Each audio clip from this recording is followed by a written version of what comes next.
Hey, how's it going, guys? It's day 12. Stayed in a hotel last night. About time to get some coffee. You get some coffee and Snickers, but there's a coffee shop right behind me. So I'm gonna go over there and see what they got. If not, I can always go to a gas station.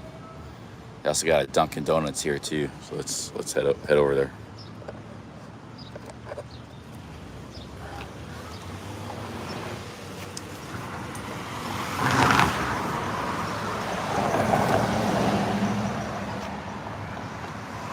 Yeah, we're live. How's it going?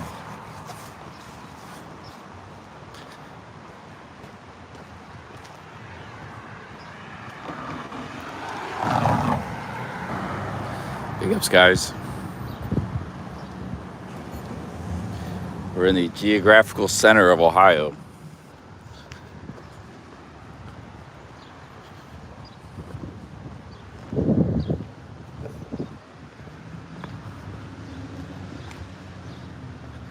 Hey, you got another bookstore here. I gotta get some coffee first thing. Stay in a hotel. I kind of sleep in when I stay in hotels, but I'm still kind of tired from all the walking I did yesterday. About 19 miles. Let's see what we got here. So they got some good food. Let's see if we don't lose internet too. Wow, this is a big coffee shop. Check it out.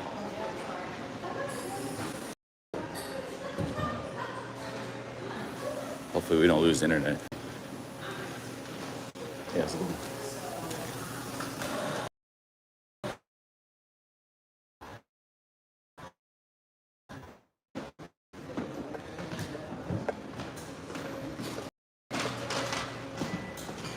Hey, what's up, guys? Let's see what kind of food they got here.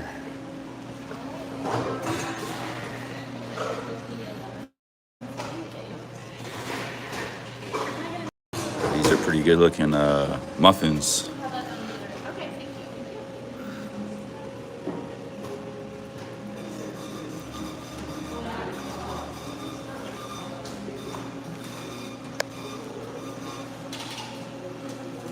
House coffee large, $2.50. I think I'll get that in a muffin.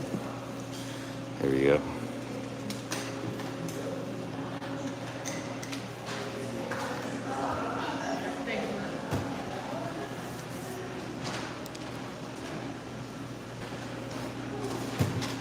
Hi. Can I have the vanilla muffin Yeah. and large regular coffee? Alrighty. And then we have a medium or dark roast. Oh,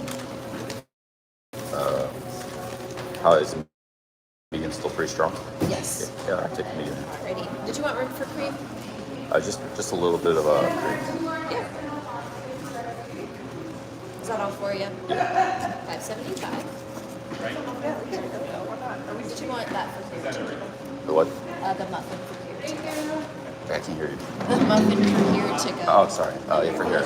Yeah, not heated, just plain.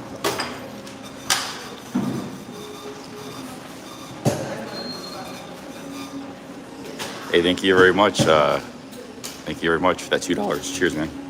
What's the plan for today? I don't know. We'll talk about it later. Probably just hanging out here in this town. Okay, thank you. So let's find a place to seat. So we'll sit.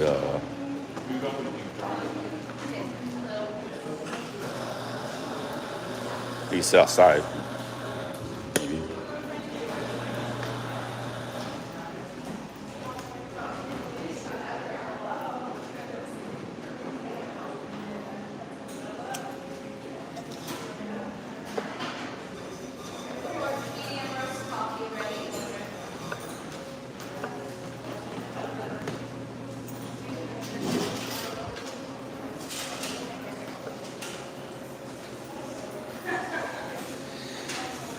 Yeah, plan for today is probably just well, we'll talk about that when we're sitting down.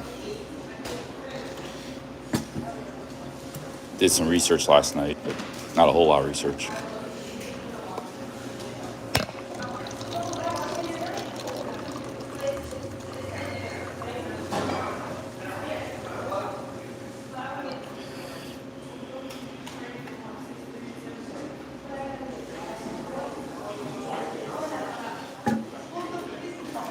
Hey, Jonesky, thank you very much.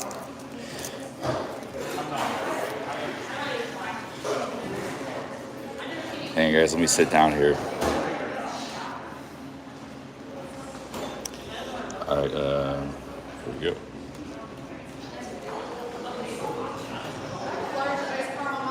I don't think this is a. I guess I can sit here.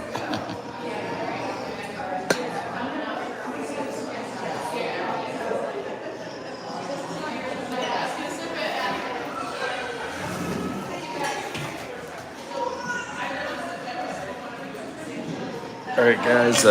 Handsome man, Johnsky, thanks very much for the super chats there, $2. I just need to be able to sit down for a minute here. We talk about today and yesterday and read the chats.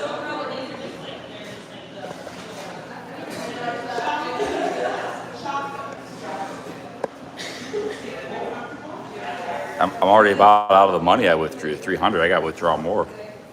I got like $10 left of that. I gotta go to ATM again.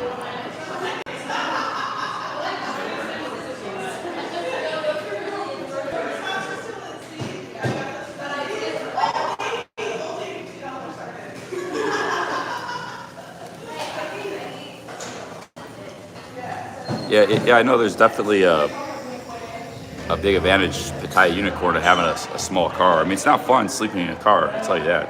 Sometimes you're better off sleeping on the outside. It's like I don't like sleeping in a car, and a small car is even worse. But there's just no more comfortable place to sleep. If you got a van, that's one thing, but you lay back on the seats, that's not good. That's not comfortable. You lay there's not enough in the back seat. There's not enough space. I guess you could lay down. It depends how big of a car you got. You can lay down in the back, put a mat back there or something.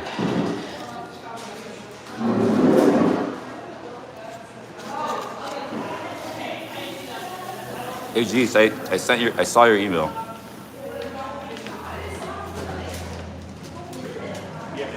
I'll probably be coming through Columbus. I'll be taking the bus. Not today, but maybe tomorrow.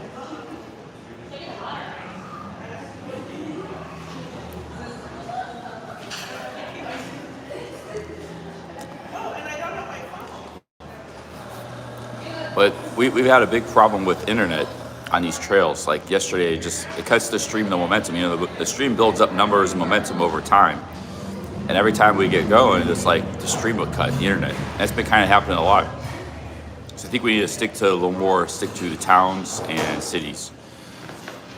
I can still do trails, I just won't be able to stream the trails. The internet is just very spotty once you get out in the trails, in the countryside. We got a nice large coffee here at $2.50, good price.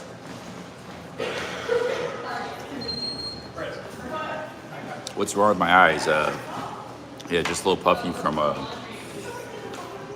overexertion, Try a different provider. And we just have to focus on cities and towns a little more. Like, we get town, it's perfect. But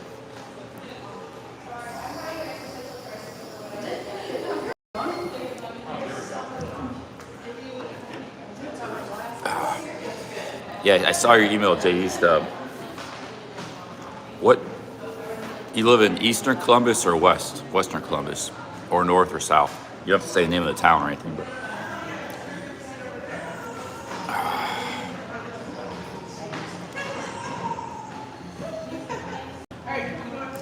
Yeah, it's going to be pretty hot again.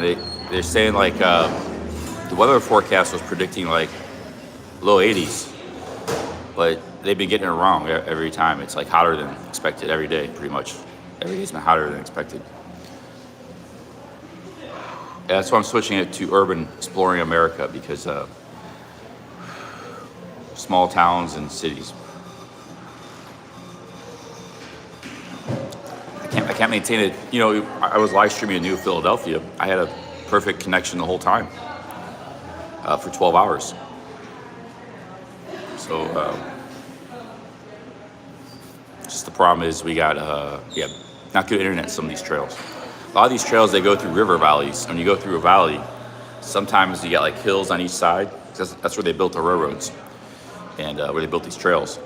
And the cell signal just doesn't go down. So you could be a pretty good cell signal a mile away, but there's just not a cell signal on the trail. It's not like it's been terrible. I've still been able to do some streaming on these trails, but it's just, it sucks when it cuts out and it destroys the numbers, destroys the stream. So. Levi says, eyes getting strained without glasses.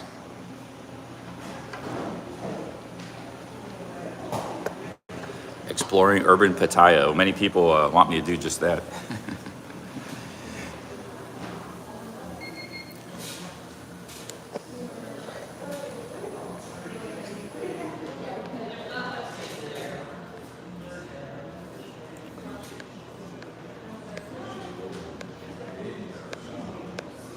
If Sevcam does it, you can do it.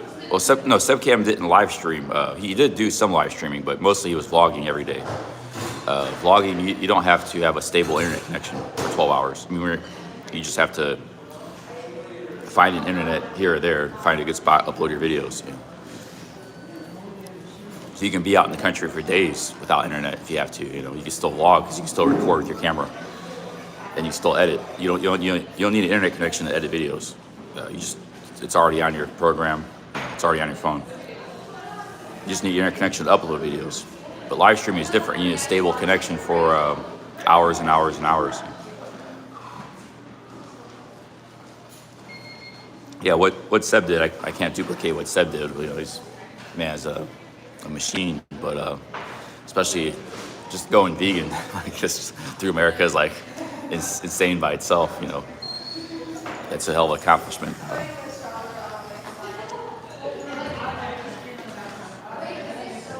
Yeah, Jay East, I got to download Line, man. I got to download Line again, so I'll download Line and contact you. They got a bus system. It's like different than Greyhound. It's called the Go Bus. And I don't know, I guess it's just Ohio. It's just in Ohio, so yeah, they got good cheap bus. I don't know, maybe Mike DeWine did that or something, but you can take these buses around. It's only $10. It's an hour and a half bus ride. It's only $10 from here to Columbus.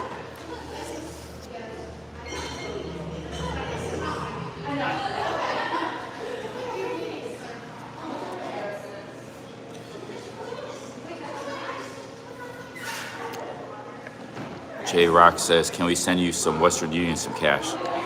That's not necessary, man. I appreciate it, thanks, but if you want to tip is a super chat, you know. Why don't I shave?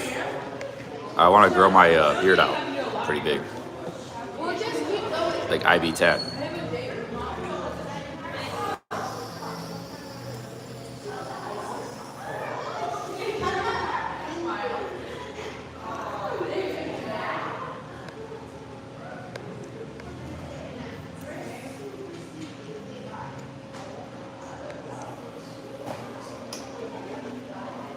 What's a Buckeye, you're asking? Buckeye is a nut from the Buckeye tree. I don't think it's edible, but the squirrels might like them. It's not Panera Bread. They don't really have any food here, it's just coffee.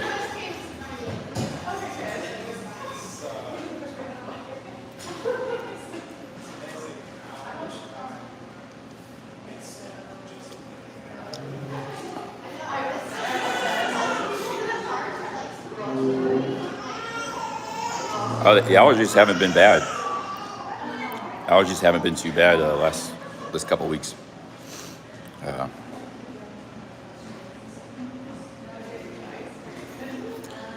Greg's got to be disappointed he didn't shave.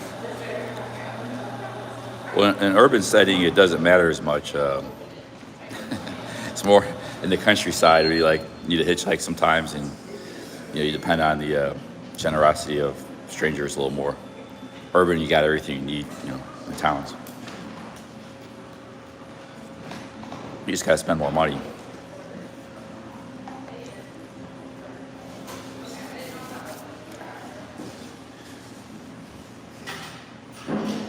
Yeah, Jay East, I'll download Line, man. Maybe I'll do that. I'll do that today. I'll download Line. I was just too tired to do too much yesterday. Yeah, I made it to Mount Vernon yesterday. 19 miles I walked yesterday.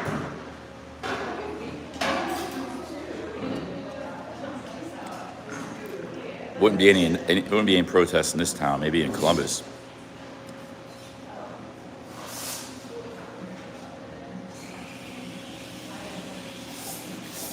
Froggy says you need multiple internet plans and 2 phones. Yeah, I don't go into the phone much to use apps, but it would be nice to have 2 phones.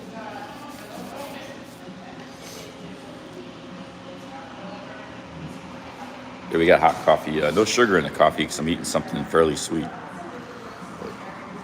This muffin's gonna be enough. I'm pretty hungry, man. Could go for 2 Snickers bars right now.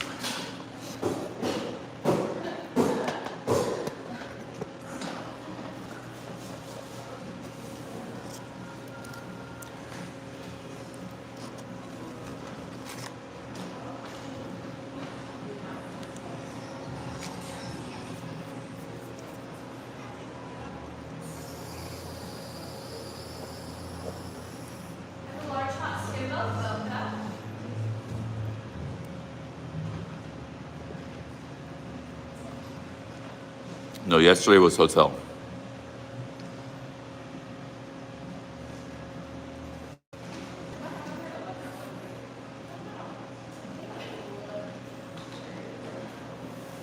Like I could have camped in Gambier, where that college was.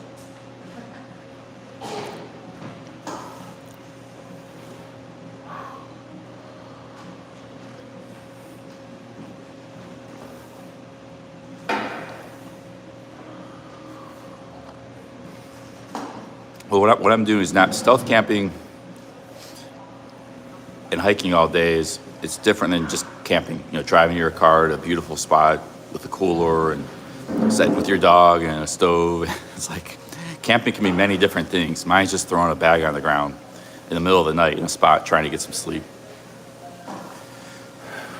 Yeah, camping can be many different things, and it's not been too bad. I've gotten rest. I don't enjoy the stealth part of it, not having the security, like, just being, I don't enjoy the stealth part of the camping. If there was a campsite every 5-10 miles, you just pay $10, I would do that. I did that one time. I got a great night's sleep. It was $20, but it was very comfortable and it's fine. I don't enjoy the stealth camping side of it, but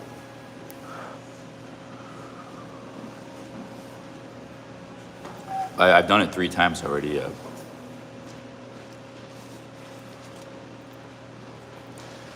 A lot of times you have to stealth camp at the end of the day when you're totally knackered, totally tired from walking all day. So it's not like you can really look around and find a good spot or something.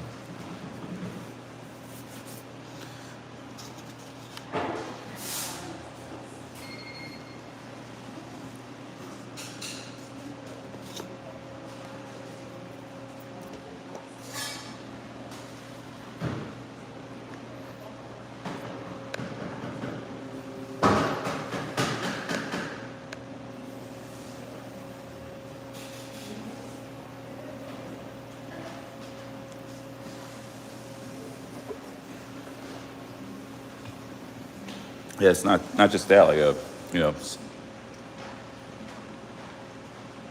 you could be, there's somebody said in the comments there's vagrant, so you can trespassing the laws. You could be the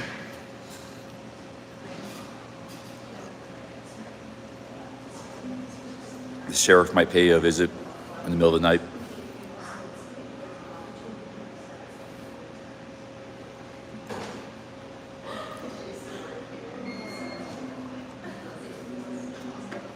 Somebody will see you and they'll call the sheriff.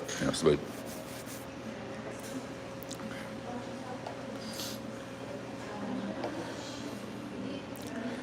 Yeah, today I'm pretty. Those 19-mile days take a lot out of you. Pretty tired today, but I'm just gonna hang here, do some exploring. I might go to Walmart or something. Nothing real exciting today. First, I get my coffee going, then I'll be more talkative.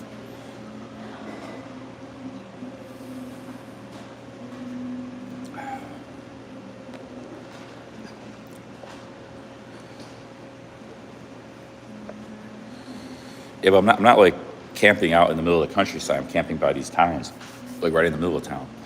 So it's in many cases, like there's people going by all the time in cars. And I had a car wake me up the other night at 2 in the morning.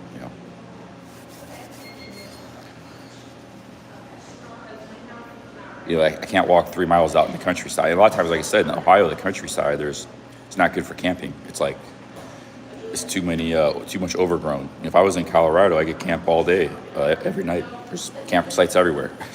All the mountains are in the summertime are beautiful for camping, but in Ohio, it's like jungle, and it's like 3 feet thick of ferns and of just plants and weeds and sticks and trees. And you might be good for a hammock, but not good for a tent or a bivvy.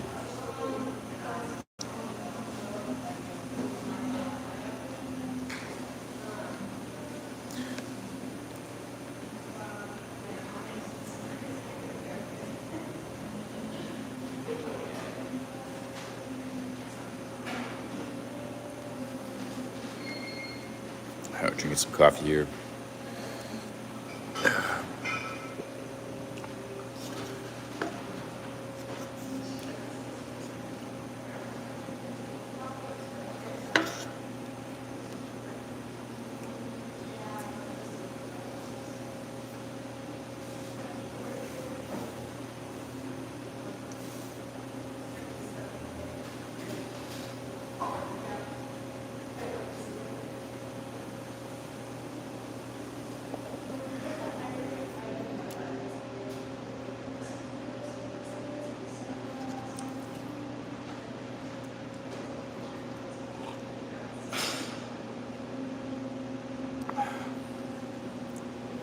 Oh, man.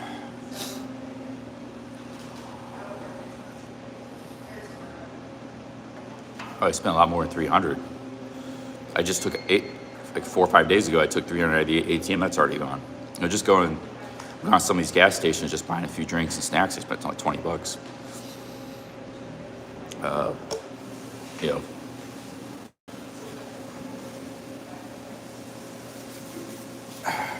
just going to the coffee shop is like $7, $8. Get a snack. And if you really want to go crazy cheap, the only really way is you have to buy a canister. You put oatmeal or instant potatoes or instant rice in it and eat that all the time. Eat oatmeal with sugar and then instant potatoes, instant rice. Eat about $5 a day, walk everywhere, hitchhike if you can hitchhike, and sleep outside. That's the only way to travel real cheap. Because if you travel by car or van, you're going to be spending a lot of money on gas and still a lot of money on gas and food and insurance, and plus the car costs money. So, but you turn into a savage. You won't. Where are you going to take a shower? Where are you going to go to the bathroom all the time? These trails are great because they got like porta potties and stuff, and you got water, but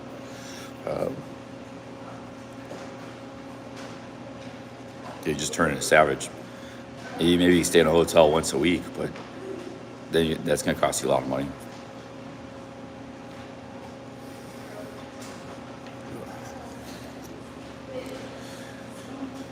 But I've always wanted to kind of explore live stream American cities as well. So like go down to Cincinnati, Columbus. My Detroit stream was one of my favorite streams of all time. 24 hours live streaming Detroit, Chicago, stuff like that. New York. We can still do some trails too. Like when I go to New York, I get on the Appalachian Trail for the hell of it, just for a few days, because I still have the camping gear, and just mix it up a little bit. But I might have to do like a regrouping session for about 10 days in July, 10 days to 2 weeks, and then hit it back and get back on the road. I also plan on going to Florida. I told people I'm going down there, so I'll be going down to Florida. So we might go down to Mexico for a little while. So we're going to be having a lot of stuff, but I might need like a 10-day to 2 regrouping session. Not now, but sometime in July, probably. Let me get back on the road. Hey, what's up, Truth Warrior? Yeah, there's not much content today, though. I guess we'll just be hanging out in this town.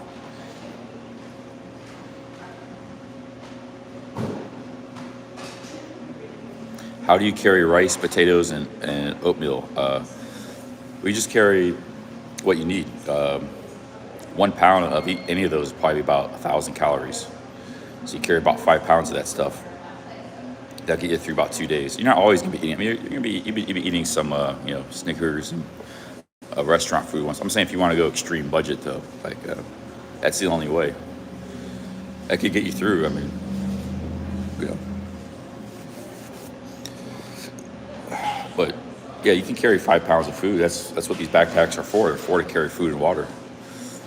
And you just put it in your jar, cold. You're eating cold, cold mush every day. So if anybody wants to do that, be my guest. It sounds like a lot of fun. I know Seb's did that for a period of time.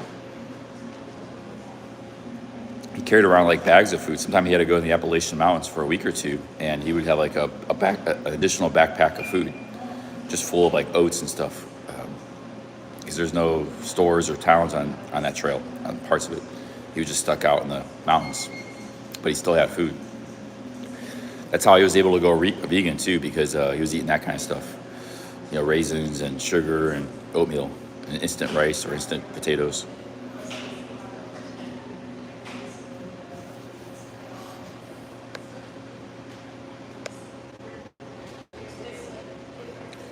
Yeah, I checked out that festival, Comfest.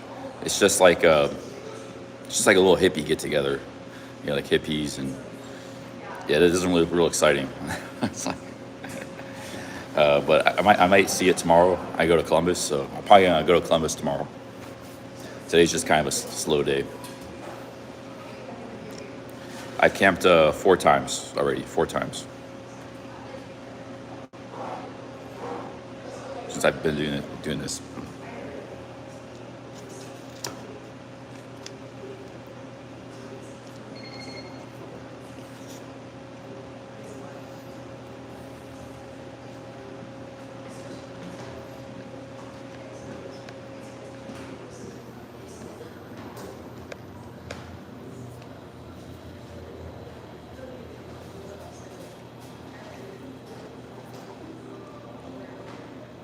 I could do the trail. The trail would just be for a few days from New York City. You can take a train out there, get on the trail, just for a few days. Check it out. I'm planning on doing the whole trail. It takes like 6-7 months.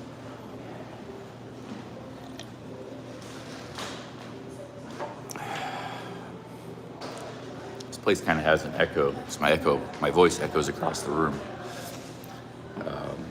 It's a pretty cool coffee shop here. Different seating and arrangements. But I'm just about done with this coffee. We're getting fueled up. I mean, I can't live stream unless I got coffee. I'm telling you that. It's like, I might get another coffee, a small coffee, another muffin. Coffee hasn't hit home yet.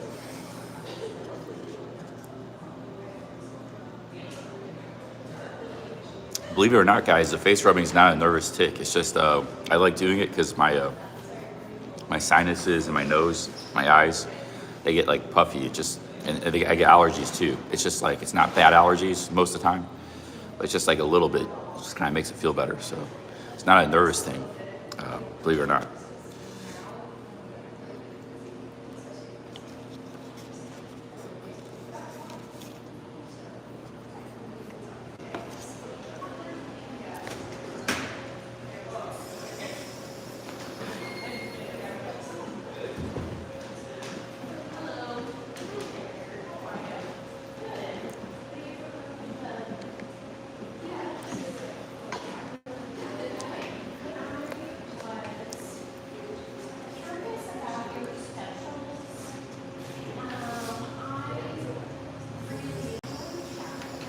I'm gonna sit out there, that seat right there.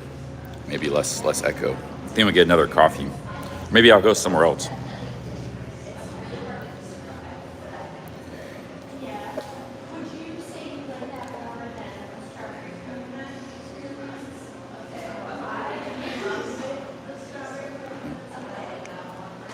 making a mess. That's the problem with the muffins. They just like crumble everywhere.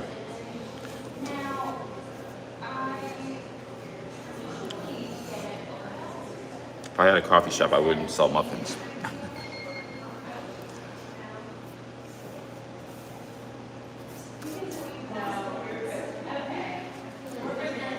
It'd still crumble off the fork. I just have to eat over the plate, make sure. They had a dark roast. This was a medium roast.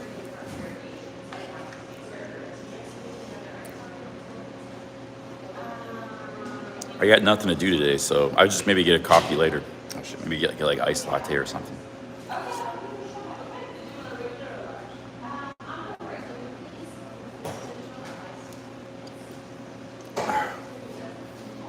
Yeah, that river, the Coco Sing River or whatever, that's really beautiful. That trail was one of the nicest parts from Daleville to Mount Vernon. Some of the nicest trail I've seen in Ohio. Remember, I've already done over 200 miles of trail, including the 80 miles I did in northern Ohio 2 years ago. That Coco Sing River is very beautiful. It'd be a great canoeing river. It goes all the way to the Ohio River, I guess. I think it flows into another bigger river, the Muskegon or something, and that goes into the Ohio. The Ohio is the big river. Ohio is like almost as big. It's a tributary of the Mississippi. But the Ohio, they used to have steamboats. It goes to Pittsburgh. That's where it starts. And yeah, the Ohio is a very big river. So yeah, you see that river, the Coco Sing, that's just a tributary of another river, the Muskegon, that goes into the Ohio River. So that's how many rivers flow into the Ohio River, which eventually flows into the Mississippi. And the Ohio River starts in Pittsburgh, the Allegheny and the Monongahela or Monongahela. The Monongahela and the Allegheny turn into the Ohio River.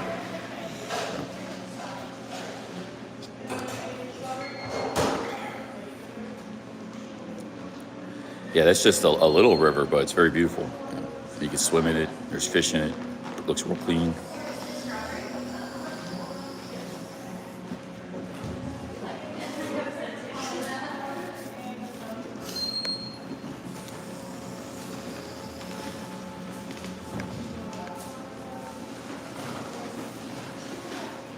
Maybe I will try to. I could try roughing it for like a week, just like what Sebcam did, with just like cold soaking oatmeal and potatoes, instant potatoes. I want to try it out for like a week. It could be like a vegan challenge, cheap Charlie challenge, a super cheap Charlie, like just spending $10 a day for 7 days in a row, maximum of $10. But you have to camp I think you just turn into a savage after a while. In a couple of weeks, but if you did it for months.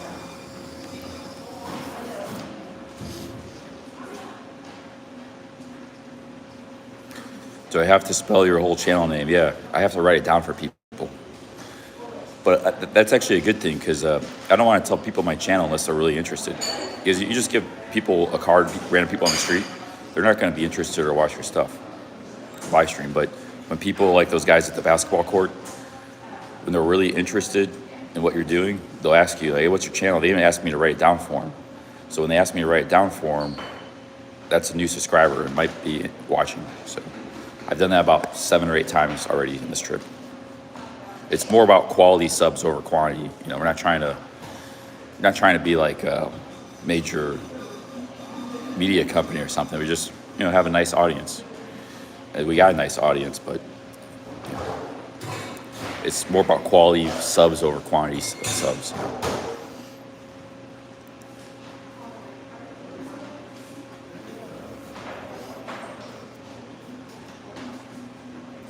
Most of the people from IP2 that come over, they're quality subs. Guys like Dylan in Cleveland. They're people that were just interested. They're interested in whatever my content is.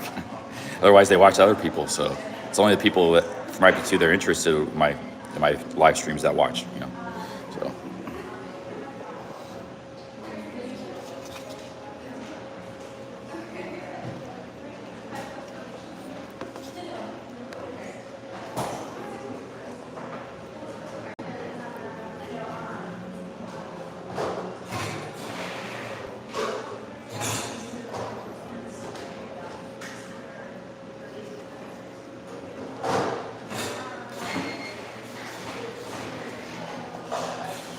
without Pattaya, no one would know your channel. Yeah, probably.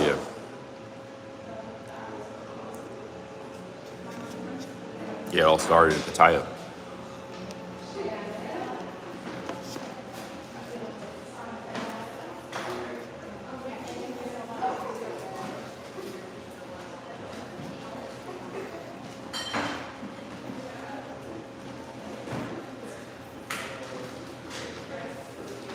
Far less than half the cost of living. You can't really live in America on under $2,000 a month. That's like basic. You know, if you get your own place, it's 2,000 is like bare minimum. Probably more like 2,500. And whereas in Pattaya, you live with 500 a month pretty easily. If you're not drinking, I'm not drinking, so if you're not drinking, pretty easy to live with 500 a month. Apartments, 150, your studio. Motorbike, you can either buy one or just rent one for, I've rented them as cheap as $50 a month. Well, and then, you know, cook some meals, eat some street food. That's about it. I mean, what else can you spend money on? Gym membership, they got free gyms there.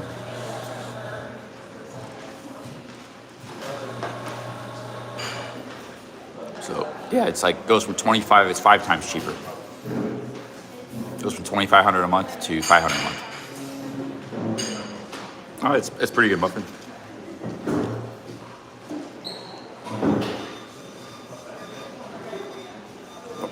We're talking a bare minimum. Now, if you want to live a party lifestyle, hang on a second, let me finish eating this muffin.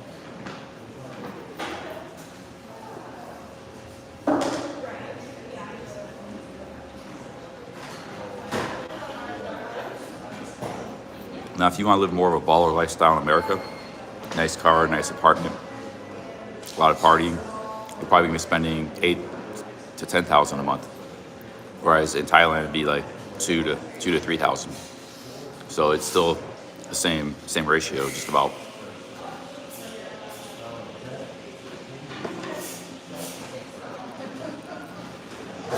And most of that, see, in America, your baller lifestyle, a lot of that money's gonna be going towards your apartment and your car.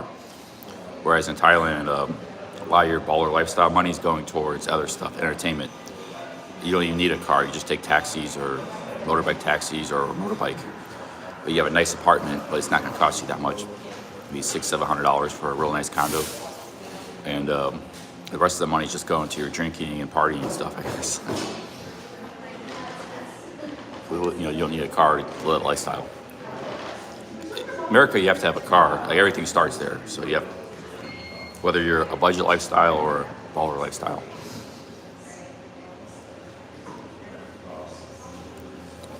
You can be a baller in Thailand. There's no reason to have a car. The car would just slow you down. You can't get around, you know, in the cities with a car. You don't need one in Bangkok. You don't need one in Pattaya.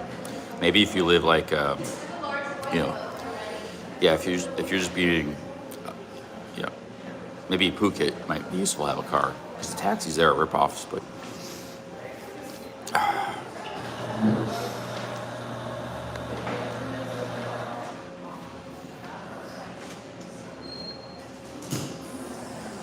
GHB is about to hit up a go-go. Cool. Awesome, man.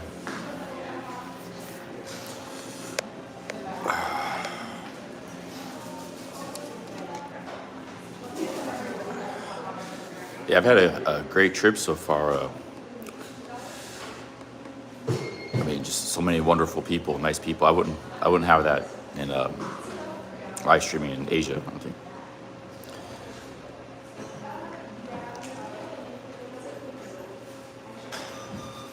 I'm getting in shape. The first day I did 19 miles, the very first day, and I was like totally, I was just in the bed the whole next day. I couldn't even get out of bed. But yesterday I did 19 miles, and I'm a bit rough, but feeling a lot better than I did that day. First day I did 19 miles. Well, no, we're gonna walk around this town and hang out. Seeing a lot of some cuties on the streets out here. I don't know what content we're gonna find this time. I might go to the Walmart. I want to look for a cold soak thing. If I just want to have that option, because that little jar doesn't weigh much. You have to find like an ice cream lid or something, a jar. That's where you cold soak your stuff.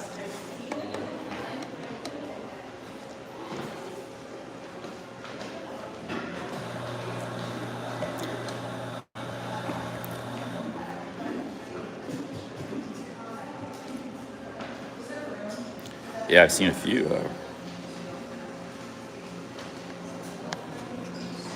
Let's see here.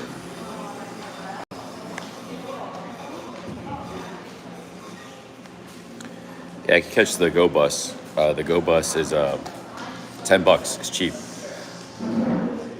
It goes all over small town Ohio.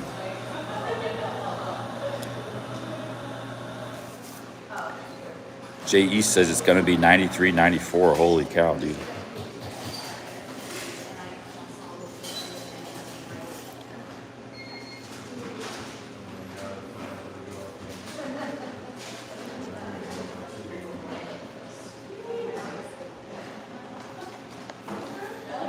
I'm going to get another coffee, but I'll save it for later. I'm going to walk around a little bit before it gets too hot.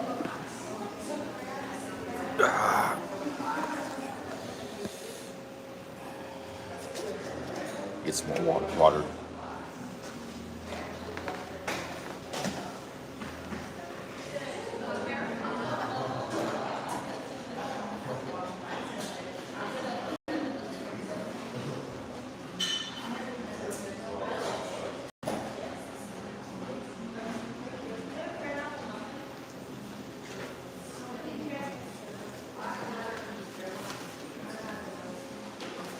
I need to go to a park and dry some of my clothes too. I washed them last night in the sink and tried to dry them out, but I got to find a good spot to lay them out. Only needs like 10 minutes of sun. You can dry them.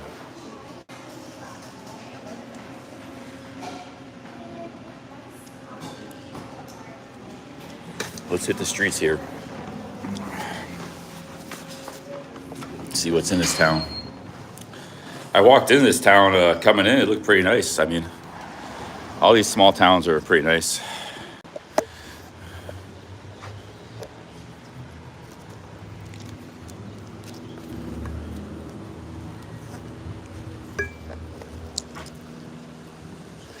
Dave's Comics. Is that a comic book store?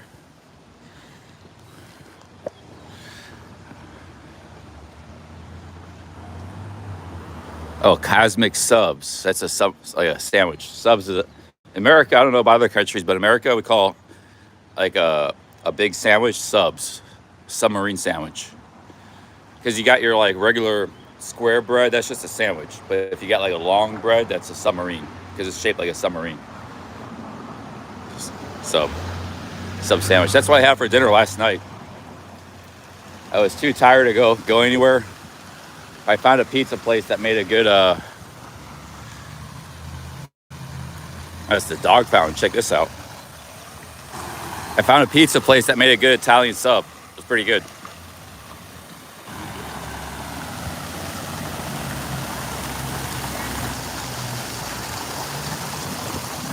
Get the St. Bernard side of the game. The St. Bernard fountain. It's like an Irish wolfhound there. That looks like a beagle. Got a different type of dog in every statue. Pretty cool. It's like a terrier, a couple terriers.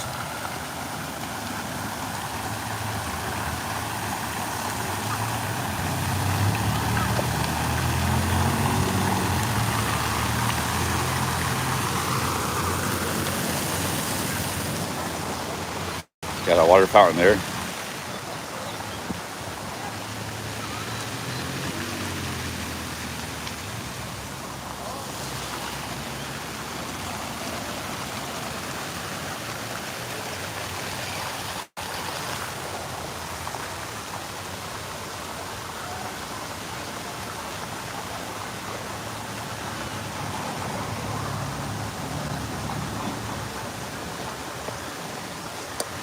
Smile for the camera. We monitor Plaza 24/7, and they got this plaza on. I'll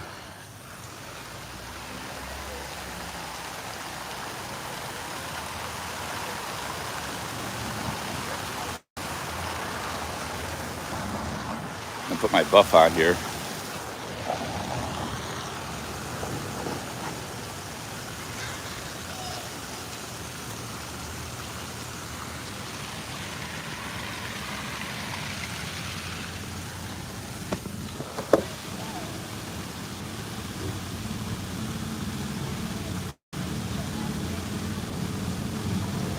feel like I didn't get enough coffee.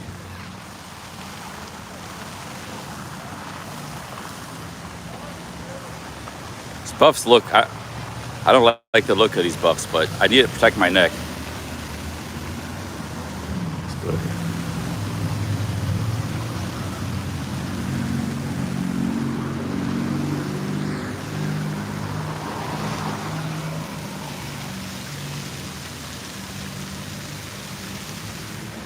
I did, but a lot of times they don't dry in the room. Like, it's not good ventilation and stuff. It dried in Greg and Michelle's bathroom real quick, but a lot of these hotels, for some reason, they don't dry. It's like they get to like 80% dry. They're still a little bit wet. I need to go here or somewhere, find a park and lay my clothes out. Still look like that t-shirt. Cotton t-shirts don't dry very fast. Hey, Kevin Malone's coming through town.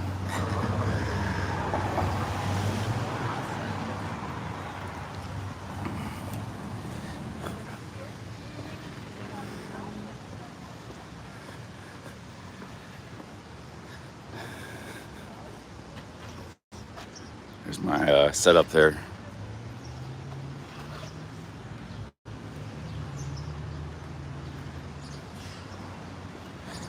What happened to Chuck? Wow, your guess is as good as mine. He disappeared. He didn't tell anybody.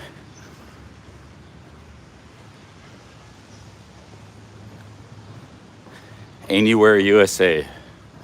I don't know. They don't have a. Yeah, all these towns are cool. I like them. Small towns. You don't have a lot of these kind of towns in the South or the West. If you do, they become like really hodgepodge, expensive. A bunch of rich people move there. Hey, Gene Fever, big ups. Thanks for the $10, man. Thank you very much, Gene. Cheers.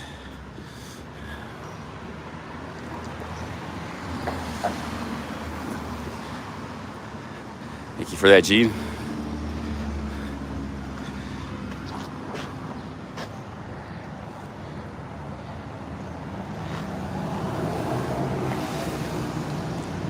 Yeah, hopefully you got a job, and said, F you two, I don't want any part of this anymore.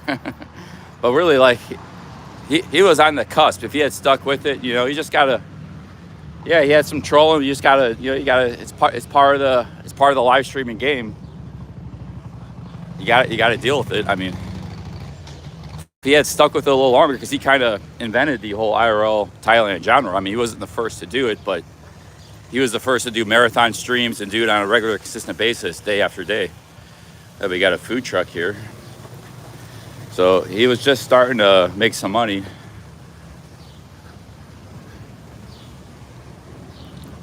Because after him, guys like me and Broke Faring followed.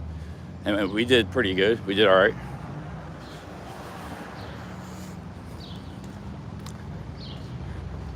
There's a barber shop.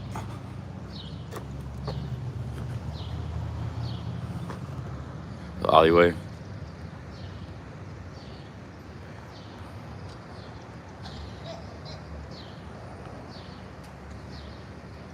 Little alleyway there.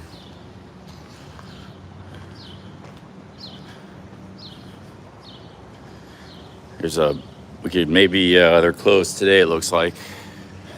It's an old school barber shop. These barber shops, I don't know, they used to be like $10 for a haircut, a basic haircut. Now the three I stopped in before were like $30. It's like, I don't know when the last time I got a haircut in America. It's probably about 20 years. And 20 years, it's gone from $10 to $30. Think about it. Salaries haven't tripled in 30 years. Salaries maybe gone up 30%, 20%. You got stuff that's just tripling in price.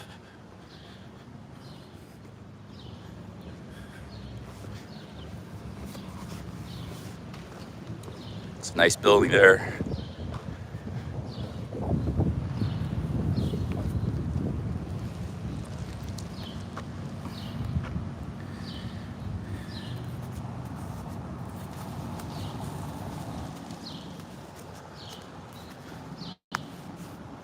That's a brewery, Stein Brewing Company, a tap room.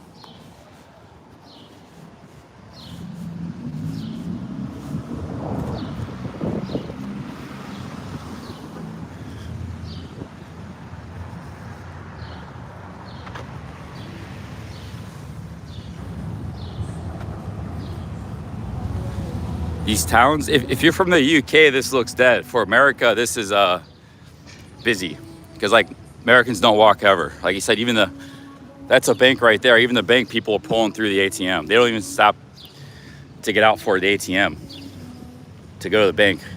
Which reminds me, I have to go to the bank too, ATM.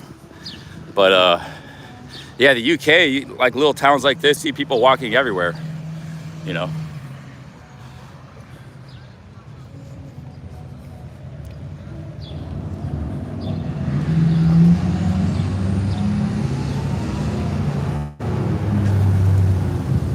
Yeah, even, you know, they'll pull up right where they need to park. That's why you got parking in downtown. People just park right where they need to. They don't walk at all unless they really have to. And we got something going on in the square here, a little square, a little beautiful little city here.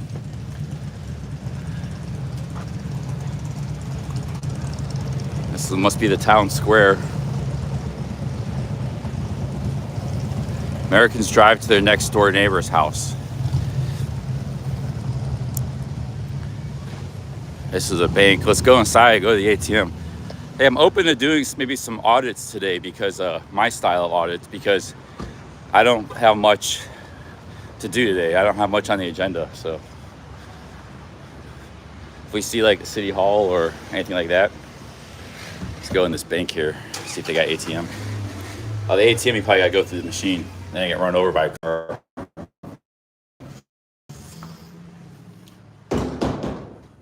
See, this is like a community bank. So there's an ATM here.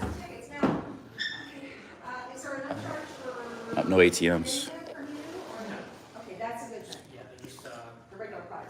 All right, no ATMs. Let's head out. You gotta go through the drive-through if you want the ATM.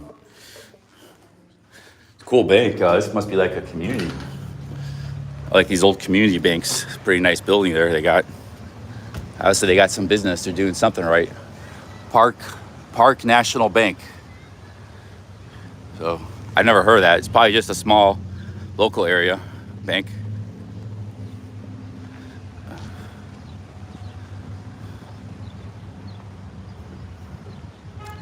Yeah, old school bank. You still got a lot of those community banks around America.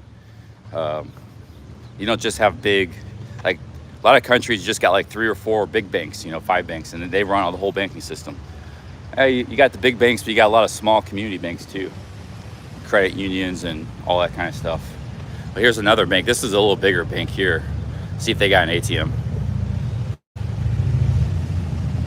Yeah, they don't have the ATMs by the door. You gotta go through the drive-through if you want to use an ATM.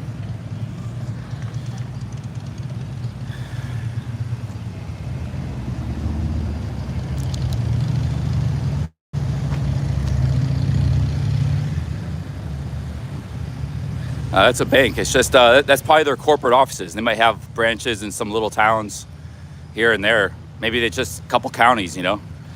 That might be their headquarters and their main banking thing, you know.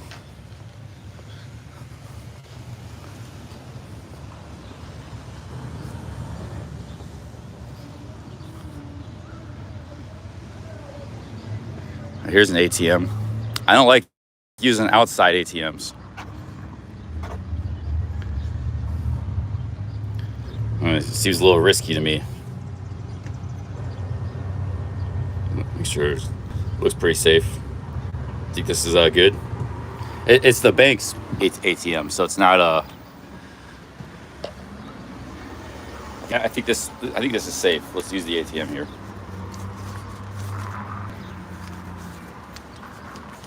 Yeah, I did pull on the card reader. It's safe. I'm only ever going with bank ATMs now. I'm not going to go with off-market ATMs.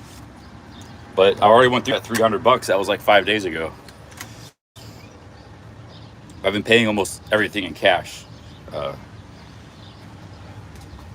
still, you like say you just go through money like that, travel in America. Unless you like really just go crazy, savage mode. You know, like just like just camping all the time. Sorry, my brain's not working today.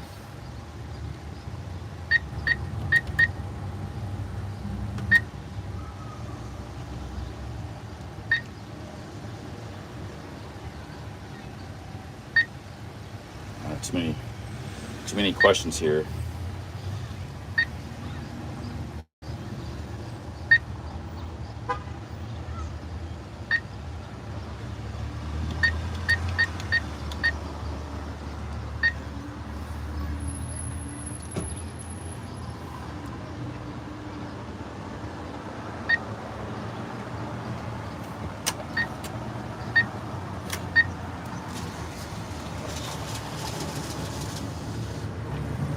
All right, we got some cash. We didn't get scanned by the ATM today.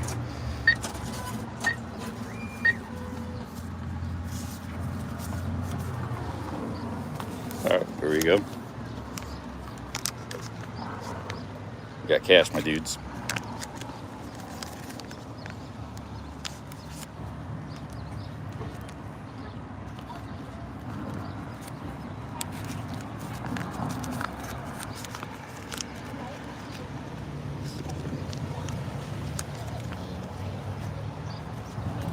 This is a nice town. I like it.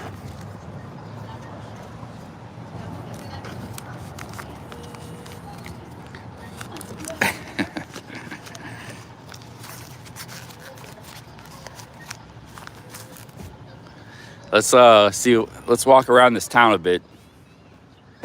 See what's going on here. These times you gotta get off the main drag too. Can't just go on the other side of the tracks. Hey, we got 250 in the chat. Welcome.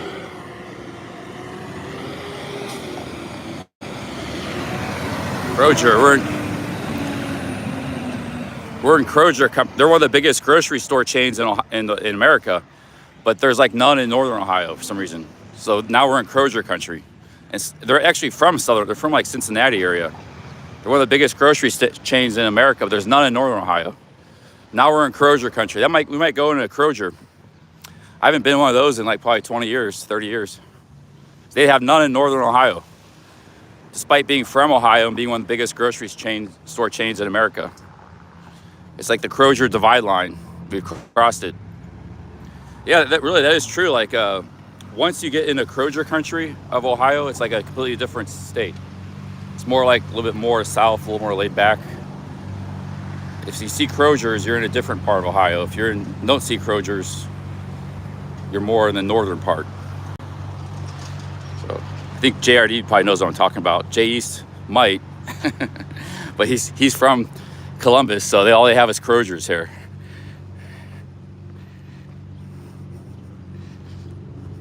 Kroger, I don't know what you call it, but it's one of the biggest supermarket chains in America.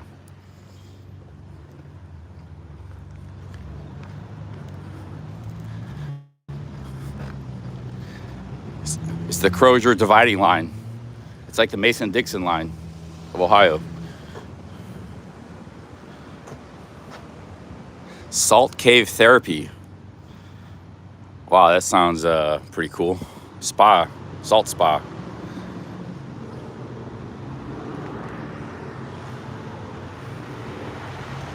I don't know what it's pronounced because we don't have those where I'm from, Northern Ohio.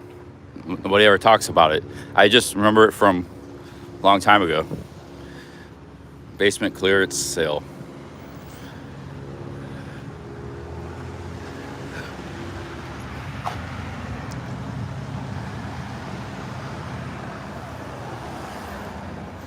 Yeah, we're in Kroger country. You got to pass about, I think when we got, New Philadelphia was still in Northern Ohio part. You got to pass, right when we passed about, somewhere around Danville was like the Mason-Dixon line of Ohio.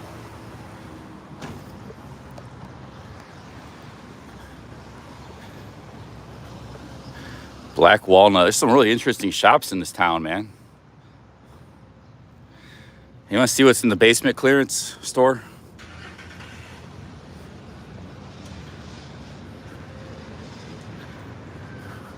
$30% off. Looks like just like an antique store. Yeah, JRD. There's no Krogers in Akron, right? Area.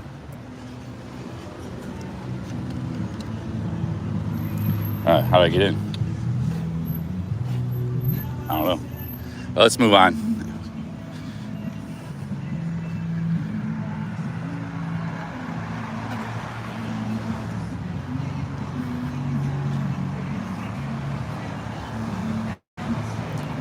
So you get a lot more country music down in these parts. Batteries unlimited.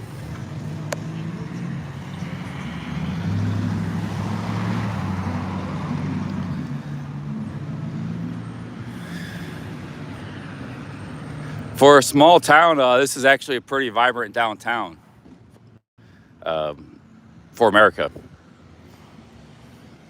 I've seen a lot of the Boston, UK, so I have a good. I've seen a lot of the Boston, UK. That's just a kind of a small city. It's a little bigger in this city, Boston. Boston's about maybe 30,000. This is 20,000 people, so similar size. And Boston has a lot more stuff in their downtown and their high street. But this is like, for America, this is a lot.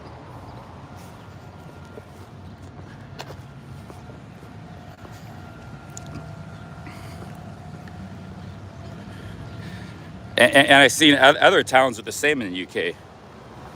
UK's got a lot of suburban sprawl too. It's not like Spain or Italy, where like every town is like, especially Spain, where every town is like a dense city, even a small city, just like apartment buildings, big, and UK's got a lot of sprawl, yet they still, their towns are very pedestrian friendly.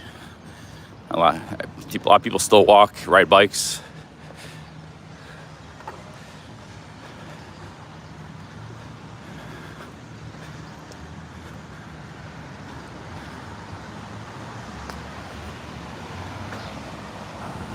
In UK, people like to walk around aimlessly just to get out of the house.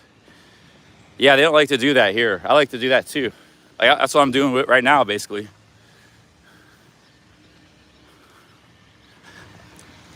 There's like an aversion in America just to walking, because it's a little bit like hermititis. People feel kind of like hermits. They feel comfortable in their cars and going in a store. It's hard to explain. It's kind of like they just don't feel comfortable walking in town. They feel kind of like ashamed to be walking or something, or I don't know how to describe it, but it's a general thing in America, unless you live like in New York or something,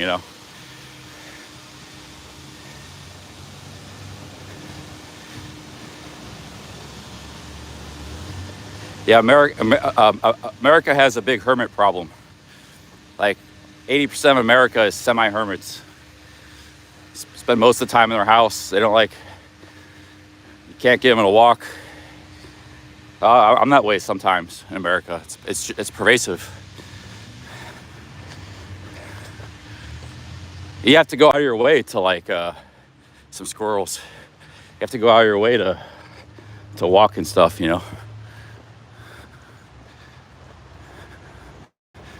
It's true. Maybe I didn't use the best words to describe it, but well,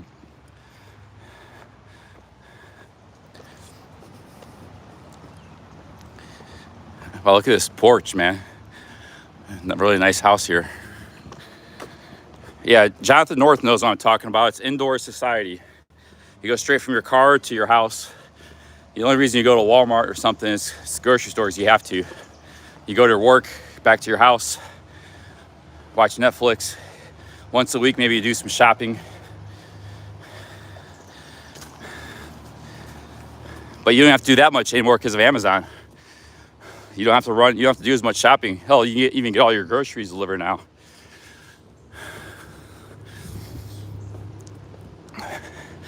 Every single person I know in America, hundreds of people, has some form of this. And I said myself too at times, where you're just kind of stuck indoors and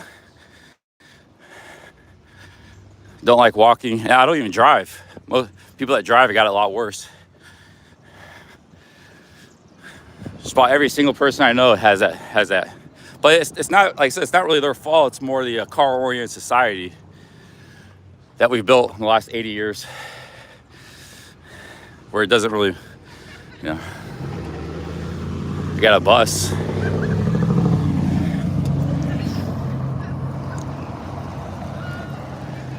Yeah, but it extends beyond walking. It turns into a general like indoor hermit thing for everybody, you know.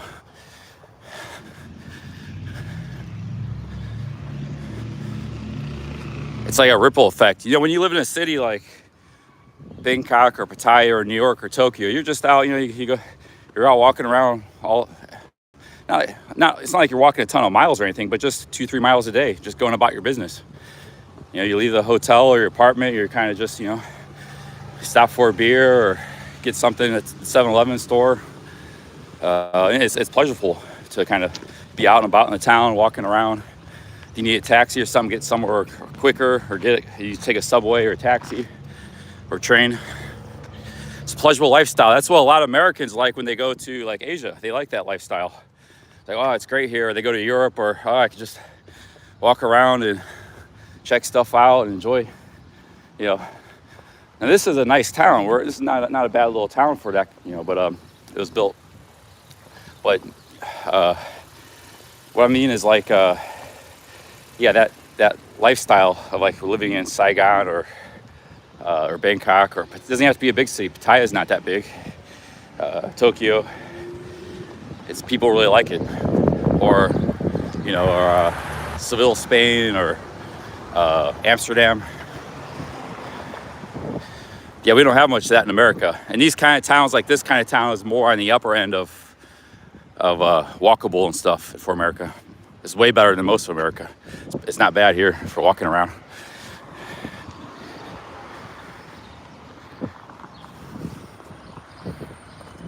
Ramen noodles.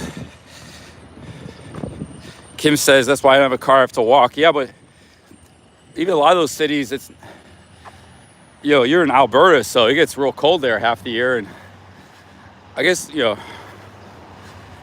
and stuff's still kind of spread out there. It's hard to walk places.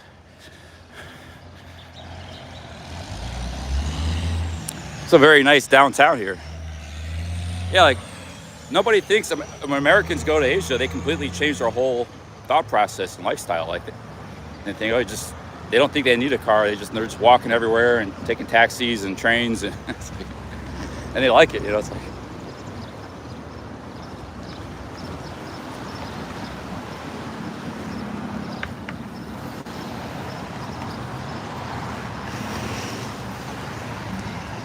And then having a car then becomes like a luxury. Well, maybe I want to take some road trips and have my own car, you know. That becomes kind of a luxury. If they decide they might want it later, but.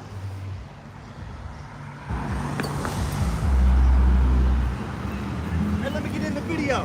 Hey, what's up, man? West side, you know what I'm saying? West side, California.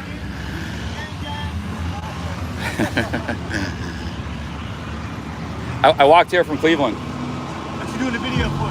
I'm a live streamer. I walked here from Cleveland. You're from Cleveland? I walked from Cleveland. Walk? 11 days ago, yeah. Make my way across the state. Yeah, I walked from Cleveland. Where are you going? Maybe Cincinnati. I don't know if I'll make it that far. I might take a bus tomorrow to Columbus. It's gonna be pretty hot. You guys have a good one. Walk? Yeah. How long did it take you? 11 days? 11 days, yeah.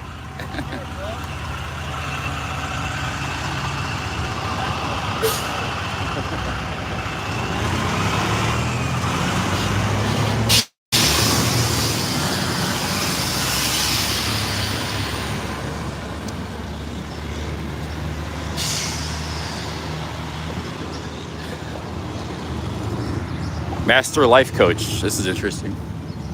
Tranquility of the soul. They got a lot of real eclectic shops and businesses here. Mount Vernon Clock Company.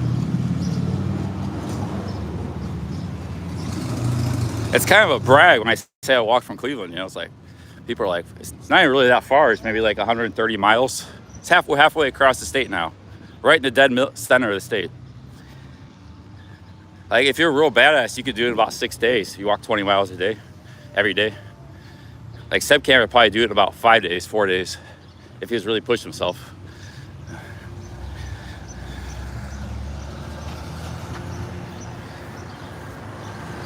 Eclectic, yeah, eclectic shops.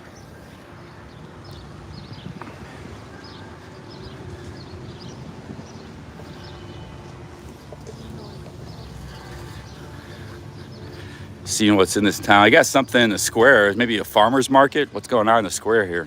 I gotta go across the street and find out. But you see, even right in this little downtown, there's way more cars and parking and people walking. And this is perfectly fine to walk. It's very comfortable, actually. Let's see. May have an Amish market or something.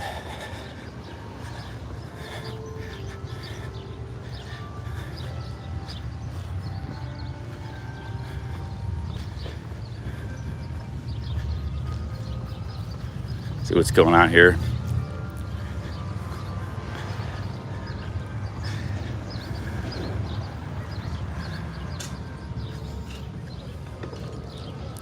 Sue's Herbs and Jellies.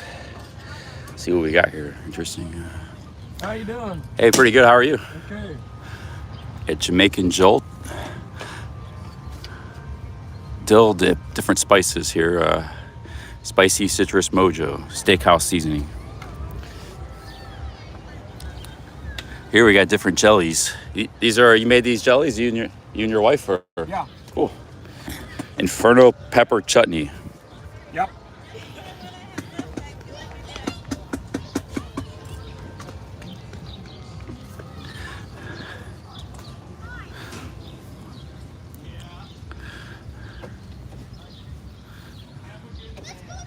Pretty cool. See what else is out here.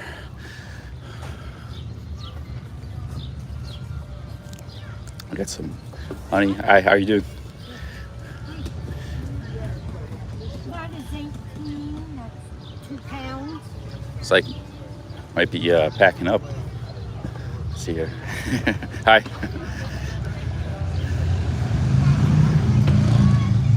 How's it going?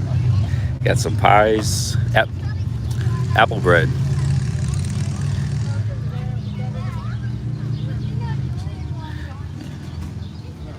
Thank you guys. It's like everybody's packing up. We missed it. What was here? Here's Amish people.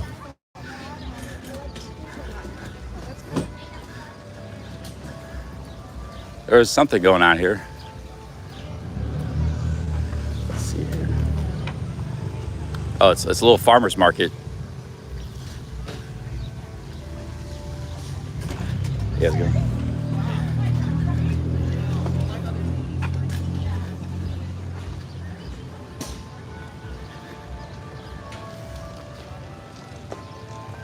Let's take a little seat here and figure out what to do next. Sun's starting to come out. And so we're on this bench here. You got Greg in the chat. Hey, how's it going, man? Well, I'm not really looking to buy anything. I got a light backpack. Hey, how's it going? You mind if I sit here?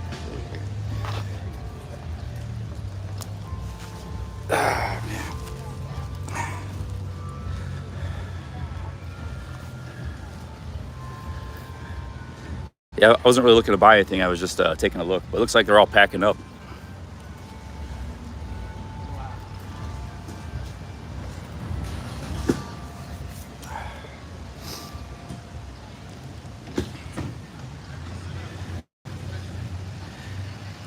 Oh, man, I got the wool shirt on today, the wool t-shirt. My other shirt's still wet. Oh, it reminds me, I got to dry some of my clothes. Find a good, I haven't really seen a good spot anywhere. Yeah, this is a really pretty town. How am I feeling today? I'm feeling pretty good. I just walked a ton of miles yesterday. It takes a lot out of you, so. How's it going, Greg? I think I need get another coffee here. Get some water.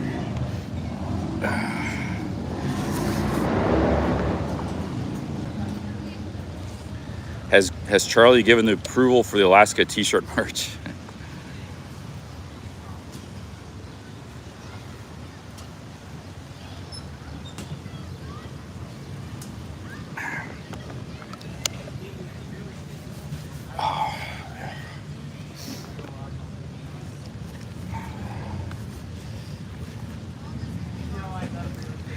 I'm gonna do a bit more walking, I think. Maybe get another coffee.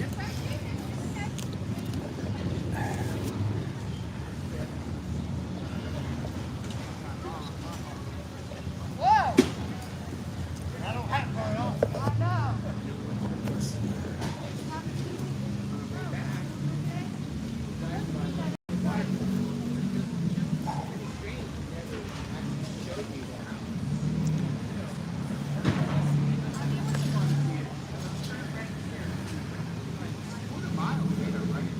Have I ever used Tinder? No, I've never tried.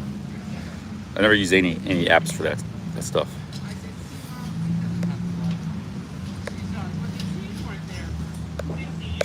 Let's try to find a place to dry my clothes. Let's walk around a little bit. Hey, Road Dog Travel, big ups. Thanks for the $2, man. Big ups, Road Dog. I'm gonna make you a mod.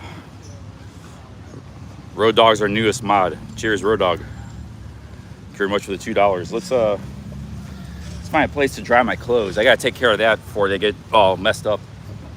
I don't want to do it on a square here, but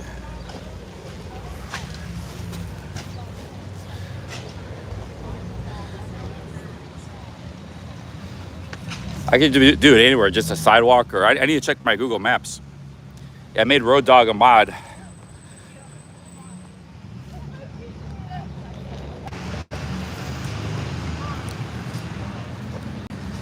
That's a nice nice wall there.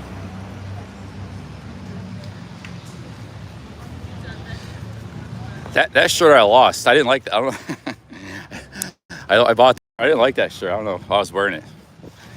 That shirt was goofy as hell. People were probably laughing at me in the store. We finally sold this shirt.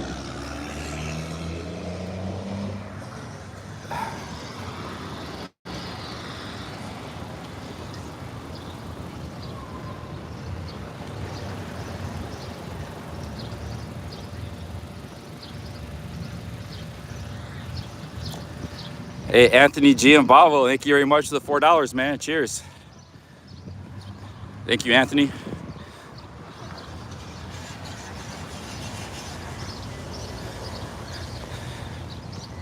Yeah, we're gonna head to Columbus tomorrow. The trail from here to Columbus, I could do probably in 3 days. It's not that far. It's like 45 miles, 40 miles. But the problem is, it's a long stretch, and I don't know how good the camping's gonna be. There's no hotels, so I have to stealth camp it. I might just skip right ahead of Columbus. Like I said, we might be doing some more urban, sticking to the cities and towns, because if I go on those trails for long periods, I lose internet here and there. It's patchy. It messes up the whole stream.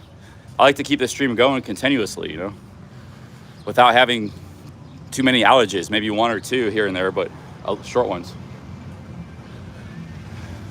Mount Vernon Brewing Company. So I need internet. And there's one 12-mile stretch from here to the next town. There's like nothing. It's like there's no stores, no towns.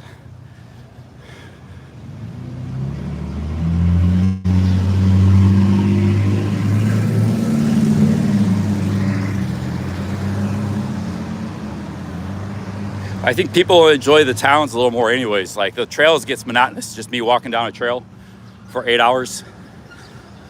So I might bust it to Columbus tomorrow. It's only $10. Let's get up this hill here.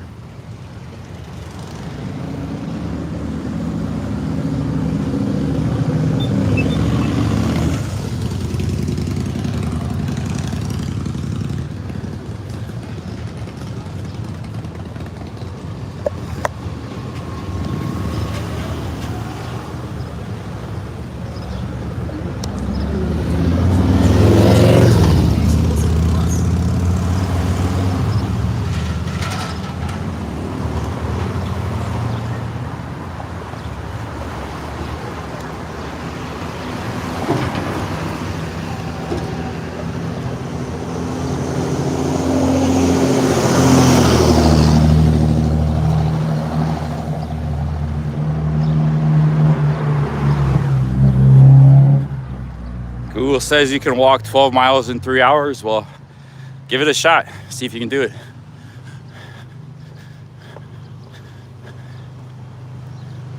You can do it. Should be able to do it about anywhere.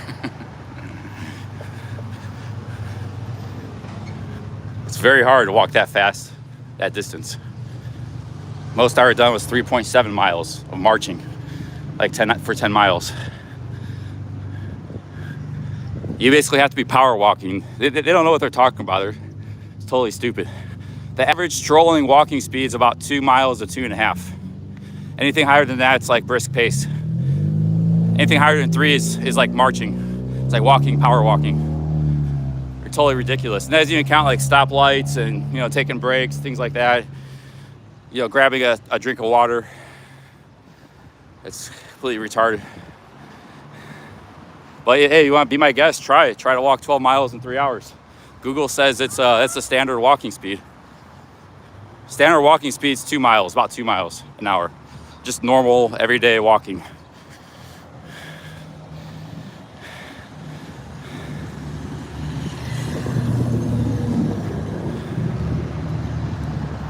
Yeah, and it's also very hard, a lot harder on your body. It's about 4 times harder on your body walking that fast than just strolling normally at 2 miles an hour.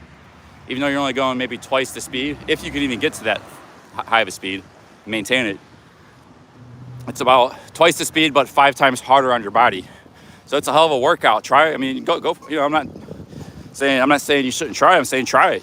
Try to walk 12 miles in 3 hours, or try to walk, try to walk just 4 miles in 1 hour. Try that first.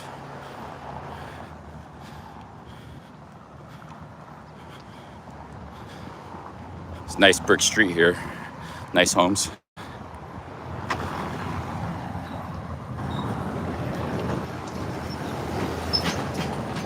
Yeah, Google's stupid. It's tech engineers that said that probably don't walk much. Or it's some kind of power walker like lady that power walks in the park an hour every day for 4 miles. And she thinks that's the average walking speed.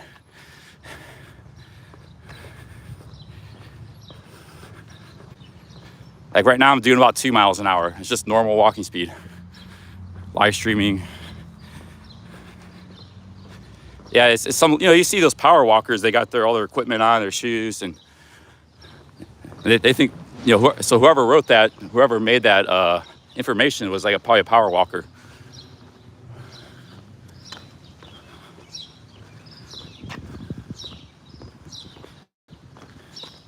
Yeah, walking on a path in a park.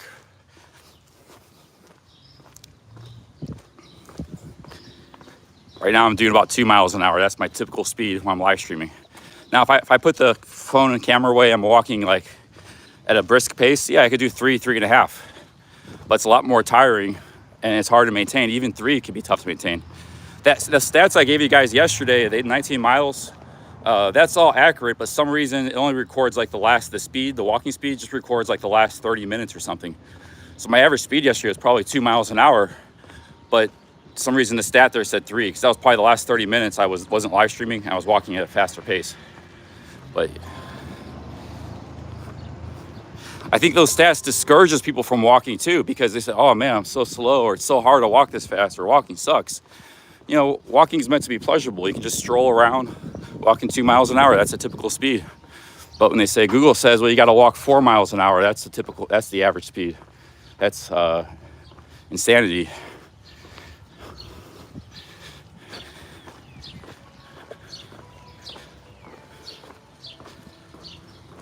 Go hard, my dude says jogging speed is 4. Yeah. Like, once you get to 4 miles an hour, you're getting close to basically jogging. I said the most I did for a long stretch was about 3.8 miles per hour. That was walking fast with no brakes, like real fast. I was just testing it, see how much I could do. And I was pretty whooped after that. It wasn't easy.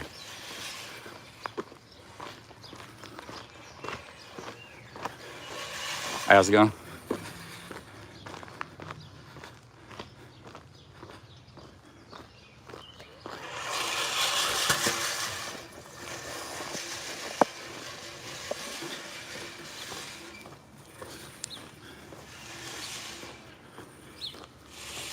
What is my favorite kind of coffee? Just regular American coffee. But lately I've been getting into iced lattes with a bunch of sugar. That's probably what I'm gonna have a little bit later here. Nice little residential streets. The architecture here below the Crozier line is a little bit different, you know, in the north. The houses look different, these old houses. So we're like in a whole different country now. We're below the Crodger line of Ohio. That's Ohio I want to see too, because I haven't seen much of that part of Ohio. Mostly just been in the north. You got brick streets here. It's pretty cool.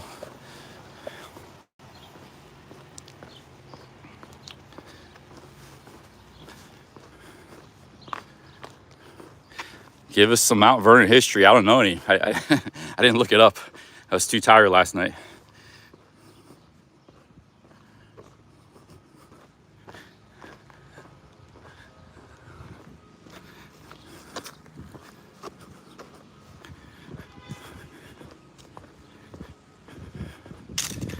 They got these kind of like boxy looking houses. They got some nice Victorian houses too, but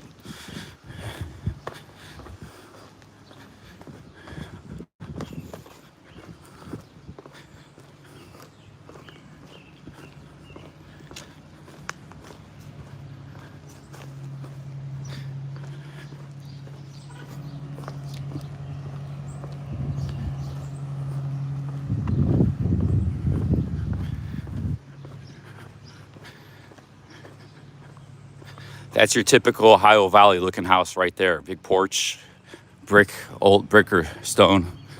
You see that like Pennsylvania, this part of Ohio, West Virginia.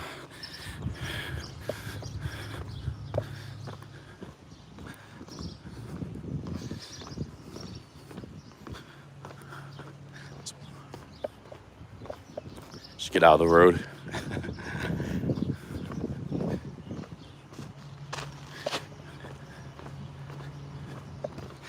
I wouldn't mind going to West Virginia, just like Charleston, the capital.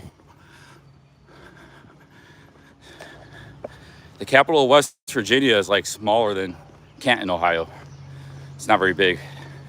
It's like a few 100,000 people, 200,000 maybe. But I've driven through there a few times. It looks pretty cool, like a cool city to check out. There's not any other cities in West Virginia besides that, the capital, Charleston. That's pretty rugged state.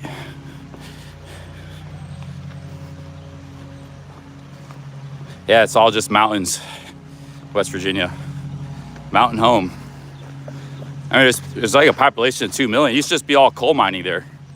That was the main industry, and it still is some, I guess, but a lot of that's gone, so there's not much economy in West Virginia, you know. A lot of them come here to work, or they go to North Carolina, or some of them are going to Tennessee now because Tennessee's got a pretty good economy. Tennessee used to be a bit the same, but you got places like Nashville and stuff coming up.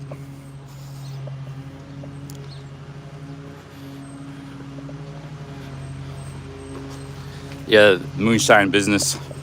That was a big economic boom for those like parts of North Carolina, Tennessee, West Virginia, because they were in their own.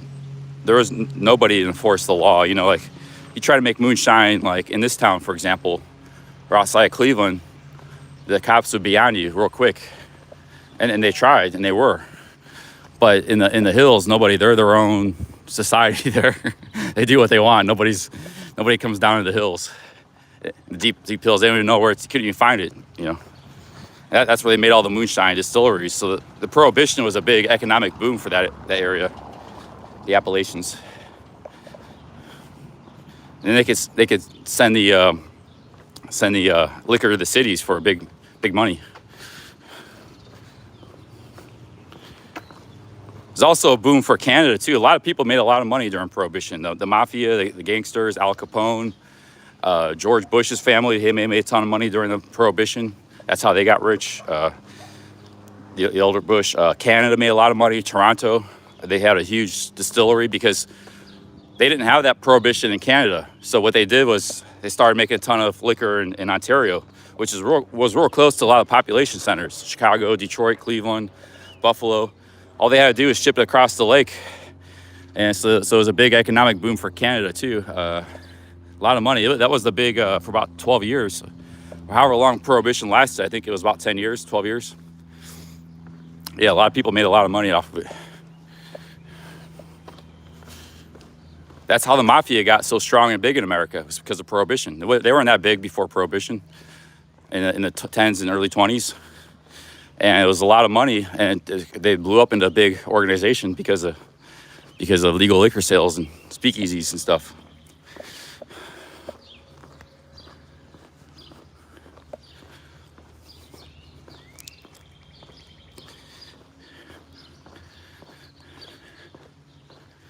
So, you ban something people want. America's always been a big society of drinkers. Like back then, they had the industrial cities. They had a bar in every street corner. And there was a huge drink, everybody drank all the time. So then also you say, well, drinking is illegal. That's just printing money, basically, for all sorts of people. For criminal gangs, for other countries, for, all kinds of...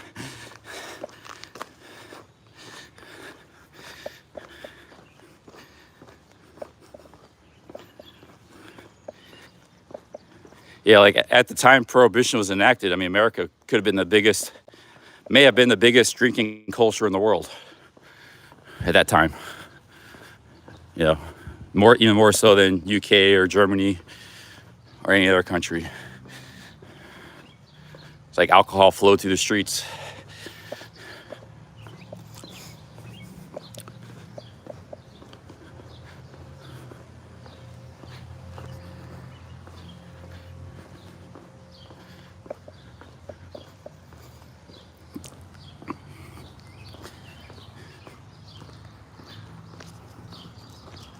Craig needs a drink now.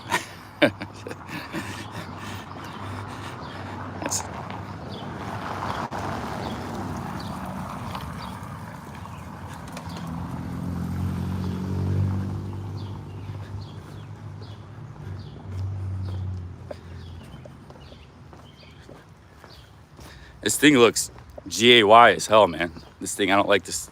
I mean, I like it. It helps protect my neck, but it looks like a scarf or something.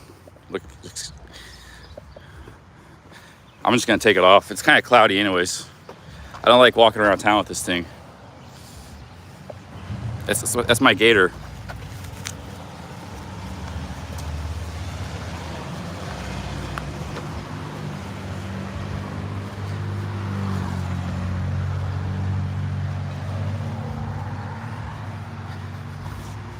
What street is this?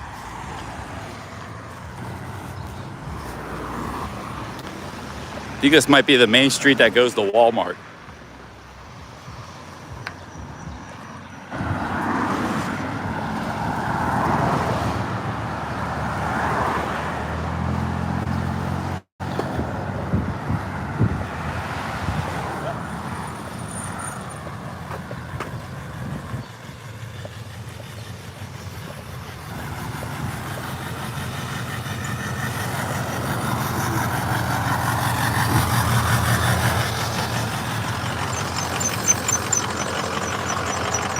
Hey, we got Chi-Chi in the chat.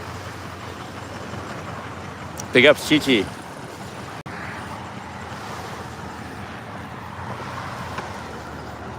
Nice little park there.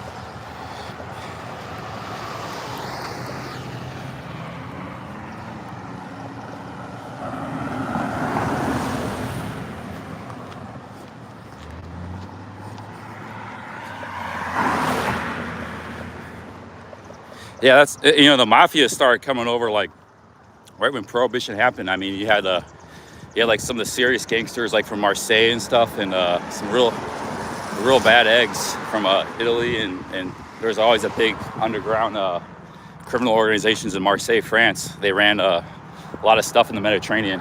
So when that big money was out there, that's when you had a lot of bad actors, and it was like gang fights on the streets and different mafias and street fight battles. The 1930s were crazy, man. Hey, how's it going? Hey, little guy. Hey. Yeah. Hey.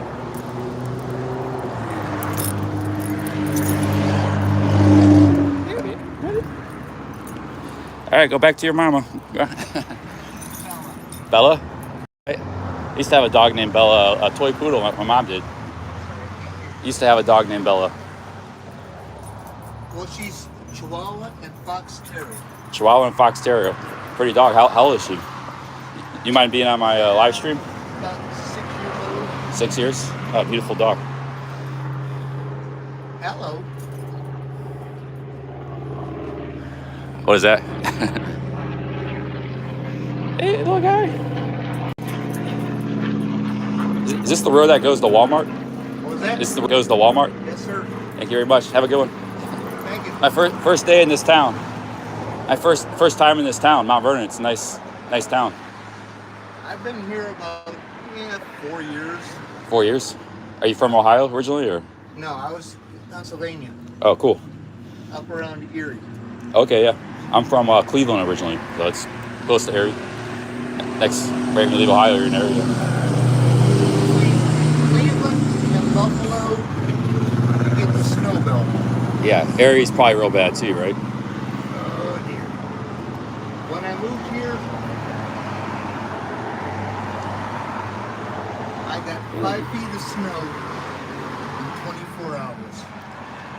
You moved here, in Mount Vernon? Yeah. Wow. No, when Oh. I lived in Erie. Oh, in Erie, yeah. But I got 5 feet of snow in 24 hours. That's pretty crazy. Here is pretty pleasant. It doesn't get too bad this winter, right? I get a kick out of the sign that says, if there's 3 inches of snow, no parking. 3 inches 3 of inches. snow, we get the broom out. We don't bother with the shovel. It's a huge difference. You just go a couple hours south from the lake, and it's like a much better climate. You know? Oh yeah. All right, take care, man. Have a good one. Yes, sir. Have a good day.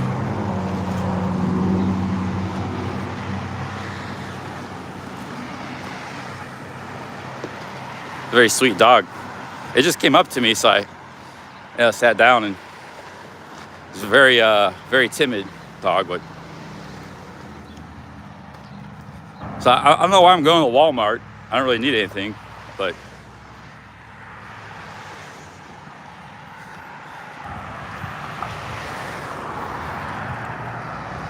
he's basically from the same area. Like Erie, Pennsylvania is right on there's a little corner of Pennsylvania that's right on Lake Erie, just like Cleveland. It's just about an hour and a half from Cleveland, right between Buffalo and Cleveland. He's basically from the same type of place. They get a lot of snow. It's called the snow belt. Actually, the snow belt starts in East Cleveland. Gets a lot more snow than West Cleveland because the way the lake curves and the lake effect comes off. They get a lot more snow, like 30% more on average. So, and he is right in the middle of the snow belt where he's from. He said he had 5 feet in 24 hours one time. That's a lot of snow. It's basically like this high. And Buffalo is also known for Buffalo, New York. It's a big city, the biggest city in upstate New York. It's like crazy amount of snow. Buffalo. I think they get the most in America of any city, bigger city.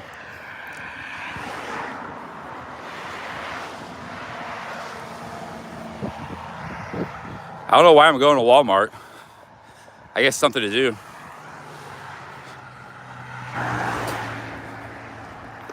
Kim says, yeah, I hear you. Yeah, I'm sure Alberta, Canada, gets some crazy amounts of snow.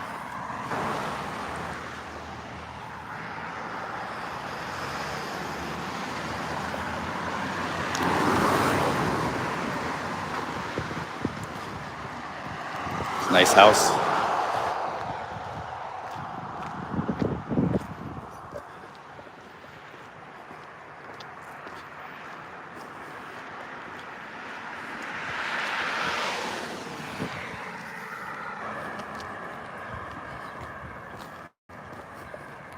Yeah, the UK, like, they don't get much snow, but they just get like months and months of like, sometimes cold, wet weather is worse.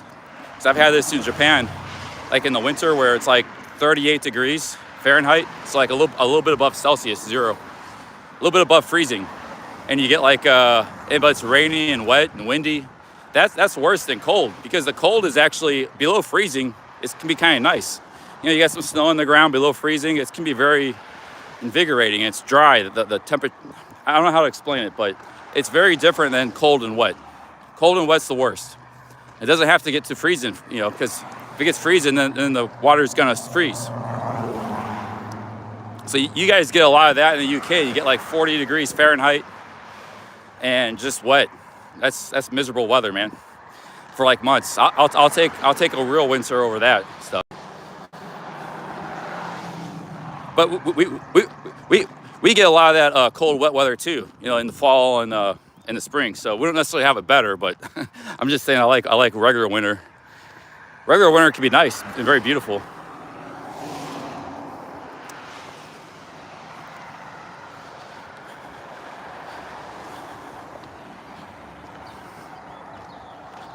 Yeah, and then the summers you don't get very hot, so I like our climate.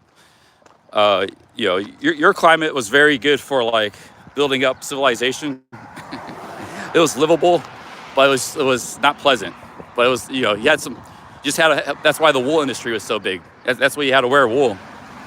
But it wasn't very fun weather, you know. That's why people always want to get away from the UK, you know. It's like the climate's kind of shit in my opinion. So they build boats to get away from that, man. But I kind of like this climate. You know, people talk about the winters, but the winters are nice for a while. It's fun for about a month, you know. And then you got a hot summer, nice hot summer. You got all 4 seasons here. Fall is very, very nice. Beautiful colors, the trees. So Japan's got 4 seasons too. So they got like hot summers. They got a fall. They got a spring. But their winter is not as cold. That's the only difference. Yeah. Otherwise, they got a very similar climate to here. But like I said, they get that wet. You know, the cities of Japan get that wet cold. That UK gets like 40 degrees. They even get some wind sometimes too. Japan can be a windy place. They get a lot of wind. So you could be walking down the street with your umbrella, 38 degrees, windy, rainy. I've been in that, man. It's not fun. That's why the onsen culture is big. The hot springs, they like hot tubs. They like to jump in a hot tub after that kind of stuff.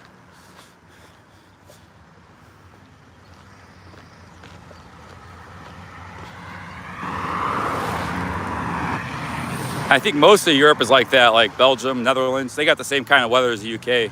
Northern France. Some of Germany, you start getting more continental weather. Where you got more 4 seasons, kind of like here. Same with Eastern Europe. Eastern Europe is like continental. They got harsher winters, hotter summers. It's the Atlantic Ocean that really moderates the temperature of the British Isles. Ireland, Scotland, UK, and the Atlantic coast. Quick and cold, drive-through. Let me go here, my dudes. Quick and cold and get a drink, a real quick drink here. Stay hydrated.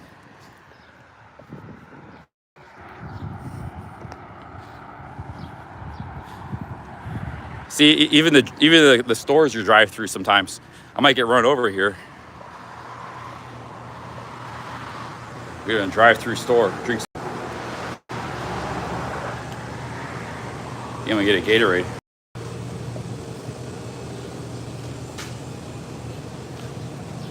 $3 for a Gatorade. Shit, dude. I might as well just wait to go to Walmart, get something. And not risk getting run over.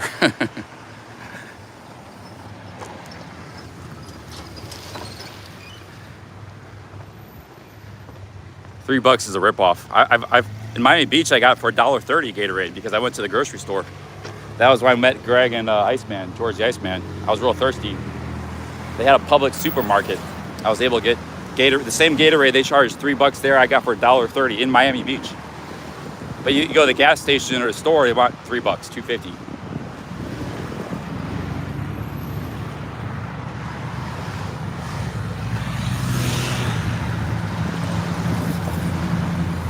Another 2 pizza places back to back. Pizza. I had a pizza place last night too.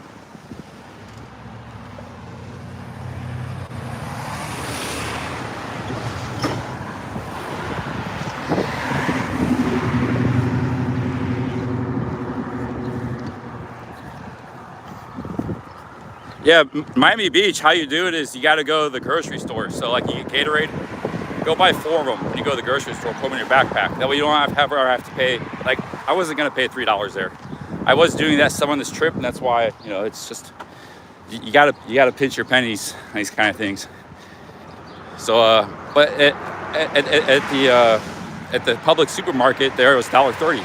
So you just go to the supermarket, you have to walk a ways to get to it. It's about 10 blocks back from the beach, so you have to walk a mile and a half to get to them.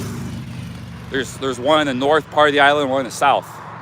So you go to your supermarket, get some reasonably priced food and drinks, and then, you know, if you want regular meals, like you gotta go to the bodegas, and they got good Central American food and stuff.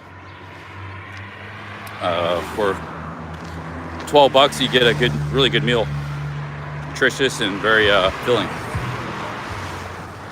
And then you stay at a hostel. So, you know, Miami Beach can be very, very cheap if you do it right. Same with New York.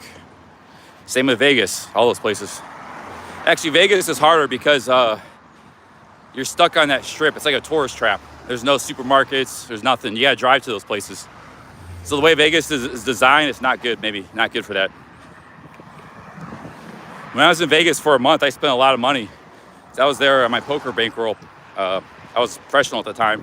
I spent about, I don't know, 4,000 or 5,000 that month. I had to stay in a hotel, had to buy every meal, had to take some taxis here and there. It was very expensive. That was 16 years ago.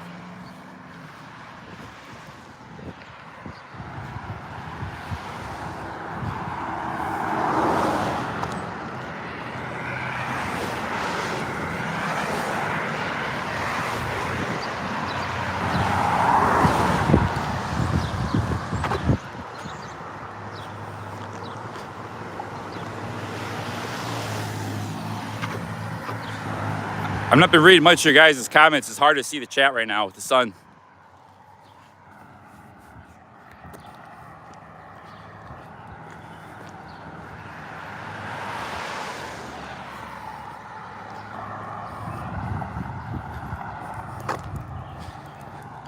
The main thing I'm looking for at Walmart right now is a container.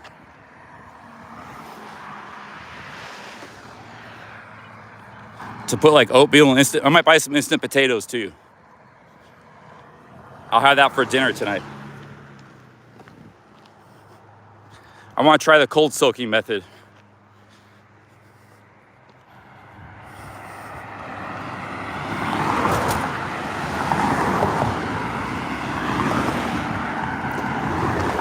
$3 was a total ripoff, and that's a business that makes its money from selling drinks. So they probably just make their money from mostly alcohol. People buy their beer. People drive through to get their beer or alcohol. So I've been paying around $2 all, and that was kind of overpriced. $2.50 the highest.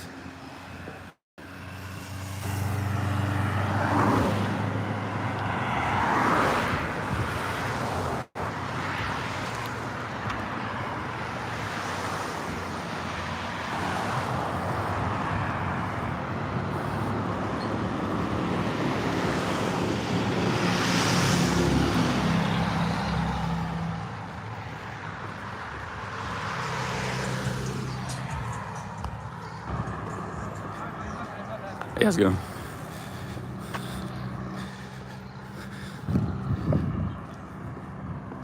Think of all the dollars you save not boozing, yeah. Yeah, that's a plus. It would be nice to have a beer once in a while, though.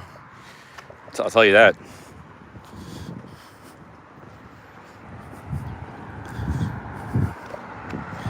It's a simple pleasure of life I'm missing out on at the moment.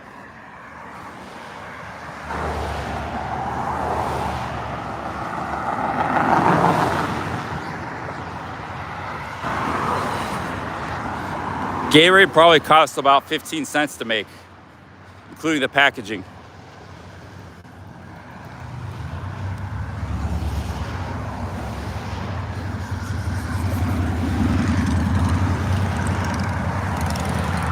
$5 maybe. The bottle is like 4 or 5 cents, and then the stuff in it's maybe another 3-4 cents.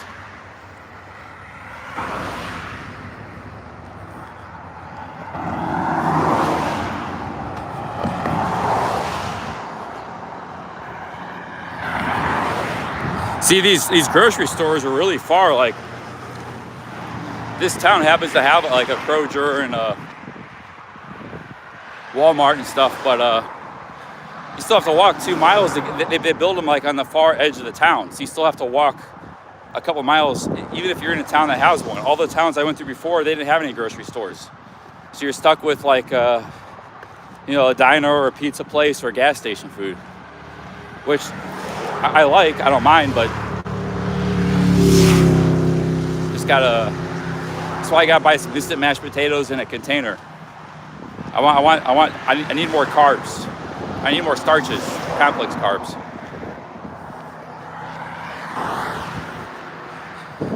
Christian says life is boring without beer.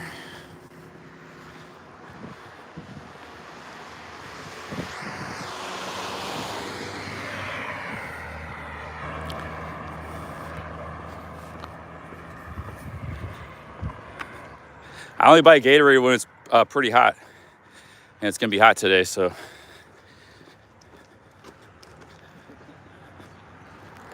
Let me check my maps. All right, there's a Kroger up here. I don't need to go to Walmart, you just go to Kroger. Kroger, or whatever you say. I really have no idea how to say that word, but it's one of the biggest chains in America. I mean, as far as the amount of business they do. They're only in a small part of America, like maybe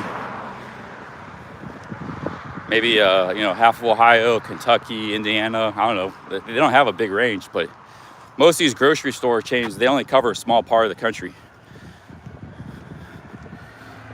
Like Albertsons, Safeway, those are in the west. Down south, you got Piggly Wiggly, Winn-Dixie, Food Lion.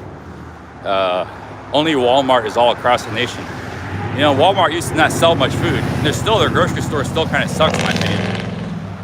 It's like, but they've gotten into the food business, and they used to not have Walmarts in Ohio, like just 15 years ago.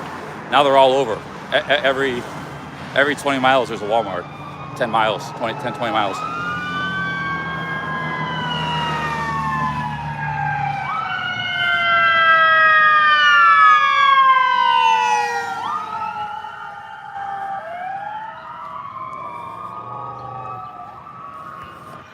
Yeah, I will ask them to pronounce the name. I haven't been into a Kroger probably. I actually remember exactly the last time I was there. It was about 25 years in Southern Ohio. 25 years ago.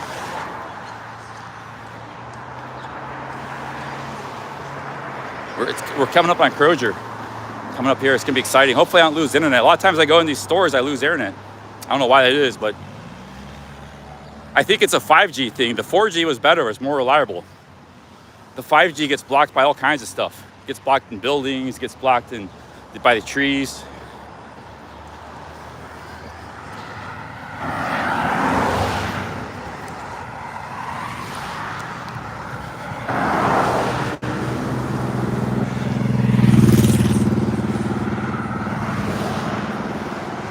Yeah, this 5G is bollocks. It's bollocks, I tell you. 4G was better.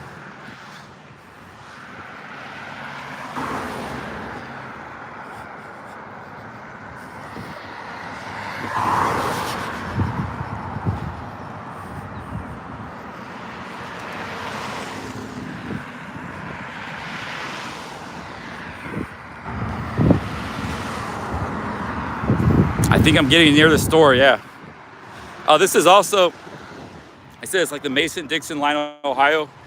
When you get into southern central Ohio, it's also very religious. It's where the Bible Belt starts. So it's real Bible Belt territory down here, all the way through, Kentucky, West Virginia, Indiana, Tennessee, big time. North Carolina. They call it the Bible Belt. Starts about right here. Right where Kroger starts is where the Bible Belt starts. Kroger it's not that they're not religious in Northern Ohio. It's just not as, I don't know, not as pervasive, not as prevalent. You got, and not as maybe fervent, you know, like, yeah, people consider themselves religious, but not as, you know, they don't have a Bible on their nightstand, you know, whereas most people in the Bible Belt do, I think, which nothing wrong with. I'm just commenting the cultural differences.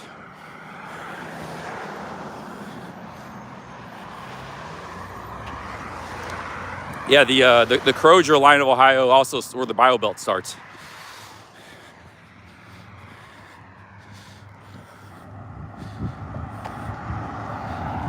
Yeah, all the way down into the south, all the way down to Texas. Texas to Central Ohio.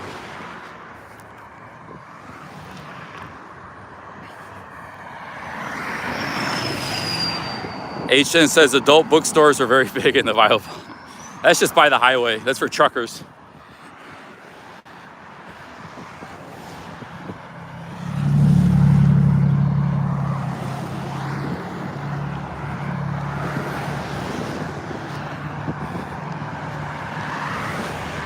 There's Crozier right there. There she be.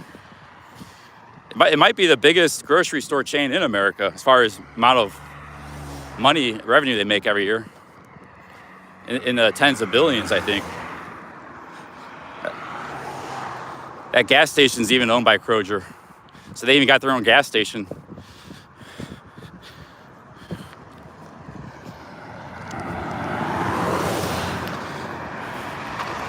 Well, Walmart is not really a grocery store. They're just a big store that also sells groceries. Some groceries. They've never been a complete grocery store. This is Crozier. See, they got their own gas station. They got their own auto repair shop or whatever the hell it is, car wash. I don't know why they got these scooters. Nobody ever uses them. I don't even know how to use them. I would use them, but... What's the price of gas right now, my dudes? $4.99, diesel $6.09. It's about the same price it's been last week. Hasn't budged. Got some firewood side of the game there if you need firewood. The gas station, ice cubes. Been 25 years since I've been in a Crozier. Smell some fried chicken somewhere. Smells pretty good.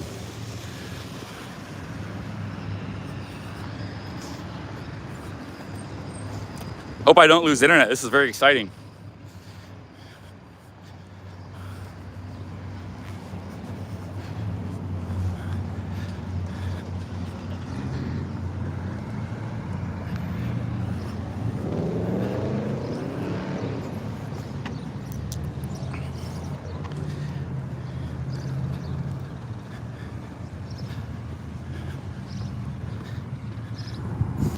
And I smell fried chicken everywhere. That's a Chipotle.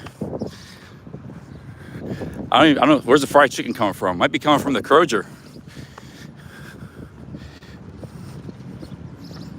Oh, it's the third largest. Okay, what's the largest? Albertsons? Safeway? I thought it might have been the largest.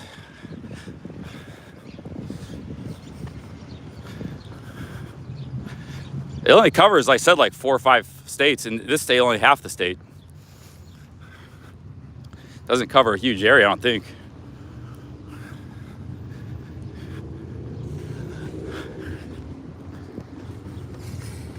Albertsons is owned by Crozier, so what the hell's... Albertsons is huge. What's bigger than Crozier then?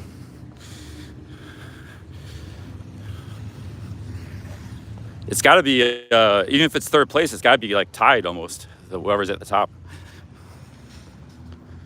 Yeah, okay, Walmart's second. That doesn't count. Walmart doesn't count. Screw Walmart.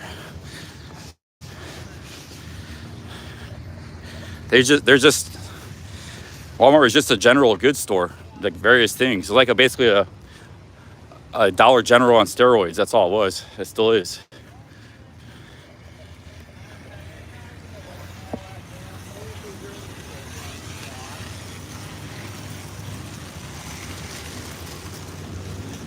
If I exclude Walmart, it's first place.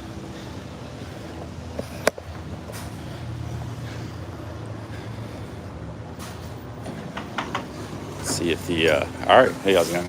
First time I've been, I guess I'm going the wrong way. I'm already violating Crozier etiquette. Walked into the guy with the, almost walked into the guy with the cart. Gave me a mean look. I violated Crozier etiquette. Let's see here.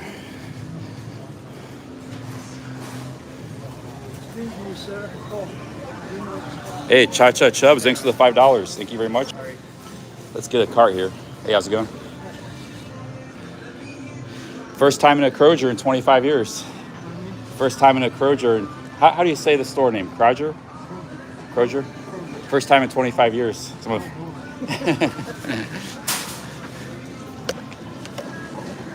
Hey, Cha-Cha Chubbs, thank you very much. He said Crozier.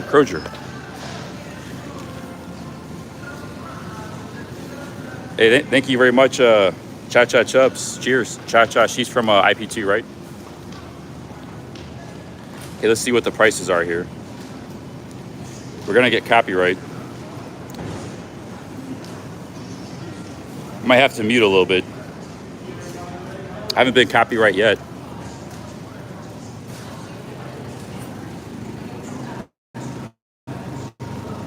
And they got a nice produce selection. I'm liking this already. We got beets, radishes, all kinds of stuff. They even got spices, herbs, dill. At the dill. Prices look pretty okay. Spring onions. This grocery store rocks. You don't see this stuff at a lot of, like these herbs and stuff at a lot of grocery stores.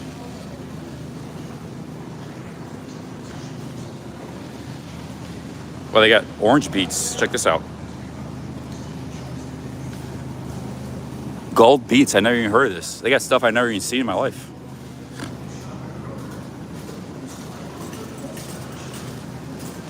Let's see here.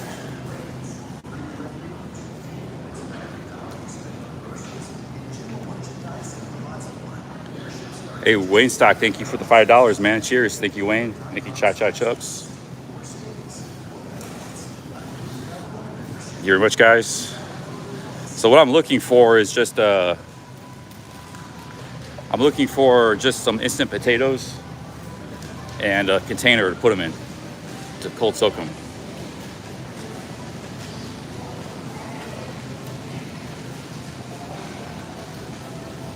How much are the avocados? 2 for $3? That's kind of expensive. Usually about $1, I think, is the better price.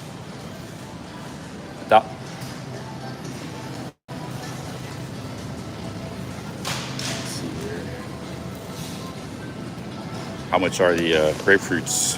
5? That's not bad. Or 6. Corn on the cob, 2 for $1. Little watermelons, 3. Cantaloupe, 3. Prices are about average. $6 for watermelon. 49 cents for what is that, a pound of bananas? Per pound. Oh, I missed another super chat. No, Wayne Stock, right? Big ups, Wayne Stock. Thanks for the $5.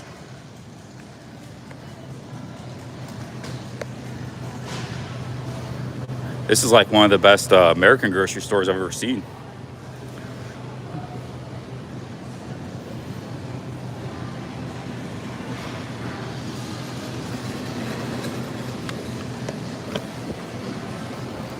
They even got a whole dip section. I've never seen a grocery store with a dip section. Assorted dips.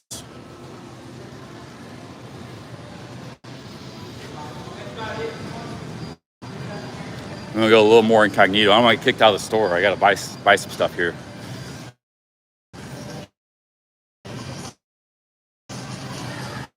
Looking for instant potatoes. Oh, they got a whole seafood section. Check it out. Pretty good. I recommend if you're gonna get salmon, only get wild caught salmon. I eat salmon about once a month, but I only buy wild caught. It says it right in the package. It's either farm raised or it's wild caught. That bread smells real good right now. Some fresh French bread.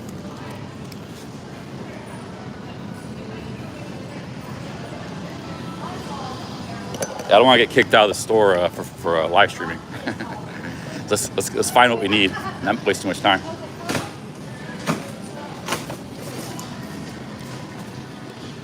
Let's see, where is okay, we're looking for instant potatoes. Let me ask a lady, because it take me forever to find them.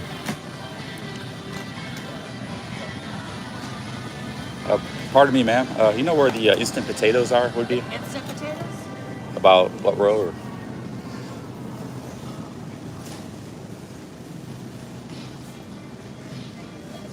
Oh, thank you very much.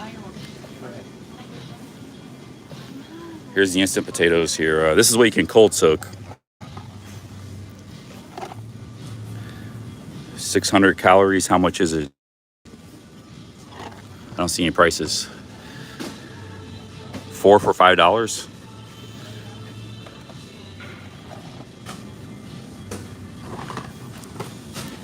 Still, that's not that cheap. What we got here? We got bags of instant potatoes. $2.39. These are really expensive instant potatoes, man. You get, oh, but you get 900 calories for $2. That's not too bad, I guess.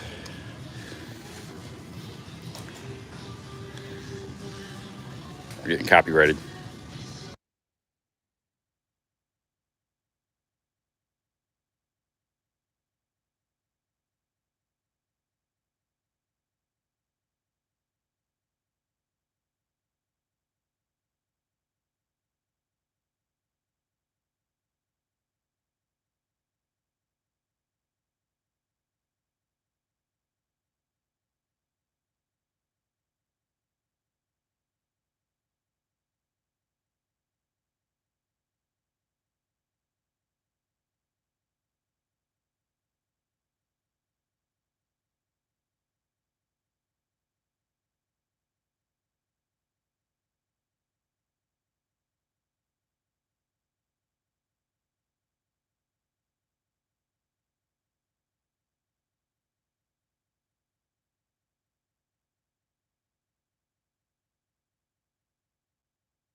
A lot of sodium in these things. I'm mostly just trying to get a lot of carbs.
Couscous is also another good cold soaking food if you can find it. They got instant rice by Knorr, but these things are like They're kind of a ripoff. They're still like cheap, relative.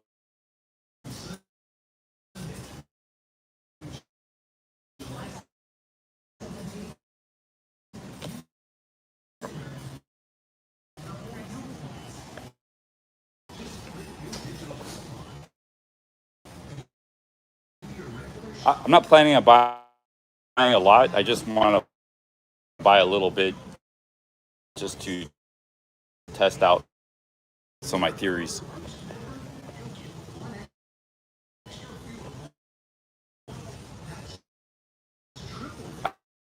I had it muted for the music.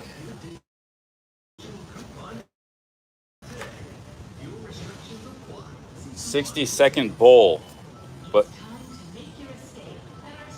it's rip-off stuff here. $4, 400 calories.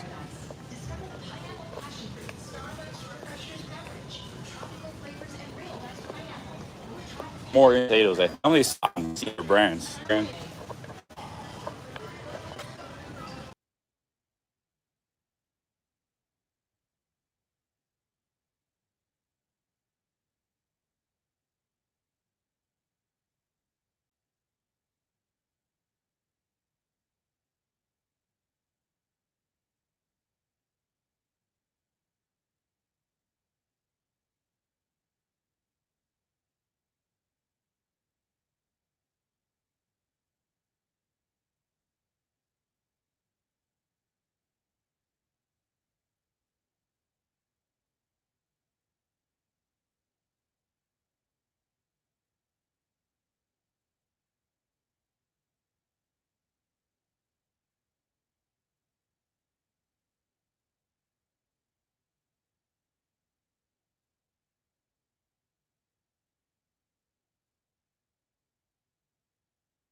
Okay, I'm looking for the ice cream containers. Sometimes they have a good plastic thing for cold soaking. So what I'm looking for is a good plastic jar.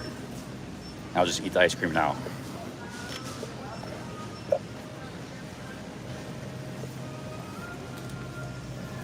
Let's see here. What the hell's that?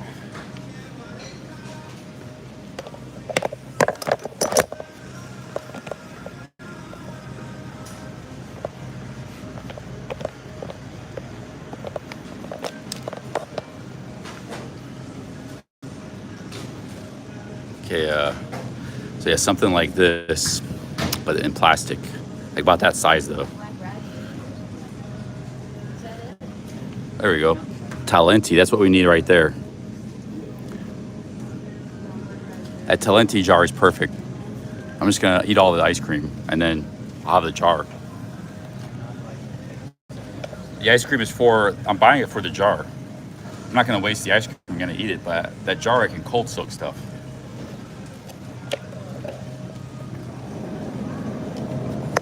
So I'm gonna eat all the ice cream when I get outside.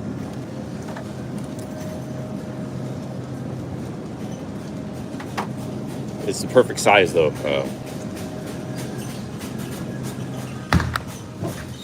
Now I could cold soak oatmeal, mashed potatoes, that kind of stuff. Mint fudge cookie. I don't really want the cookie, I just want the ice cream. Went from $6.50 to $3.50 of this stuff.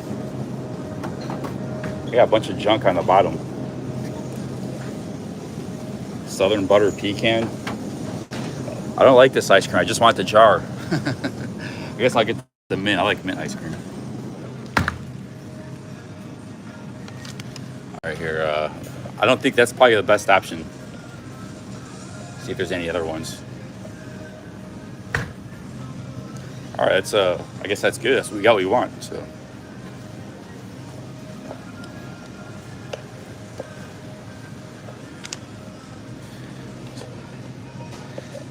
Non-Kai Sabai says not big enough. It's about the right size. Yeah, you can probably fit a whole bag of one of those potatoes in there.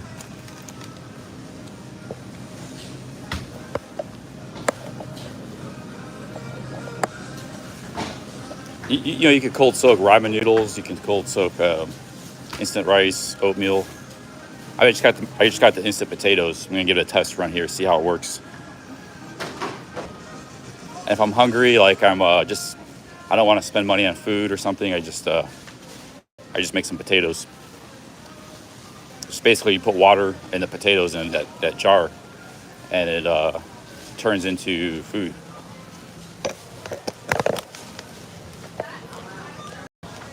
They have a 8 item or less aisle. We got quite a bit here. She don't got too much.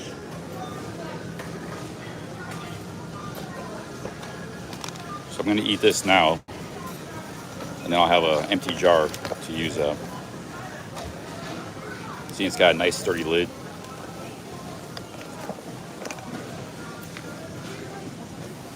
It's not paper, it's plastic.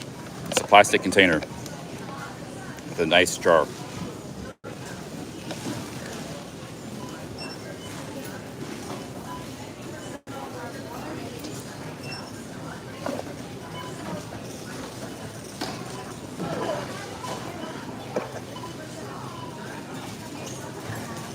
This is what a lot of the thru hikers do, guys.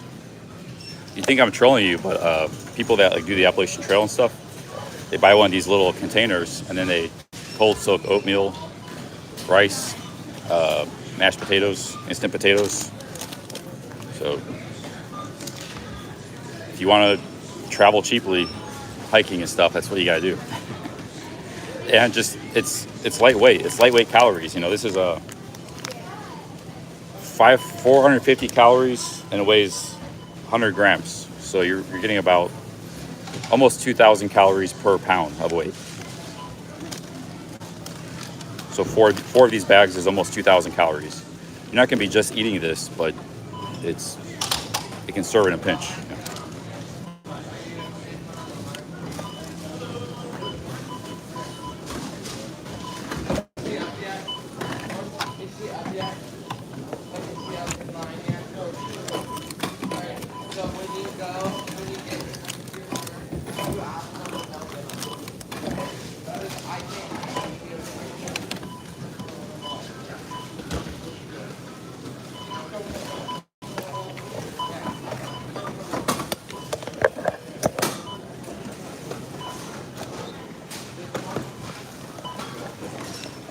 Hey, handsome man, thank you for the $1. Thank you very much for that. A bunch of dollars here. Might not be enough. This stuff was on sale, but I don't have a Crozier card or anything, so I don't know if I'm gonna be able to capitalize on the sale price.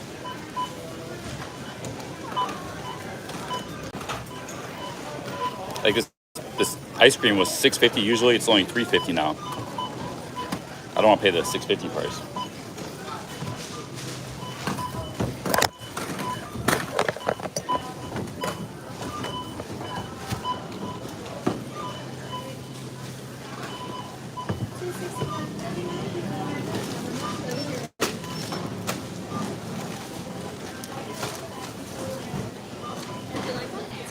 Oh, it's free? You have to fill out any form or anything? Or? You just fill this out, turn it in customer service. Is this stuff on sale only for the card? Like there's... Was it gold tag? I think this might have been. I don't know if these were. It says 4 for $5. Hey, Kim, Hanson, thank you very much. Kim, thank you for the 3 Canadians. Thank you, Hanson, for the $1. Cheers, guys. Yeah, okay, I'll fill that out, yeah. I haven't been to a Crozier in 25 years, so... But I might be through some more in the future.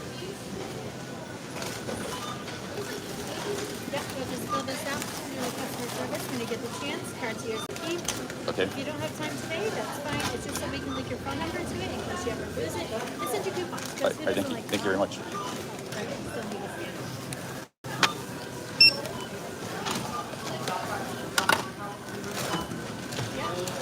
Yeah, I should say $2. $2. Yeah. Right, $9.49. By the way, Plastic? yeah, take a plastic bag, fine. How do you say the name of the store? Kroger?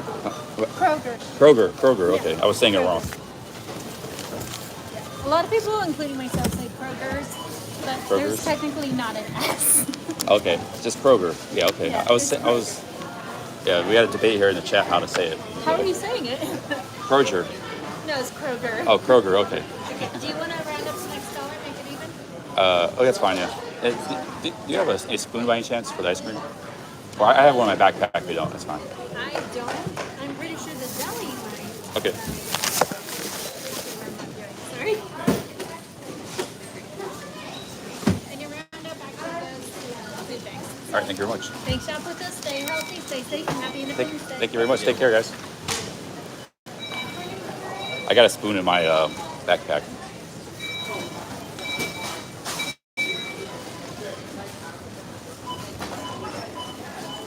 Hey, Hanson, thanks for the $1. Cheers, man. Thank you very much.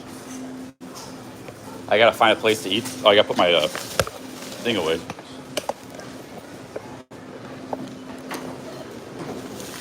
Super nice cashier lady, huh? They didn't mind my streaming or anything. So we'll eat the ice cream now before it melts. And then I'll have a container to cold soak stuff.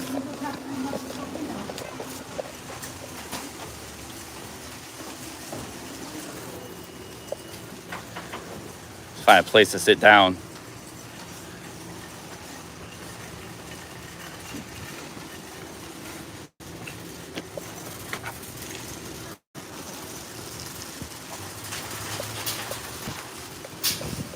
So it's pronounced Kroger, or no, Kroger.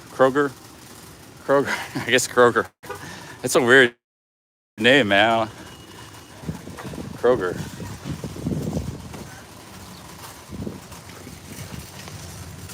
All right, we gotta find a.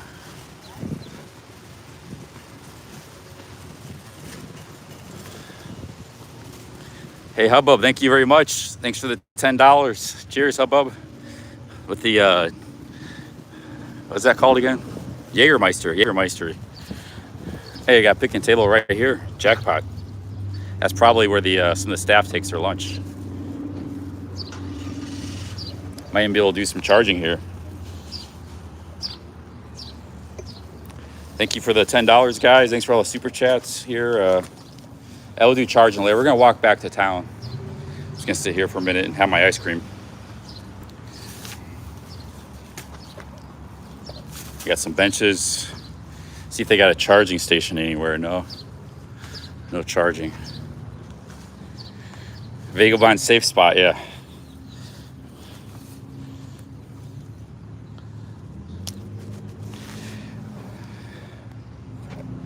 All right, I'm just gonna set the stream here while I eat my ice cream. So you guys feel free to chat amongst yourselves here. Thank you very much for the $10 there, Hubbub. Paid for my, just about paid for all this stuff, potatoes and ice cream. I gotta dig out my spoon so I can eat.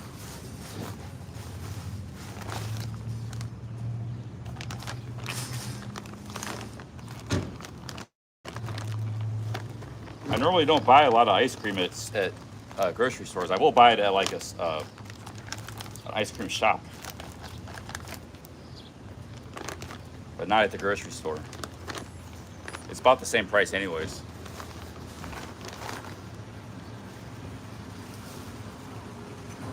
I'm gonna put my potatoes in the way. I got four bags of potatoes, so we'll have one of these probably tonight for dinner. Try it out. A lot of sodium. I think this is like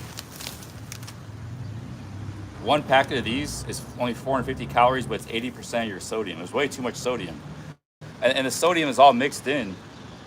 It's all mixed into the stuff, so you can't like separate it like you can ramen noodles. But the good news is there's no MSG in it, as far as I can see.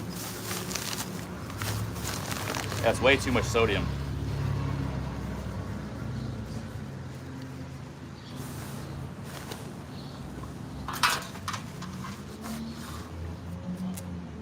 So I don't know if that's a good solution with all the sodium. You might have to eat 2 of those just to have a proper meal. Need to find I need to basically find some potatoes with nothing in it. Just straight dried potatoes.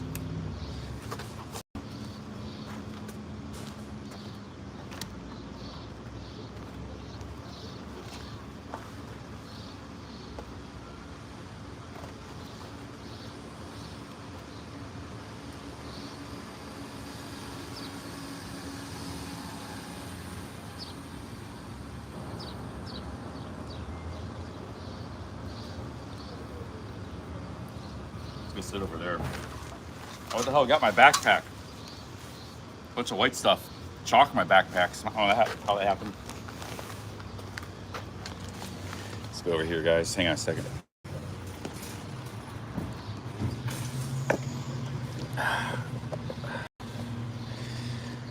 How's it going? Pretty good.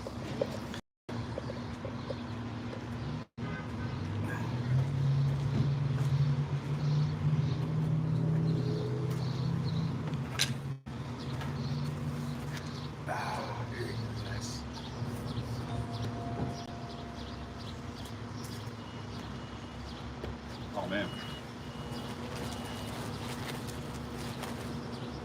Oh, stuff too. I got the stuff to dry. I forgot about. Let's dry it here.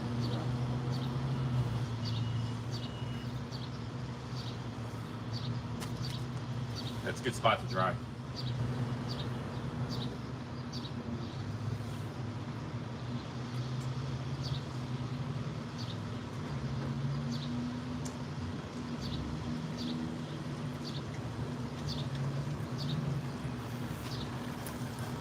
I'll be out here in a few minutes. Oh, you're fine. Yeah, oh, thanks. You're good.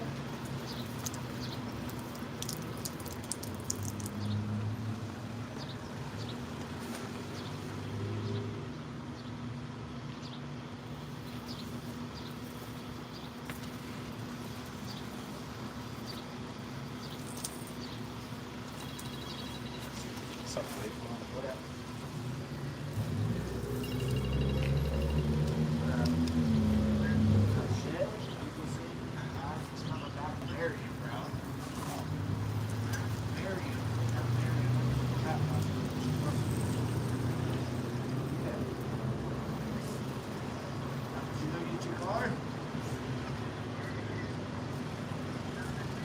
I might just walk to Columbus now that I got food. I can pull up food. I might just walk there. Haven't decided yet.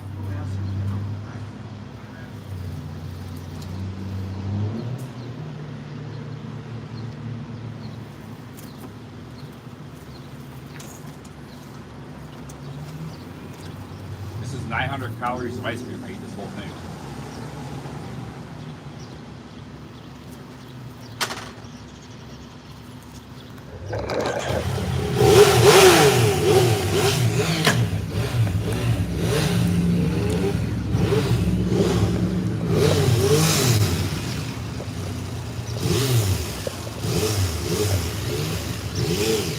Nine 900 calories. I ate this whole thing here.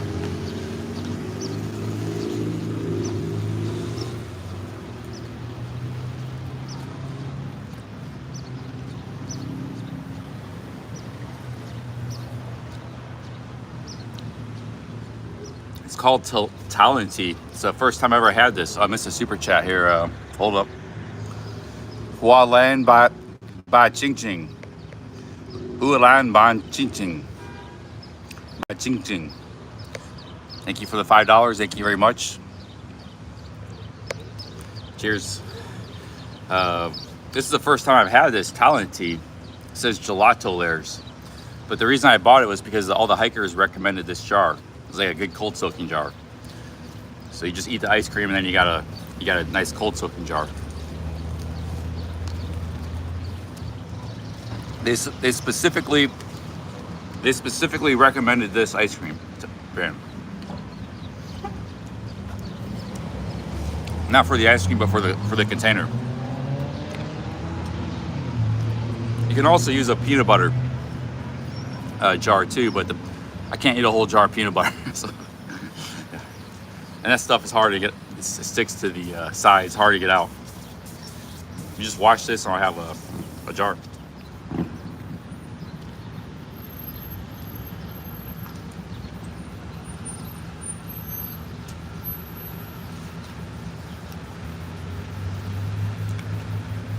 How did you guys know there was a hose?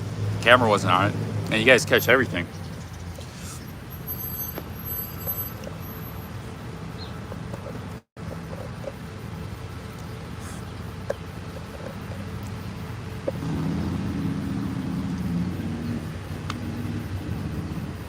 It's a mint fudge cookie.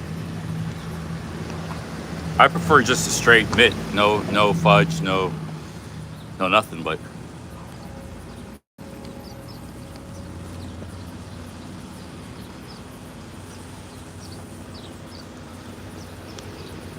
she's busy working. I want to, have a quick 20-second conversation, but when somebody's busy working, I'm not going to try to distract them with IRL or run game or any of that kind of stuff.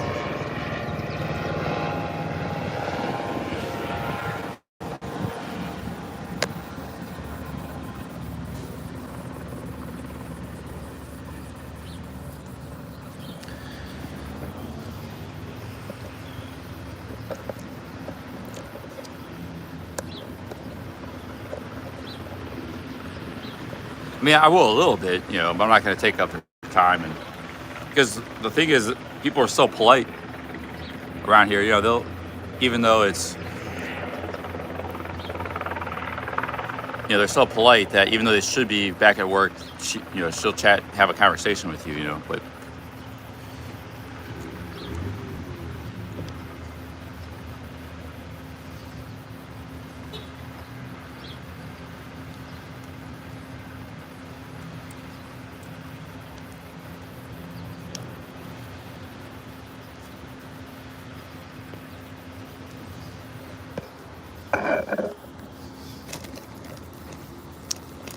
I don't know what this is. Something in my backpack. Still got sesame sticks from yesterday. I'm drying my, I don't know if you guys caught this, but I'm drying my shirt. Socks. This stuff never dries.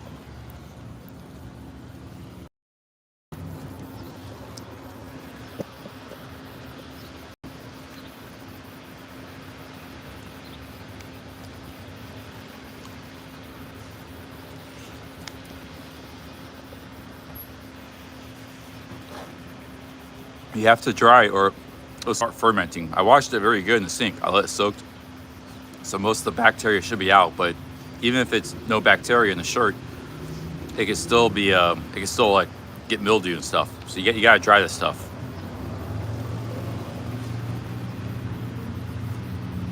It's already washed. I'm just trying to dry it. I washed it last night in the sink.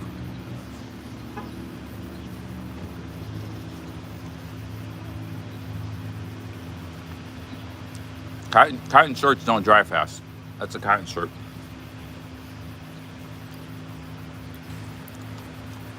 This is too much ice cream, man.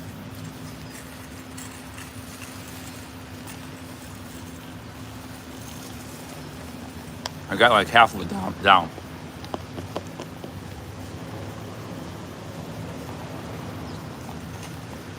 See, again, ice cream is a ton of fat. A lot of saturated fat. This cup has 45 grams of fat and 40 grams or 120 grams of carbs, 15 grams of protein.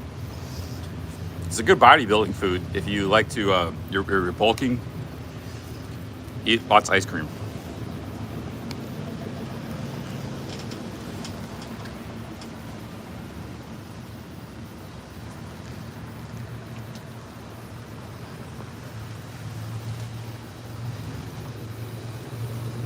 The quad father, Tom Platz, he used to say he used to eat like a tub of ice cream every day when he was bulking.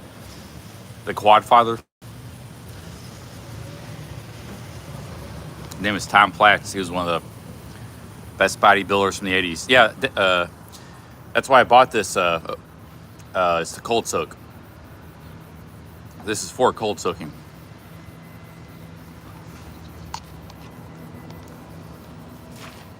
I really didn't want the ice cream that much.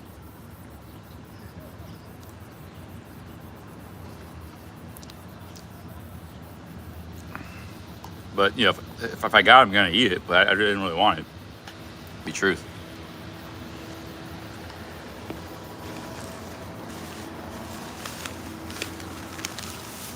And I got potatoes too, cold soak.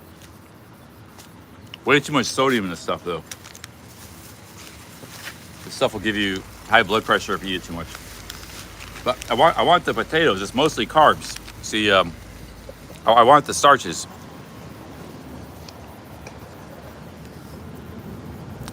It's so I'm gonna eat the whole bag. This is another stupid thing. Who eats a meal that's only 100 calories? It makes no sense. So I'll eat the whole bag. It's 450 calories. That's not even enough for a meal anyways, but so you gotta multiply all these by 4. So there's not a lot of fat, you know, because they got a little cheese. There's a little fat from the cheese in there.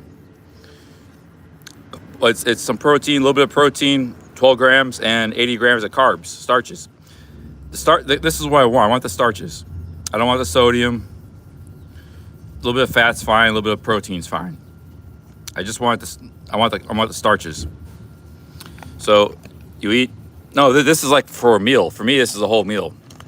I might have to make 2 of these to make a meal. That'd be a $2 meal. But it's just way too much sodium. So I just bought it to try it out. But I'm gonna have to find a better. That's all they got is this Idahoan for potatoes. I need to find like a big bag of basic dried potatoes. No other added crap. And I'm sure it tastes good, but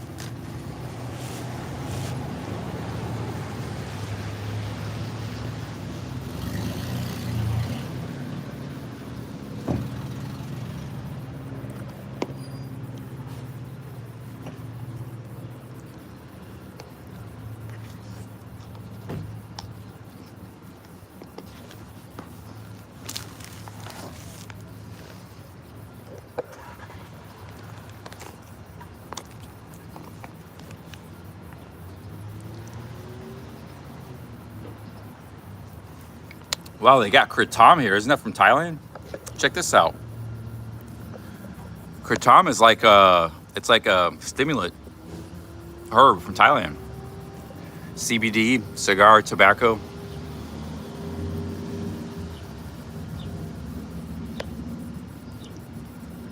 I can't believe they got kratom here. Must be some Thai people in the area. Should I go get some kratom? I've never tried it before. It's like a herb. It's like a stimulant herb people chew.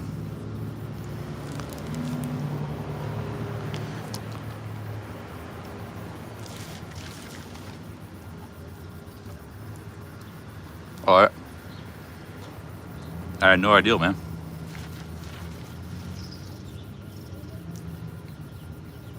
I never seen.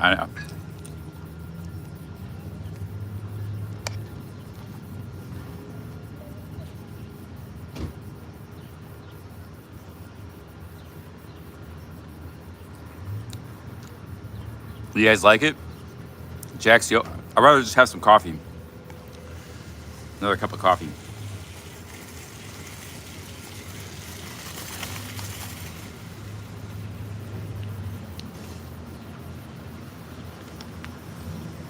Yeah, I've never had it. I know it's like, it comes from Thailand.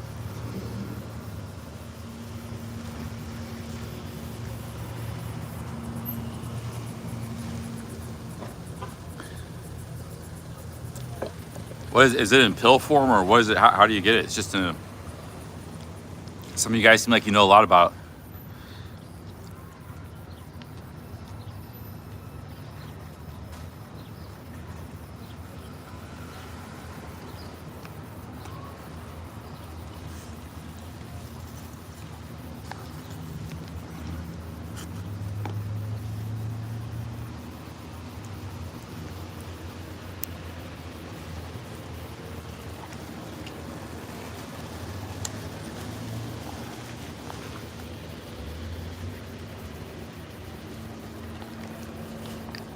AT says bad ideal.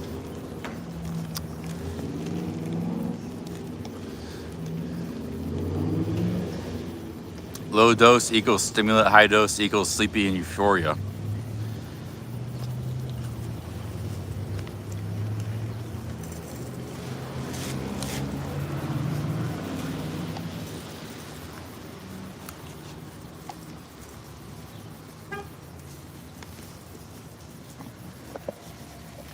We got our local Kratom store. Water pipe, CBD.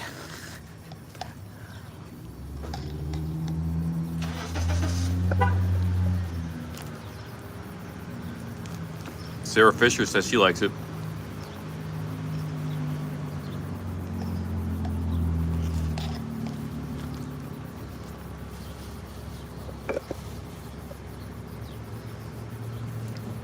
I'm gonna throw the rest of this away. I ate about 80% of it. Just too much. 900 calories in that thing, 1,000 calories.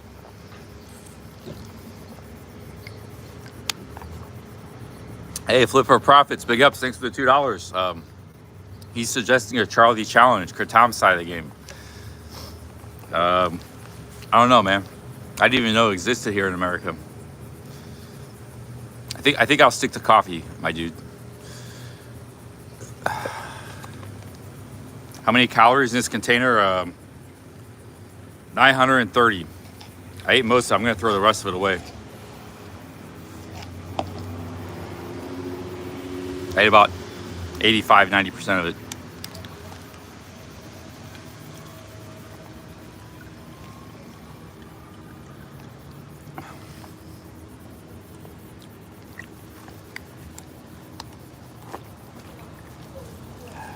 All right, guys, let's throw the rest of this away here. Oatmeal is good for cold soaking. I can cold soak oatmeal, add a little raisins, a little sugar. The problem is, like, if you buy sugar, you get like 4 pounds of this stuff. I just need a little bit.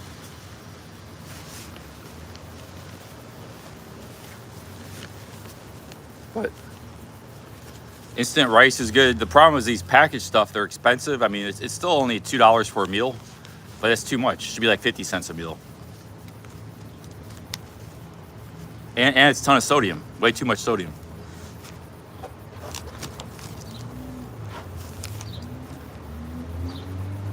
But the packaged stuff is overpriced. They charge you for all that sodium. That's what you're paying for.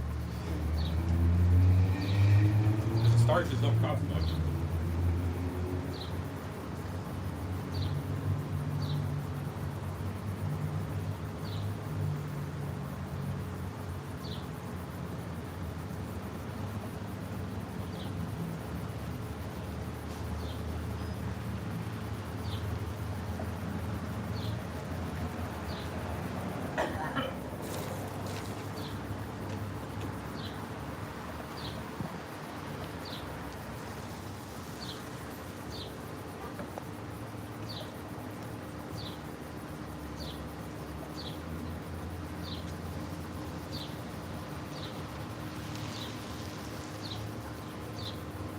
I got most of this cleaned out. I just have to clean out the rest later.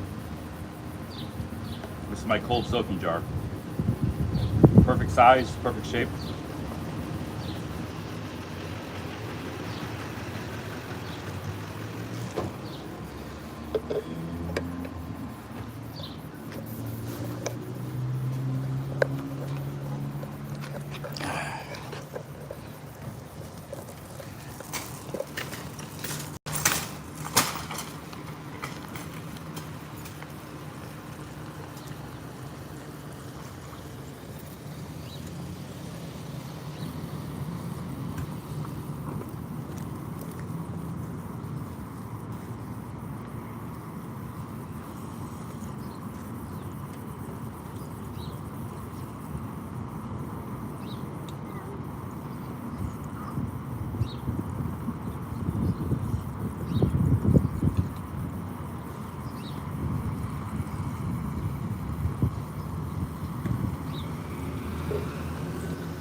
Something lightweight too for cold soaking. You don't want like a big heavy jar or something, glass or titanium.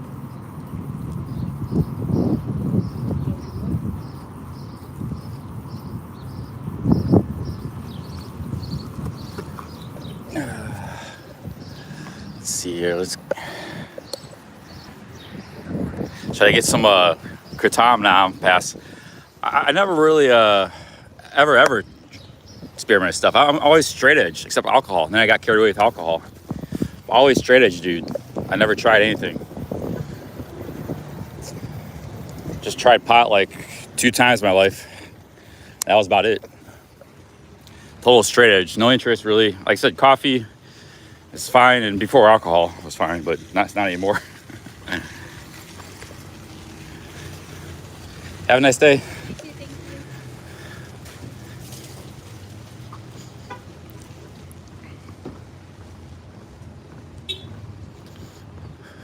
Big ups to Crozier. Very friendly staff. A+. Good selection. Prices were reasonable. I mean, they're not crazy, not super cheap, but they're about average. Pretty good, not bad. Some things better prices than other things. I didn't have a lot of time to look at the prices and study them, but hey, let's go Dollar General, my dudes. They got Dollar General here just to see if we see any good cold soaking things to get. So the thing with these grocery stores, they're so big, I don't want to spend all day like trying to find stuff. I just got something real quick for an experiment. But the Dollar General is much more manageable. So getting cold soaking, but Dollar General is usually overpriced on food.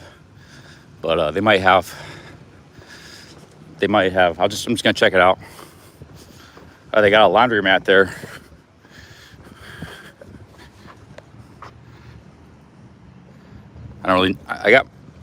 I cleaned some stuff in yesterday, so I don't really need to go to the laundromat.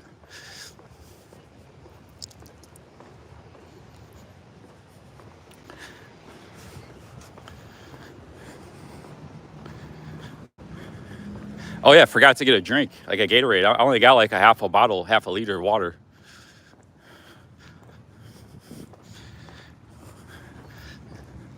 So you got cheap drinks, let's see.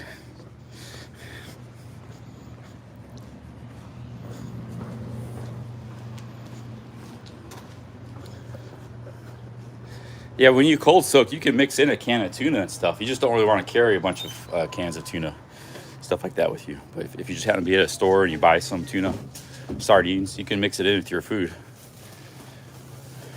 So they got cheap drinks here at Dollar General.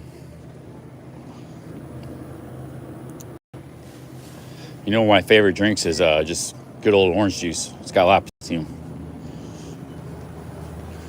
I kind of got sugared out from the ice cream.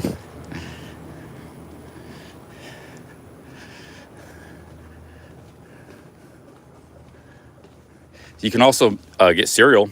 You get a box of cereal. You get instant powdered milk.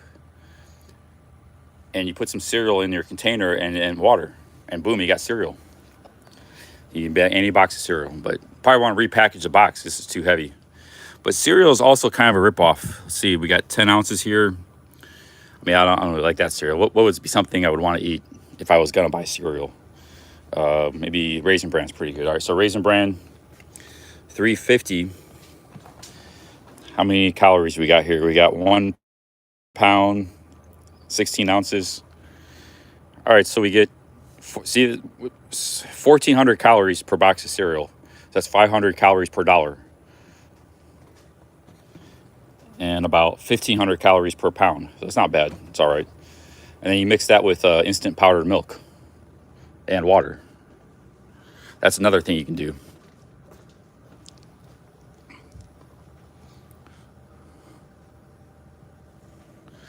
The calorie weight ratio is so-so. It's not that good for the calorie weight, but the calorie dollar it's okay.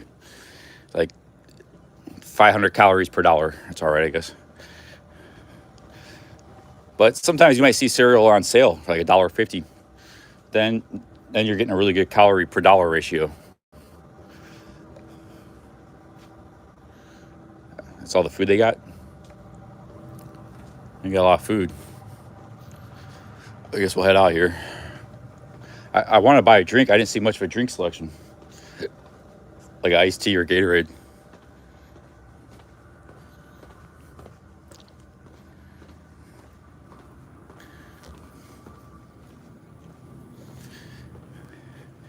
And we got some Biden fans in the chat. See, ramen noodles are good. They're 35 cents. High calorie to weight ratio and very cheap, but you don't want to be living off the little ramen noodles.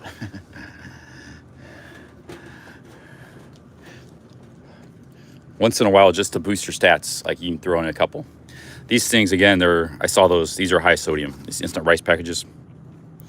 And you can't get the sodium out of it. So you got baked potatoes again. These are cheaper. They're $1 here. Look. These are $1 here. They were $1.25 at Kroger. Rice-A-Roni. This is only $1. 800 calories. Again, way too much sodium. The sodium will kill you. You get that every day. Way too much sodium. But good price point. Chicken Creations.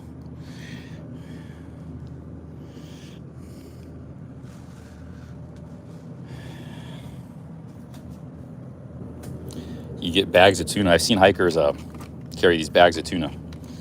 It's not much calories. Only 80 calories, this tuna pouch. And it's $1. And it's got a lot of weight, 85 grams. That's why you don't buy that kind of stuff. If you want it for a treat, you can, but something different. All right, let's get a cold drink here. So yeah, the drinks are only $1, so good ideal.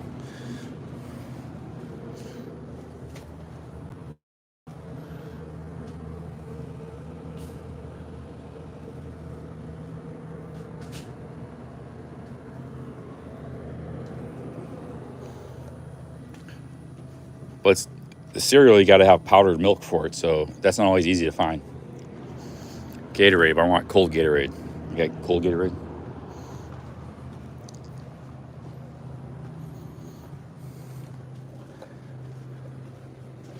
Yeah, here we go. $1.50. And I think I might stop drinking Gatorade. Just too expensive. Hey, we got some sparkling water. Oh, 0 calories. It's just plain sparkling water. I guess I'll get this for the hell of it. $1. I'm good on the calories with the ice cream.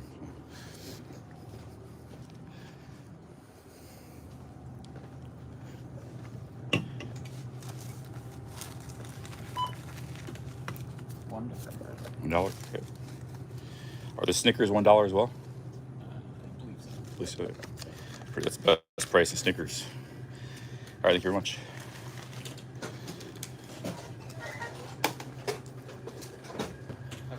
You too.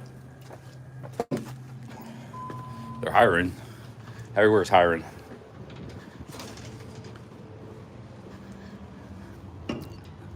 No, it's I'm considering two things. Calorie per dollar ratio, how much calories you get per dollar, how much bang for your buck. And how much calories per weight ratio. So how many calories you're getting per ounce, per pound, per 100 grams. These are things you have to consider when you're living out of a backpack. All right. And your finances are limited. Even if your finances are unlimited, you don't care about the money, the calorie to dollar ratio, you still have to care about the calorie to weight ratio if you're backpacking. Those guys usually buy like those packaged meals that cost $20 freeze dry. 500 calories for $20. You can tell that the hikers that have a lot of money, some of them do because they just want to do it. It's an adventure, it's something different. But they still have to care about the calorie per weight ratio. So the nutrition factor is another third factor that you have to consider. It's like a watermelon has a lot of nutrition, but you can't carry a watermelon around. It's, weighs 20 pounds. You have to probably maybe buy it and cut it up and eat it like right here by the store. Hey, Trey Espy, thank you very much. But Yeah, I mean, nutrition is a factor as well, but you have to consider all three are factors. But nutrition is like the third least factor. Thank you very much, Trey. It's the third least important. You just try to get nutrition when you can, where you can, but you need the calories first.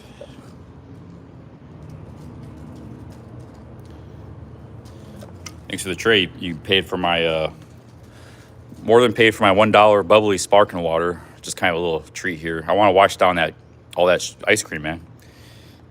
It's way too much ice cream. Something like this will wash it down pretty good. It's got no artificial, nothing artificial. It's just carbonated water and natural flavor. Berry flavor. That's pretty good. Oh, big ups, handsome man. Thanks for the $1.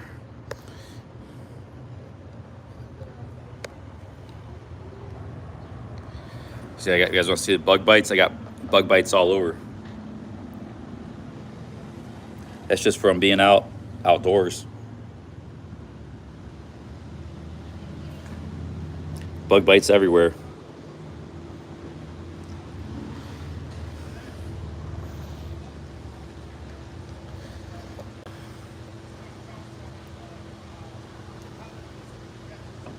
Yeah, we're just hanging out today. We've been live for 3 hours, hanging out here in Mount Vernon, Ohio, right in the dead center of Ohio, the geographical center. And it's kind of an off day. I mean, you see I'm still doing walking. Just walking around this town is a bit of walking, but tomorrow we'll probably be leaving here. We'll be leaving here, definitely.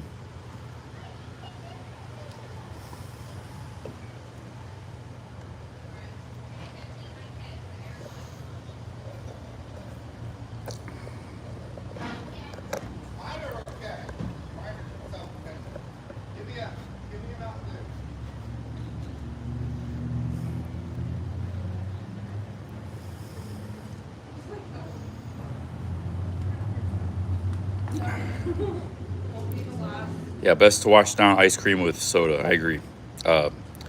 Non-sugary soda. What? I don't have my ID. I don't have my ID.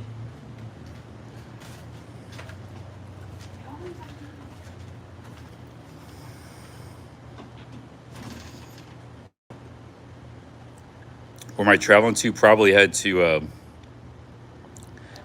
Columbus next. Columbus, Ohio.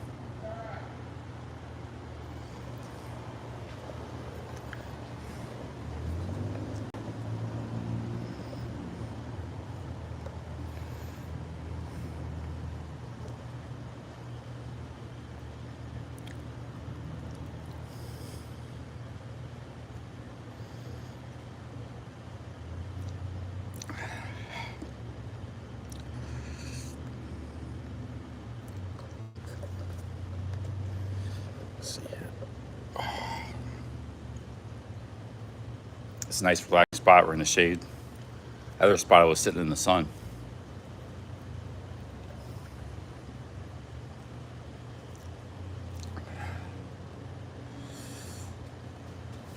Have I ever thought I don't want to carry a cooking stove.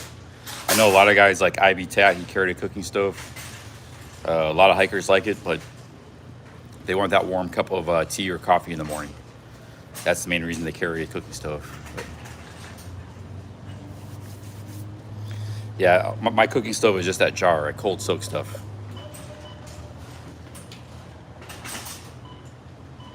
They still weigh like a pound. You got the pot, the stove, all the contraptions. It weighs almost a pound. A pound's a lot. I got my bag down to about 7 pounds now without the food and water.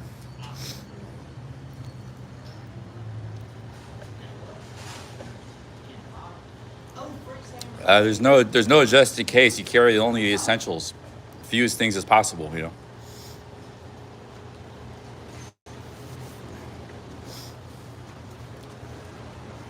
Well, there you go, Malai.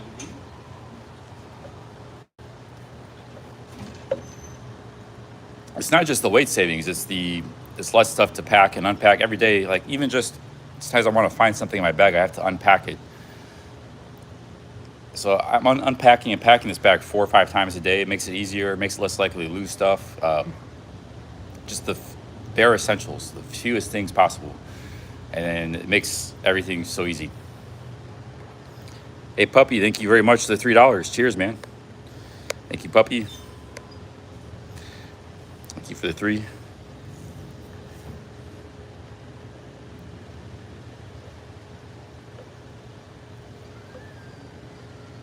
We're gonna be heading back downtown here in a minute. Has anyone tried to give you money because they thought you were homeless? Not yet. That happened to Seb a lot on his walk, especially when we got in the Midwest. Well, I had Dylan. No, Dylan gave me $10 in Cleveland. So I stand corrected. Dylan gave me $10. I was gonna give him money for gas, and he was like, "No, how about I give you money?" And he pulled out a 10 spot. So he gave me a ride, and he gave me $10.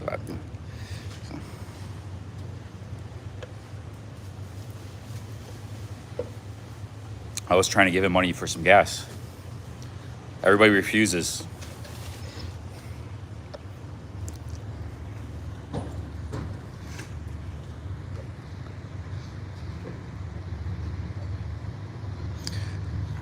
Herb is excited to see how the cold soak works out.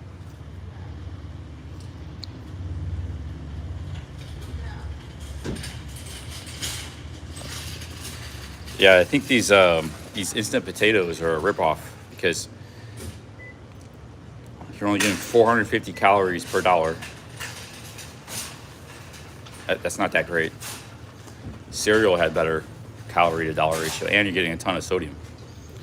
Cereal doesn't have any sodium, so cereal I think is better than instant potatoes. But instant rice is the same thing. That Knorr is just full of. You're paying for all the spices and sodium and chemicals.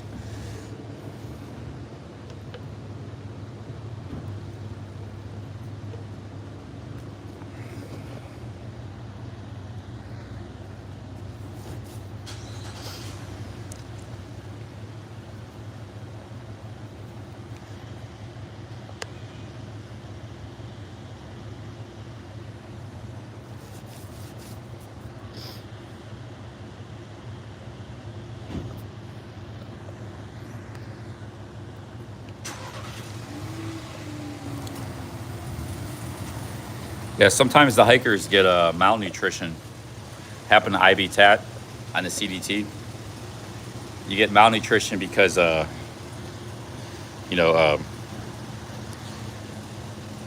eating like ramen noodles and instant foods all the time. But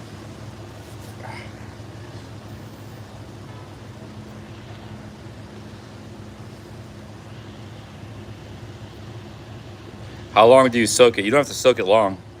Maybe 30 minutes to an hour.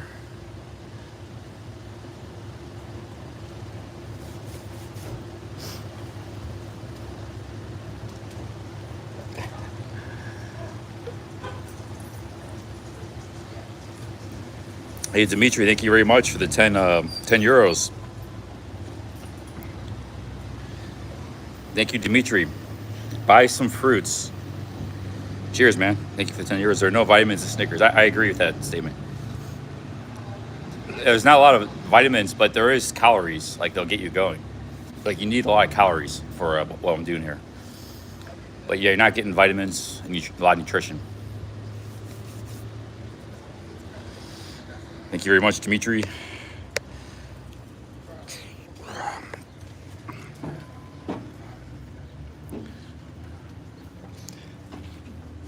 Michelle gave me some B vitamins complex. I bought a thing of vitamin C, but last night I was trying to get rid of some of my weight. So I took about half of and put it in my ditty bag. I took about half of the vitamins. The rest I just threw away. It was too much weight to carry. So I shaved off about 1.5 pounds yesterday. Maybe because now my backpack's real light. I shaved off about 2 pounds, pound and a half.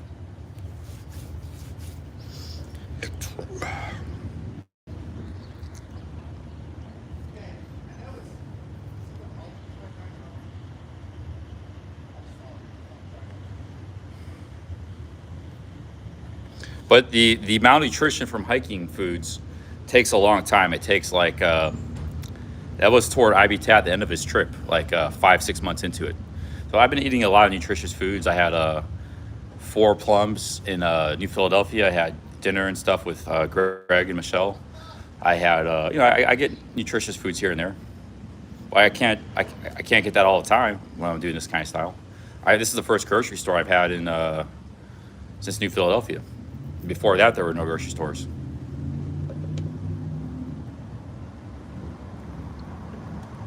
People drive to these grocery stores, and sometimes they drive a distance of 10, 20, 30 miles, from the surrounding area. So they don't have them everywhere.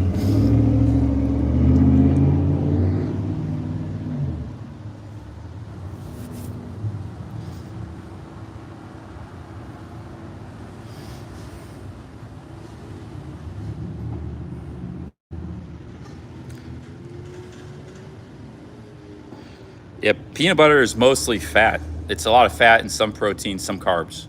It's like 65% fat, 20% carbs, 20% protein, 60, 20, 20.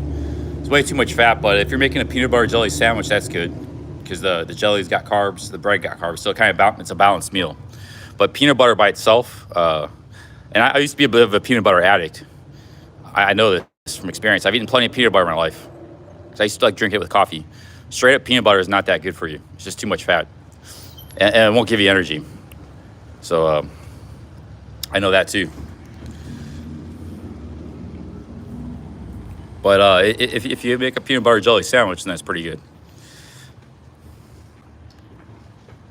Do you guys know, can you guess which famous sports players, there's a pair of them, a team, I'll give you a clue.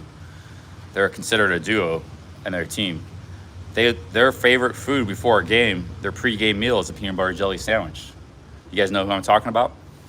Probably don't, but you never know. Somebody might guess it. There's a very famous athlete, professional sports. Their favorite food is a peanut butter jelly sandwich before the game.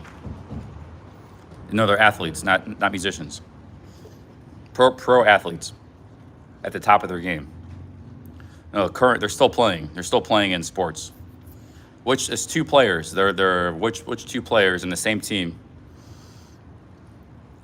Nope. I mean, some of those guys they might, but this guy I heard in particular. No, these 2 I remember watching an interview with them. They said, and the nutritious like, oh, you can't do that. You gotta have a protein shake or something. But no, they said our favorite food before a game, and this is how we play the best. So we have a peanut butter jelly sandwich. Yeah, there you go. Something wrong. Got it. Yeah, Clay and Steph Curry. They just won the NBA championship. They're the best, 2 of the best players in basketball. Steph Curry is probably the best. Their favorite pregame meal is a peanut butter jelly sandwich. Now, there might be other players that are the same way. I'm not saying they're the only ones, but yeah, they're called the Splash Brothers. They just won the NBA championship. They've won like 3 or 4 in the last 7-8 years. They've been the best team in basketball the last decade, but they got some injuries for a few years. But they had Kevin Durant. They got rid of Kevin Durant.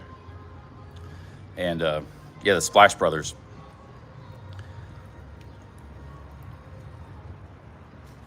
This is really good soda water. I like soda water. It's usually what I get when I'm overseas a lot as a beverage.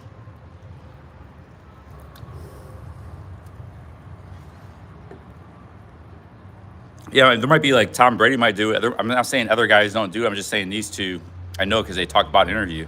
And they talked about how they have like their team nutritionist. Who's probably, they have a team nutritionist. He was keep trying to tell them not to do it, but they said they always played best. And they liked that. That's what they liked. And they always played better when they had a peanut butter jelly sandwich before the game. I'm going to find that interview because I need to find it. I just thought maybe they were playing the Cleveland Cavs like 5 years ago. And how they do these pre-game interviews and stuff. So I saw that, but somehow I got to be able to find that on YouTube because I'm making a compilation of the importance of calories. Aside from nutrition, 2 separate things. Nutrition and the importance of calories. And all these athletes and guys like Seb Cam, Ibitat, all these guys have done amazing things. They all needed calories,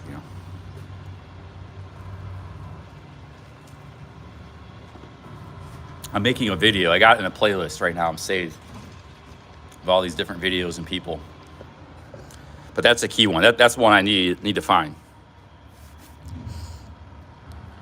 Yeah, it's a video. It's like a compilation of all these people saying how they need Snickers. Like Ibitat said, this, yeah, I eat a lot of, you guys are getting on my case for eating a lot of candy, but the Snickers and candy gets me over the mountains.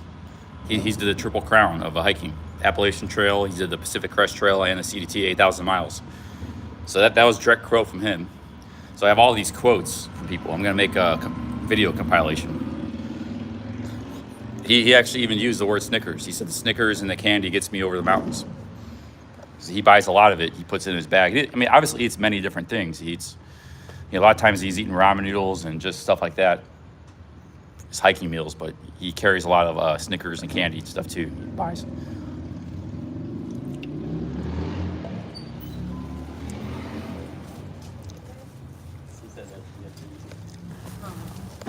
Boomers Unite says, Charlie, you look sick. How will donuts? No, I'm not sick. I'm actually just I'm getting a lot of sun. I've been putting my body through a lot of stress. I walked by 140 miles in 12 days. Yesterday I walked 19 miles. So it's an adaptive stress though. It's a stress that'll make you tougher. It's like stressing a steel, a piece of steel. You see those guys hit the steel with hammer. That's making the steel tougher. And more, so that's why I look a little rough, but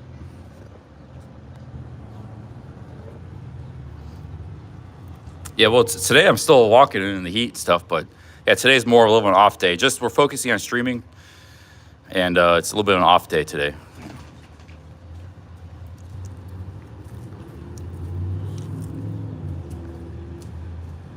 Yeah, I've had plenty of mosquito bites.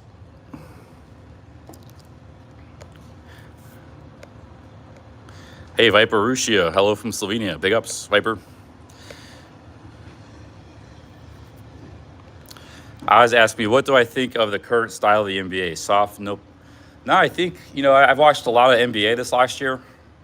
I didn't watch much during the pandemic. There was one year NBA was really bad, but I watched the playoffs last year quite a bit, and I watched the NBA this year. Defenses are getting pretty good. I mean, they're pretty good. I don't think it's too soft. I think the game is just about right as far as defense and being called. But I think there's the reason there's a lot of threes is because people practice them.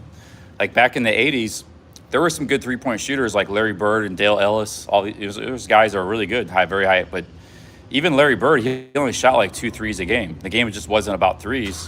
It was all about like trying to get layups or fadeaways or hook shots, or finger rolls. It was all mid-range and layups.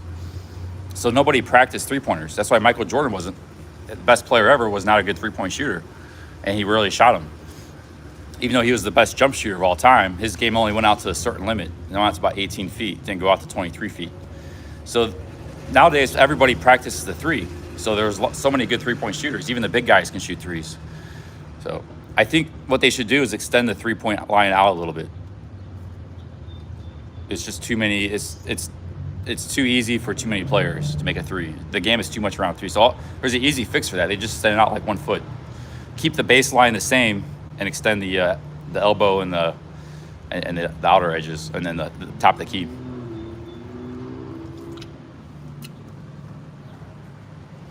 Baseline threes are harder anyways because you don't have much space. So they don't have to extend that. Just got to extend the outer a foot or two. Make it harder. But, back in the day, people, the three-point shot only came into being in the early 80s. And back then, nobody practiced it. So nobody was really good at it. But, there were some people that were good, like Reggie Miller and Larry Bird. And Dale Ellis was really good. He was like 50% three-point shooter. We got a secret doorway here. Check this out. Dollar General secret. This is like a Michelle painting.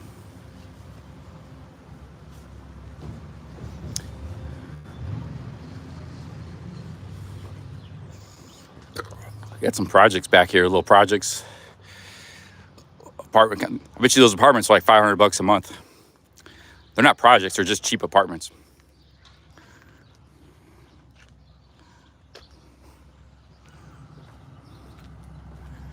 Yeah, I could have sat there, but then I wouldn't have gotten a view of the street.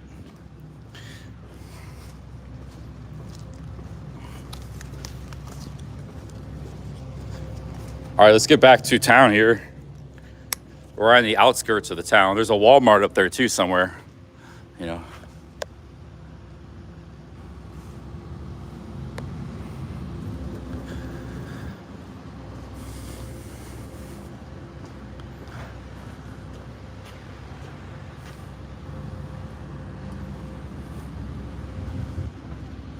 This doctor sells medical marijuana cards.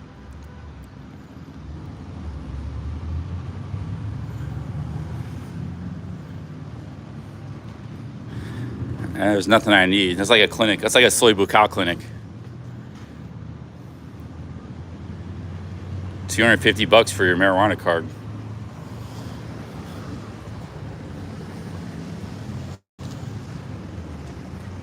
That sounds like a ripoff. Then you got to pay for the marijuana too. Wow, this cleaner's been around for 100 years. This store right here. Maybe they've been in business for 100 years. This location isn't 100 years old. It might have been an older part of town. 100 years old.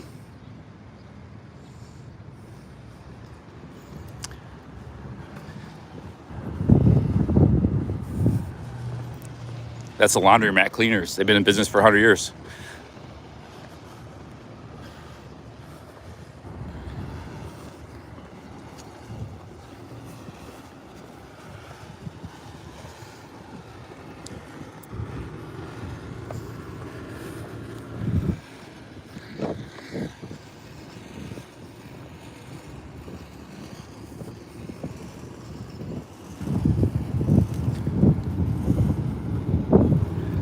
Hey, big ups to Robert S.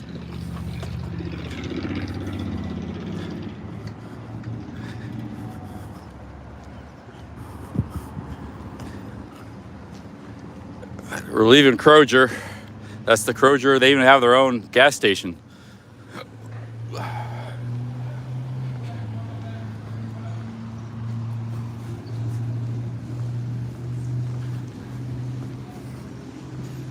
Yeah, it must have been passed down through the family. Just been in business. Not many businesses, even many big corporations haven't been around for 100 years. I doubt Kroger might not have been around. Well, probably actually the supermarkets kind of usually go back a long ways, but a lot of corporations haven't been around for 100 years, like in Fortune 500, much less a mom and pop shop like that.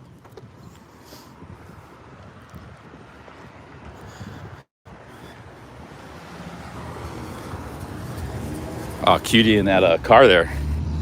Real hottie. So the most hotties are always behind the wheel of a car or in a car. That's a lot of the world. That's why you walk the streets, you don't see hotties too much because they're all behind a car. You got to be in a city like Tokyo or New York where the hotties walk around.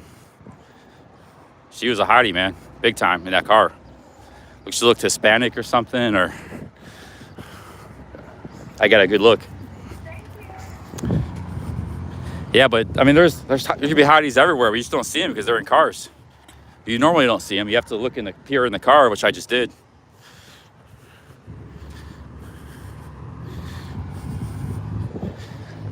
Or you got to hang out by the parking lot, like I just did.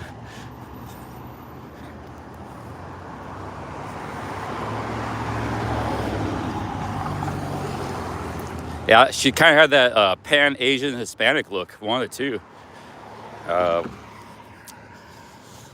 Maybe.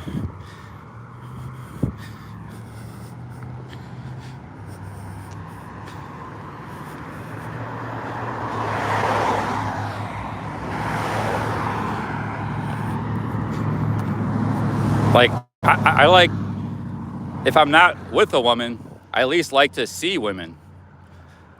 You know, just the sight of them, you know, see the nice. But you don't get to see them in the United States either. When you're walking around living the hobo life, you don't even get a chance to glimpse. It's like Saudi Arabia, but with cars instead of hijabs. Thailand, you see pretty women all the time. But you got a little bit of the same problem there but not in Pattaya or Bangkok. Tokyo, I see dozens of beautiful women every day on the trains and stuff. and walking, walking around.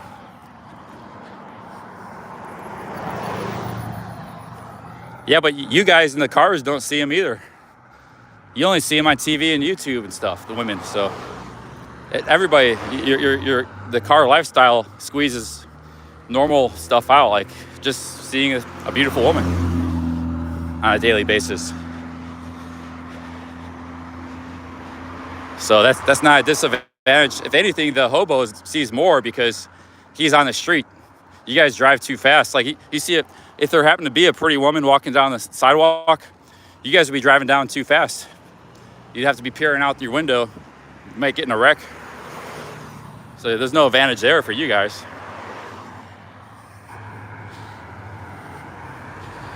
Yeah, I'm just saying that you don't ever see women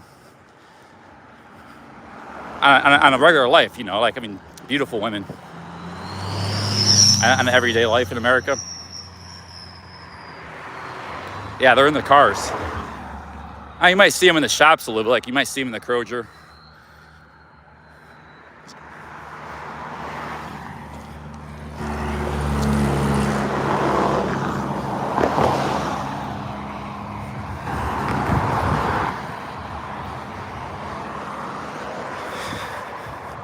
Now, that's why I like cities like New York's got a lot of beautiful women. Any of those big mega cities, London, New York, Tokyo, as people walk, they take the trains. So yeah, you're just every day, it's eye candy. LA, not so much. Like there's a lot of beautiful women in LA, but they're all mostly behind all cars. They're all cars. Only the very poor people use the bus system there.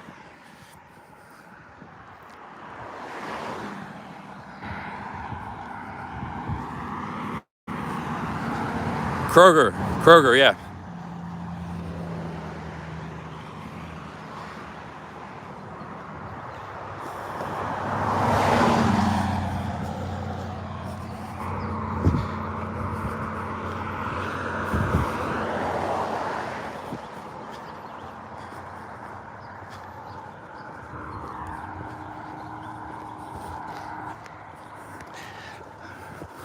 Now we got the Congress and politicians are trying to push electric cars because they can't fathom.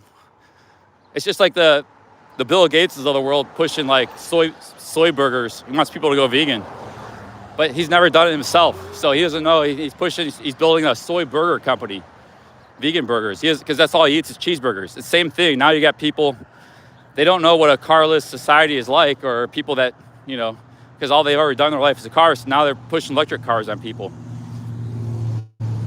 that cost $80,000.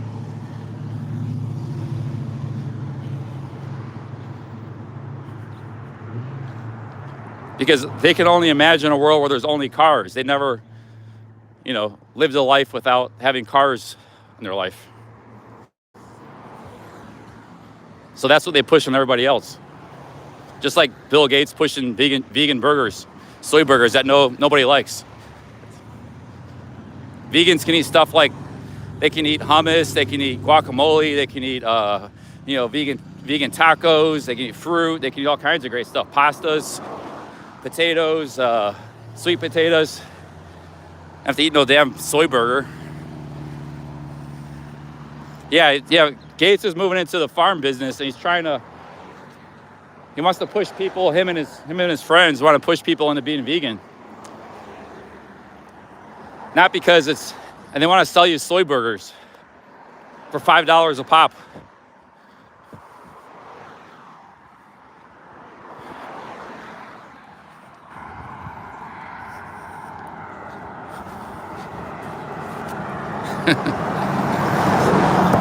or Klaus Schwab, he said you'll eat bugs. In the future, you'll be eating bugs. Because that's all he can think is, to him, like he probably eats steak every day. So it's like, steak and lobster and who knows what. So everything to him is like about meat. So he said, okay, well, they can't eat meat. The peons, they got to eat bugs. But he doesn't realize there's all these other great foods out there, like fruits and starches, because he never eats the stuff. He just eats like a 5-course meal of the world's best meats. The same with Bill Gates and the cheeseburger. He just eats cheeseburgers, so he wants to make soy burgers now.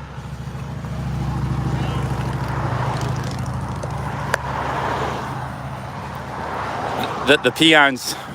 We're the peons to them. I'm just saying and now we got politicians pushing electric cars, right? It's the same concept.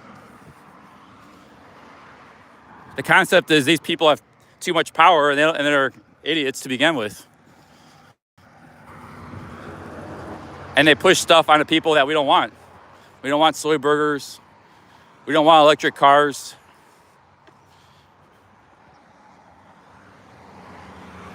They were good at one thing. Bill Gates was pretty good software businessman. That's what he was good at.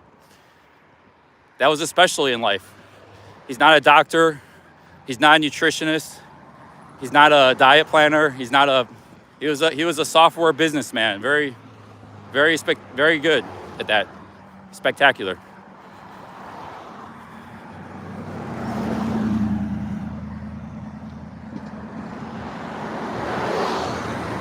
Otherwise, you get a software developer trying to sell you vegan cheeseburgers now. Hey, David Earthling, thank you. We got 2 super chats. I missed both. Jay Madrigal, thank you for the $10. David Earthling, thanks for the 10. Thanks, guys. Big ups.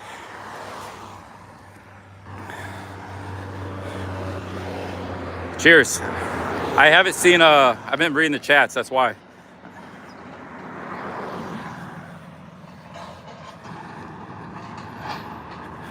Yeah, but see, these guys are big decision makers. They're trying to plan a future for us or something, or, they have a lot of power, a lot of money. It's a dude that was eating cheeseburgers his whole life, and it's like, and he's trying to plan our future dietary food, what we're going to be eating, I don't think it'll be successful, but I'm just,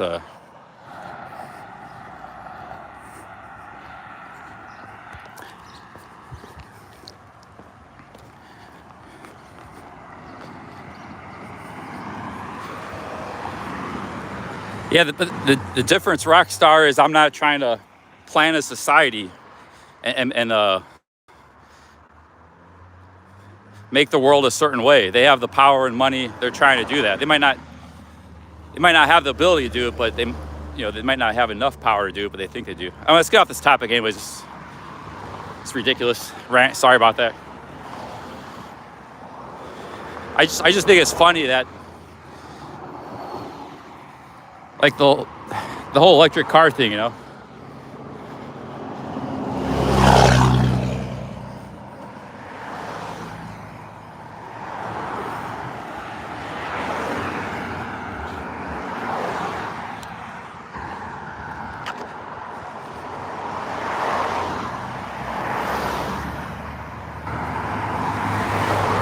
Yeah, Scuff Frank, his interest shows a major concern for feeding the masses. No, that's not what it's about. It's about, he thinks we're not eating because of the environment or climate change, that we should be eating something else, which to a degree I agree. A lot of Americans do eat unhealthy. We could be eating more plant-based and more healthier foods. But this, coming from a guy that eats just cheeseburgers his whole life, he's the wrong guy for the to try to do anything about it. And it anyways needs to be solved by the market. So if he can offer a successful solution, that people want to buy and they're happy to part their money with, that's fine. But they want to do it by law and stuff, like and getting rid of like your options, and making it more expensive, like beef more expensive and stuff. And so you're forced to eat vegan, not because you want to eat, but because you have to. That's the only thing you can afford. Like the movie Soylent Green. Remember Soylent Green, they couldn't have like a tomato or a piece of beef. It was like a super rare thing. They only were fed Soylent Green. That's what these guys want. Just in a different form. Klaus Schwab, it's bugs. With Gates, it's vegan burgers, soy burgers. They have no knowledge of food. Like, they don't know. You can grow 18 million calories of rice in one acre. Same with sugarcane. Same with bananas, are 40 million calories.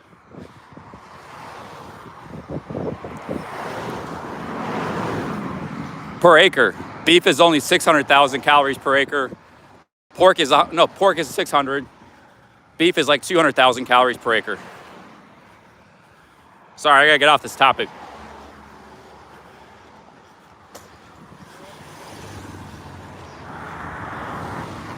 Hey Daniel, thanks for the 5 Singapore dollars. Big ups. Thank you for the cheers. Thanks for the $5, Daniel.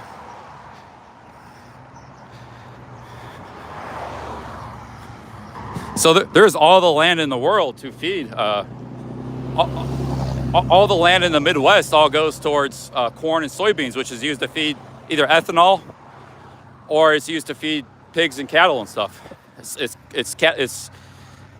livestock feed, and it's just a million acres of prime farmland. It's not used for apple trees or barley or all these great things that could be grown on potatoes, sweet potatoes. You can feed the whole world with the Midwest on a calorie per acre basis.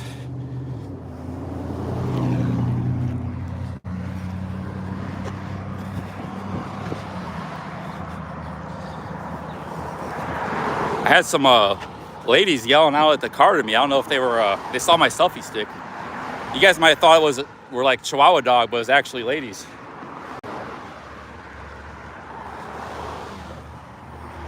Hey, we came back this way. Let's go the other way. Let's come down to some side streets here.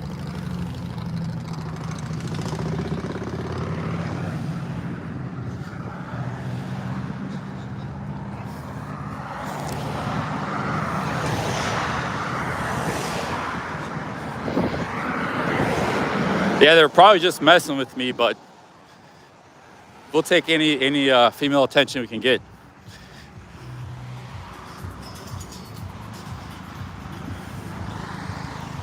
Maybe Columbus will be happy to go to Columbus tomorrow.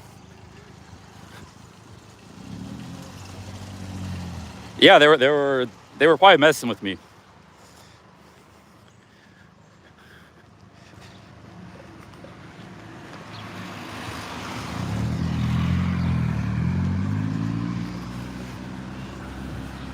Sometimes in these small towns, the country streets, you might get if you're a pedestrian, you might get an egg thrown at you or something. It happens.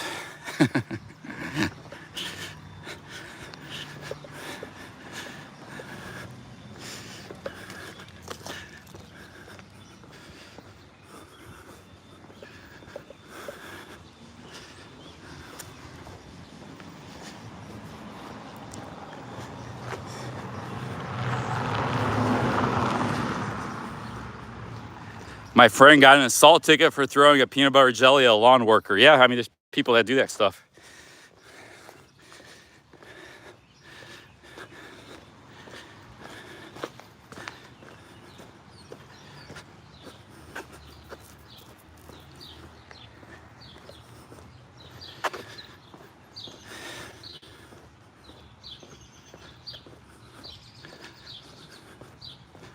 Yeah, I haven't been egged yet,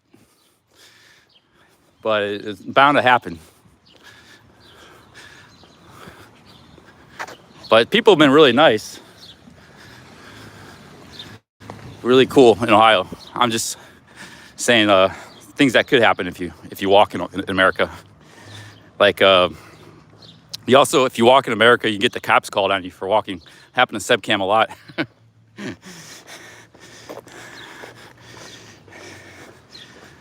About maybe 10 times. Like he was running down the road. And he explained to the cops I ran here from Miami. And the cops were always nice. And Seb was very diplomatic about it, but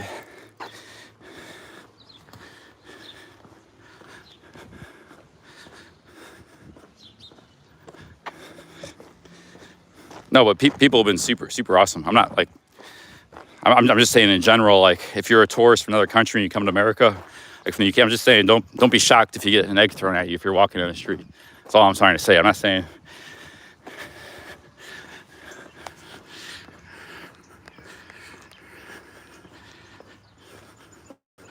It helps if you don't look like a bum. What are you gonna do? Walk down these streets with a suit? This is gear meant for walking in hot weather.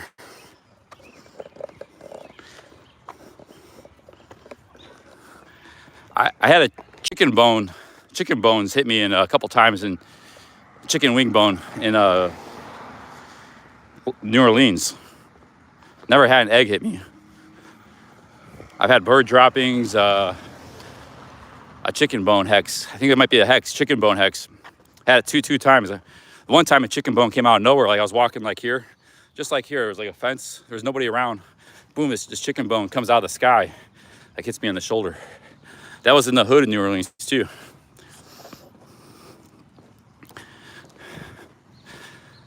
And you walk the streets of New Orleans, you see a lot of chicken bones for some reason. Might be a hex, a chicken bone hex. Like I probably saw about six chicken bone wings just on the, like randomly on the sidewalk, and one of them hit me. And right after that, I had trees almost follow me in Oaxaca, so it could be related in Mexico.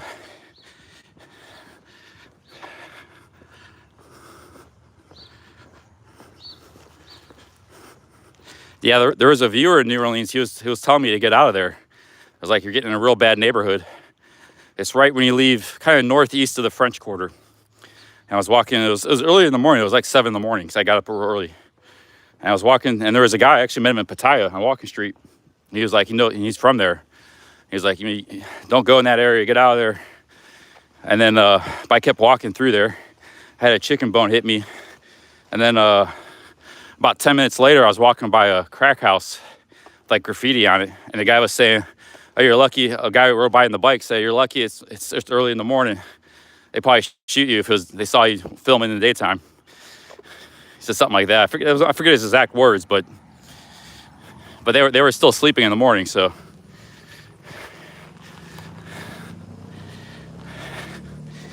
So I got out of that neighborhood after the.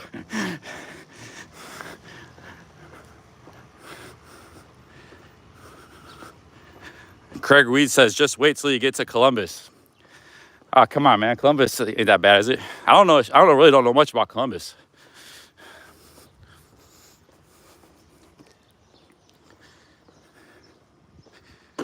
Yeah, the car keys. Yeah, the car keys in Thailand, but that was an act of aggression. It wasn't like just a weird fluke of nature, because there was nobody around to throw that chicken bone, and the trees in Oaxaca falling down 2 times. I think it was a hex. The car keys were no hex. They were just, that was a guy, an aggressive person.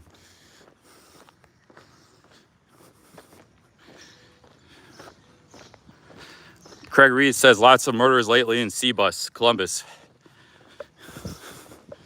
What's the bad part of town of Columbus? East side, west side, north side, south side? North side is where Ohio State is. So that's probably pretty nice. That's what I've been through there before. Greg said north side's nice.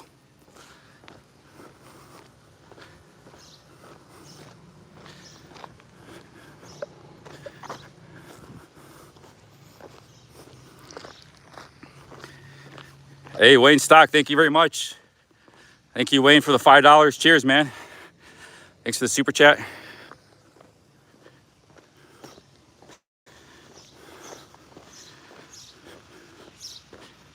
Yeah, what's the bad part of Columbus?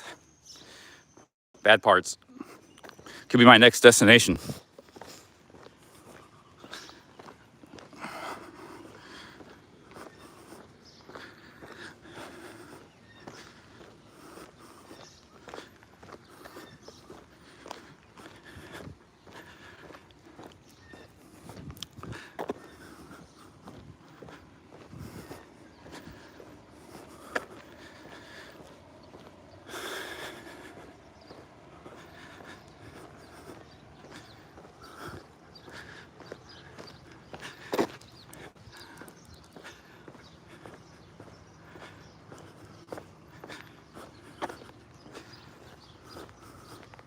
East side dangerous, Main Street, yeah.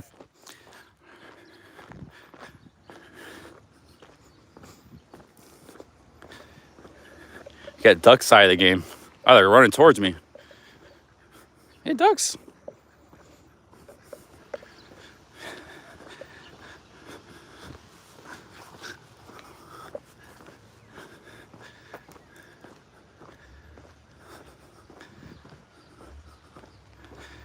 Mike says every town looks like a ghost town. No, it's just normal.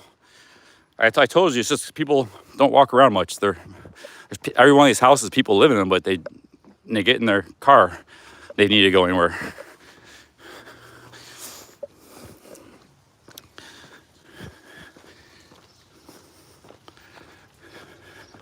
See here, they're doing some gardening in that house over there.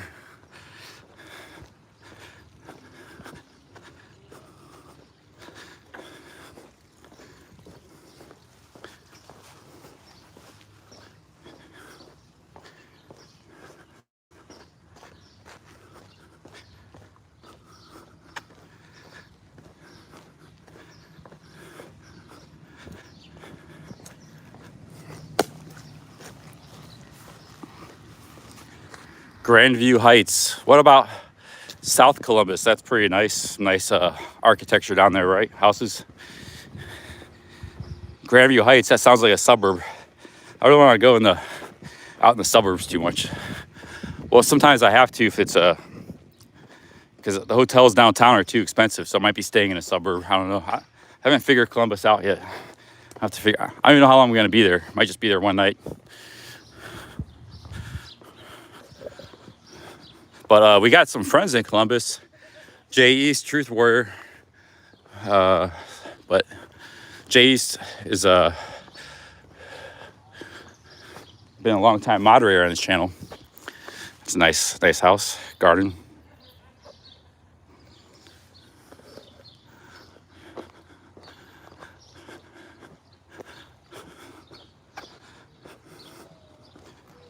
The suburbs are inside the city limits.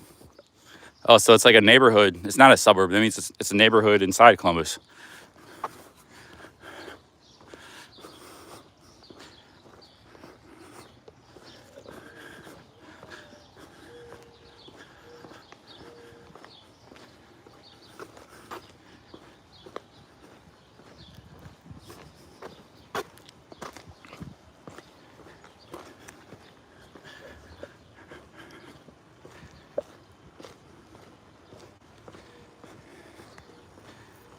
Wayne Stock lives where George Washington crossed the Delaware River in Pennsylvania.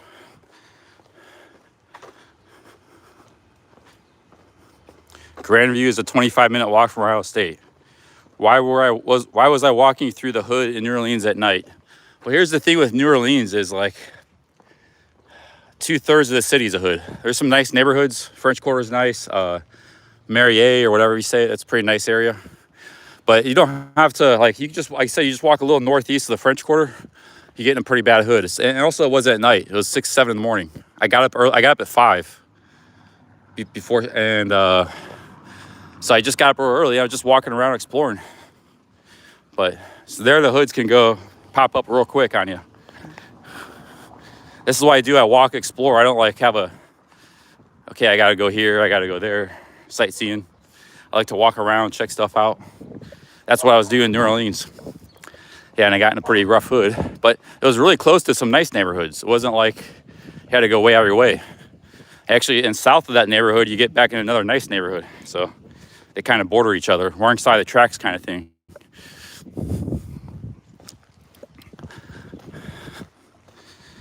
So.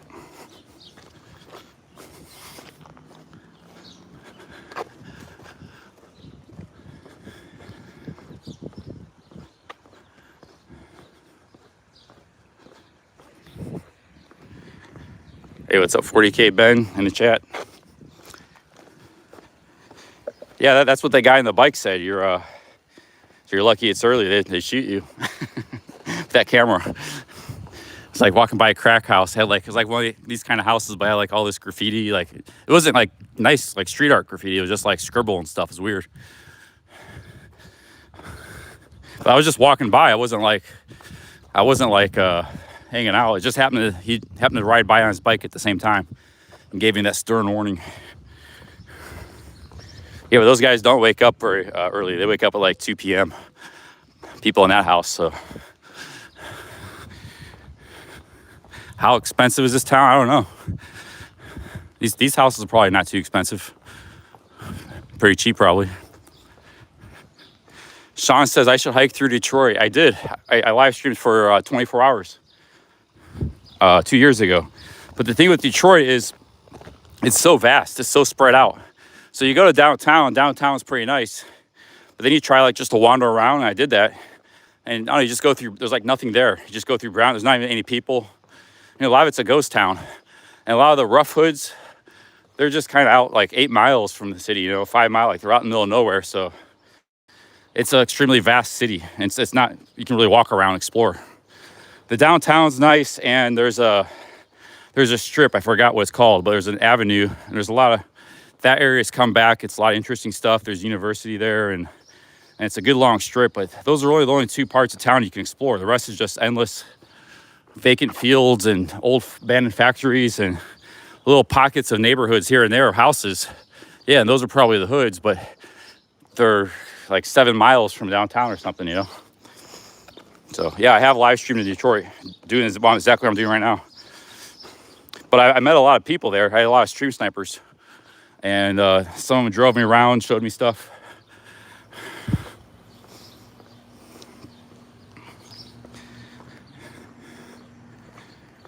Hey, what's up, Patai in the chat? Big ups, Tequila Joe. Yeah, Detroit is vast, almost as vast as Chicago, but Chicago is much more densely populated. And talking about Chicago now because Tequila Joe's here, but most of the bad neighborhoods are also concentrated in one section of the city, the south side.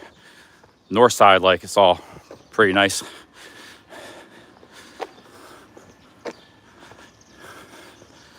West side's like a mix, I think, west side of Chicago. But Detroit's just as vast as Chicago as far as land area. But a lot of it's just like nothing. There's just nothing there. It's old abandoned factories. It's vacant land. There's actually like some of Detroit has turned into just wildlife now. It's just like big grass growing. And it's like there's all kind of like animals that live in the like groundhogs and deer. There's actually deer in Detroit now. Like nature's taking it back over.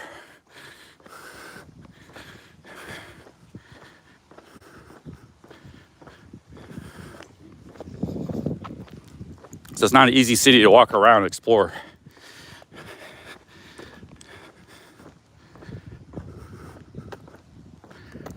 David Earthling says, Mount Vernon violent crime rate is super low, but property crime is very high. Weird.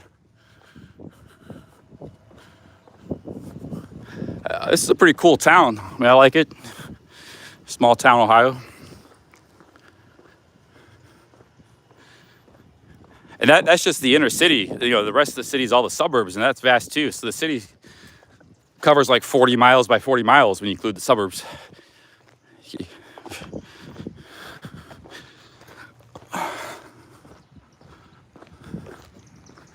Hey, Tequila Joe, thanks for the $1. Cheers, man.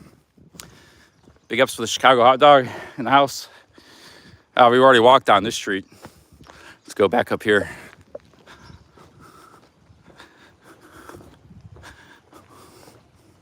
And it's getting pretty hot. I think it's time to get some lunch and then get an iced latte side of the game. Getting some aircon. I'm getting pretty hungry. All I had was a muffin and ice cream today.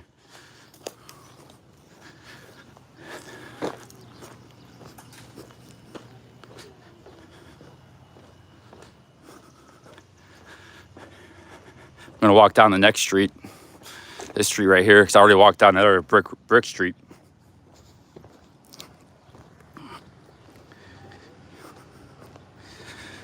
$1 make you holler.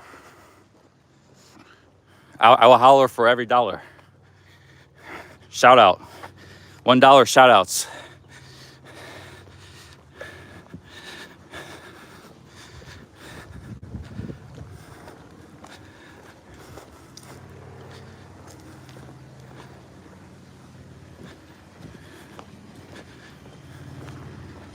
Tequila Joe, big ups. Thanks for the $1. you very much. It's a nice house here, nice garden. And I'm getting hot now, man. I gotta cool down. Yeah, Handsome Man, he sends me a lot of dollar super chats. Handsome Man likes to send me $1 super chats when I'm in stores and stuff. So I gotta shout him out. I noticed that now. It's like I gotta say thanks, Handsome Man. I'm in a store, so I gotta think of a nickname for him. That's kind of a weird, when you're around people, you say thanks, Handsome Man. It's kind of a weird thing to shout out.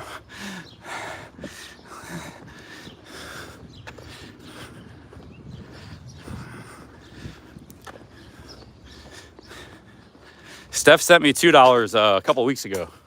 I remember that super chat. He sent me some super chats before. I used to send super chats out. 2020, I probably sent about $400 or $500 to.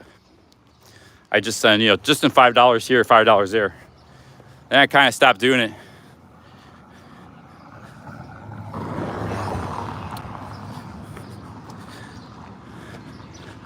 I send it to everybody. I send it to Steph.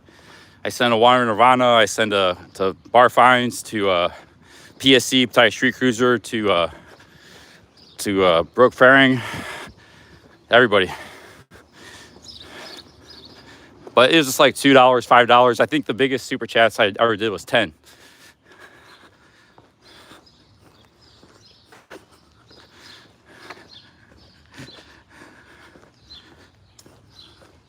Yeah, we haven't passed by a single pedestrian, I think, in the last hour. Not since we left Kroger.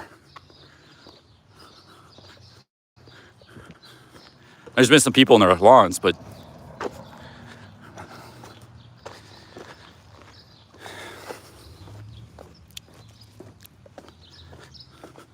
but all these houses are populated.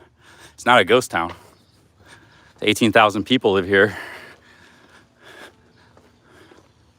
Some really nice houses here.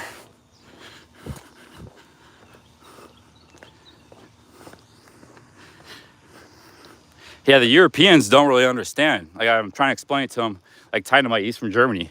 You walk down, a city street in Germany, or town, even a small town, you pass by people all the time. I've seen it on Barry's live streams in Boston, UK. That's just a small town. There's people everywhere walking around. 30,000 people. So they don't understand how it works in America.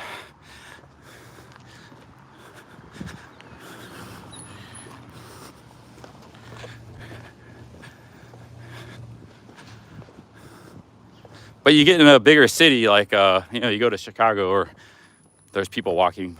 But like Detroit, nobody's walking there. We'll see in Columbus. There wasn't many people walking in Cleveland. I was walking some of those city streets. A few here and there, but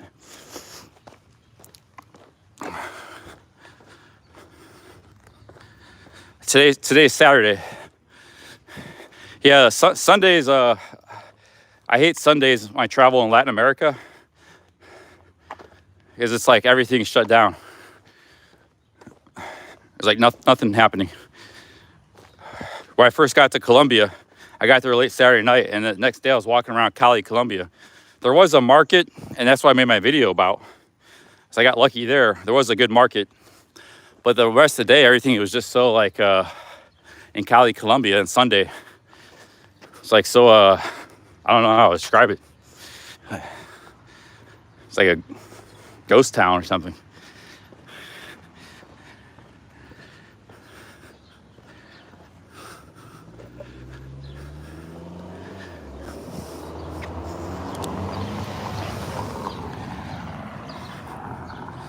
Well, it's getting pretty hot.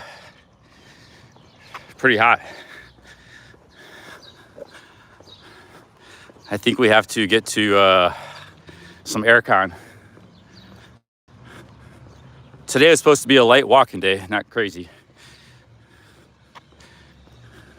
But I've probably done about 4 miles today, 3 or 4 miles.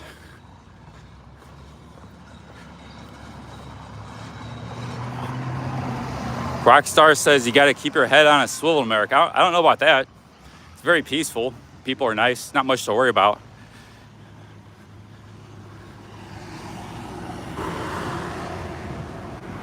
I haven't had any problems in Ohio so far. I've been here 12 days walking around every day. People have been nice. Yeah, it's all been good.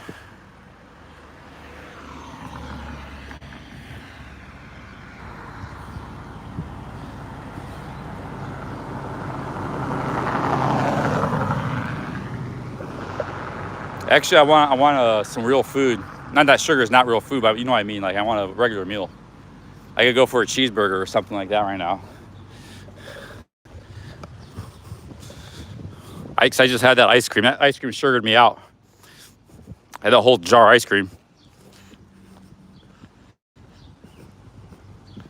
Go in a bar and talk to ladies. Hey, good idea, Ben. I might do that tonight because tonight's Saturday night. I'm going to be in this town, so we might go to some bars and talk to local people. Oh, it's cool. Cool garden. Good evening, sir. It feels good. A little bit of sprinkler action. Got a nice garden. Hey guys, thanks Roscoe. Is the wife search still active? Yeah. Big ups Roscoe. Thanks to $2. Tequila Joe. Thanks again. Hamburger side of the game there. Cheeseburger. Let's go get some lunch. And then I'll get an iced latte after that. Now tonight, because it's Saturday night, I might go to some bars tonight. But I won't drink myself. I'll just get like a soda water, seltzer water. There's really nice houses in this town. But they're mixed with mundane houses. So that's like a good thing because people aren't like segregated by income. You got, the poor people living right next to like that house behind me is real nice. I mean, so these towns are like everybody lives together.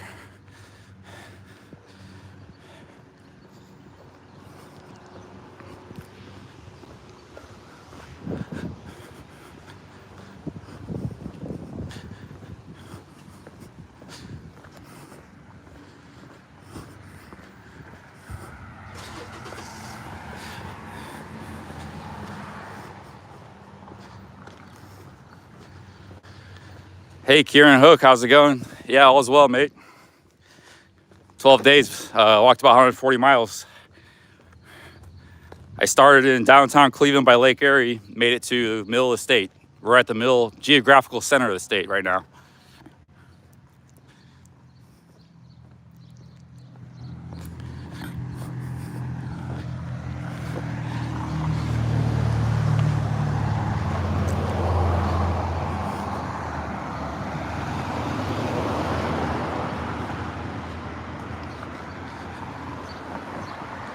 It's like 40K Ben just got hidden by a mod.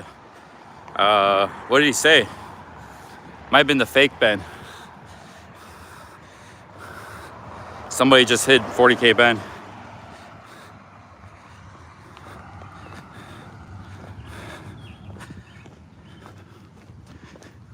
Can somebody check if that's the fake Ben?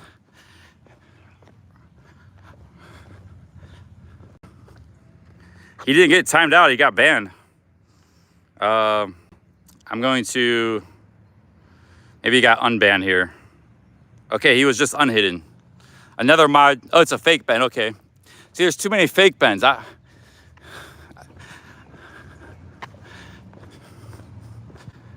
Okay, just go ahead and ban the fake Ben. Sorry about that.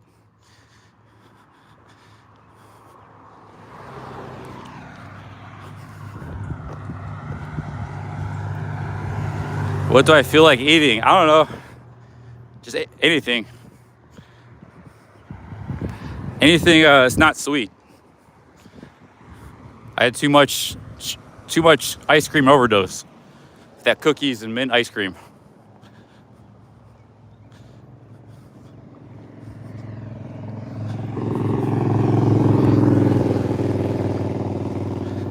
Yeah, we always got fake Bens popping in the chat.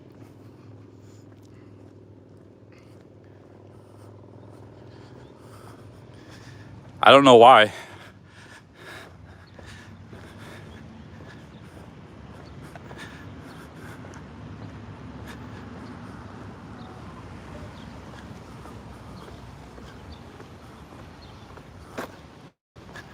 Here's YMCA.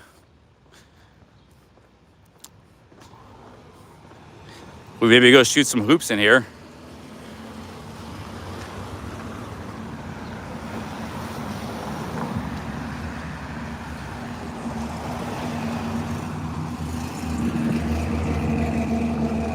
Hey, Handsome Man, thanks for the $1. Cheers. Big ups, Handsome Man. Appreciate the dollars. Today we've had a lot of like micro super chats, but it adds up. It adds up. We've had some $10 ones, a lot of 1, 2, 5s. It adds up over time. So I appreciate all the super chats of any amount. It's not open. Man, I'm overheating here.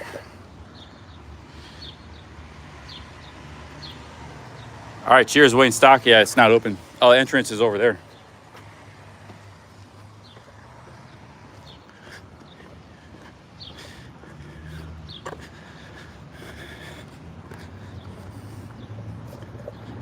The thing with the $1 and $2 super chats, though, is I don't always see them because, like, the bigger the super chat, the more it flashes up on the screen and it stays up in the bar. So, like, when somebody sends a huge super chat, it stays up there forever. You know, the little, like, red or...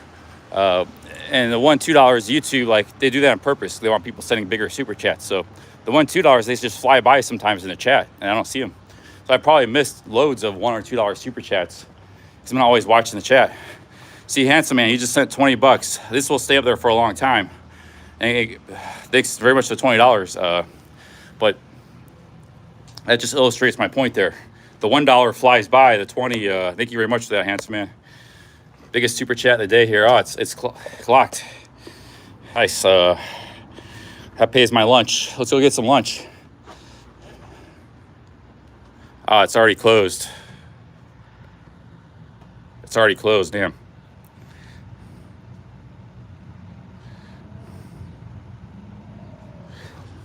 Hang on a second, guys.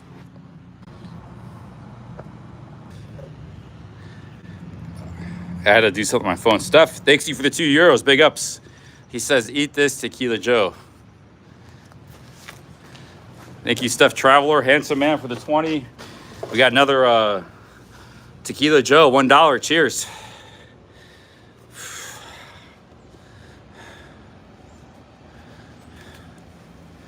Yeah, super chat train.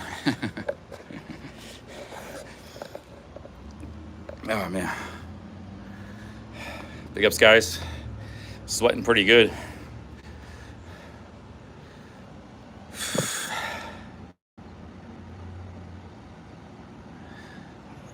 What wants some coffee says Mount Vernon, Ohio. Okay, I know where you are now. All of Ohio looks the same, small town wise. They look the same a little bit, but they all got a different, their own character, a little bit different streets and architecture. When you walk around, you notice a lot of differences. But they definitely have some similarities. Every town is unique. Handsome Man, big ups. Thanks for the $1. Thanks again, man. Thanks for the banana super chat. What's up, Pattaya? $5. Cheers. Thank you very much. Tequila Joe. How much weight have you lost in 12 days? Pal, Steph, your turn now. I checked a few days ago on the scale at Greg and Michelle's place. I lost about, I don't know how much I weighed before I started this trip. I didn't weigh myself. I'm guessing 3 to 5 pounds I lost so far. But I looked in the mirror today. I'm looking a bit slimmer, even from a few days ago. Yesterday I did 19 miles, so now I'm starting to lose. Yeah, I'm starting to lose. The weight's just kind of melting off right now. Let's get back to business here. Get some lunch. Yeah, I'm losing a bit of weight. I have a lot of fat in my midsection, like skinny fat. I have a lot. And that's starting to go away now. A lot more to get rid of, but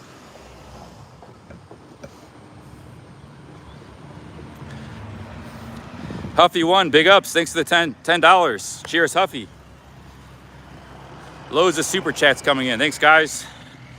Thank you very much, Huffy. Let's go get some food. We got a place up here.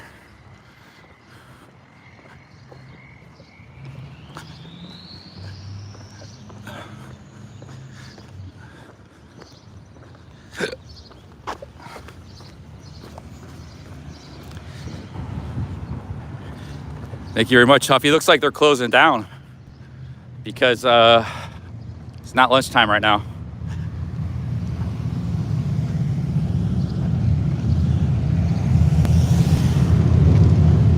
Looks kind of fancy.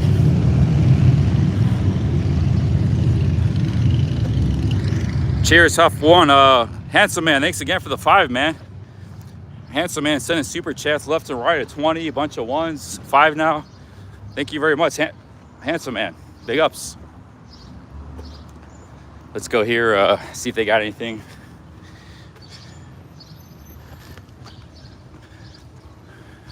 They might be closed.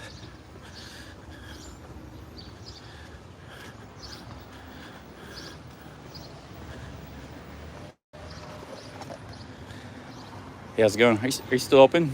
No, we're closed. Closed? Okay. You know any good lunch places around here or food? I'm trying to think. So there's Flappers. It's a bar and grill on the corner here on the square, and then there's Stein Brewing Company. I don't know if they're Yeah, I saw them. okay. I don't know Are if they they're open. closed or open? I'm not sure. Okay, there's a couple. I'll go check. But yeah, Thanks. there's Thanks a a lot. couple around the square. Yep. Holy cow, $40. Bob B, thank you very much. Or Bob D, thank you very much, Bob. Thanks for the 40. Enjoy and stay safe. Thank you very much for that. We're gonna be sitting down here and chatting. First of all, I'm gonna be having some food, and then I'm gonna go get an iced latte. So next couple hours, we're just gonna be kind of chilling. I did a lot of walking to that grocery store. I don't want to do a lot of walking today. It's kind of supposed to be a rest day. But I can still do a lot of streaming. Thanks for that 40. So we're gonna kind of just be hanging out here downtown here, and eating and drinking coffee. Thank you very much, Bob.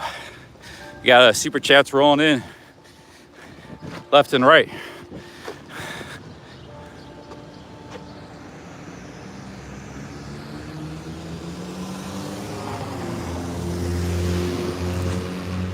Okay, we got a couple places up here.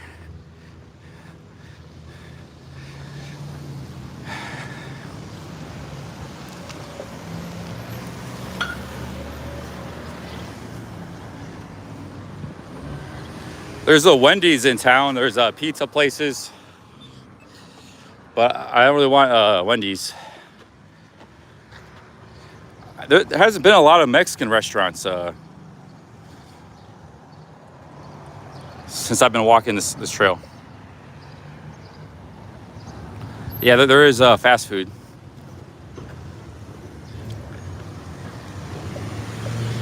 No, you know, this whole trip, nobody's giving me a hard time about the camera. Only one person this whole trip so far.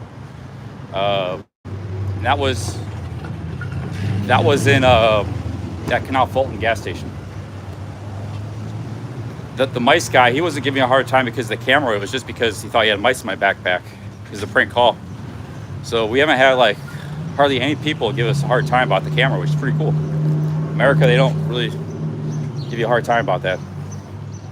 Okay, we got a brewing company here. It might be, so it's like they're open, but they might have food. Let's see here.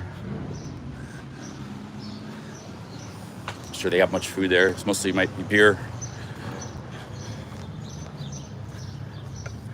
How's it going, guys?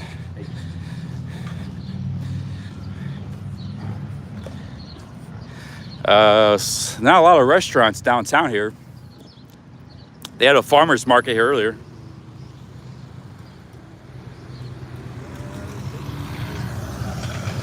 So we were looking for some food.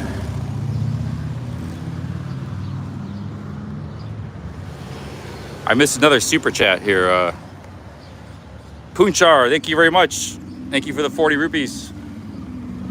Big ups, Punchar.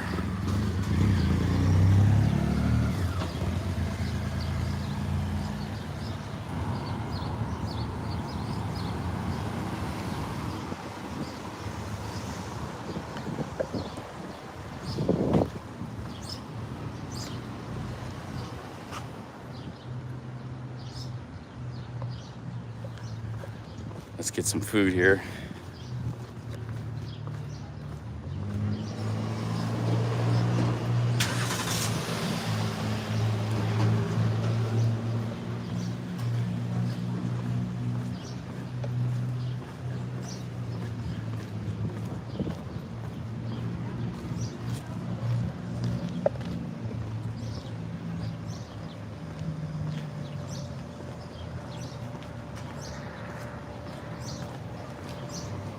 There's not a lot of food options downtown here. A lot of stuff's closed on the weekend. There's a barber shop here. Closed. Let's see here. What's up, Pataya says, Charlie, don't eat like shit. Eat high protein, low carb. You'll lose belly fat, bro. Yeah, I'm already losing the fat, man. Even though I'm eating a lot of like Snickers and ice cream and stuff. Those aren't the best weight loss foods, but because they got a lot of fat, but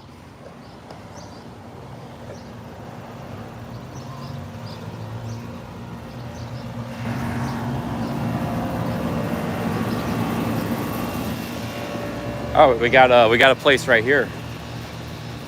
Pierogies. Oh, that sounds really good. This is only carry out though. This place is only carry out. Dang.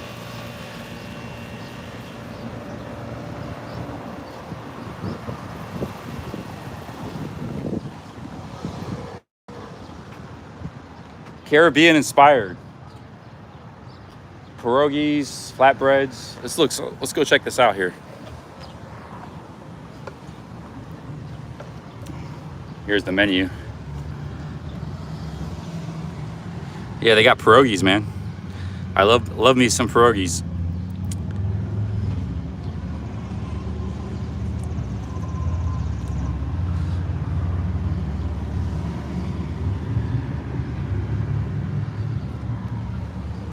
Yeah, I need aircon. I just want to check this place out here.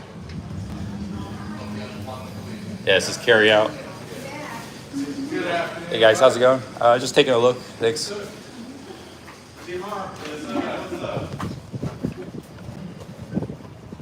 They got seating out here. Where else can we go?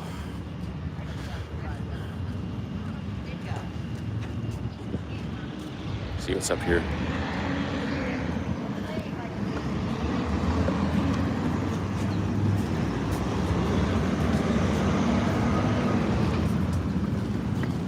Cafe. Oh, it's the same place. Let's see here.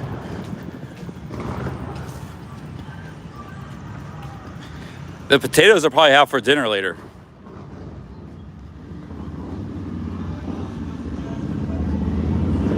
Yeah, I'll probably have the potatoes for dinner. Here's the place. Jeez.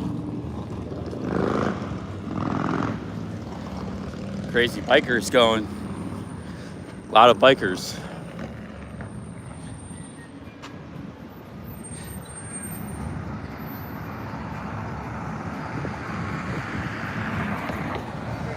Wow, you really are in Ohio. Pierogies. Yeah, we got a lot of pierogies. People like them in Cleveland. A lot of Polish people.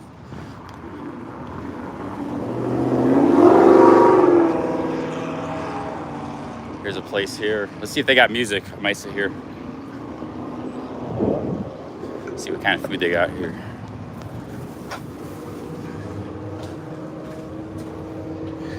This is like a bar. Let's see what they got here.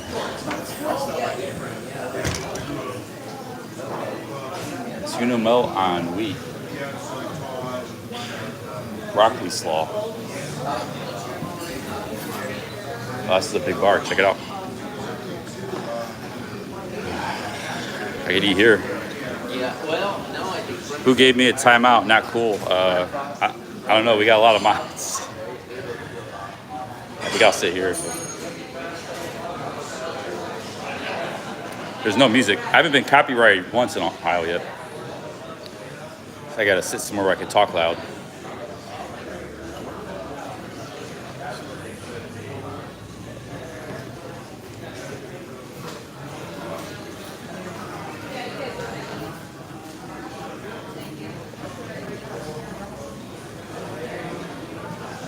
Got nice aircon.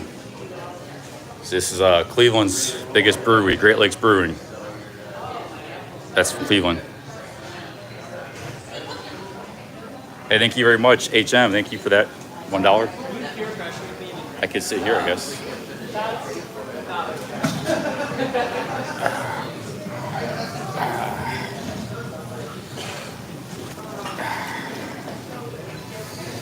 It's a pretty good seat.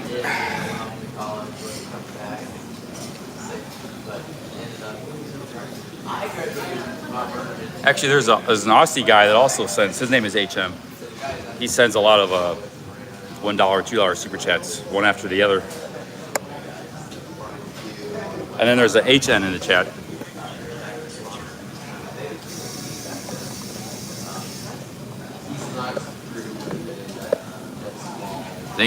Yeah.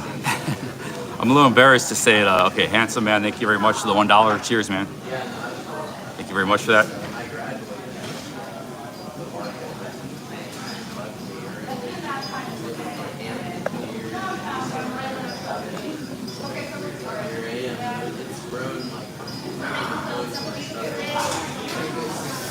Nice bar here. There's the Great Lakes Brewing.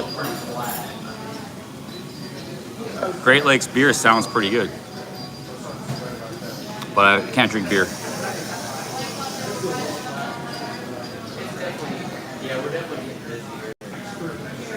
B Moore said that's a rough looking bar. No, it's a pretty nice place. It's nice.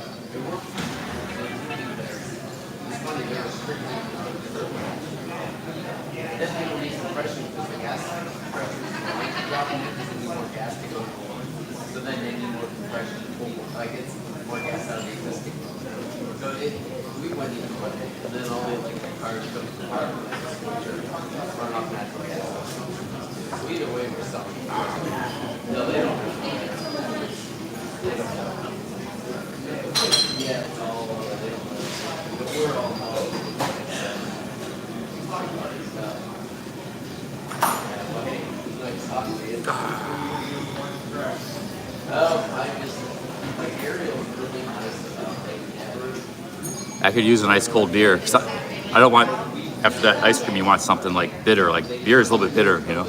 It's the opposite flavor of something sweet. So Coca-Cola is just more, maybe I'll get a soda water, seltzer. Yeah, that's what I want most right now is a beer, more than anything. But especially Great Lakes is good beer too. That's made in Cleveland. But when am I going back to Pattaya? I don't know. Not sure.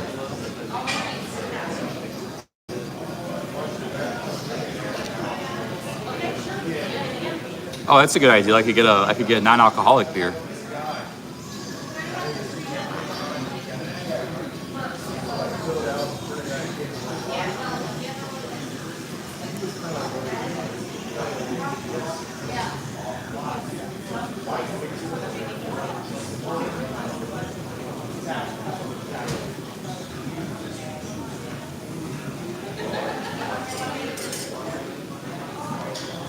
Hey, how's it going? Okay.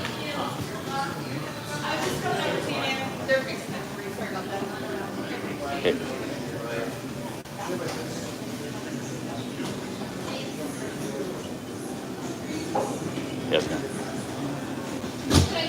Hey, ma'am. I'm gonna get some food. Can I just get a seltzer water? A seltzer water with like a club soda. Yeah, club soda with lemon. Also, no, I'm a live streamer. I'm just streaming I'm walking from Cleveland to Cincinnati, but okay. I'm not accepting any phone calls or you get any weird phone calls. Just it's a prank call. Yeah, ignore it. So Okay. yeah. So sorry about Are you that. eating food or? Yeah, I'm gonna be ordering food. Okay.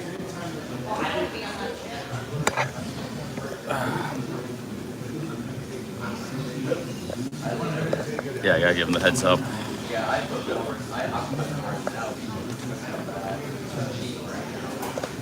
That's why I was looking for someone to give them the heads up here.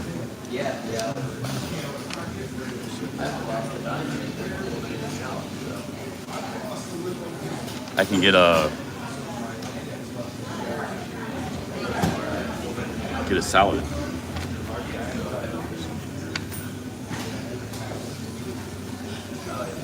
Oh, I was walking by the other day. I saw a big Browns flag on a house. So this is all Cleveland Browns country. The Cleveland Browns. They have there's only one football team in the whole. Well, there's Cincinnati Bengals too. I forgot about that. That's funny. Well, hey, good luck. Thank you very much. Yeah, seltzer water. Yeah, I can't drink alcohol, guys. I want a beer, but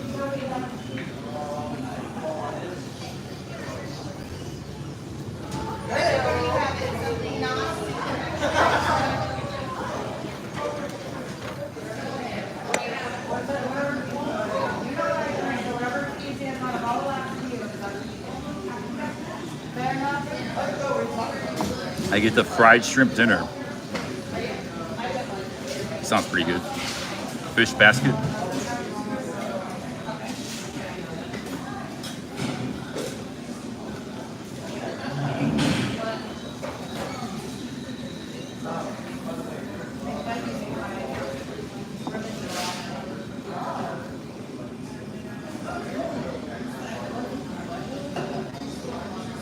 Show you guys some of the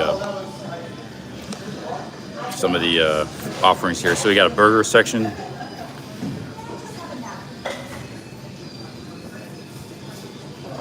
We got sandwiches.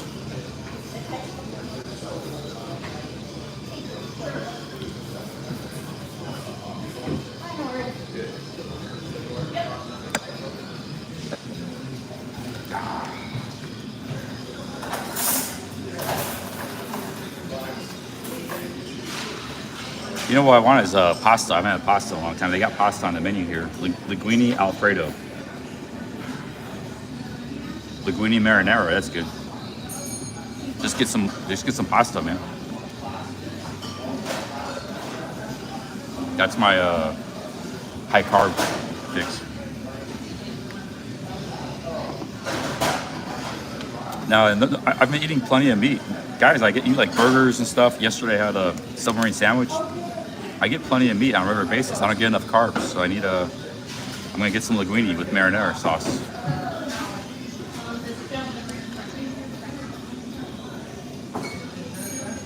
They got chicken tenders basket, fish basket, chicken breast dinner, fried shrimp dinner. I'm just gonna get the straight up pasta. They got that. I'm happy they got that.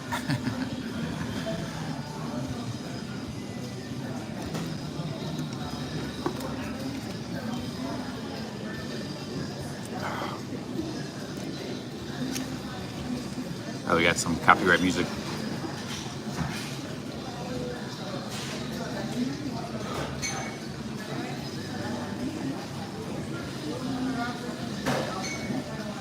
How long does the trip last for?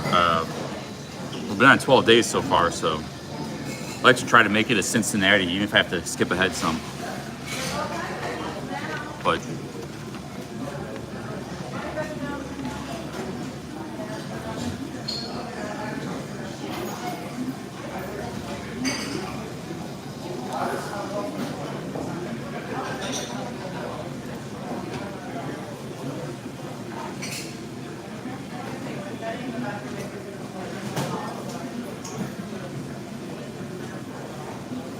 William, go to San Francisco from here. Yeah, I've always wanted to visit some of the West Coast cities like Seattle, Portland. That's actually a good idea, man. I didn't think about that. We could fly into Portland or Seattle with all the crazy stuff happening right now.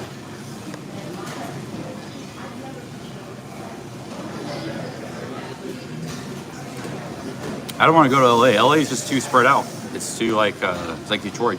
You just walk miles and miles of nothing streets, fences and bungalows and concrete parking lots. Yeah, I don't want. Every streamer is in LA. Like Carl 3's there. I mean, the only reason I might want to go there is because I have some friends there, like Wander, Robert Mack. There's some other people there, but and Venice Beach looks pretty cool. I'll give it that, but every streamer is in LA or Las Vegas. I think San Francisco, Seattle, and Portland would be more interesting. And they're more walkable cities too. So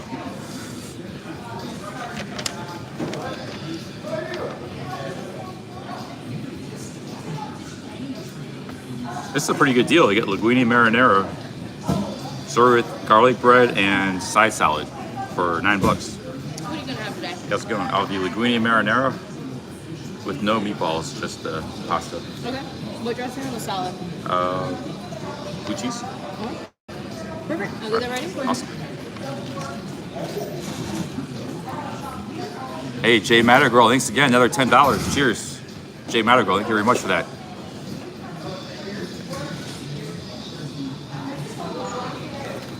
Thank you, Mattergirl. A lot of super chats coming in this morning here.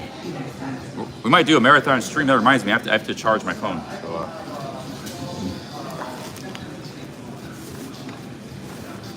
let's get the charger going.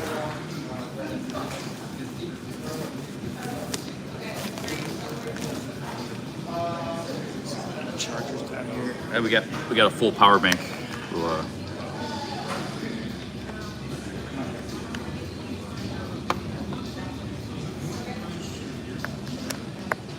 you guys want to know the beer prices here? I can zoom in. That's the beers on tap. They got Bud Light, Miller Lite, Yingling, Blue Moon, Guinness. They got Guinness on tap. Millersburg. I never heard of some of these. Dragon's Milk.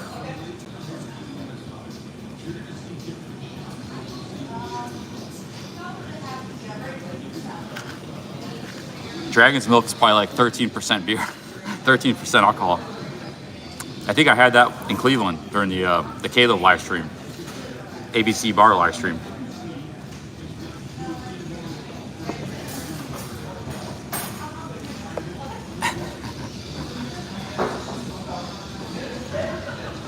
They got Guinness. I would just order Guinness. That was if I was drinking.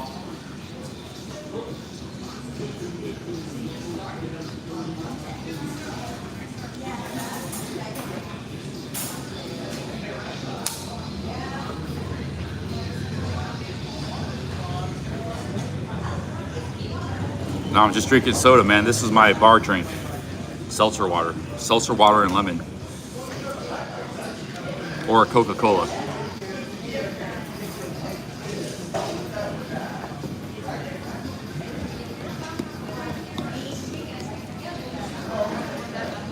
I'm 16 months sober, man. No beer.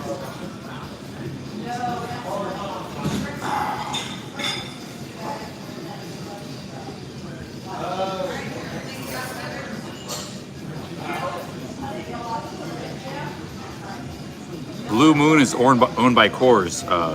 Blue Moon used to be a independent beer, and they must have been bought by Coors. But they're both from Colorado, so.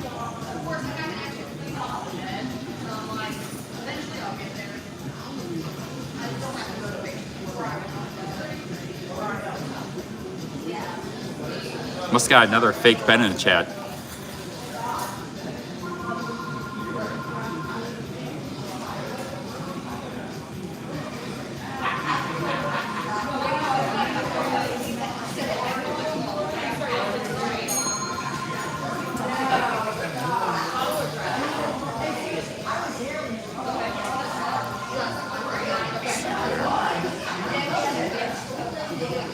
Yeah.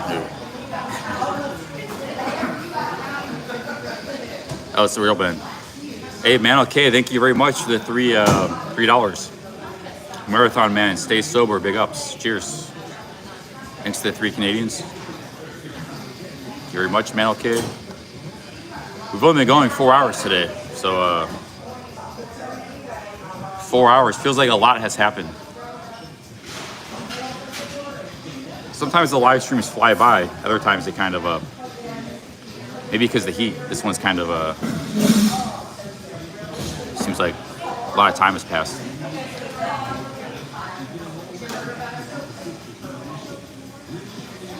Hey, GHB, cheers. Thanks for the $1. Thank you very much for that.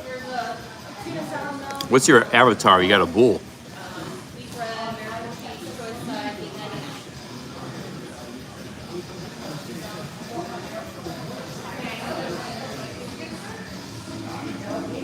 Drinking a cold beer tastes so good on a hot day. Yeah, it does, yeah.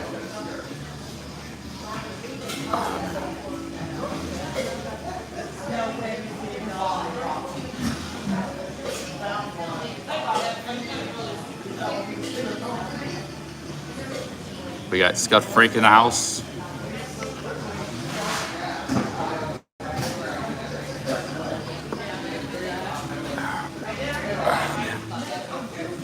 Yeah, I walked 19 miles yesterday. You can check my community tab. Usually when you walk that much, you're feeling pretty rough the next day. But I'm starting to adapt to this lifestyle, so I felt a little bit rough. I slept in, but I'm going again today, so. you very much. You got this is a great deal. You get a salad, comes with the pasta. Check out the salad. Man. Yellow Butterfly, thank you very much for the $5. Cheers, Yellow Butterfly, for the Fox Super Sticker. Thank you very much.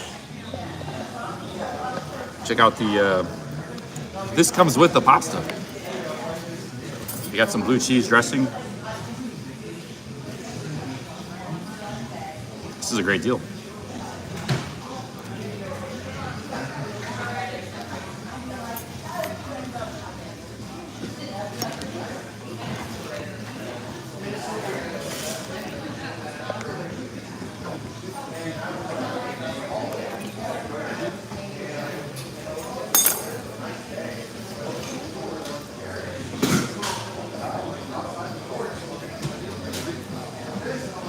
Thank you very much, Yellow Butterfly. I ordered a bowl of pasta. This comes with it for $9, plus garlic bread. This pasta alone is almost, it's got cheese, purple onions, tomatoes, lettuce, and croutons.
I like that it has purple onions.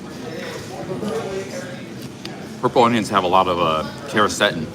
It's an antioxidant.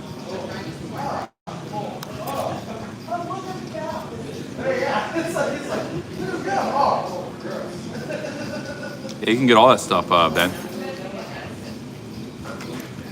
Whatever you want. They have vinegar. I got blue cheese. Blue cheese is like aged cheese. It's popular dressing for salads and wings. It goes really good with wings, hot wings.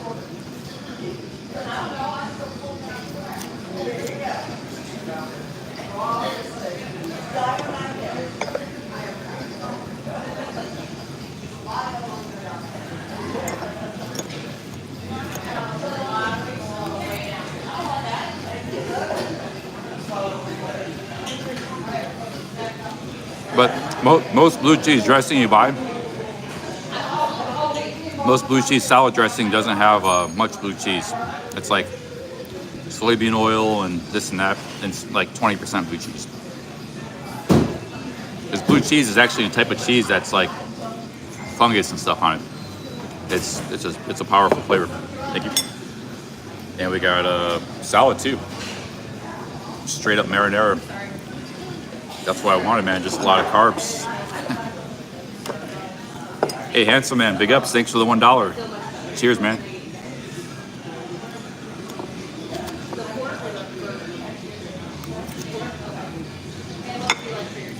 Thanks for all your support, handsome man.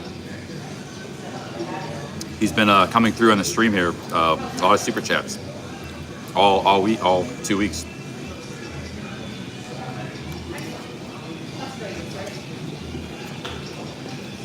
Yeah, this is a very healthy meal right here. Carbs, vegetables, and carbs. Pasta sauce is good. It has lycopene. This is all you need. You don't need... I could have got meatballs for an additional $3, but this is all I wanted.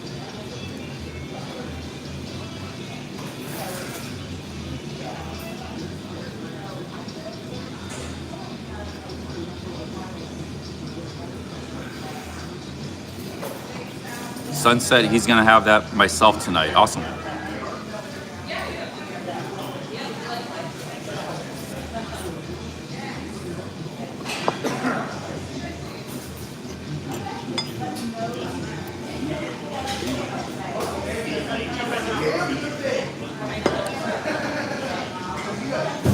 This is a good hiker's meal right here.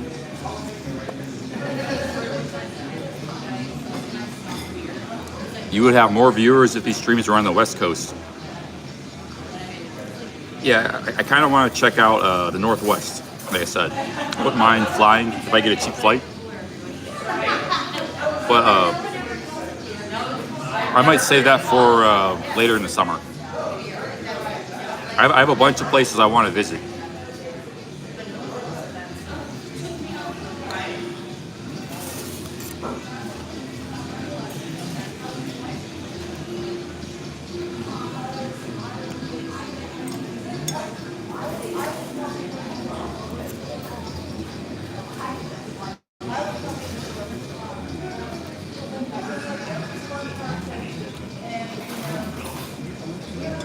That's what I'm doing, carbon up.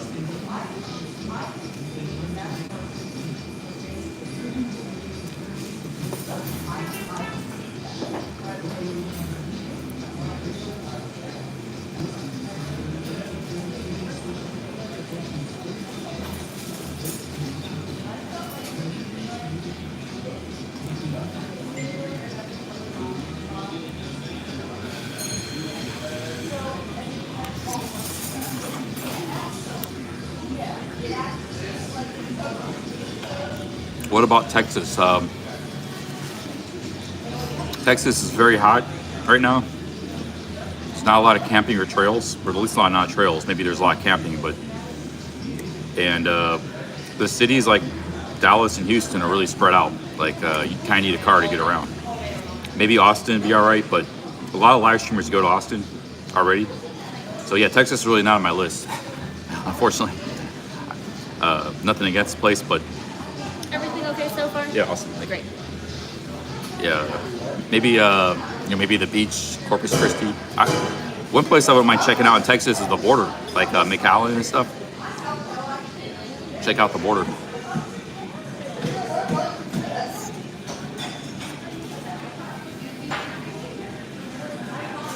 Like El Paso, Ciudad Juarez. Then you go just walk across to Mexico.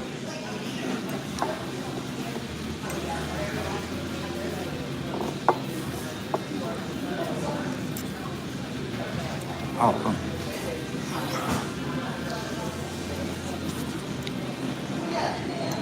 What about Maine? The Appalachian Trail goes through Maine. But it goes through the kind of the deserted part of the state. The coast looks really nice. Portland, the coastal cities, really nice old architecture. Yeah, I wouldn't mind visiting Maine.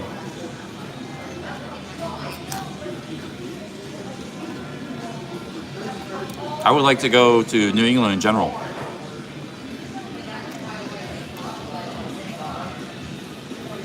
But the big problem is the expense. The hotels are just so expensive. Like if you go to the big cities, at least you can stay in hostels.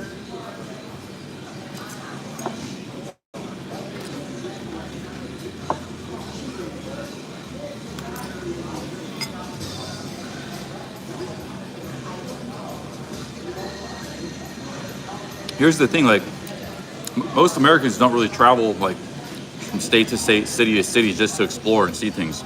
Like they travel for a holiday, they go to Florida, they go see family members or friends. They travel for business, but they don't travel for like just exploring randomly, seeing place to place. So like an American from Ohio have no reason to go to Maine, for example, unless he knew somebody there. He would never just fly there or take a bus there just to see it. So that's why there's not much of a hotel market.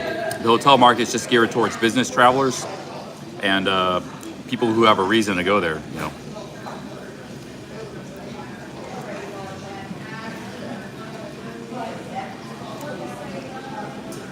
Now in Europe, people travel around from country to country just to kind of explore and see stuff, you know. Now they do sometimes in their cars, like road trips, That's why you always have like cheap hotels by the highways. You know, so you do have motels by the highways. They'll do a road trip to like neighboring state or something, but or a couple states away.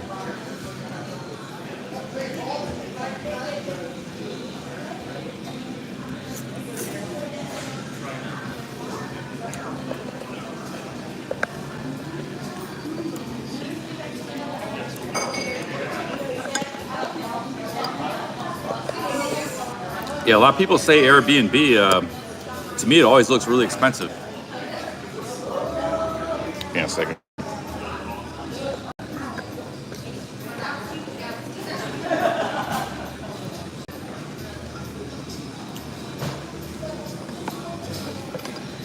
Like, all right, I'll throw this out to you. What's the cheapest Airbnb in Columbus, Ohio, for example? That's where we're headed next, or Cincinnati. That's it. You know, it's not going to be cheaper than the motels.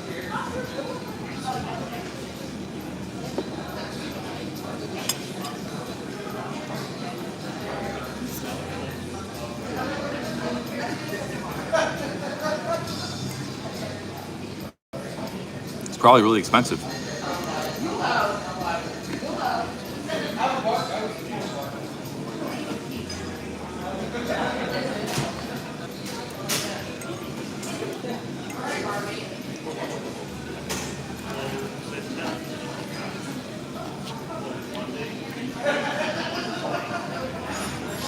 Yeah, you got to include all the fees.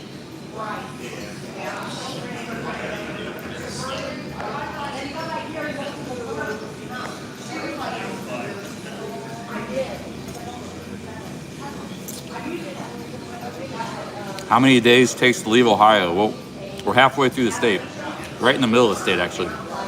So.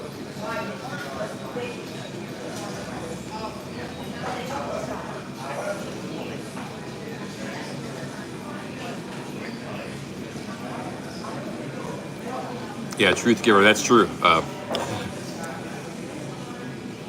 could go back to Mexico and then come back to America and do more streaming.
Everybody always says I'm going to get diabetes, but I've been eating this way for the last 6 years since I've been on YouTube.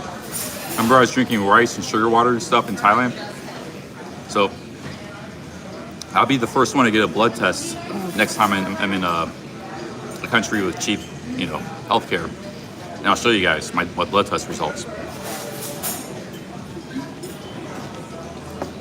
I used to get blood tests done in Pattaya because there's a clinic that does it for like $30 and they check everything, your cholesterol, they check your heart, they check your liver function. Everything was pretty good except once or twice the triglycerides are high. But before, everything checked out perfect.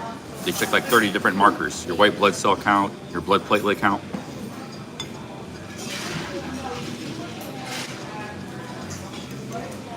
But that was like, the last test I had was about 6 years ago, before I started doing YouTube, so.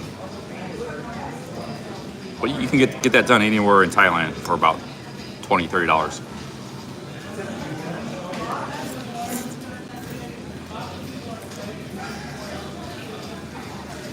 Yeah, I think one time I had tried high triglycerides. That was just because I ate like a burger or something before.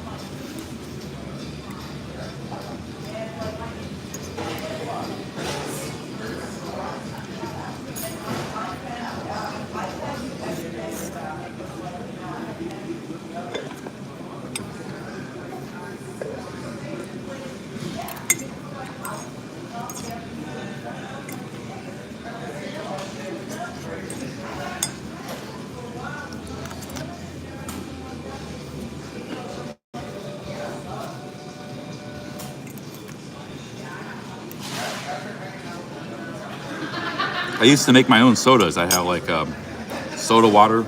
I put some sugar and lemon and lime. Basically make your own Sprite.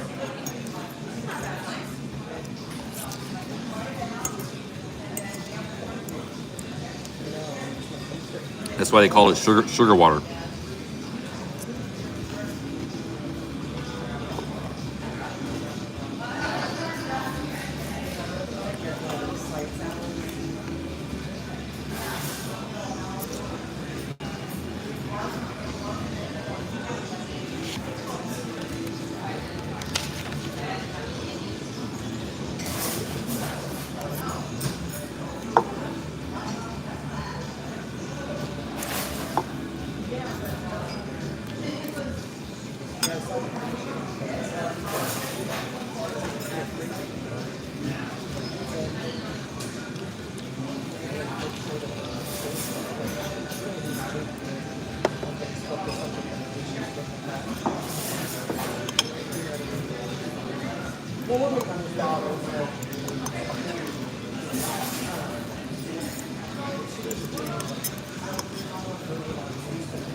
I think like half of these live streams anymore, the conversation is just about like sugar now or carbs.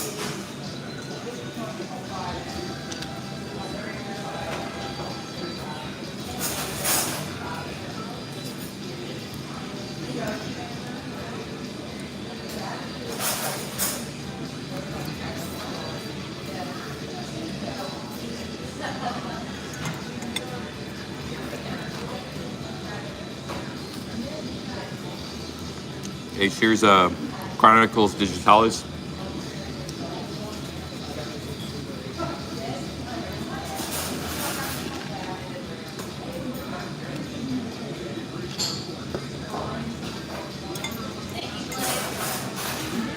I know it's yours, but I'll say thank you. What? For getting Yeah, this is really good garlic bread.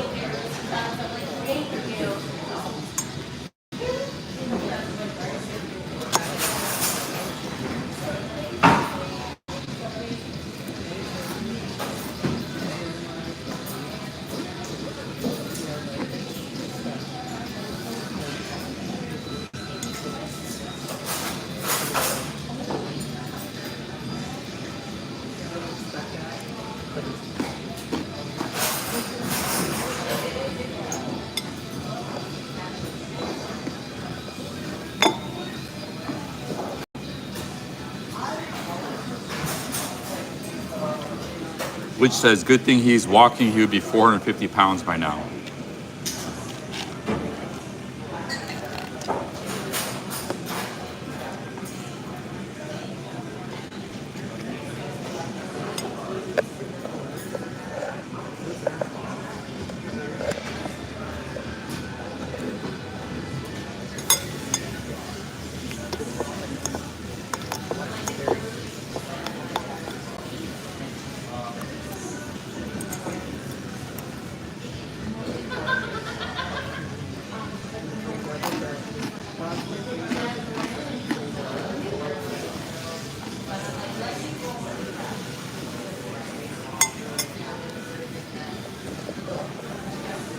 Sherry Borkowski, thank you very much for the $10. Cheers.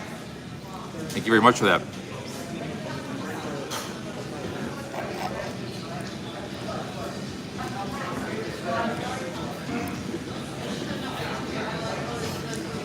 Thank you, Sherry. Thank you very much. Yeah, a lot of times when I'm at home, like if I had a busy day, I'll eat like a whole big bowl of pasta. No meat, just pasta and tomato sauce. And a lot of times I don't even cook the tomato sauce. I just pour it out of the jar. That's my favorite food to eat on a regular basis. Spaghetti noodles, like a whole box with pasta sauce. That's it. No Parmesan cheese, no meatballs, no Italian sausage. Big up, Sherry. Thank you very much. Yes, that's like 1,500 calories of carbs and protein. The great thing about pasta is there's no fat in it. So there's 0% fat in the pasta, 0% sodium. And there's a lot of protein in pasta too, actually, if you like protein for some reason. Now the pasta sauce has,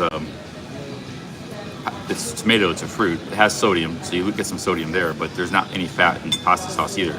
Unless you get like a cheese blend pasta sauce.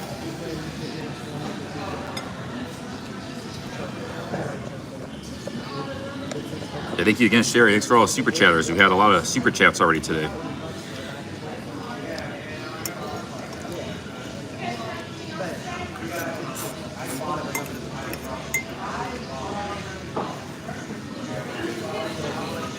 I actually like cold pasta sauce on my spaghetti. So like it's a half of a jar in the fridge. I like it cold spaghetti sauce with nothing added, just straight up like ragu or something. Straight up $1 ragu pasta sauce on spaghetti. That's like $1 dinner, 1,500 calories.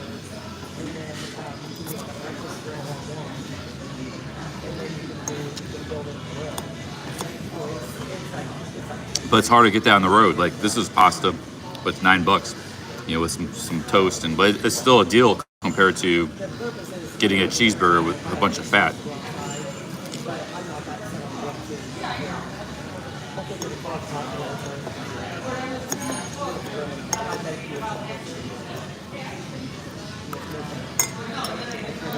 That's why I gotta start doing the cold soaking.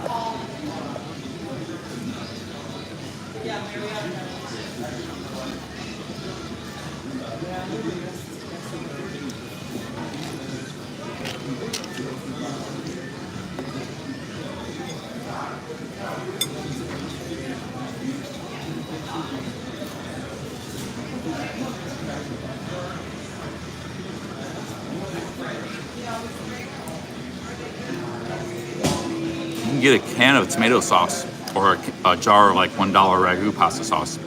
Put a third of that. You only need to use about a third of a jar. That's like 33 cents. And I use about 2/3 of a box of spaghetti, so that's 1,200 calories for dinner. With the pasta sauce, that's about 1,400 calories.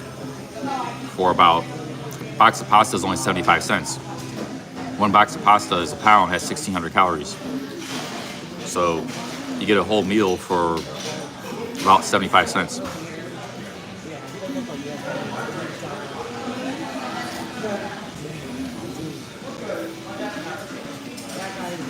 I don't eat that every night, but it's one of my favorite things to eat. Better rinse the cold soak jar, yeah.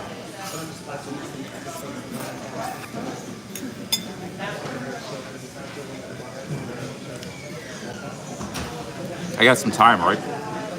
How quickly should I rinse that cold soak jar?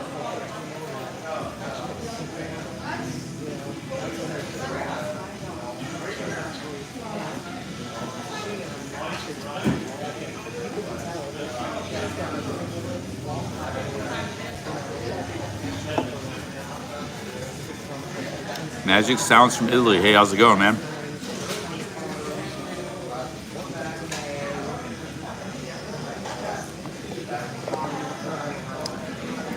We're eating some pasta and we got an Italian in the chat. Cheers. So I ate all my pasta and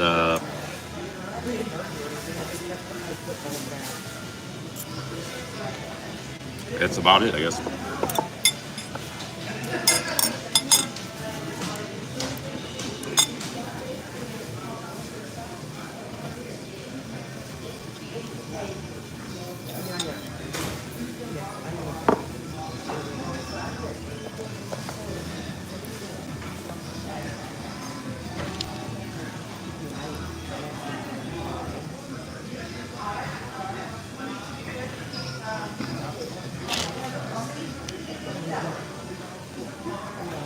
Yeah, that's about the best you'll get on the road for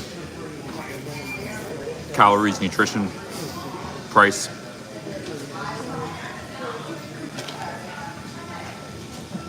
So I've mostly been eating a lot of pizza, a lot of cheeseburgers, a lot of Italian submarine sandwiches. It's the first time I had pasta yet.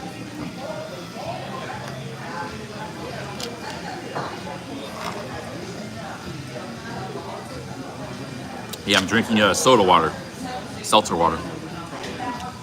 They got Guinness on tap, great beers, but I'm gonna ask her how much the Guinness is. I don't plan on ordering Guinness, but I'm just curious the price.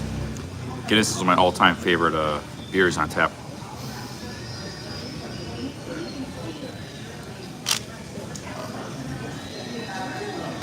Get going here pretty soon. How much time should I wash that Talenti jar, the cold soaking jar? Because I don't know where I can wash it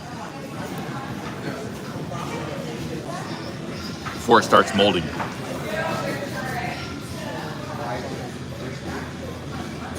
No, I'm not having a beer. I got seltzer water. I'm saying, I just want to know the price. See, they got.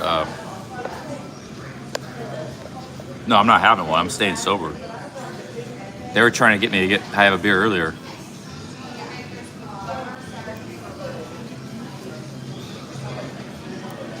Nope, I'm staying sober, guys. Sorry to disappoint you, but I would like one too. But staying sober.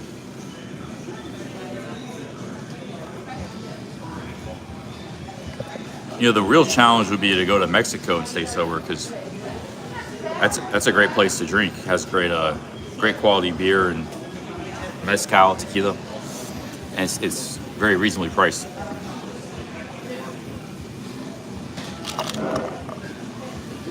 Yeah, but today's one beer, then the next day is blackout drunk. So that's when you're a bad alcoholic, you can't control it.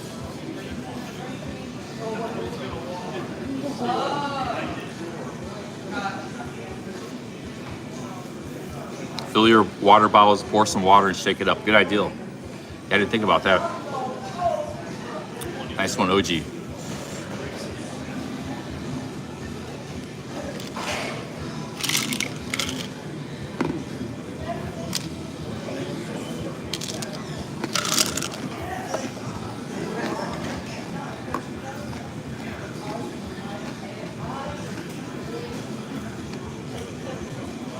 India also has really cheap 4G, like really good, reliable 4G across most of the country. They're saying there's some live streamers there on Twitch and stuff that are doing really well, live streaming India. So, yeah, maybe I should work on getting my India visa. Get my Vietnam visa, India visa, I'll be set to go.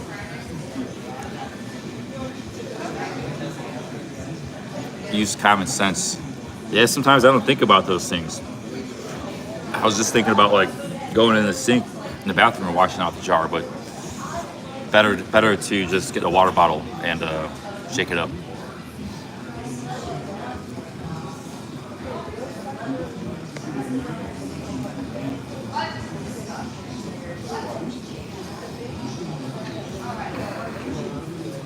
Well, the last time I got blacked out drunk, I did it just with beer. So, and I thought I was safe with beer too. I drank 1,000 times in my life, never had a problem with beer. But the last time I drank I was blacked out with beer. So, because all I was drinking that night was beer.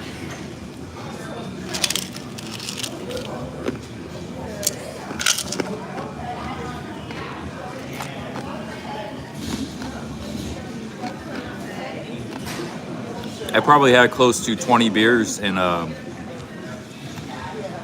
6 7 to 8 hour period. 7 or 8 hours. So I was getting the big goblet beers. That was like 2 or 3 beers in each of those. I was drinking a lot of beer, you know.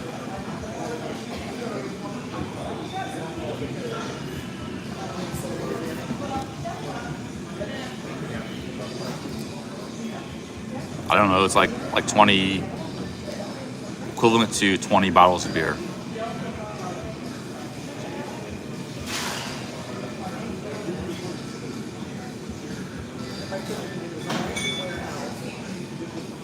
Yeah, and I had no memory of what happened after about the last 2-3 hours.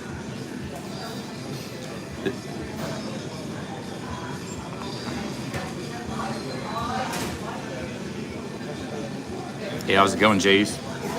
Thank you very much. Stopping by. I'm going to try to get line installed.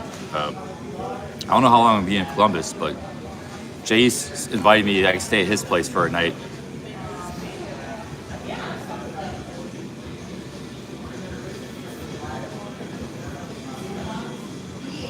But that's only like the first or second time I ever blacked out because of beers. Anything else today? No, I have a check, please. Sure.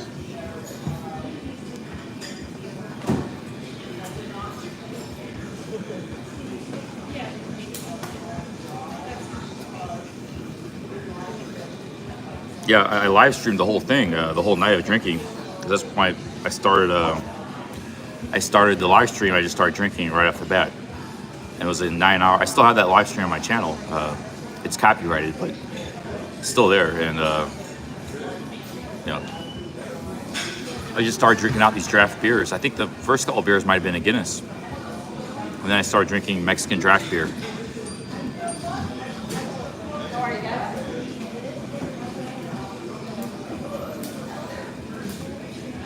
Thank you for that, Truth Warrior. Yeah. I don't know how long I'll be in Columbus, but yeah, we'll see what happens. I like to make it to Cincinnati, so make it across the state.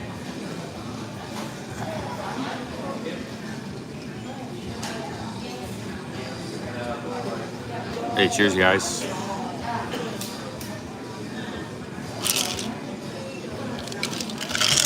Yeah, truth giver, I don't think I was, but you never know. It's a possibility you can't rule out. But I don't think I was. I think I just got blacked out from too many drinks. Let me get my. But that's ancient history. That's why I don't want to drink too, because it kind of dredges up these all my mishaps with alcohol, you know. So to me, it's almost like a negative association. But I may drink one day when I'm no longer, if I retired from live streaming. Maybe I'm retired from live streaming and I'm kind of living a more normal, retired type life. Not retired, but living a more normal life. I'm not going to drink while I'm live streaming, guys. Some of you don't want to hear that, but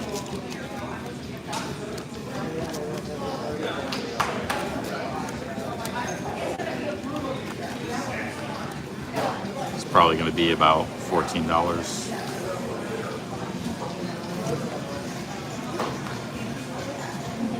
Rockstar says I need to try psychedelics.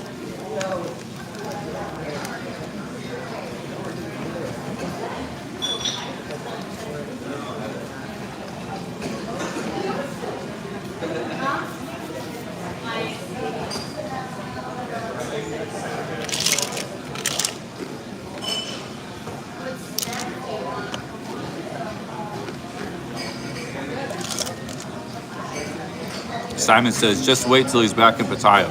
He will be on the pop, on the booze, for sure, he says. Blue asks, Charlie, you ever done shrooms? No, I haven't. I've been totally straight edge my whole life. I never tried anything. Only tried like pot a couple times. That's it. I haven't tried anything else. Just drinking was my my vice.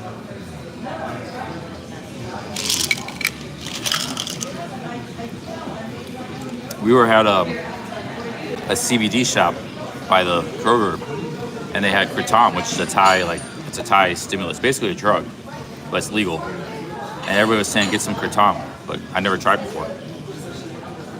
Yeah, caffeine is my. That's what I'm gonna do after here. I'm gonna get some coffee.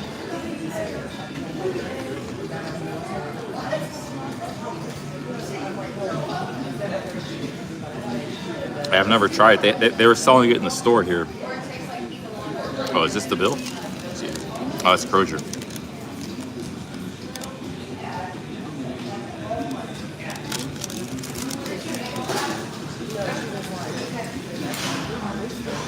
Truth warriors and ex-California girl like to experiment.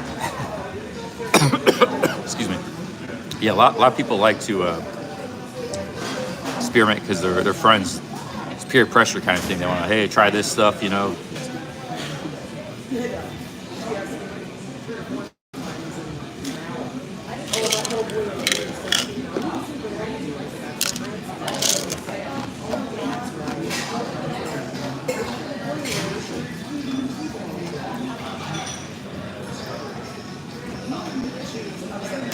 Sugar is a nutrient.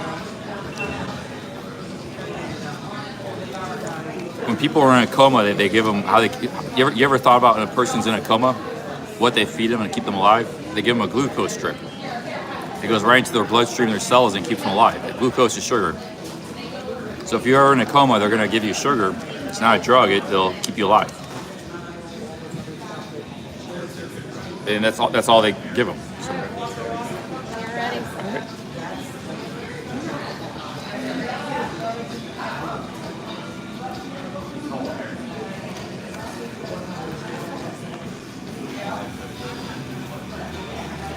Wow, the seltzer was free. Just $9 here. The drink was free. Tax $9.65. I'm gonna tip tip $3. Always tip a little extra because they're letting me live stream. But they gave me this seltzer water for free.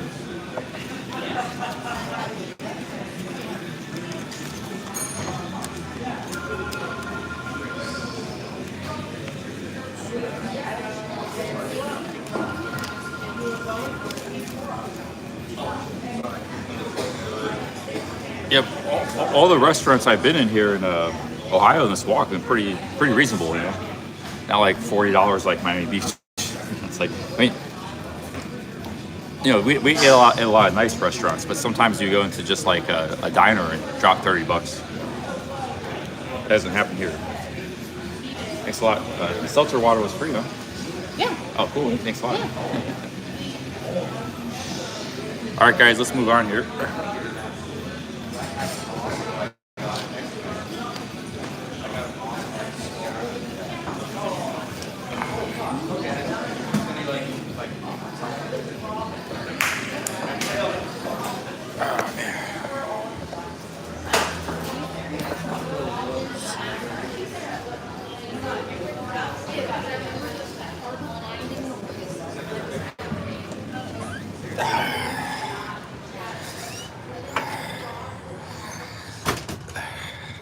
Got the American flag right here, hanging outside the town square. We got some clouds, so we don't have too much.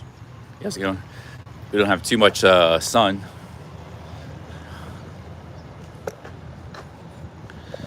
The heat's died down a little bit.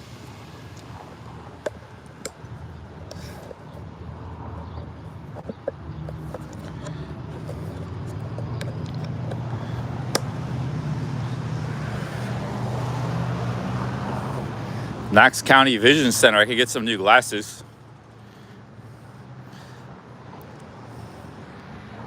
I was just gonna go get some more coffee, but actually I could go for a coffee and Snickers right about now. I haven't seen any gas stations. Every place is closed. Like every place I want to go into, they're closed. Free drink is old waiter tip to get larger tip. Well, The food was only $9.65. I gave her 13 bucks, so she got $3.35. That's like a 35% tip. The suggested tip was 15%, 20%. That was only like $1.52. So I gave her $13. So $3.35. Yeah, I tip pretty good. Especially if, they're nice about me letting live stream and they're getting prank calls and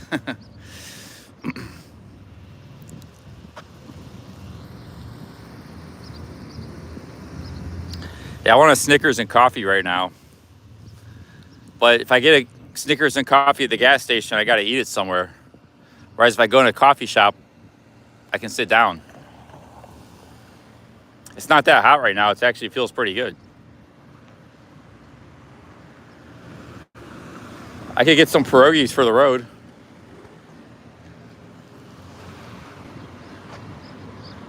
Pierogies made from scratch are really good. The frozen pierogies are not nearly as good.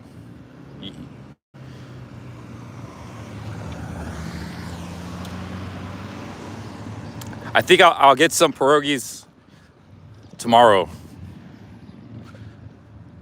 Tomorrow I got to catch a bus to, I'm just kind of chilling today. Tomorrow I got to catch a bus to Columbus, I think. Either that or I got to walk, we got to finish the trail. Another 45 miles to Columbus.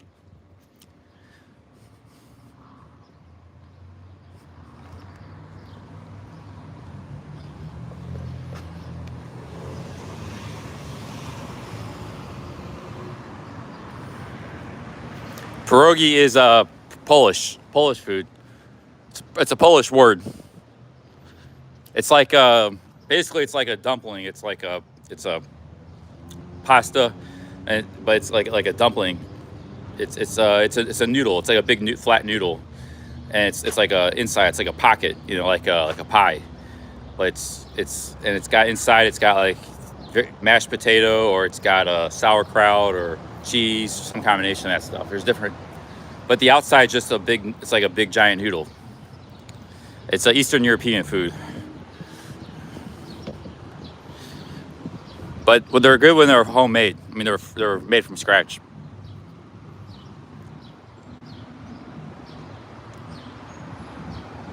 Yeah, you can eat them, fry them up with onions. Yeah, sour cream on the side. Very good. Hell, I should just get a pierogi for you guys for later, just for the culture, so you guys can see. But it's high carb. It's like most pierogies are it's a dumpling. That's like a pasta, it's like a noodle. And inside it's mashed potato. So it's all carbs. Those are the best ones. So you can get a little cheese with the potato too. And you have a little sour cream on the side with it. Let's get a pierogi for the culture.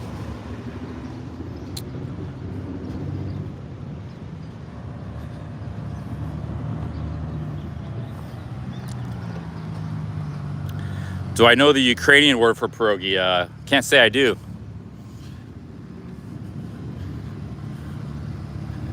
Let's see here.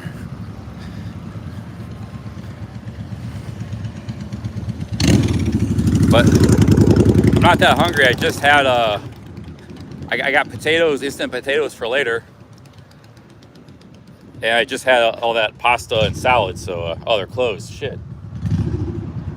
I missed out on the pierogies. It's 4 p.m. Everything closes early in this town, man.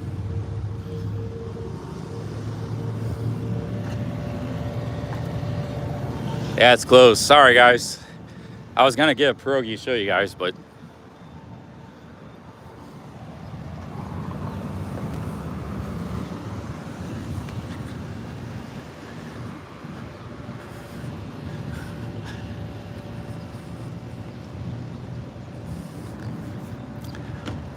walk to the city square here.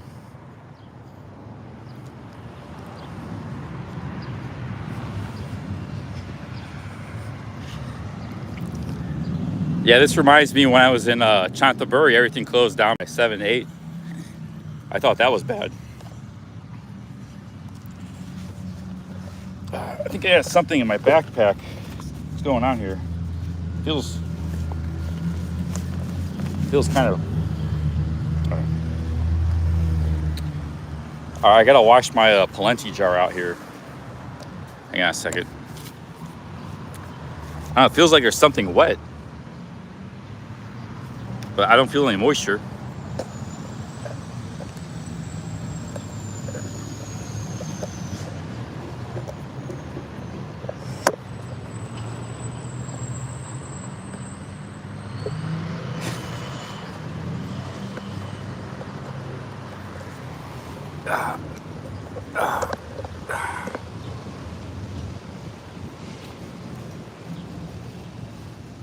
I gotta wash out my jar before it starts to ferment.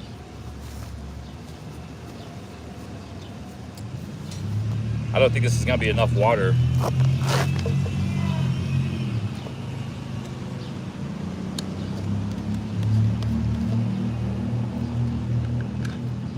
Yeah, you need to do a proper washing. This ain't gonna work, but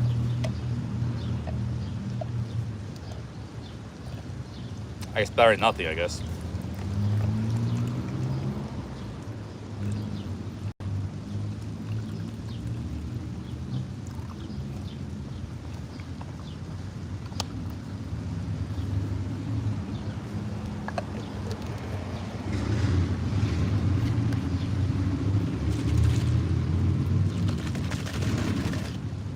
Yeah, it's actually doing a pretty good job. Shake it good enough.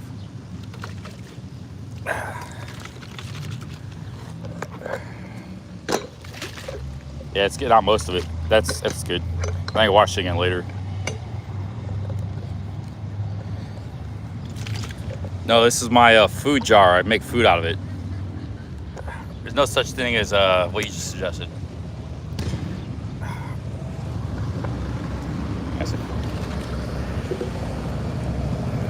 It was an ice cream. I had the ice cream earlier. You guys crack me up sometimes, man. I knew somebody was gonna say that. It's mint ice cream and cookies and mint.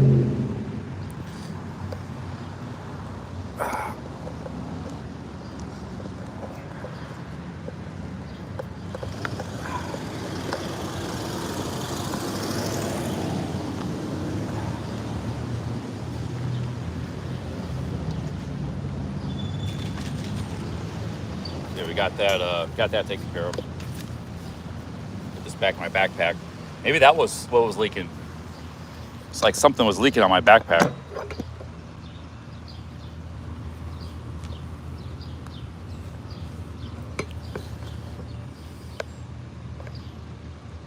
Drink the sludge? Nah, I'm gonna dump it out. Dump it in the trash.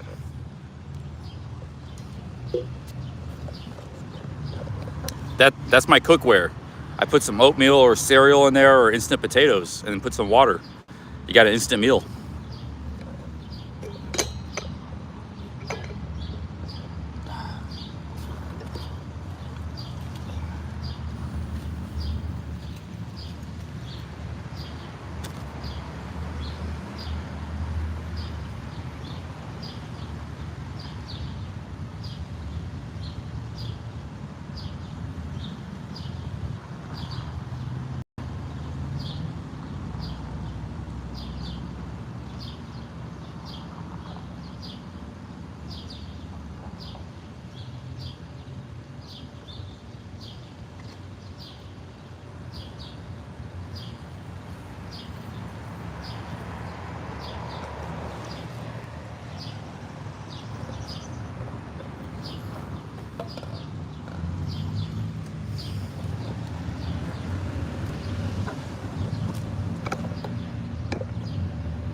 All right, my dudes, let's go get some coffee. I think I'm gonna go in the iced latte coffee side of the game.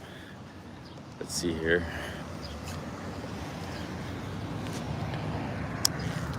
Kind of getting addicted to iced lattes for some reason.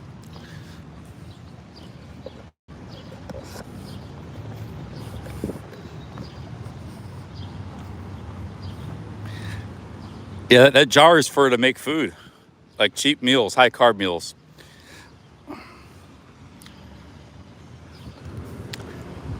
And no Snickers because I want to sit in an air conditioned place.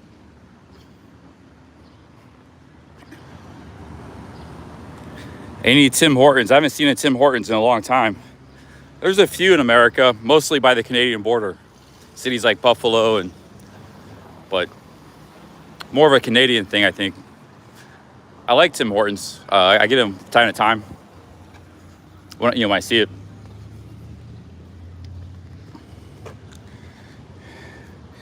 Could you not get an iced latte out of the magic jar? No, because there's no coffee beans in that.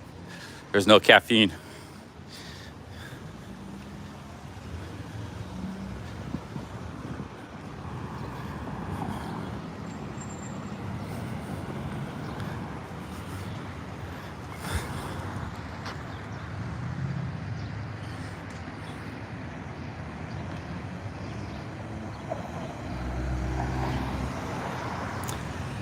That jar is my only piece of cooking ware for the road. I will show you later. I will make a meal with it. I will show you. Let's see here. Hey, J. Michael.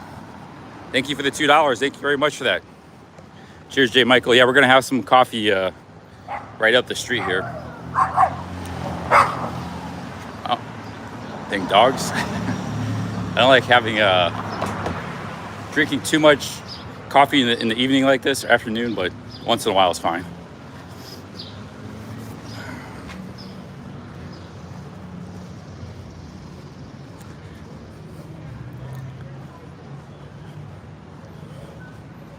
H says you don't need caffeine, you need a nap.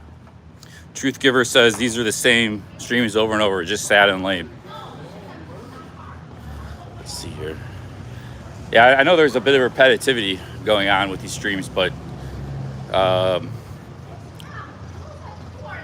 we will be kind of mixing up a little more cities, I think, coming up.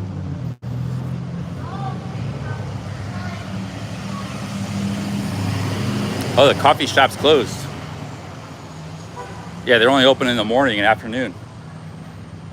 I guess we're not going to be getting coffee after all, my dudes. Unless we find a gas station.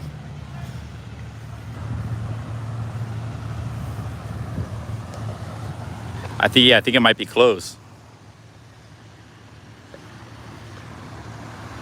Let's cross the street here.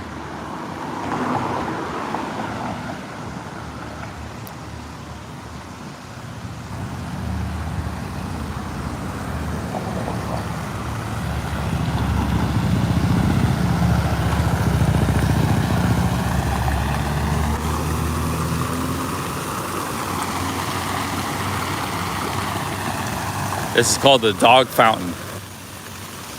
Pretty cool.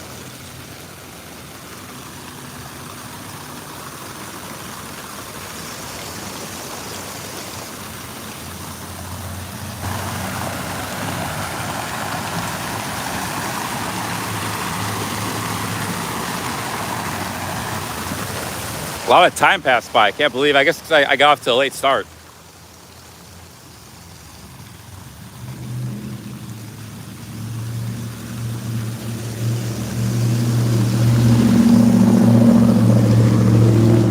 I got off to a late start, so no water there. I need some water for my water bottle.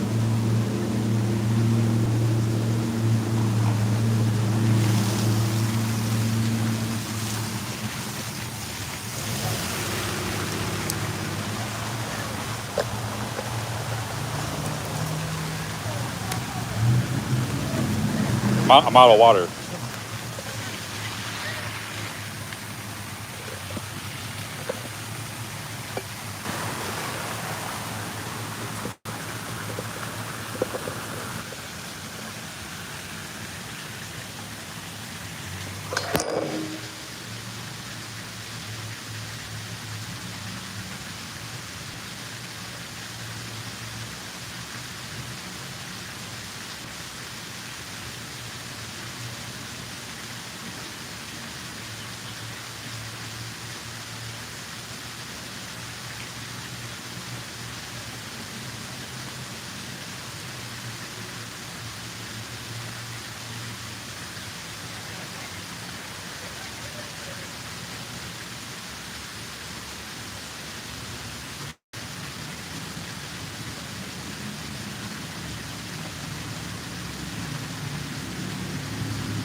Pulled up my water bottle. It only took like 2 seconds.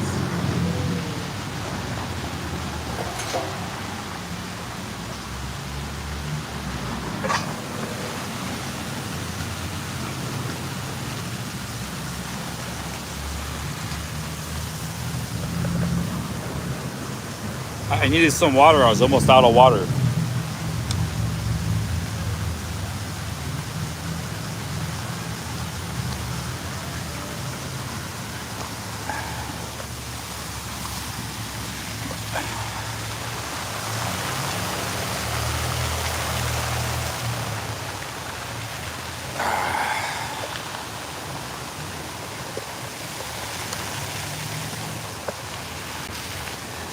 All right, I think the coffee place is closed. Let's go check it out.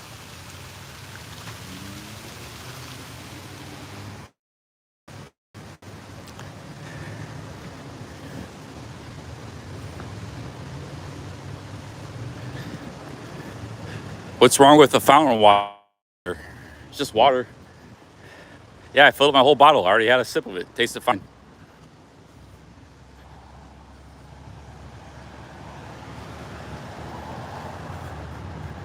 I think the coffee, everything in this town closed is like 2 p.m. I think the coffee shop's closed now.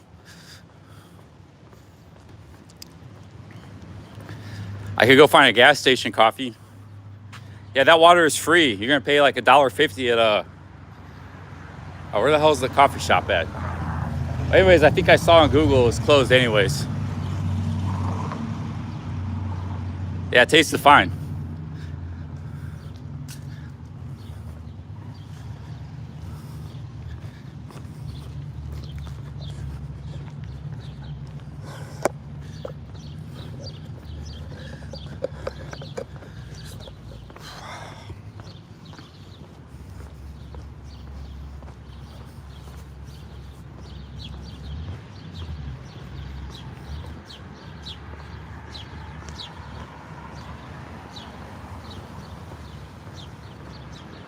I kind of feel like Bjorn TV sometimes. I think I think about myself streaming, and I kind of feel like this is kind of like a Bjorn TV stream. I'm not trying to be like Bjorn, but kind of like people kind of mocking me in the chat and stuff. Is like,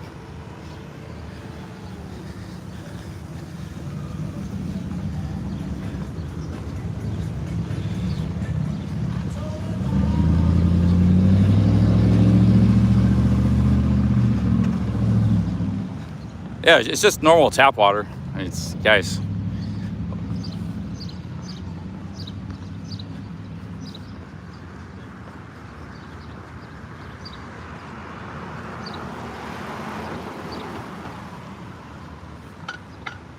No, I know it's all. I'm just saying. I feel like what I meant is like this feels like a Bjorn TV stream. I can imagine you guys watching. It's like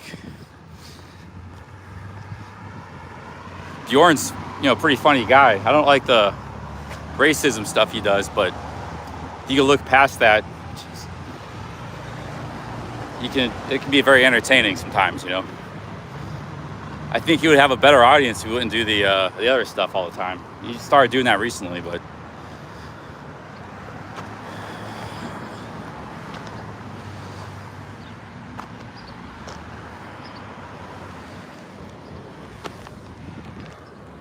oh shit. I think there's a gas station up here.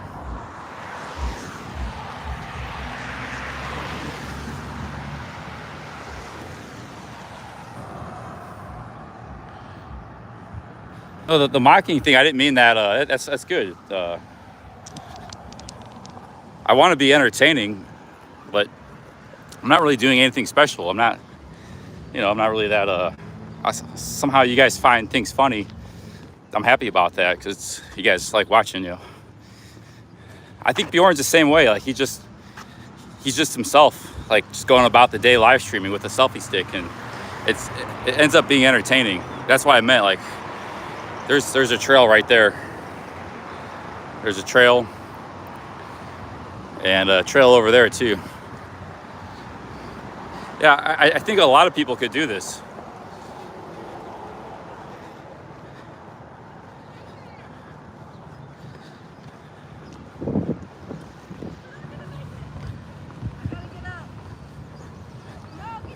These guys are swimming in the water. They could go swim in this water. I swam in it yesterday.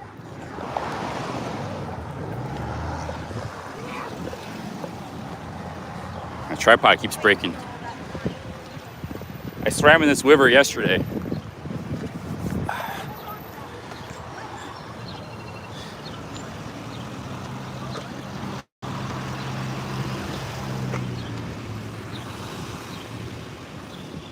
You just get in right there.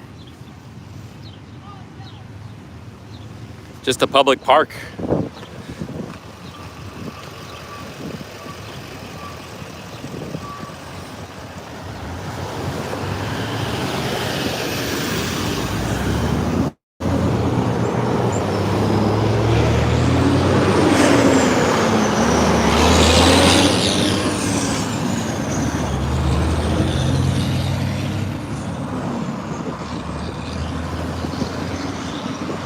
I don't know why I'm wanting to get a coffee right now. It's too late. I don't want to be up all night.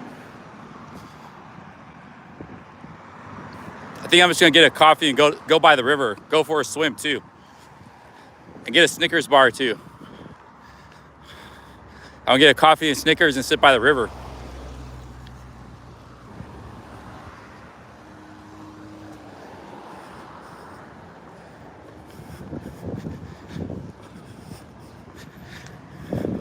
Yeah, and just keep the live stream going. Let's see here.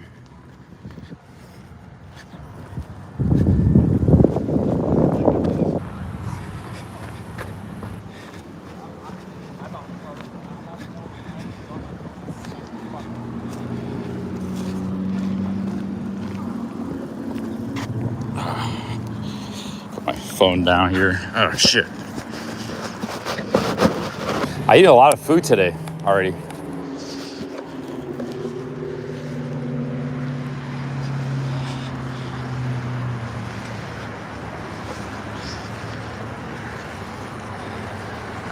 Let's get some money here.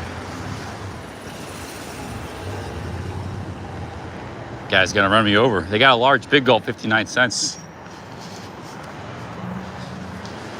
Let's see. Let's see. Let's get an iced coffee, my dudes.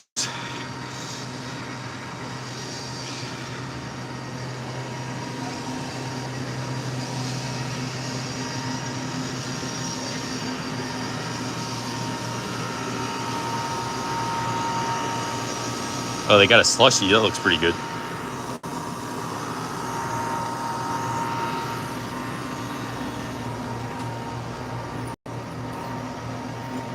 Let's see here.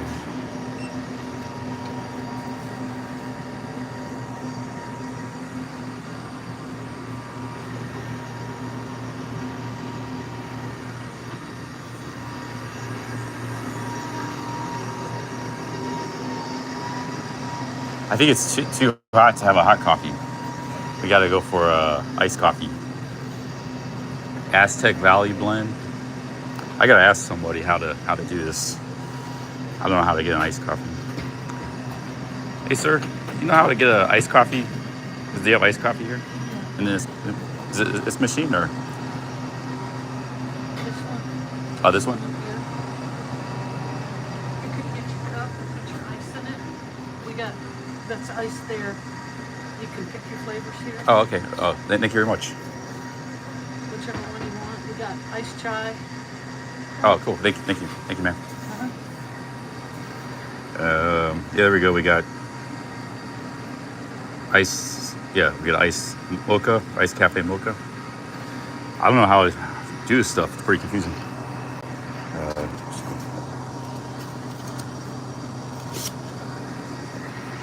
Let's see here. I guess just yeah, get some ice cubes. Let's get a large one, 20 ounce.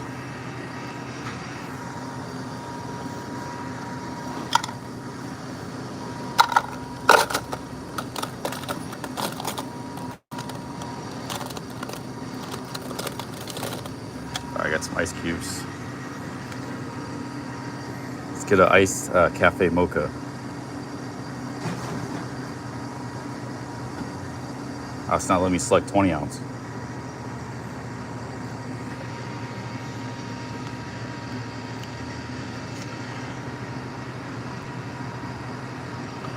I guess we'll get a 24 ounce in.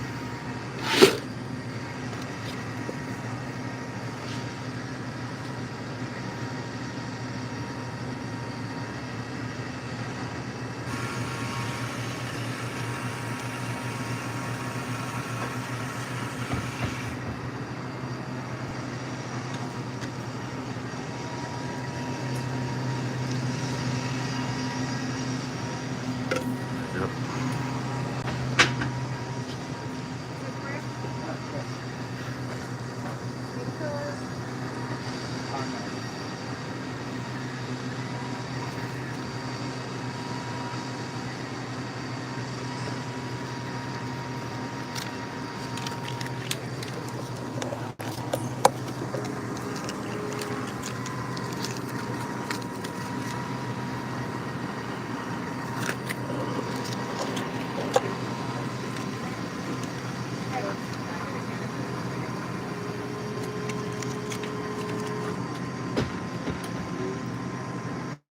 It's a lot of coffee. Oh, still putting milk in there. Thing.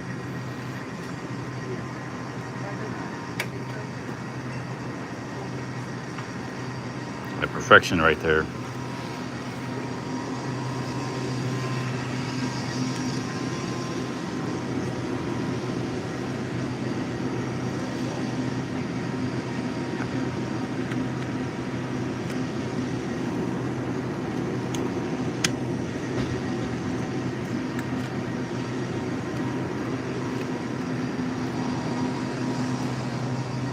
That's a lot of coffee, my dudes.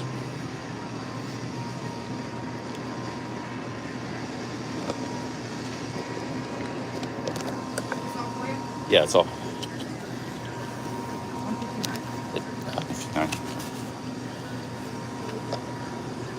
Thank you.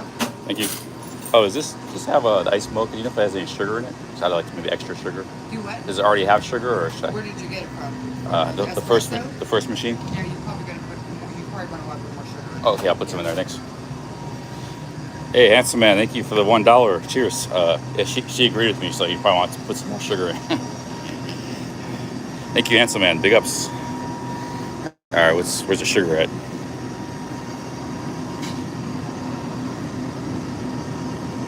Yeah, we like sugar in Ohio, my dudes. Irish cream.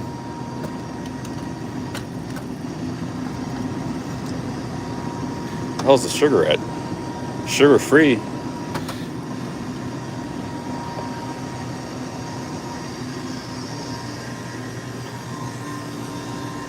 These are all sweeteners. This sugar.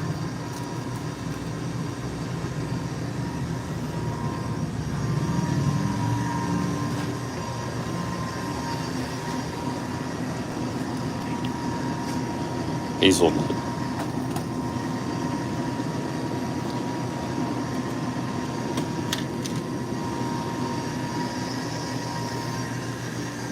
We got more sugar over here. I can't oh,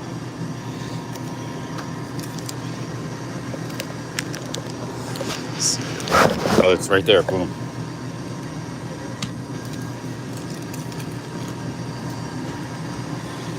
There you go. Put some sugar in there.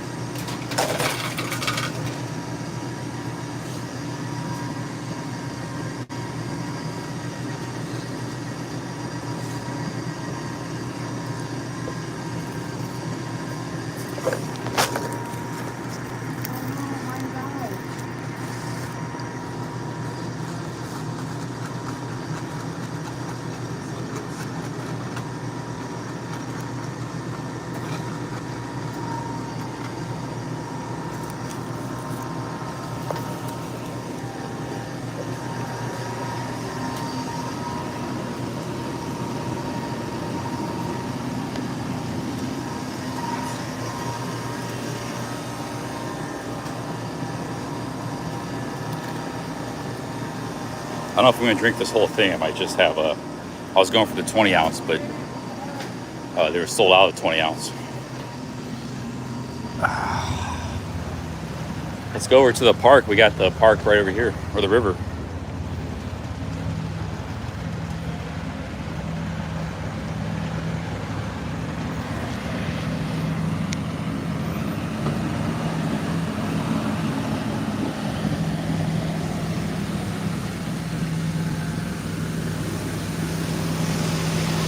The thing with Snickers, I only like it with hot coffee. It's got to be hot and no sugar in the hot coffee because I'm having Snickers. But it's too hot to have a hot coffee right now. That's why I got the iced coffee.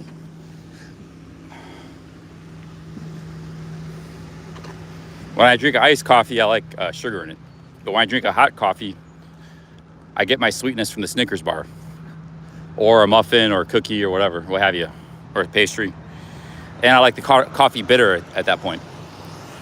So, if I was in Aircon, I would have got a hot coffee. But the coffee shop's closed. So I'm be drinking this outside. Do I like frozen Snickers? Yeah, they're good. I had it before. That's just, that's how I like to do it. Everybody's got different tastes and preferences.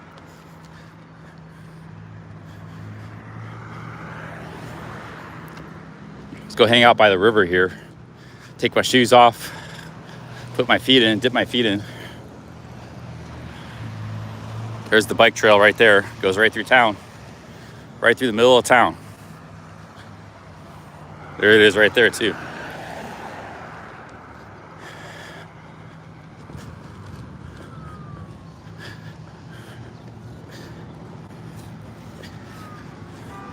Hell, I might even go for a swim again today. Why not? I'm surprised there ain't more people swimming. I only saw a couple.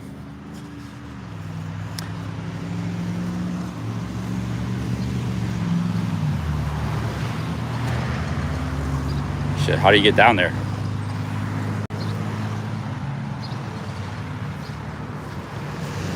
Oh, I gotta go over here.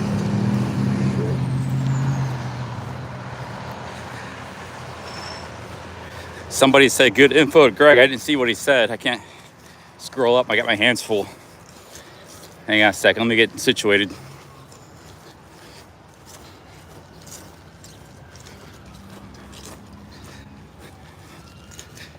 Coffee is a drug. Yeah, it's an indulgence. Probably not the best for you, but 1 cup in the morning is probably all right. But you just start drinking more than that, and you're kind of like an addict. But I don't drink. Some days I have more than 1 cup. Some days I don't. I mean, I think yesterday I only had 1 cup. Yeah, I just had that 1 cup at the gas station. That was all I had for coffee yesterday. I was about to get a 2nd cup at that coffee shop in Gambier, but I didn't. I left that place because I had bad internet.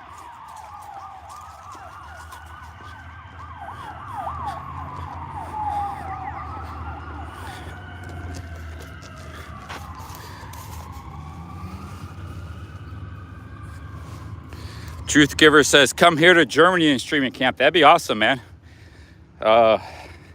Anywhere in the Europe, France, Germany, UK, the Low Countries, Benelux, Spain would all be great.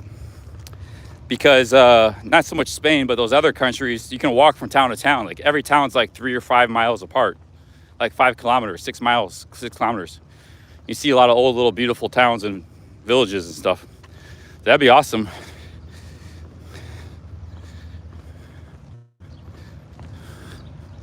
Yeah, I've been wanting to kind of live stream in the UK, but the problem is, not UK, but Europe.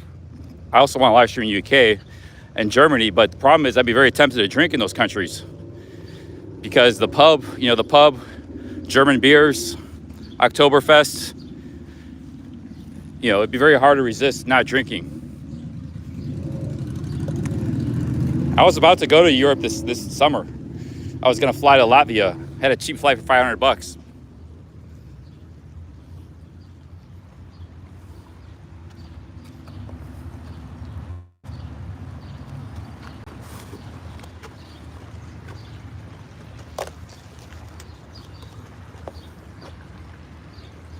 I was gonna start in Latvia, make my way down Eastern Europe. I'm gonna sit here in the shade, take my shoes off, drink my coffee.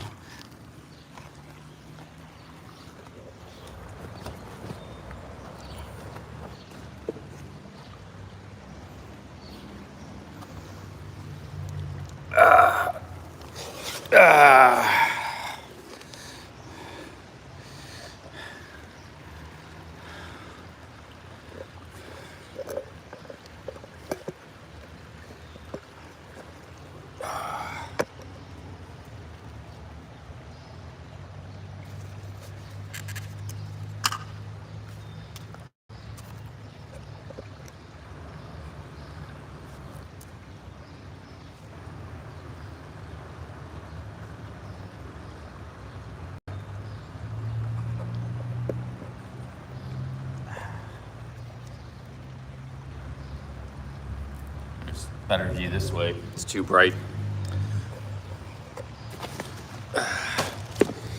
There we go.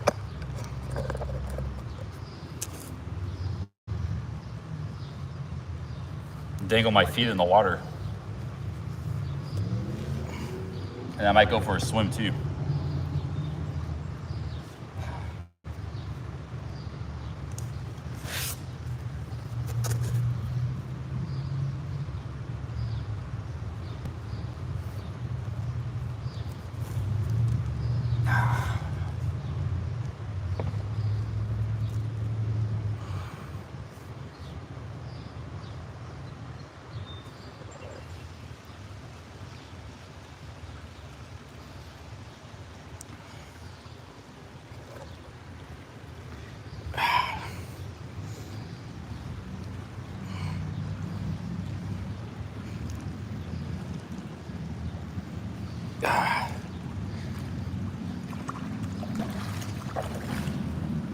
See, it's not that deep. I'd probably get in over there.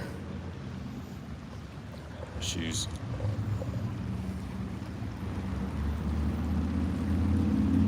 I swam yesterday in this river. Not here, but in 3 miles from here. It's a very good swimming river because it's not too deep. It's got a little bit of rapids, nothing major. It's very clean water, it seems like.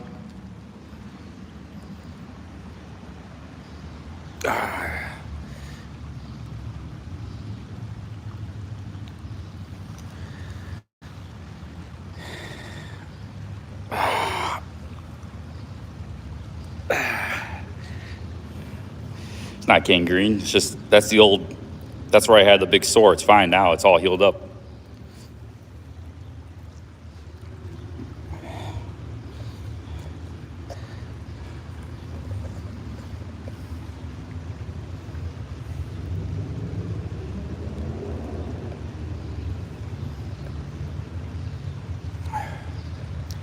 Everybody's feet heals that way.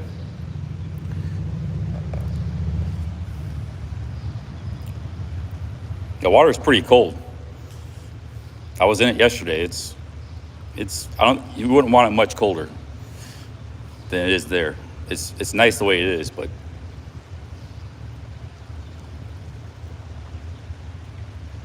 hey, Robert S., big ups.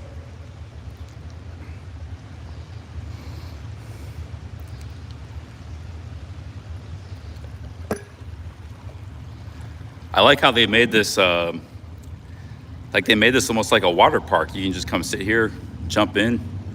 They made this very, they call it pedestrian friendly. What it is really friendly for people. Like, they didn't put fences and barbed wire. Like, they made this very friendly for people to come hang out and swim. I like that. You don't see that a lot nowadays in the world. Come down here, drink a beer, smoke a cigarette. It's just right here. The city's right there.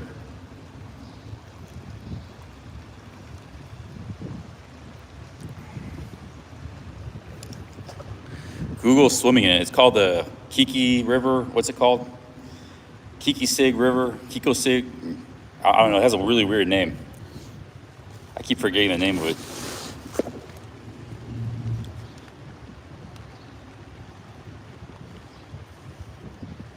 Great place for a 40 ounce. Yeah, exactly. 40 ounce and a pack of cigarettes. I'm sure many people do that. And they come here.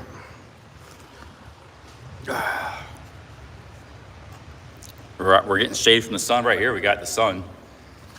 Getting out of the sun.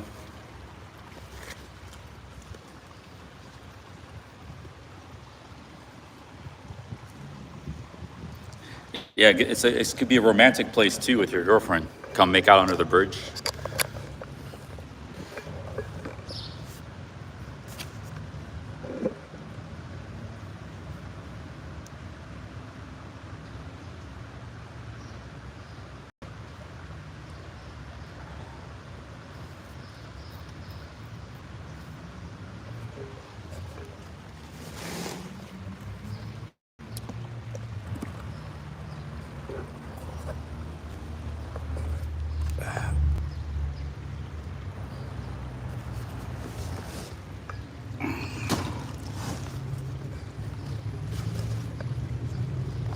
Yeah, here's that fountain water. I don't know what was wrong with it.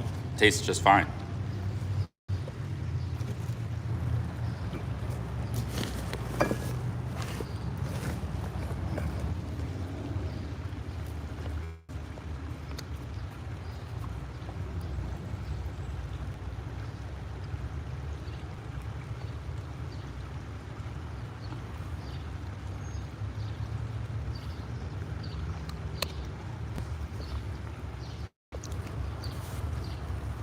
Tastes a little bit like soap, actually, to be honest. A little bit of sudsy. A slight after hint of soap. Not much, just a little bit. It's perfectly fine water. I could drink this river water too. I'm sure it'd be probably pretty clean. It's called the Cocoa State River. Cocoa State River.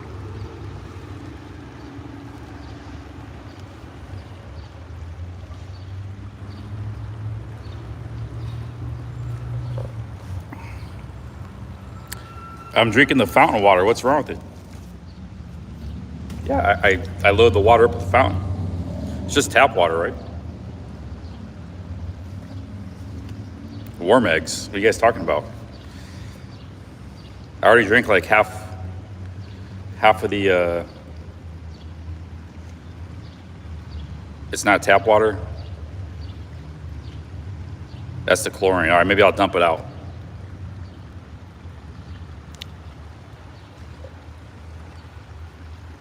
It's chemically treated. Oh yeah, I didn't know that. I just thought it was like tap water.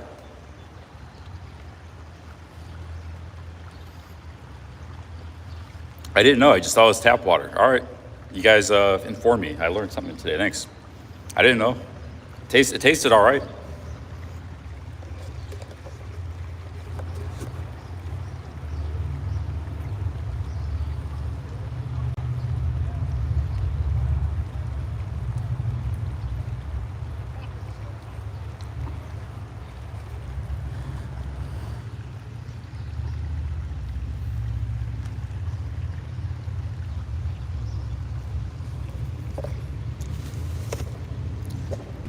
I already drank about a third of it. I mean, quite a bit.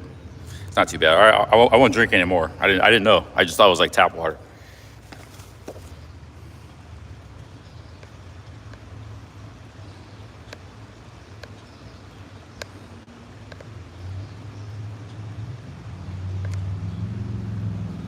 No, I don't want. Yeah, I don't want any tummy issues or diarrhea. That will not be fun when I'm doing this kind of travel.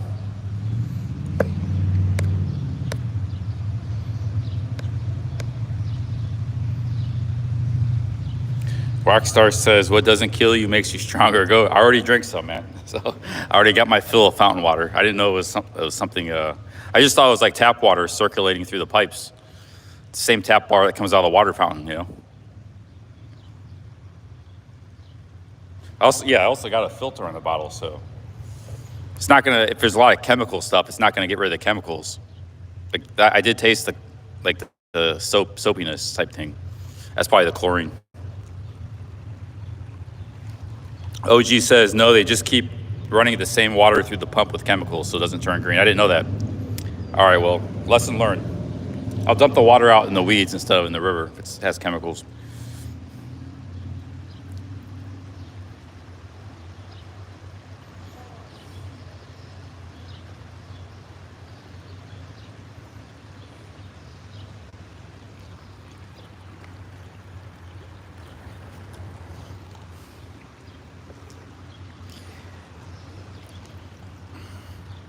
Ask the people in Flint, Michigan about American water. Ask about New Philadelphia, Greg. Those guys had really bad. Remember the water was brown? I drank that, no problems. But I got some, before I left Greg and Michelle in the city of New Philadelphia, I got some tap water. You know, every time I get water from the fountain, it's always clear. Their water was like brown coming out of the tap. It might have been something related to the plumbing, or it could be just the general, that's the general color. It was like light brown, you know, pretty significantly brown though. You know, it was. So that was, yeah, it tasted, it didn't taste the best, but it was drinkable. I drank like half of it. Actually, that was all the water I had for the one day. I had like a Gatorade.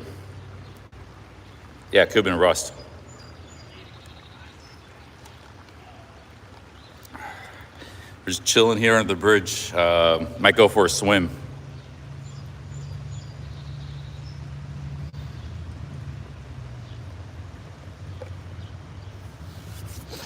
I kind of want to go for a swim, but I don't want to have to be wet all day either.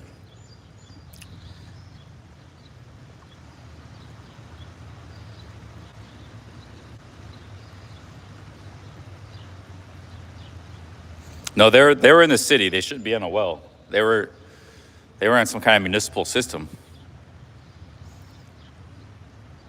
How's the coffee? Just tastes like gas station coffee.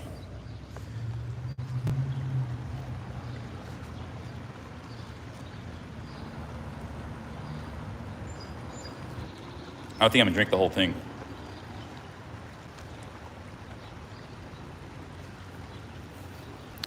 Comfest is still going tomorrow.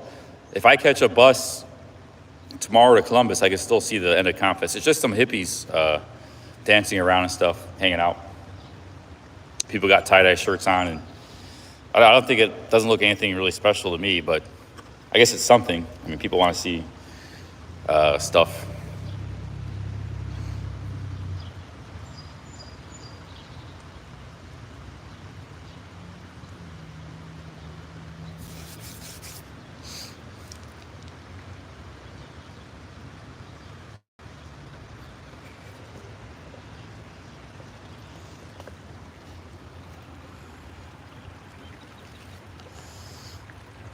Simon wants me to live stream in Ukraine.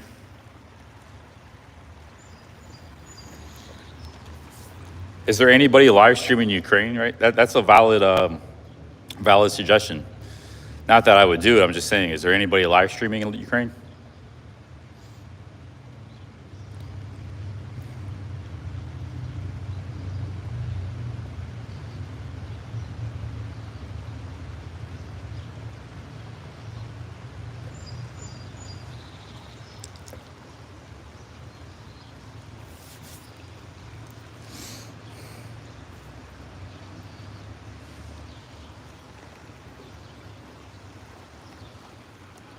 Jimmy says there was when the war started. Not since.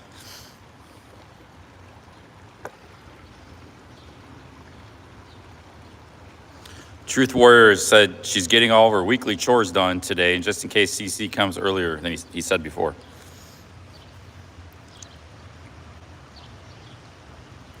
Simon says you would get insane views if you're live streaming Ukraine.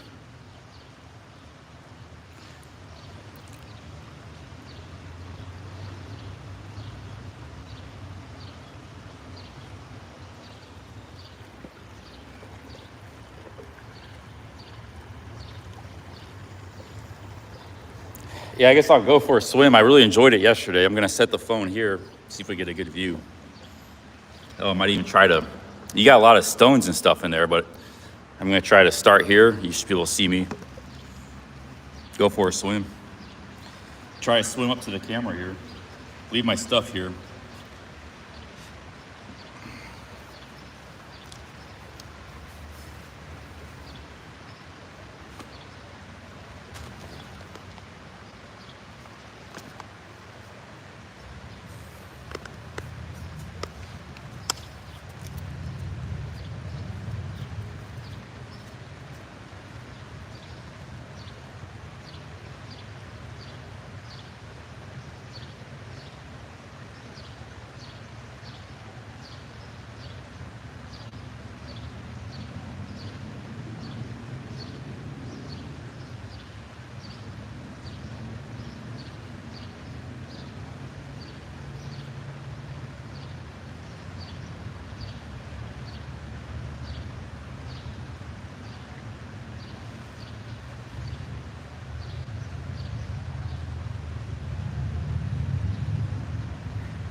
big rocks here.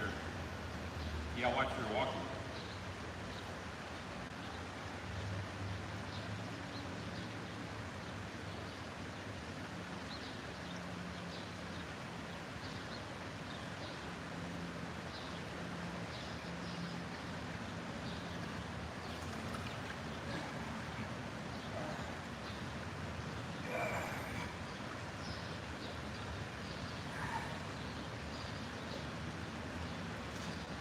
A lot of algae in this water.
Water's not as cold as yesterday.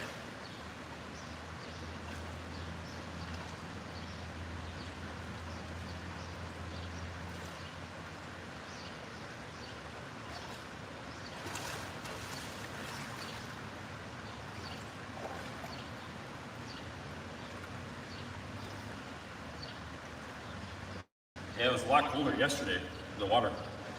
Still pretty chill, but cold water, but not as cold. I'm gonna go over there.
really invigorating. I think I might do a workout now because the water. This is a good little strength test. Like this ledge here with your arms, you should be able to propel yourself onto this from here. Because if you can't do that, you need to work on that because it could get you out of a sticky situation. You're trying to get out of a river or kind of. So I should be able to do this. The problem is there's a bunch of algae on the thing here, so that'll be a little slippery. You can't use your legs, just your arms.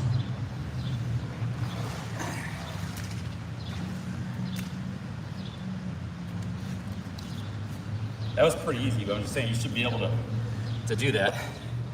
It's like getting yourself out of a pool. Somebody over there hanging out on the other side of the bridge.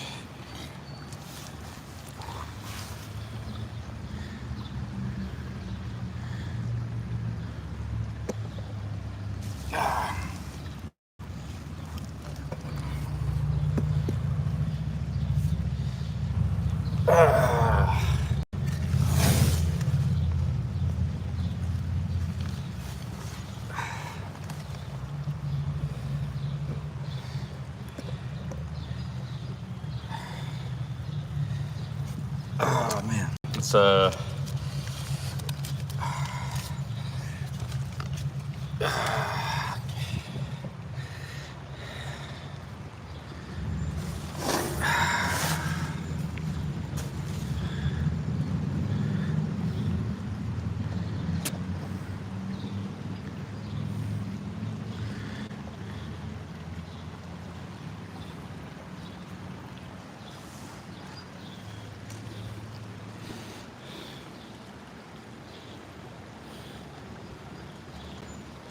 yeah, I'm a little bit sore from yesterday. I did a lot of walking.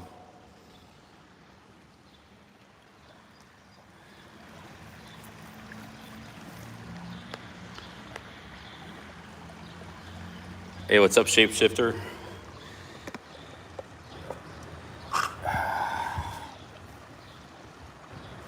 Nice little swim.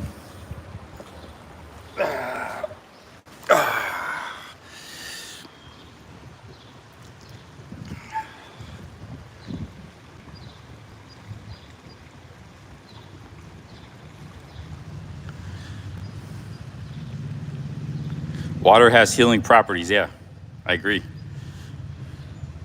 It's not a bad spot. There's actually see this side of the river, there's the town. But this side, there's some streets and stuff back here, but it's a lot more kind of parks and stuff and open ground. You can camp back in there easily.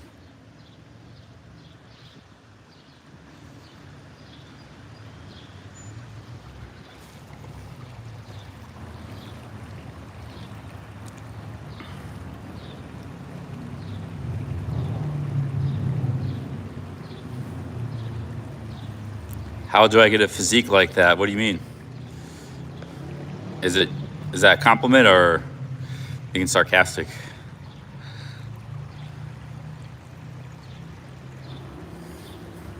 Yeah, the water looks pretty clean.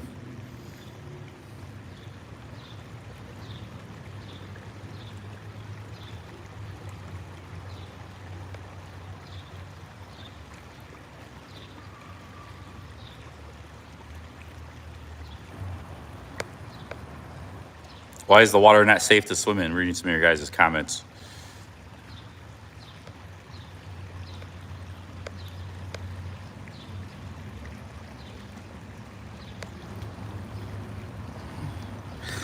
A lot of you guys are like hypochondriacs, like you're scared of everything. You're scared of sugar, scared of swimming in the river.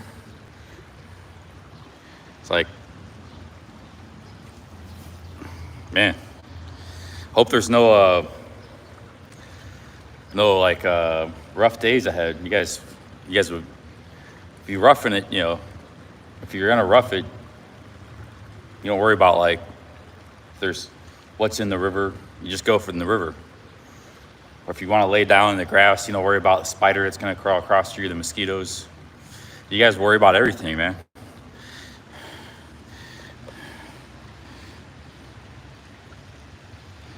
This water's fine. I saw other people, 2 people swimming in it earlier. I was walking to get the coffee.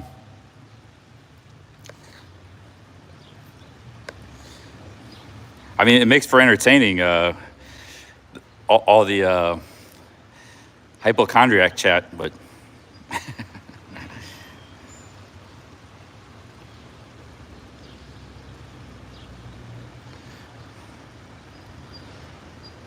Shapeshift says water drains off the streets into storm drains, antifreeze, motor oil, etc.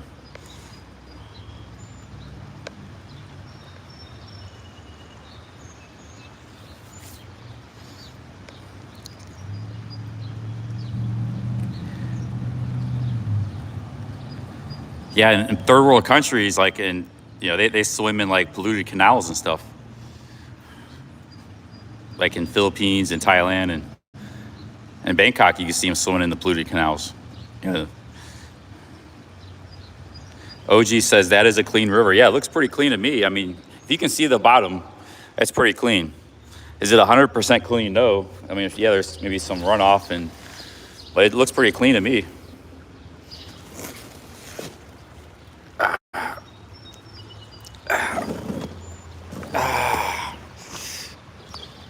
You see how white my feet are compared to my legs. Kick it back here for a few minutes. David Walters says that river is okay. Yeah, I swam in it yesterday. I didn't have any problems.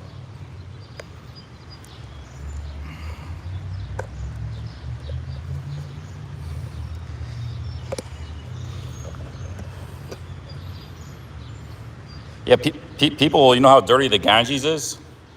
The Ganges in India, there's like dead bodies in that river. They cremate bodies in that river and stuff. It's really, and it's considered a sacred river. That's why they cremate bodies there, and people swim in it all the time. They go there and bathe. It's like a ritual.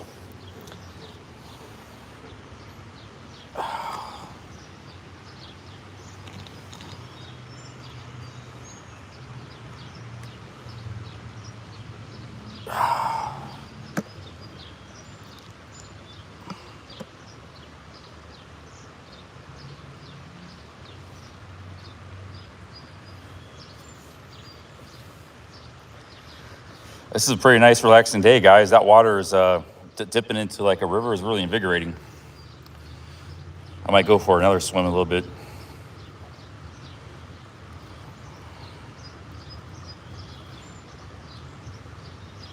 Yeah, it's like people swimming Pattaya Beach.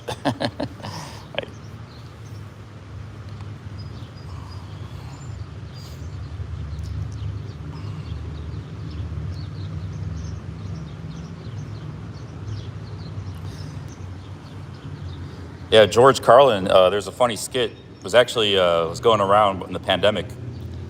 And they were saying George Carlin, you guys know George Carlin, he was a comedian. He's passed away, rest in peace. But he said, yeah, when we were kids, we used to swim in the Hudson River, and it was like full of sewage and crap. And not one of us ever got sick or something. Or I don't know, it was some kind of funny skit or something, but he was talking about germs, basically. And I don't know, you just have to look for George Carlin. The clip was, I'm not doing a good job of, but the point he made was, I don't know, you just have to find the clip on YouTube. And that clip was being passed around during the pandemic a lot because everybody was so afraid of germs and stuff. Wearing masks. I saw one person wearing a mask today at the grocery store. That was the first time I've seen people wearing a mask in like months. No, yeah, people, they used to dive off the cliffs and stuff, right into the Hudson River. People would do that for fun. Like, they grew up in New York.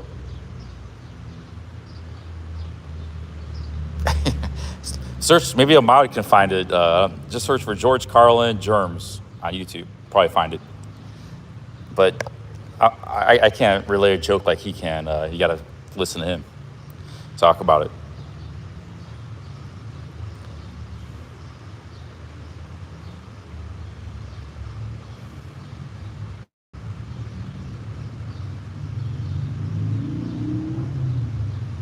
Or maybe it was the East River. It was one of the two.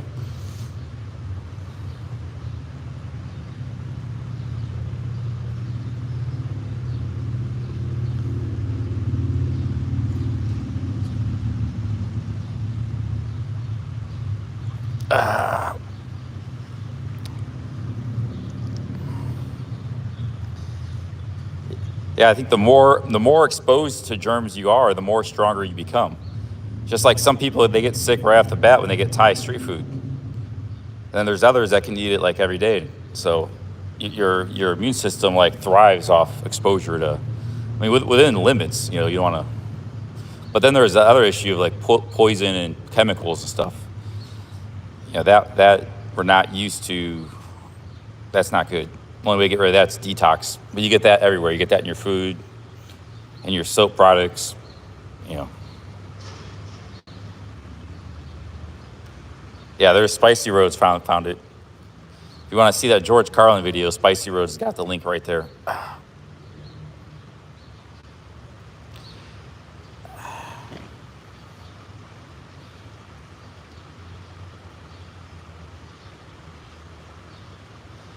Yeah, I can't even remember what he said, but it was something.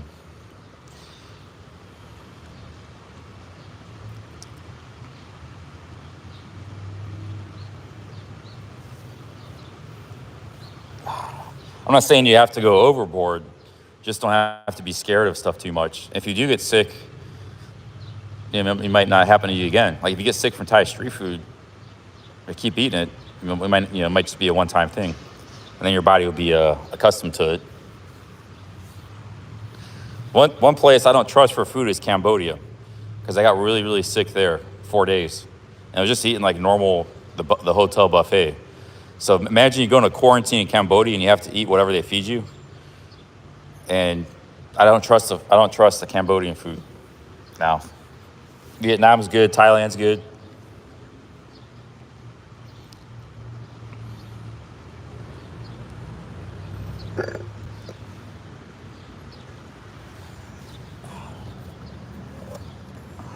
Pretty relaxing spot here. There was a dude back here when I got back from the river. He kind of popped out and looked. He must be hanging out on the other side of the bridge here.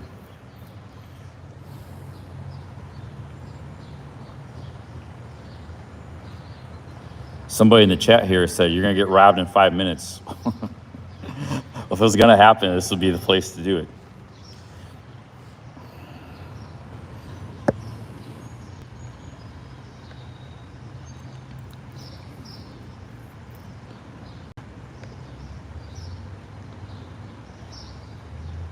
Dogs says, I used to play in rivers as a kid and he's still alive.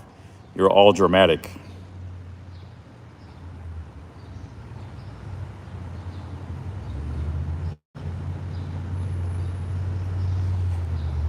Yeah. I don't just eat anything as street food. I'm careful. I've never been sick in Thailand from street food. Ate it many times.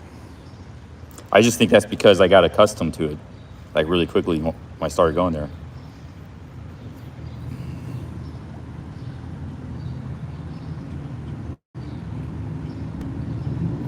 Okay, yeah, George said polio was a big problem back in his day when he was a kid.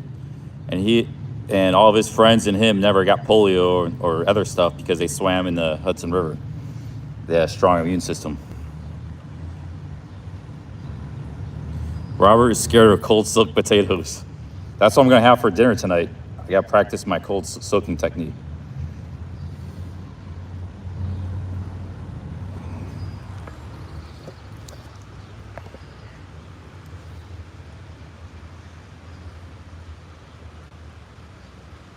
Man, it's really relaxing. Got the sun on my legs, sound of water. Pretty chill here.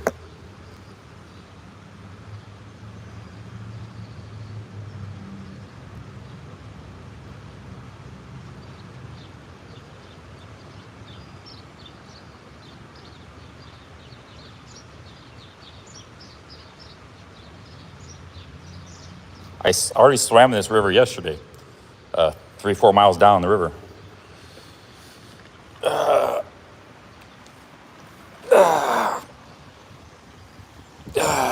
No more swims, I think. That one's enough. I haven't started cold soaking yet. I'm gonna try that tonight.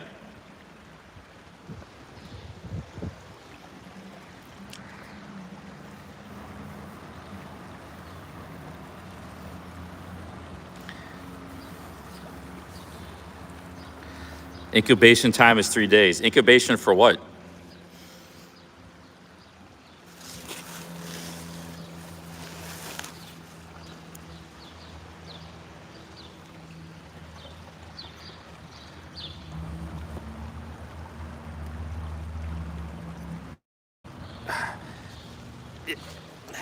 Yeah, I got a Hep B vax when I was in Thailand. Because I didn't know, back then I didn't know anything about it. And a friend told me to get it. That was like back in 2006. Because he said a friend of his got it. So I wasn't anti-V back then. So I had the Hep B vax. I actually had a booster too 5 years later. Supposed to get a booster 5 years. I think that's the only vax I had. Hepatitis B. They said it's real common in Asia, Southeast Asia. But a foreigner friend of his got it. I know a few people that got it.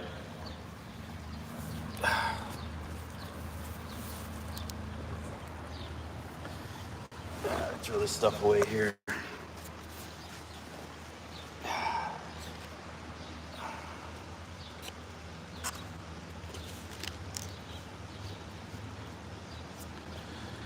Wig Alert said Cambodian hepatitis A hospitalized me for 3 days after returning to USA. Almost killed me.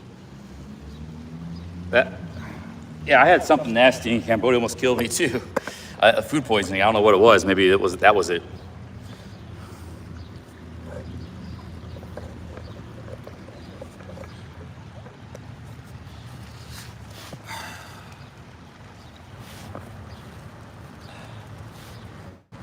Let's get my shoes back on and get going here.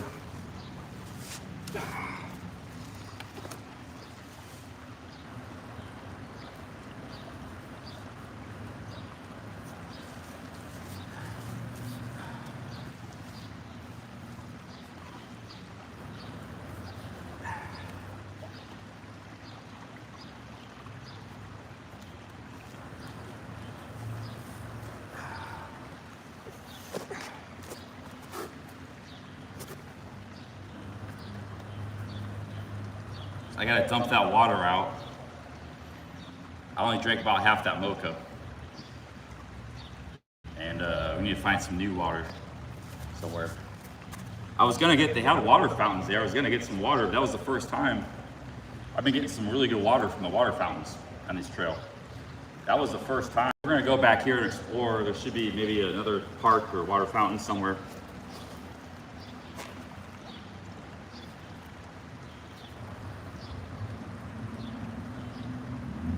Yeah, I was gonna get some water fountains at the fountain, or water at the tap water at the fountains, but there was it wasn't running. That's why I went into the fountain water.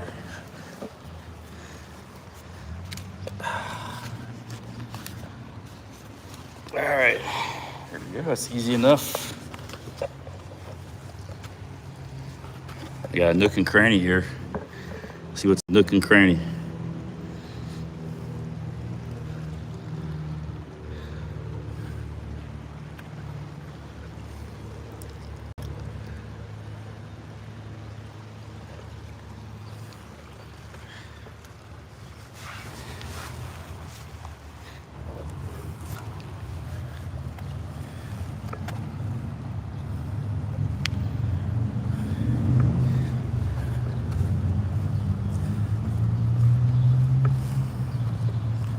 I think there's, gotta see what's over here.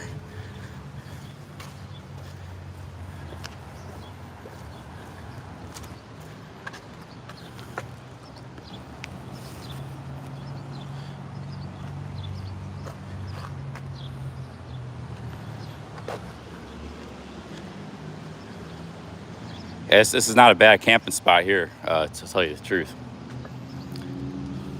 Down by the river.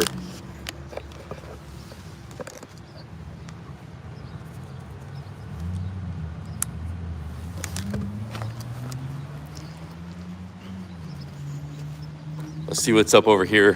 Follow the trail a little bit.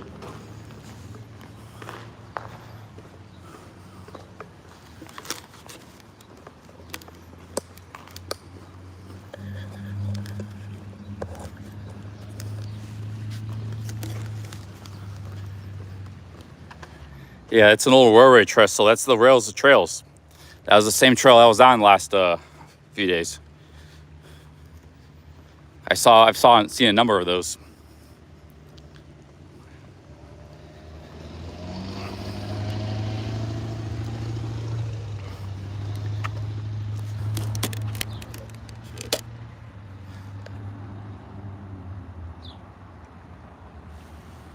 Yeah, you see when you stream in a city and town, there's like a lot of stuff to check out.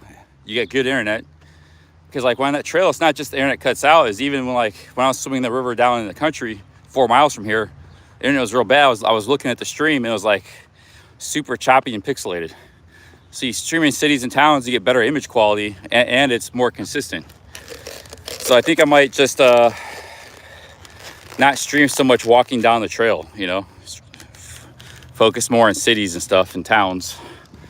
I can still walk the trail if I have to, but just not stream it. Just walk it in the stream when I get to a town or something.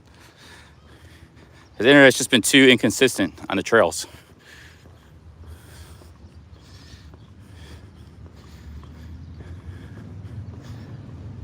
And it bugs the heck out of me too. I'm chatting. Sometimes I go chatting, rambling for a minute or two, and I realize the internet was out. You know, it's really annoying. Start streams over, and like the numbers were like 150 yesterday, you know, because of the internet. Really low numbers. Basically killed my streaming yesterday. And it's been happening a lot in the trails, so. Let's find a trash can for this this thing here. It might be a water fountain too.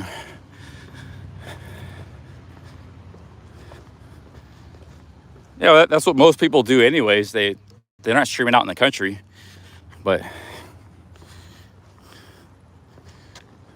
Kim says she likes the walking trail streams.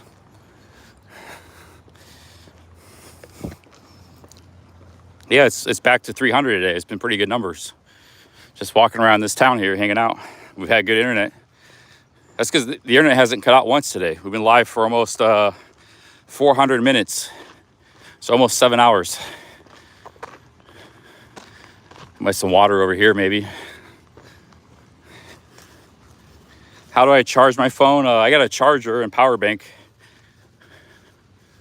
So, this gas station coffee's not that good, but that was all we had available. Also, I don't like these styrofoam cups. They seem to have that, always have styrofoam cups. So let's see here. This guy's getting some water.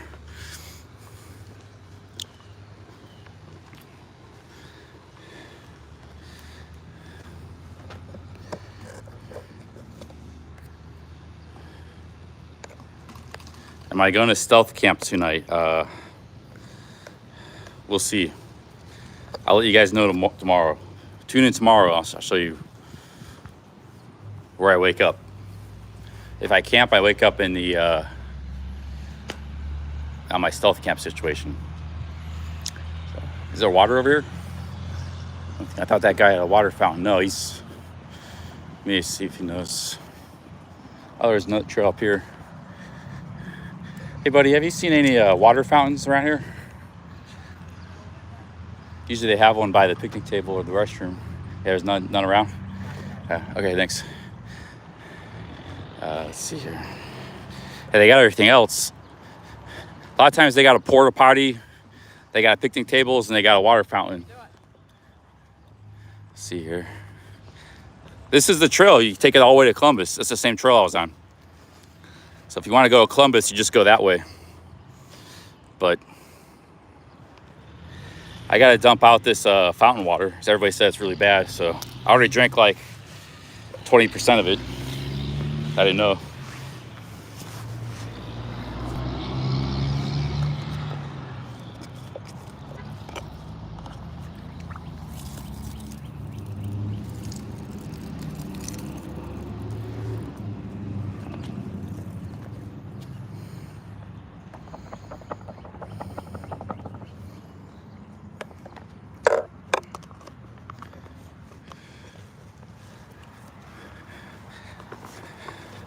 I'm still kind of hungry.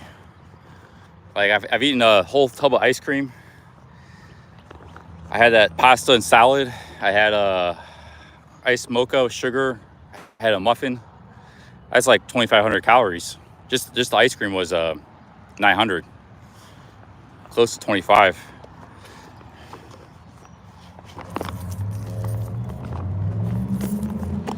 Here's another thing I like about this thing. I don't like these cat and be free. I'm gonna find another solution for storing water.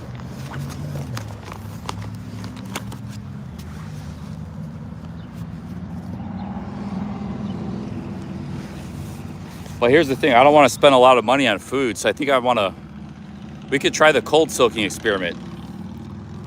If I had a water fountain. We got a Wendy's over here. I'm kind of thinking about going to Wendy's and getting some food. Let's go check the trail out, because if I take a bus tomorrow, I might not see this stuff up here. I don't know. I might walk to Columbus, or I might take a bus. I haven't decided that yet.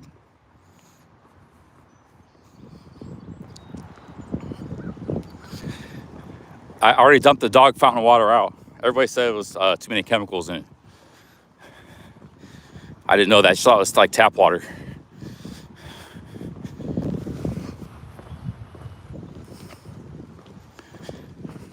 I'm just trying to think what I want to eat.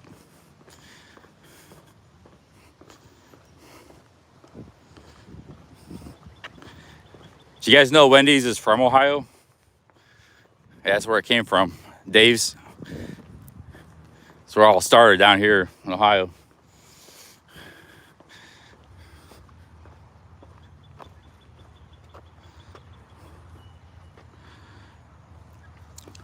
Oh, maybe I could do a workout. I was just thinking of that, because I got a lot of energy, because I haven't walked that much today, only like 4 or 5 miles, just walking around town here. I got some spare energy in the tank, especially with all that caffeine I just had. Maybe I'll do some working out. We need to find a good park. There's nothing up here. It's just more of a trail. This trail will take you all the way to Columbus. It's the capital of Ohio. Yeah, it was found in Dublin. Dublin is a suburb of Columbus. They used to have a $1 meal. It was pretty good. You get like a $1 chili, $1 baked potato, $1 fries, $1 burgers. I wonder if they have that. And they had stuff that other fast food places didn't have, like a baked potato or a chili, a cup of chili. I don't think they probably don't have that anymore. Let's go find out, see if they got it. I want to do a workout too. Maybe I'll work out first, then go to Wendy's. I haven't seen any basketball courts.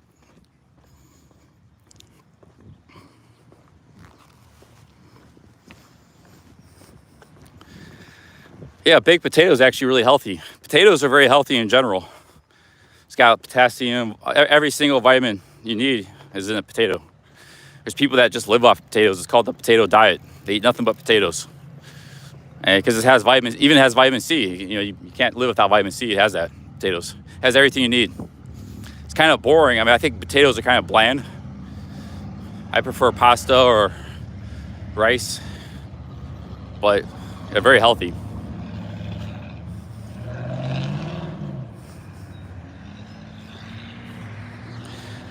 Gibbler says never eat oats without soaking cooking because of phytic acid.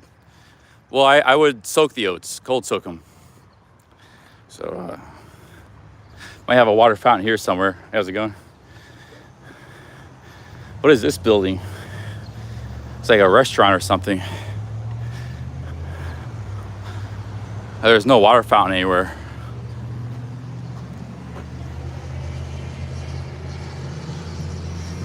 It's like a visitor center.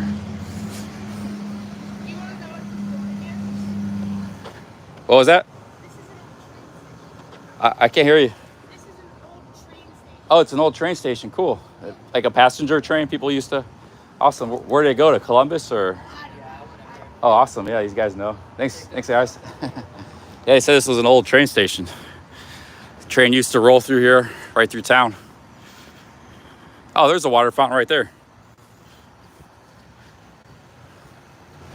Jackpot right there.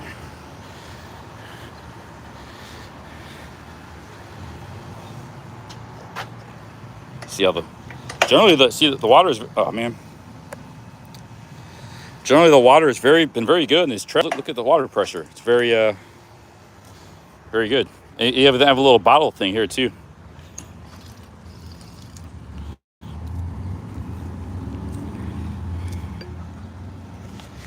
Yep, this is where I've been getting my water from on these trails. I fill this up. Oh shit! I dropped my thing.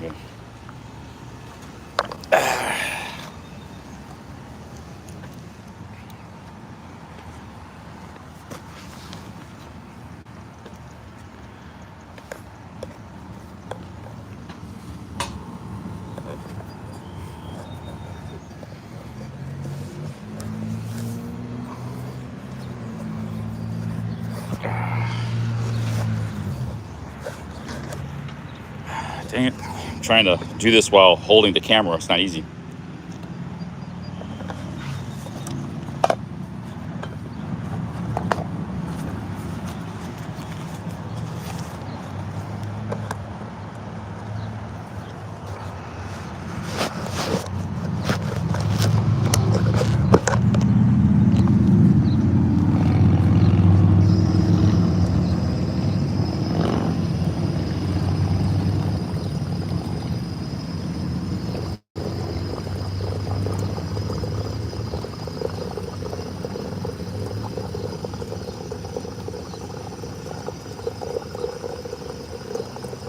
Let me wash it out because I had all those chemicals from the fountain water.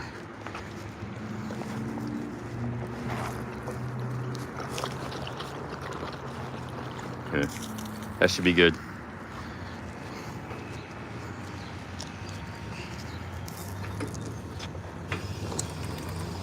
Water is not as cold today. Before I was getting some cold water.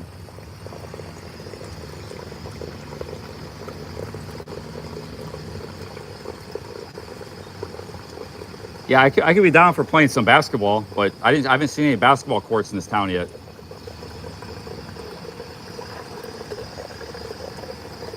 I think I'm going to do a weight workout.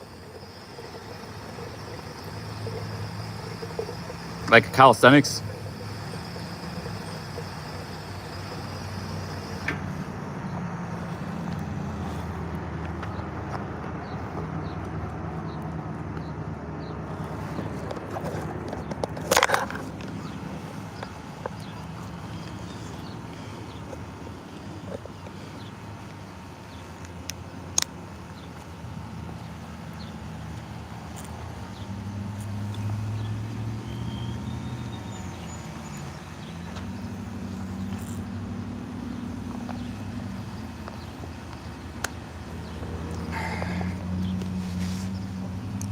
And I'm sure it's hoop summer. We're not going to walk the whole town and try to figure it out. The water filter was $50, overpriced.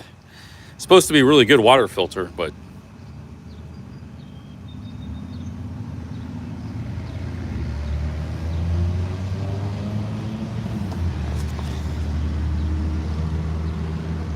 I wonder if any of these plants are edible.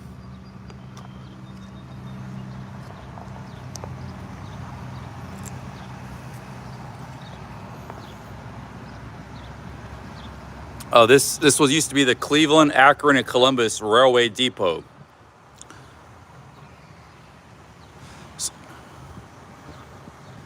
Bio retention infiltration.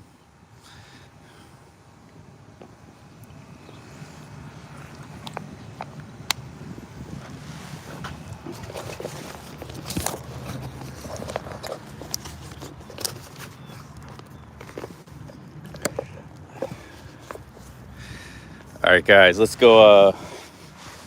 Oh, we got another free book thing. The Public Library of Mount Vernon have placed a little free library in honor of John Chidester.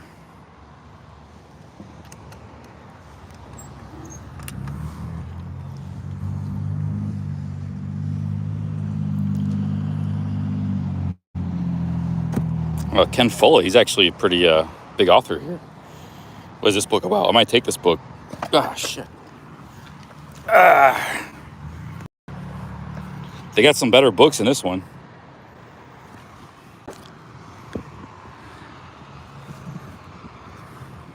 These are free books. You can just take them. They got free food depots, free book depots, but I'm a little too busy to be reading right now. When I'm not live streaming, I'm like researching stuff, Google Maps, or I'm just relaxing.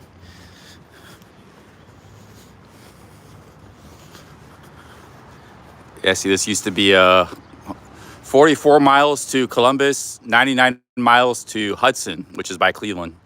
That's actually, it's about 20 miles south of Cleveland. I guess that was the next stop.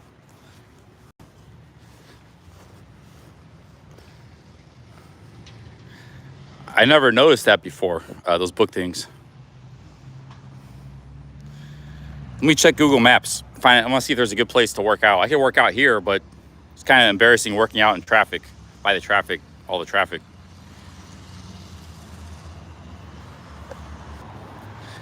All right, let's go get some food first at Wendy's. And then I might work out some, do some workouts, push-ups, squats, that kind of thing. I got some gas in the tank. I'm not having to walk so much today.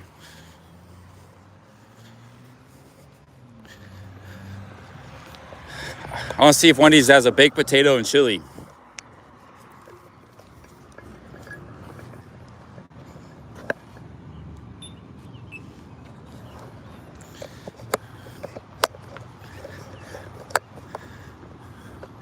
I'm just gonna run for it.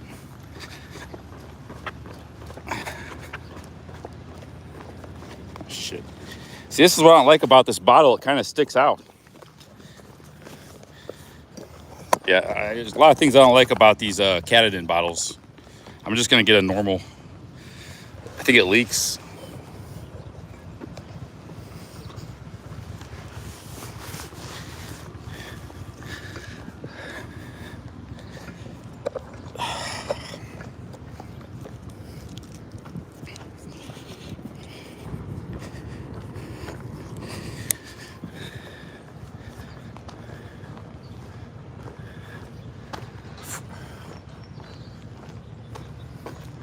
Frozen custard place ain't getting too much business. Usually the ice cream places get a lot of business in Ohio. The Wendy's is up there.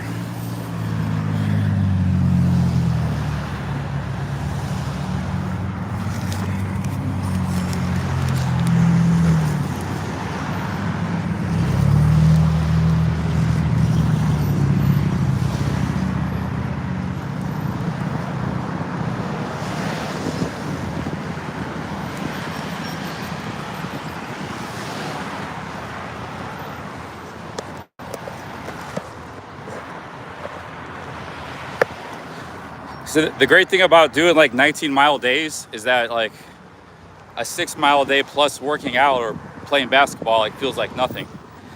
It's like I've been walking a lot today. It's just like I feel good. Maybe it's the caffeine talking, or it could be because I had a lot of sugar. That whole thing of ice cream.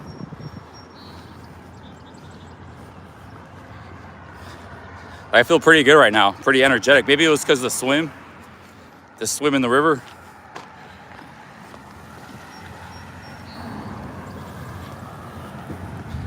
There's Wendy's.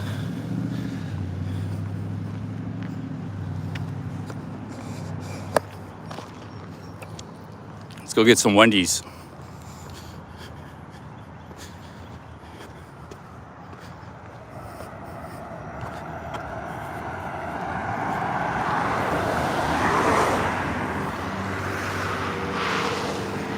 Yeah, maybe it was a combination of things. I think it's those 19-mile grueling days. I haven't hit 20 yet, but it's those close to 20 miles, and then it makes you like, I don't know, because those days are so rough that the next day, doesn't matter what you do the next day, you feel like so much better. Or the day after that.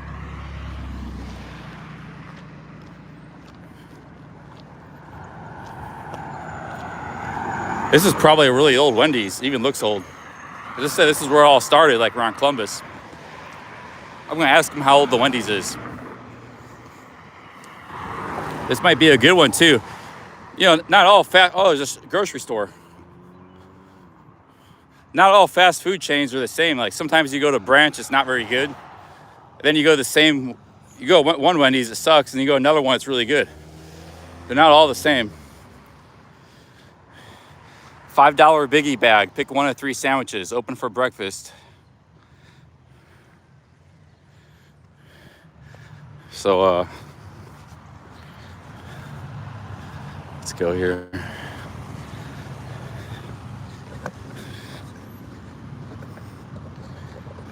Ah, man. Uncoordinated today. What's all? Just almost tripped.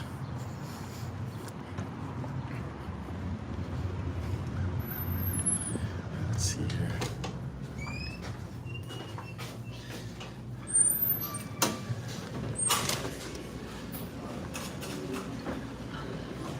Let's see what they got here. They still got the $1 menu. The spicy chicken sandwich is pretty good, but that's pretty expensive.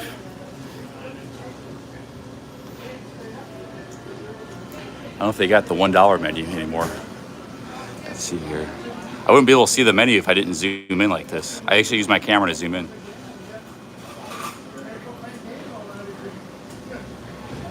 Yeah, they got the chili, but it's $2.50 now instead of $1. It used to be $1.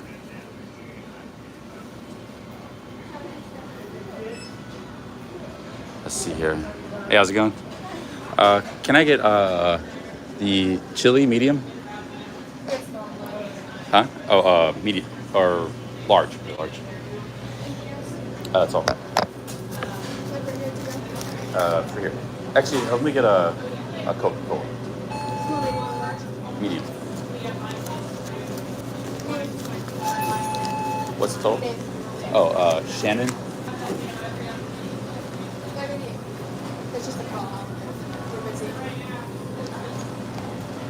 How much is it? $5.80.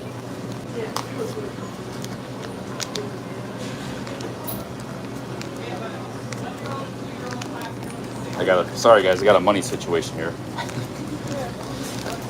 All right, here you go.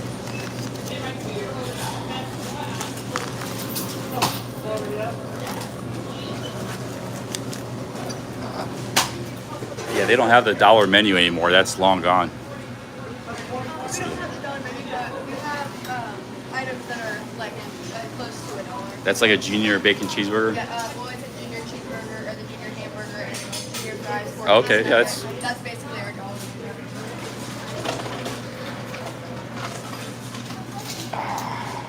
And crispy chickens for, yeah, the little crispy chickens are like $1.39. Oh, cool. All right, thank you very much. I used to be able to get a baked potato and chili for $1. But, let's see. Yeah, how's it going?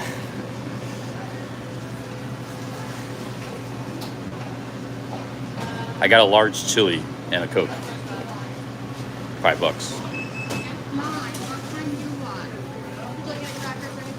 What? Sure, yeah.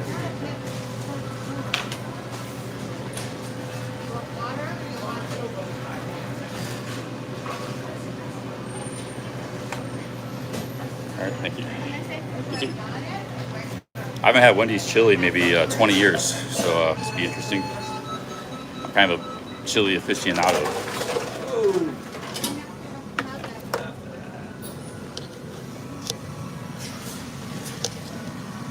How does this work? Chili and Coke. I don't know how this machine works. Oh, okay. Coca-Cola. Coca-Cola cherry. Let's get that. Oh, sir, that's mine. Oh, sir. So that one's mine, yeah. Sorry about that. Yeah, you got chili. You got chili too? No. No? Oh, okay.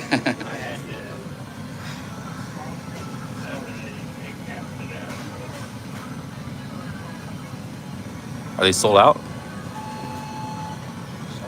Oh, no problem, no problem. What's going on here? Must be sold out. Let's try.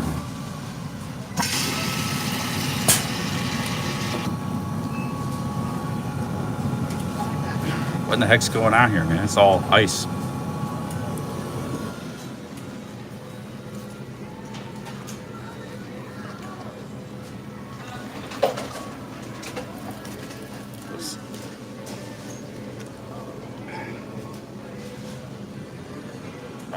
Find a seat here.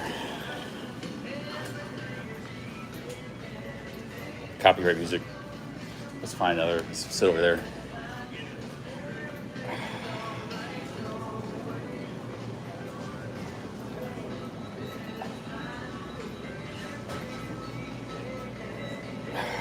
Oh, I'm getting copyright. Dang it. It's bound to happen eventually. I can't escape the copyright.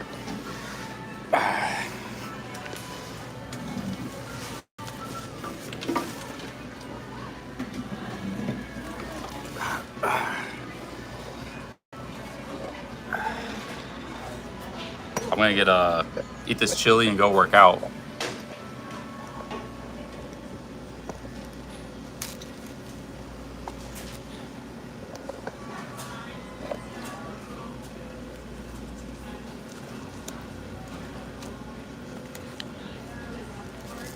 You get the small chili, it's like $2.50. I got the large.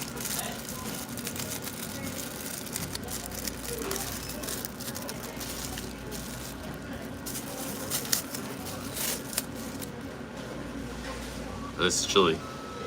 Chili's just like it's like a tomato stew with beans and meat, and peppers, onions. You got green peppers there, onions. There's many different chili recipes. There's a million different ways you can make it.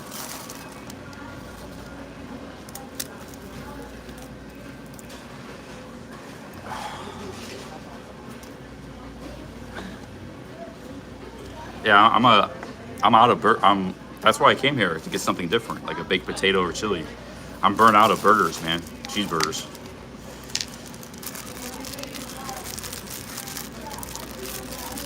No hot sauce. That's fine. Yeah, chili's supposed to be a little bit spicy too. It's made with chili powder. That's why they call it chili. It actually comes from Mexico, although they don't have American chili. It's kind of like it all started in San Antonio in the 1920s. They had street food. Like they had people from Mexico were selling chili in the streets of San Antonio. It was kind of like a Mexican stew. Well, they don't have like American chili in Mexico anymore, but this kind of spread all across America. Now it's a very popular American food.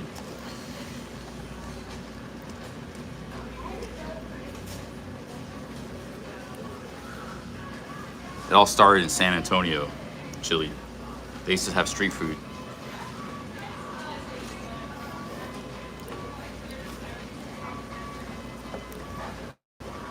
Yeah, see, this is already pretty spicy. It's got a bit of a kick to it. It's pretty good chili, actually. I give Wendy's chili a thumbs up.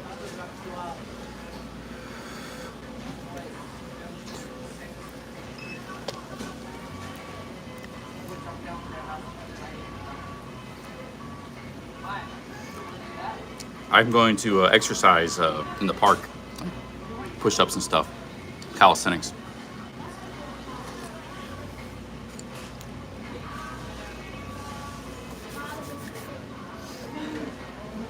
Yeah, they have chili competitions all over America. Hawaii, they got chili.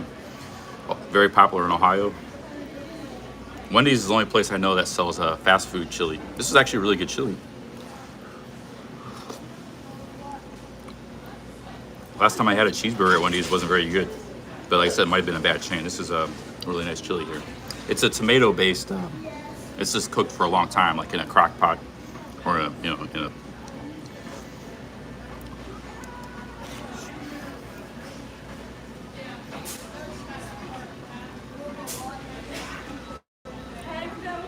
Have I ever been to Michelle's? You mean Greg and Michelle?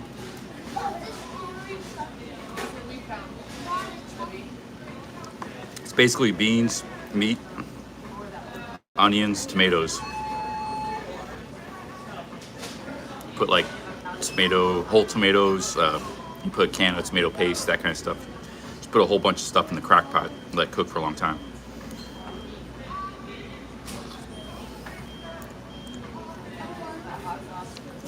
This is really good chili. Thumbs up.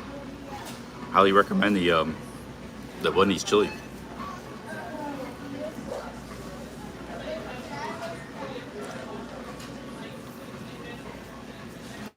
Yeah, you can put them on hot dogs, or some people do is they put it with like like put it on rice or spaghetti.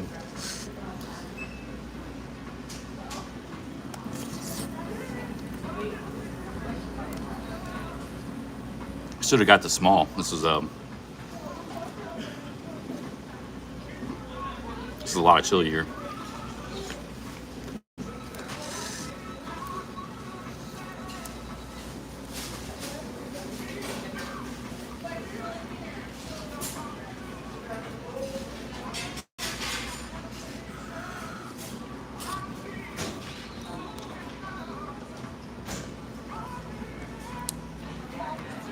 Cha Cha Chub says no, do not waste.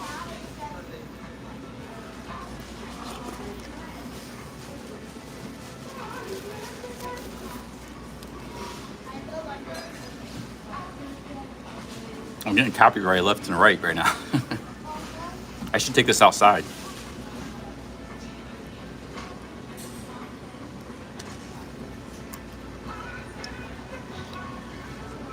Yeah, that's an example where, like, although this originally comes from Mexico, now it's just an American food. It's a quintessential American food because you can't find American chili in Mexico. So it started as a kind of a Mexican street food dish. It evolved into its own thing. That was like 100 years ago. When it was street food in San Antonio. The same thing with like pasta in Italy. First it came from China, the noodles, and then it evolved into its own thing. So that pasta is quintessentially Italian food.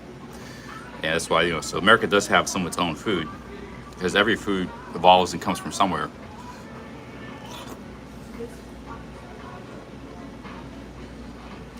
Chili Billy says, I used to work at Wendy's. They use the leftover hamburger patties thrown in a bucket to make the chili. Whatever they're doing, it's tastes pretty good.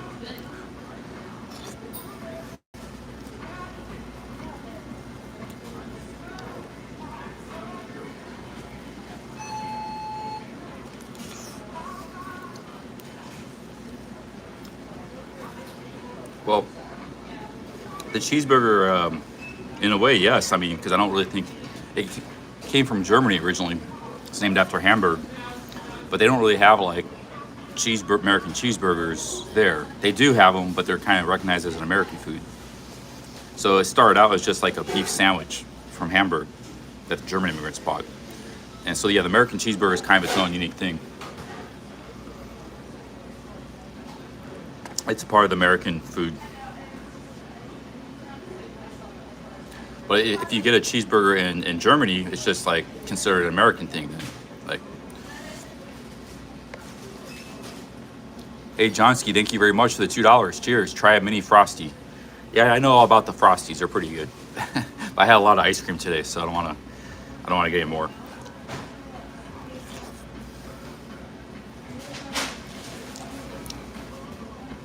Mr. Vegas says that chili comes to Wendy's in a bag. They don't use old hamburger patties.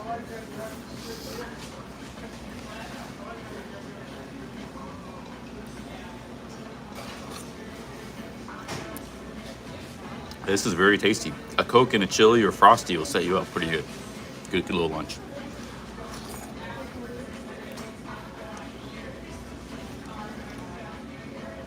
Sammy Fertile says, chili on a hot summer day makes total sense.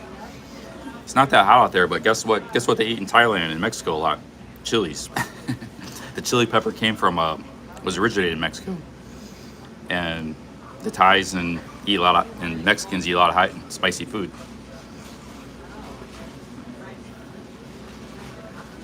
Mexico gave the world the red chili pepper, chocolate, corn, and I believe tomatoes too. All originated from Mexico, the plant. They're some of the oldest cultivated plants in the world. So imagine if we didn't have tomatoes, corn, chocolate, or chili peppers. Hey, Anti-Venom, big ups. Thanks for the 3 pounds. Cheers, man. I'm looking for a new Flintstone gym. Maybe find one out here somewhere. To do some calisthenics.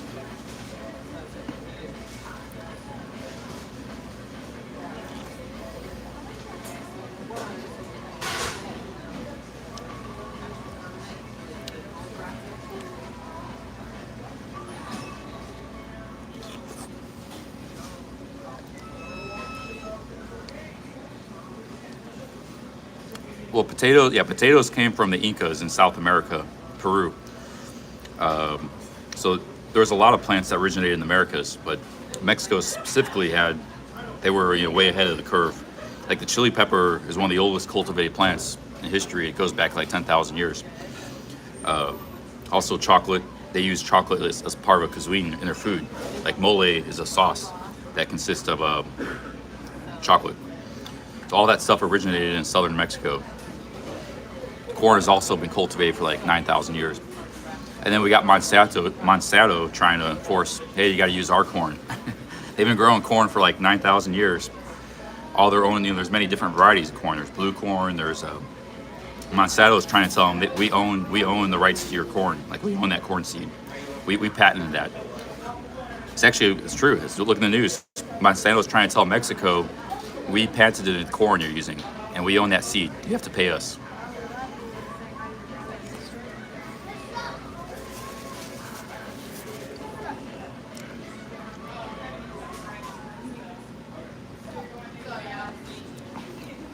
Yeah, I don't know if there's much more of an evil corporation than Monsanto.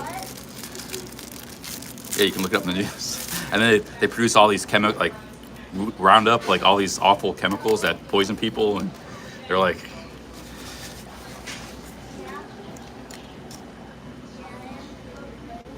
yeah, corn was originally a grass, but humans developed it. So was wheat. So was rice. Wheat developed in the Middle East, and rice developed in China, Southeast Asia.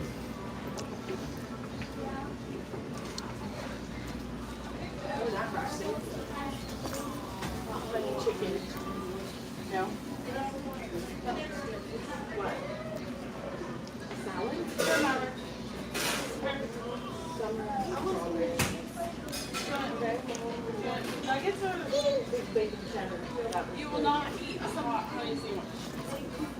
Come here. Not right.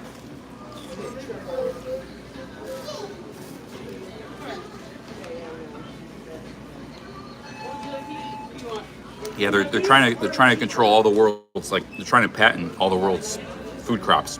Like trying to make a claim they own it, like because they invented the seed or something, and like because they did a little bit of a genetic modification to it or something. I don't know, but it's pretty.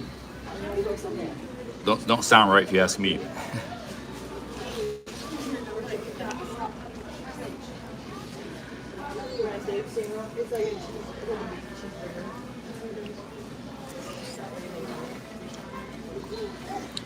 Like I said, aside from the fact they produce this, like the Roundup is a horrible toxic chemical. It's a weed killer. So America, everybody's got a lawn. So in fall, the people buying Roundup, it's not all Monsanto's fault. People are stupid to buy this stuff in the first place. So they have customers for it. But it's poisoning the groundwater. It's an awful chemical. Like it's so powerful, it kills weeds. So they don't want weeds in their yard. They want a nice, clean lawn. All these golf courses, they all use Roundup, and it causes a lot of cancer. A lot of people got cancer already because of it. It's awful stuff. It's a weed killer, but that's one of their biggest sellers. And it's poisoning the groundwater. But most countries, they don't have lawns. Like most American houses have a lawn around it.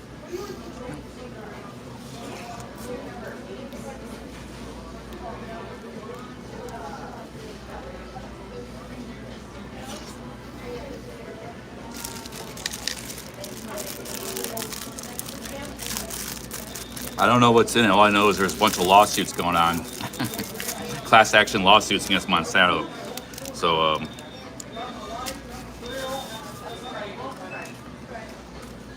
hey, what's up, Saudi?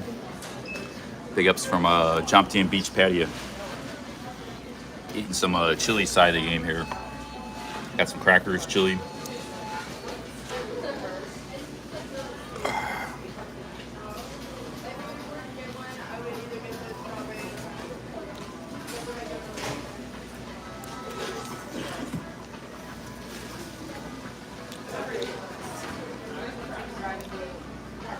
I thought they did, Jay White.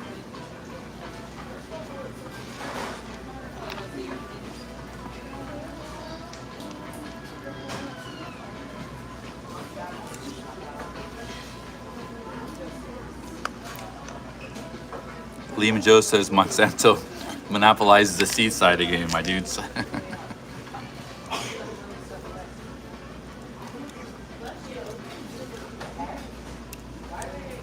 A lot of countries like have banned GMO crops. I think Japan has, and I think most of Europe has too. But sometimes they get their hooks into some poorer countries because they donate a lot of money to the politicians and stuff.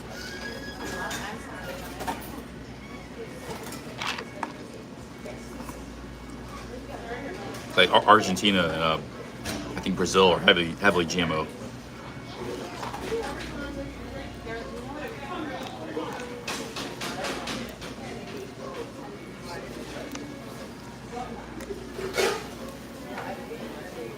What I think is up with the 5K dead cattle, I haven't heard anything about it.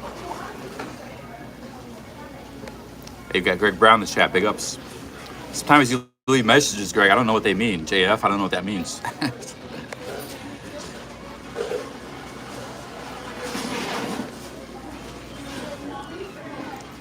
The only place to drink natural water nowadays is you got to go hike in the mountains. Those guys, they just put it in their cup. It's a runoff from the melting snow and the creeks, and you get the best tasting water. Ivy Tat, he says when he hikes into the towns from the Appalachian Trail or the CDT, he would take extra water. Like he would take a day off in the town, he would carry extra water with him from the mountains because it tasted so much better than tap water. That tells you everything you need to know. That's about the only place you gotta go hike in the mountains to get clean water. Otherwise, it's all plastic water or tap water. It's a fresh runoff.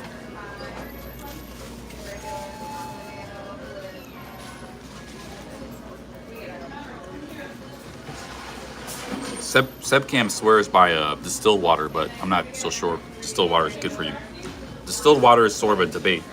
There's a debate about, like, some people say it's not good, some people say it is.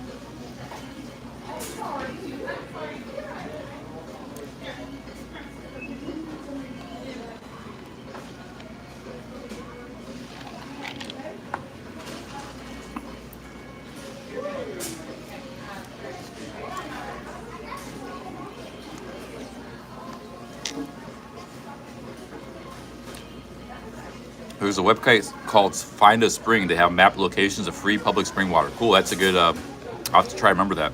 Find a Spring. That's a good one. Good tip there. Well, they still filter the mountain water. Like, these hikers, when they're in the mountains hiking, they still filter it. They put it through, they get big bottles and they fill it up. And they filter it through a little, they put a nozzle. It's like a nozzle you twist to you got a big water bottle, like a smart bottle they use, and they twist the nozzle on top of it and pour it through, and it's clean. It gets out any like bacteria or anything or viruses. But it's fresh mountain water runoff, clean. You know, it's full of minerals and.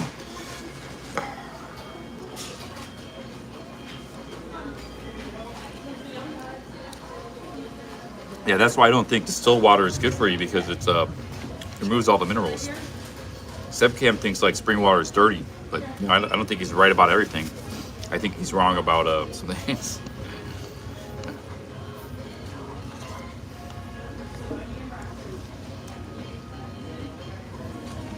There's some hikers, they just drink the water, they don't even treat it.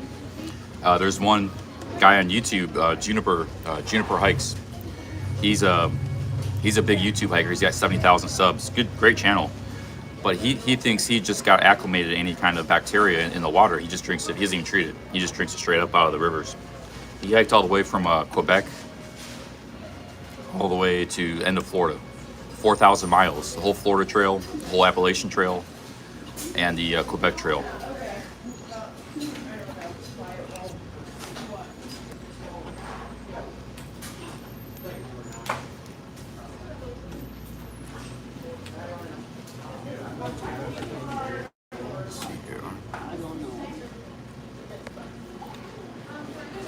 Yeah, because he thinks he was acclimated to any problems. Let's go work out, guys. Do a little workout. I don't want to eat too much. I ate most of the chili.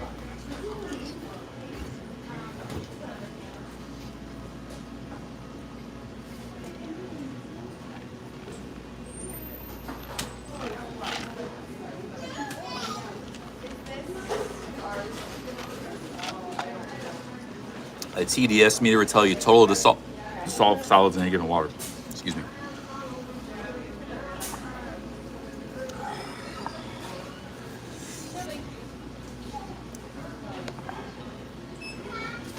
If I eat too much, I'll get cramps from working out. So I'm just eating a little bit here. I ate most of it.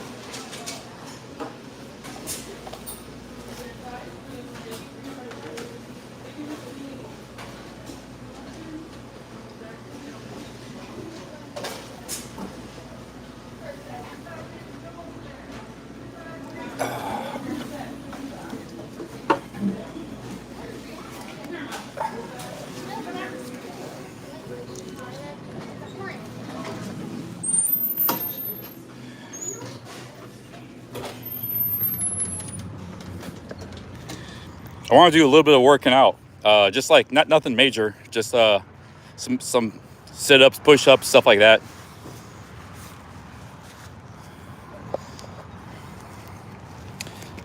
Because walking is a great exercise, but you know it doesn't hit a lot of your upper body. Mostly, the workout I'm getting with walking is my traps from holding the backpack, so I'm getting a little bit of a back workout, and I'm getting and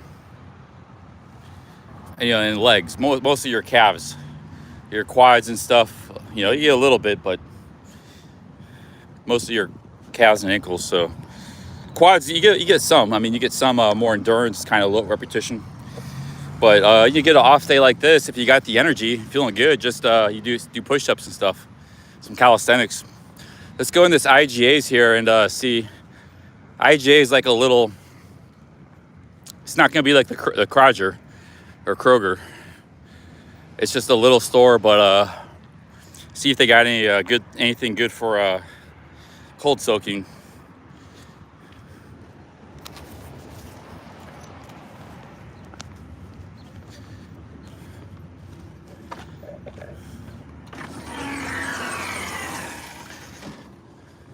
Hey, how's it going? See what might get some fruit too.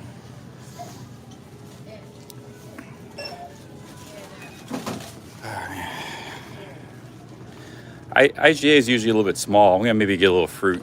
Oh, getting a lot of looks from the employees here for live streaming. It's a lot smaller store.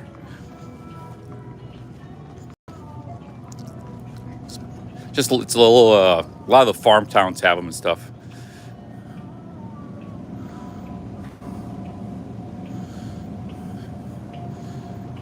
See if they got any deals here. I just want to see if they got any good prices on fruit. How much are the blueberries? How about the raspberries? Might just get a packet of raspberries, $3.99. Damn. I could put fruit's so expensive in America. We got Gatorade, $1.79.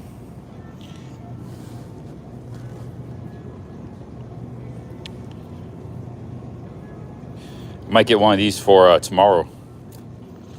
Just get one for the road.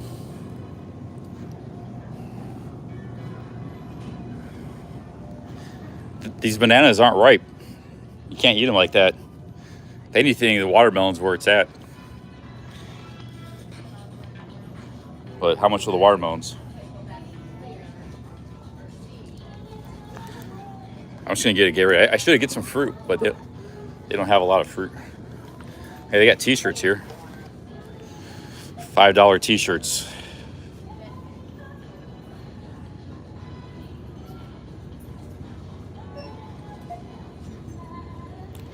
Gone squatching. What does that mean? What is this shirt? Gone squatching. I do think there's a squatch in these woods.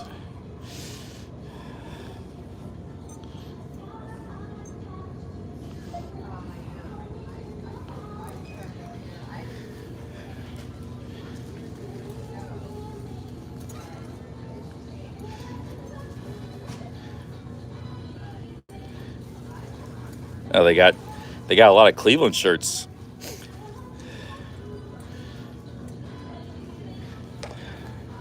The Cleveland shirts must be in the bargain bin.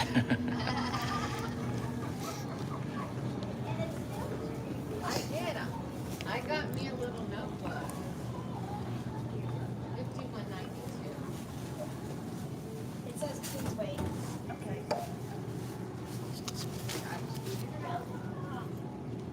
Thank you. I got a Gatorade for tomorrow, in case I might walk tomorrow. Have a great day. If not, I'll, hey, how's it going? Hello, how are you? Pretty good. I need $1.92. Yeah, I got it. You keep the change. All right. Have a good one. You too.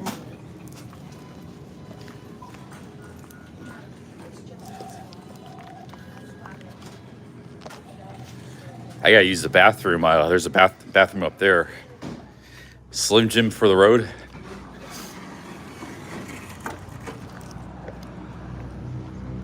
I didn't check my backpack. It says you gotta wear a mask if you haven't been vaccine. I got baked potatoes and Gatorade, so or I got instant potatoes. If I need a meal later, I'll just get some instant potatoes, cold soak them. And the Gatorade, I'll probably save it for tomorrow.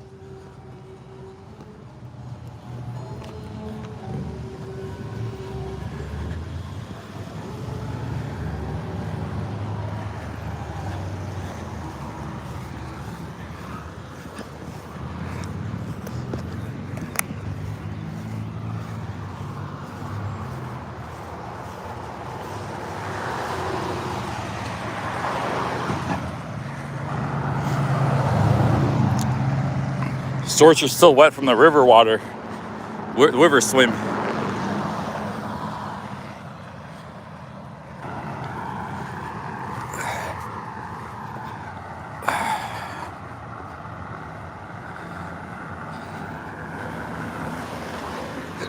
How's the $18 socks? They're really good.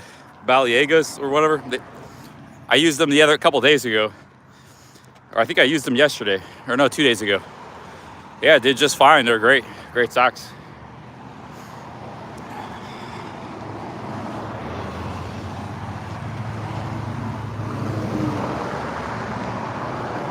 Like I said, when you're walking dozens of miles, hundreds of miles, you want some good socks. Pay the money for the socks. It's a false economy to try to save money on socks. Because that caused me blisters. It costs you more money. That's what a false economy is. In economics, you think you're saving money, but the money you try to save, it costs you money. So here's an example. I wore bad socks. I got bad blisters. I wasn't able to live stream or walk around, so I lost revenue. And I had to get a hotel room. You know, I was lucky I had Greg drive me to Massillon, but you know, it cost me more money than having bad socks than just buying good socks in the first place. Same with shoes, everything, this kind of stuff. So, but it's not always easy to figure out. Like I could have bought those socks and they were just the exact same, you know. But so sometimes you do waste money when you buy something expensive because it ends up the quality is not as good, or it's not always easy to figure that out. But yeah, a lot of times in life there's false economies.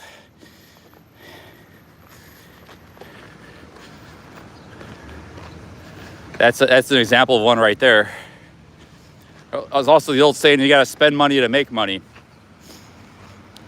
That's a different concept, but there's some in some ways there's some similar things about it.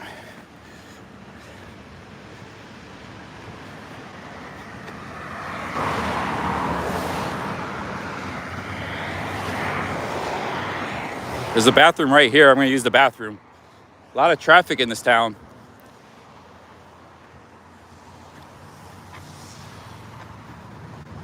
I think there's a bathroom up here.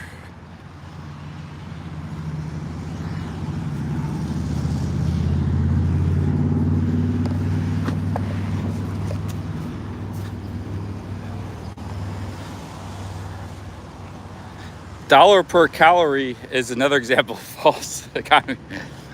Not if you're on a budget. Not if you need a lot of calories.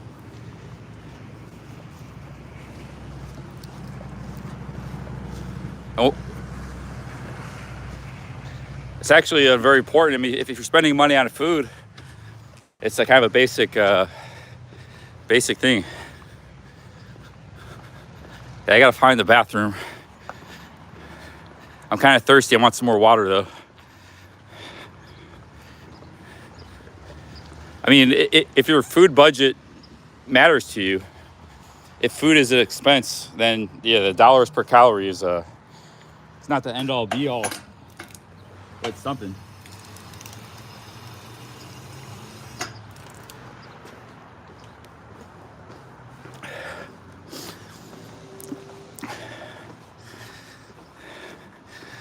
The dollar to calorie is important when you're thinking like it's more about value, like because there's a lot of ripoffs in food. Well, you could buy a potato that's more nutritious, or you buy instant potatoes that has a lot of spices added, less dollars per calorie and less healthy.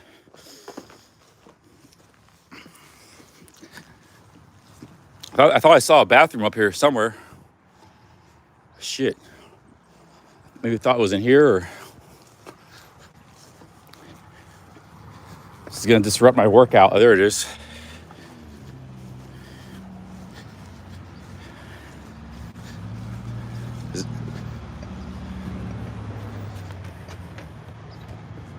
Yeah, it's not open.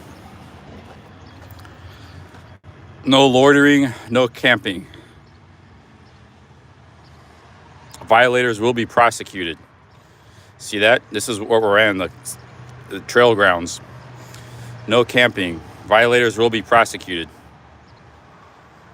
And no loitering. I do plenty of loitering. That's like standing around, hanging out, relaxing.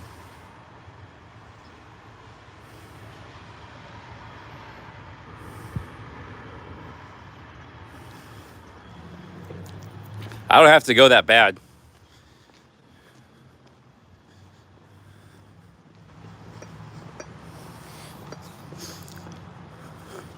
But see the no loitering, and then they got picnic tables. What do you do when you're sitting at a picnic table? You're loitering. What do you do when you sit on that bench? That's like, the loitering thing is the stupidest thing I've ever heard. What do you do when I'm sitting on the bench? I'm gonna go loiter. I'm gonna go loiter right now.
Have I made my point?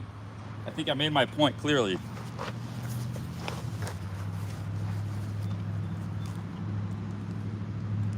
Let's go find another park to work out. I think there's one up here somewhere.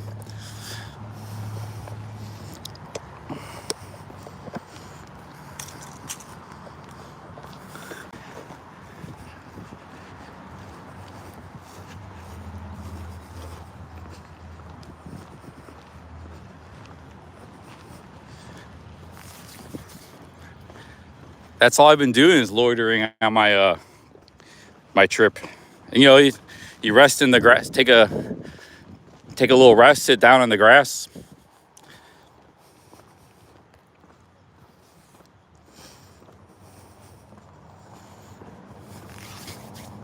Loitering is like you can't be a person. You can't be a human. Your presence is invalid. You're in your car. If you're sitting here in a car, you're fine. But if you're just on your feet or just sitting down, being a human, it's illegal.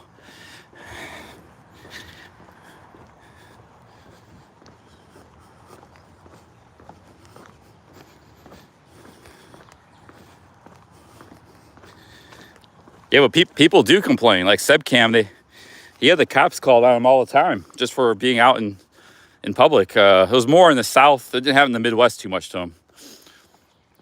South, they're even more auto dominated. So like they see someone on the sidewalk or just walking on the side of the road, they freak out, call the cops sometimes.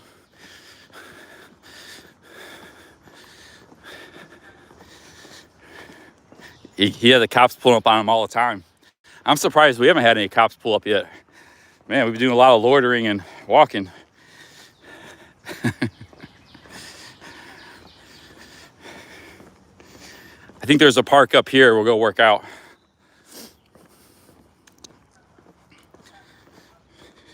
Well, there used to be a lot of hobos in America, like in the 30s and stuff. They'd ride the trains.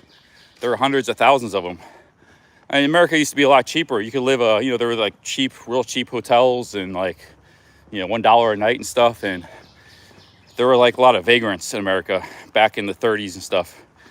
Like hundreds of thousands of men that just roamed the country. So a lot of these laws are like, if you know the history of the hobos in America, so a lot of this stuff dates back to that. They're trying to get rid of the hobo lifestyle. But now there's no hobos. Nobody hitchhikes anymore. Nobody does this lifestyle. So it's not like nobody cares if you're loitering or camping out here. Hey, Rob P, thank you for the $2. Big ups, man. Tony Montana says, in California, you're allowed to take a crap anywhere. Big ups, Rob. Thank you very much for the $2. Mr. Vegas says there are still hobos and vagrants. Now they're called digital nomads.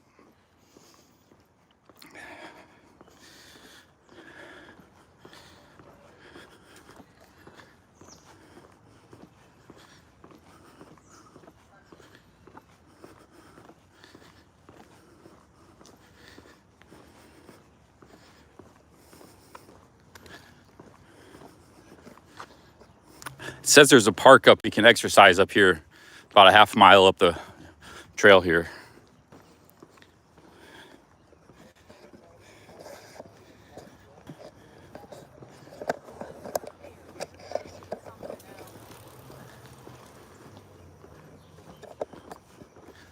But in a lot of states like San Francisco and California, now they're letting people rob stores. They say you can rob up to $1,000. No persecution.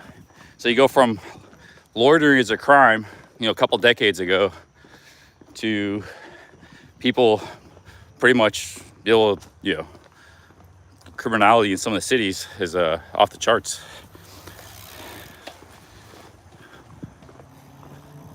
Like loitering is just being like a human, and being outside, enjoying, it's like, sorry, I'm a little too many rants.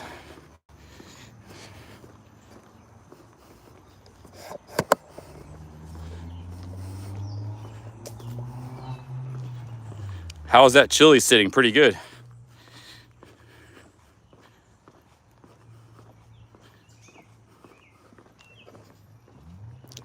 It's pretty chill in these small towns. Pretty good. And it's been pretty good. I was in, Cleveland, Akron, walking around. Massillon's a little bit bigger, no problems.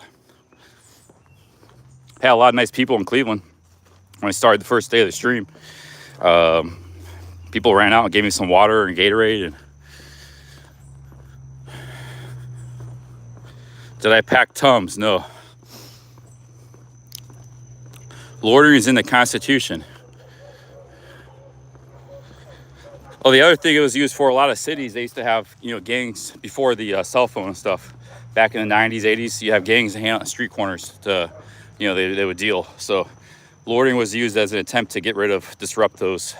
The cops could roll up and say, hey, you're loitering, you know, get out of here. A lot of gangs would hang out in the stoops and the street corners in the cities. And then, you know, residents were afraid to walk down the street and stuff. Because, like, there was these gangs that were, you know, they'd harass people and stuff. And they used to happen a lot in inner cities, but that doesn't really happen anymore. Or not, I mean, I guess it does to some extent, but not like it used to be.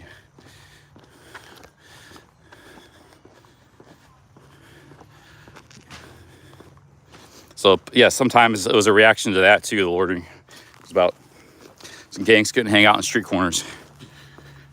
That was more an inner city thing, you know.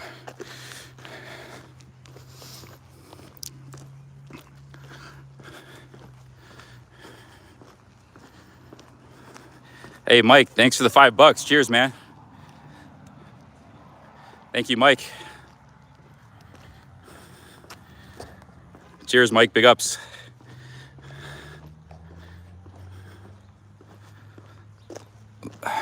Now, as far as the camping thing, that's another issue. I agree with the Swedish, Scandinavian Almesraten, which means Allemansraten, or however you say it. Every man has a right to roam. So, you know, if this land is just kind of sitting there not being used, it's open, it's a good little camp spot. As long as you don't disturb anybody, you're not within a few hundred feet of a person's house, you should be able to camp there. So Scandinavia has an ancient, you should be able to camp where you like. Yeah, Allemansraten. As long as you're not disturbing anybody and, you know, not camping too close to a person's home. You're a few hundred feet away from home, somebody's home. You're just camping an open field, or, yeah, somebody might own that field, but, you know, it's not being used, or it's just sitting there. Perfectly good campsite. So that's what I agree with.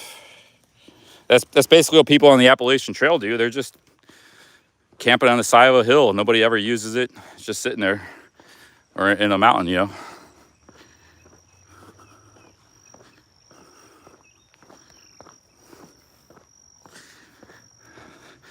Mr. Vegas says property rights trumps that. What do you do? Like, there's that guy that walked across England. He's a YouTuber. He just said he always camped in the farmers' fields. You know, nobody ever bothered him, but yeah, he was camping on somebody's property, but he's not squatting. You know, there's a difference between camping one or two nights, or one night, really just one night, and squatting. Squatting is like, okay, this is my home. I'm going to set up all my stuff up, my tent, and just going to live here for a month or 2 months or however long I want.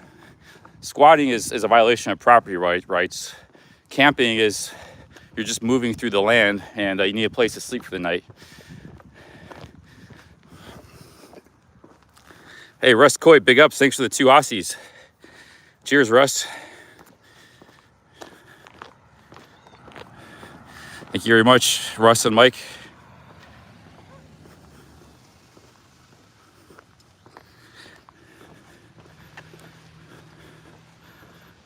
What is this place? Some kind of weird factory.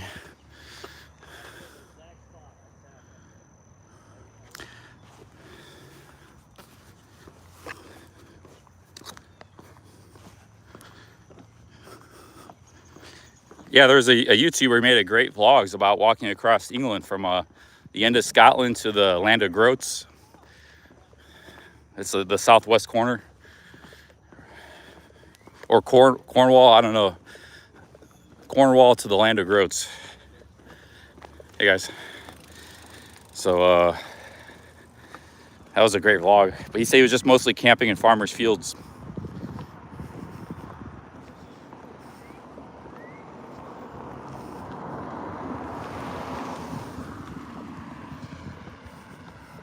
Crypto factory.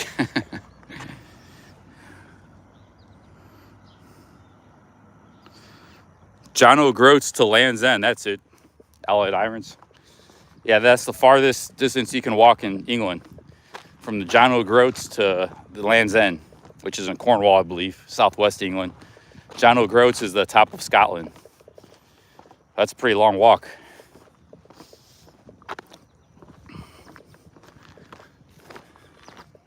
What the hell is this place? It's like, looks like some kind of Mesopotamian pyramid or something with the factories around it. We got some dude walking with a bunch of balloons. What's going on here?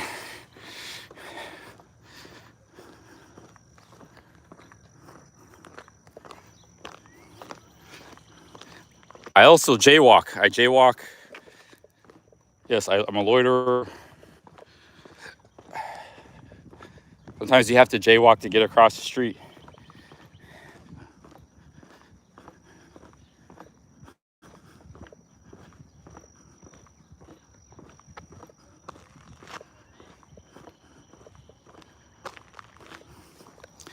He drove across the UK.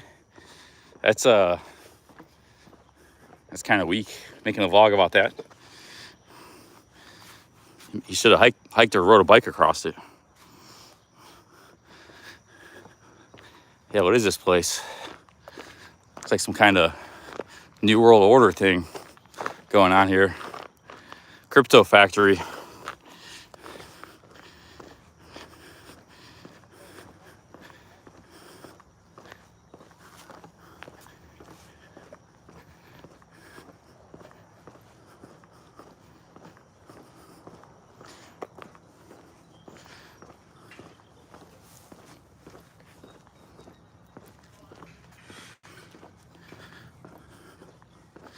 No, I've never done public indecency.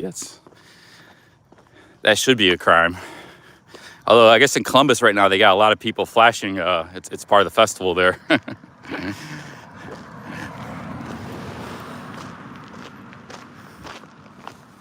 I could climb this tower. Should I climb this tower? Could be. Looks like there's people already climbing it.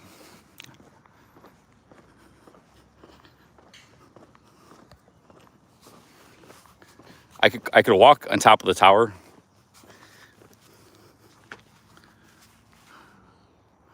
It's an observation tower.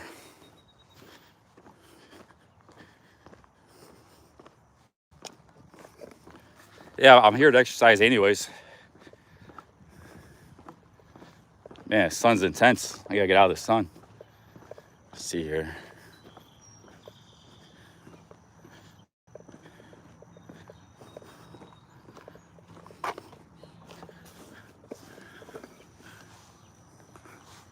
I'm gonna climb it, my dudes.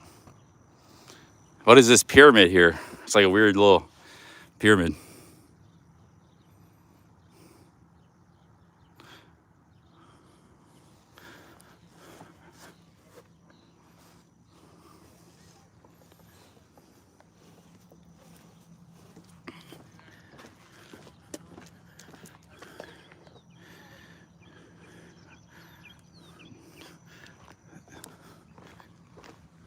Yeah, gas pipelines underneath here, all kinds of crazy stuff. What is this, solar power panel? It's just a random solar panel. It's a weird place, man.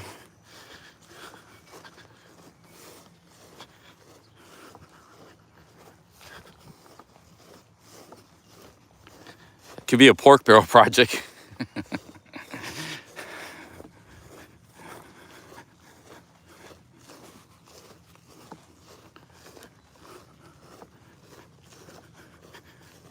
This could be a good place to work out. I think we're gonna do our workout here. Problem is I can't escape the sun. Maybe we gotta go in the shade of those towers right there. And then we can climb that tower. That'll be a good workout on its own.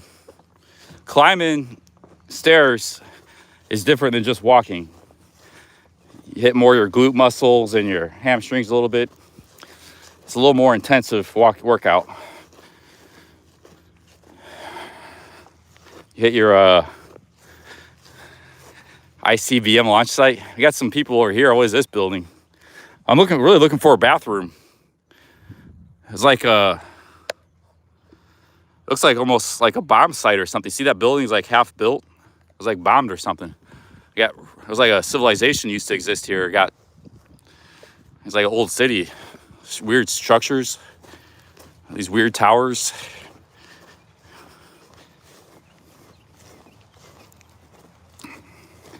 Well, I needs a bathroom though.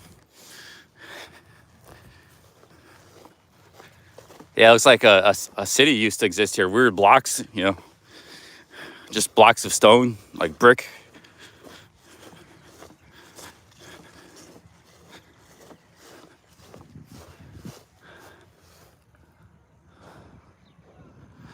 Ohio's Angkor Wat. Yeah, that's what it's like. Look, there's more over here, more ziggurats.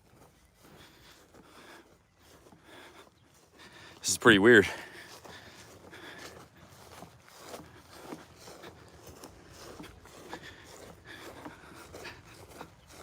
Yeah, something, maybe it was just an old factory that's been demolished and they just, they left some of it behind, you know? Yeah, it's probably just an old factory.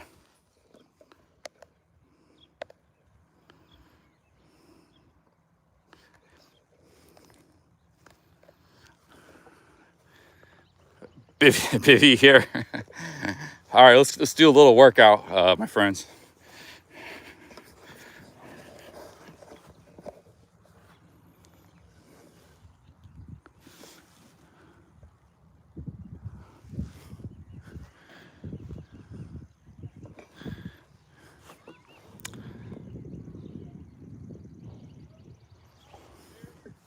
They got a building over here.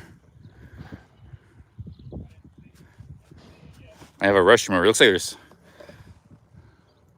I don't know what's going on over here. People are exercising or what the hell's going on? Gotta check it out. I need to find a bathroom anyways.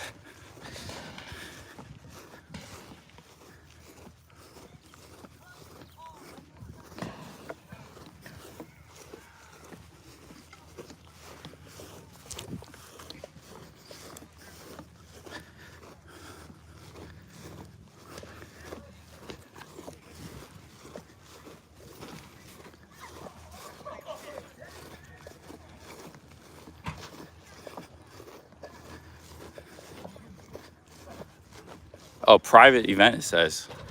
It's a private event. Let's see here. I just want to see what's back here.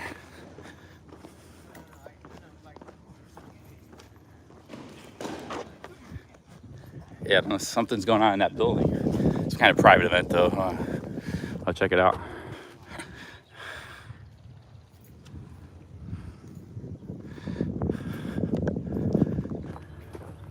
Let's see if there's any, there's no bathroom around here. Yeah.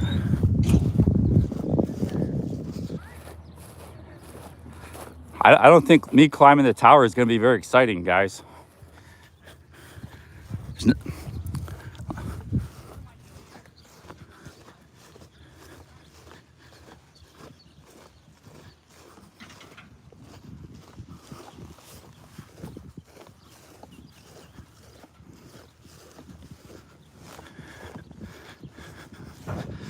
Press 1 if I want to climb the tower. 2, no climb tower. 1, climb tower. It doesn't go all the way up anyways. It stops right there.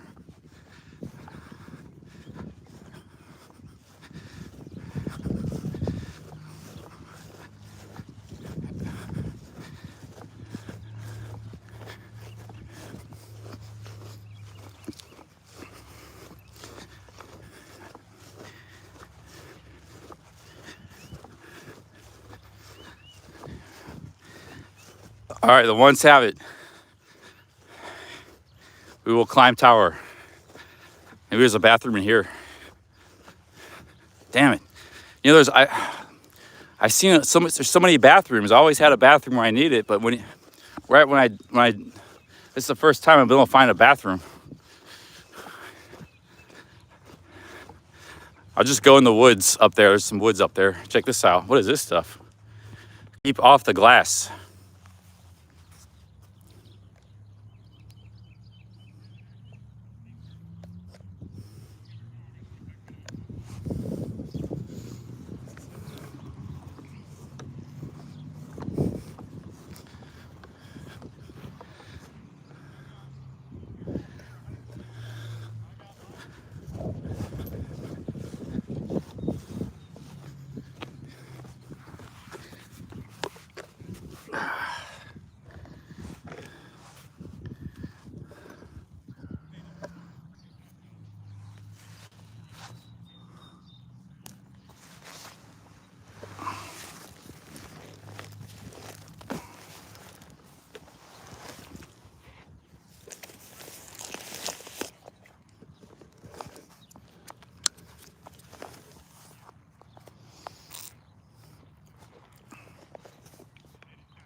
All right, let's go climb this tower. Observation tower.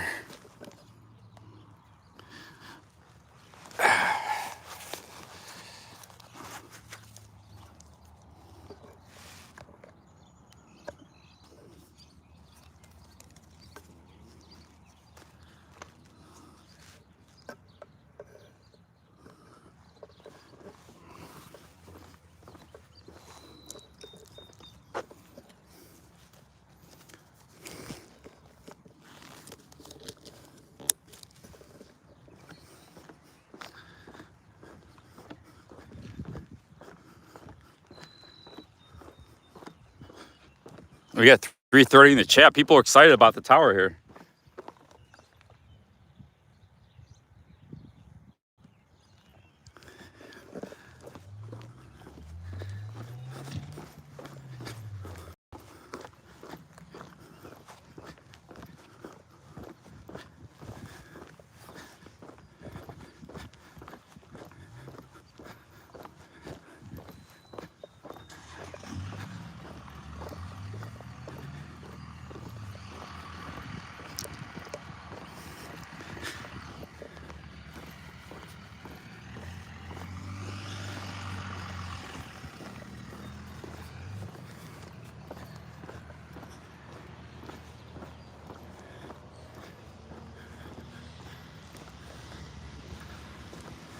Raston Observation Tower. Press to enter. I don't want to get stuck in this thing. If I go, I might not be able to get back out.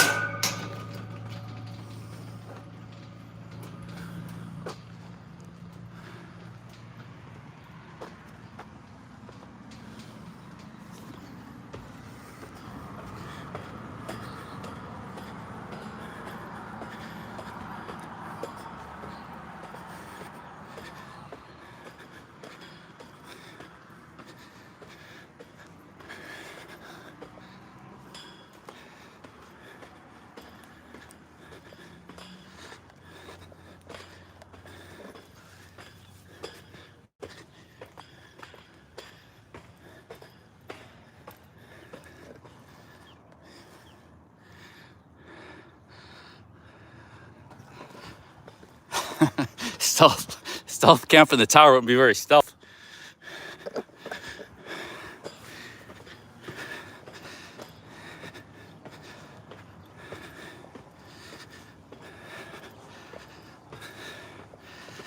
This is kicking my butt already. This is all the work I'm doing today.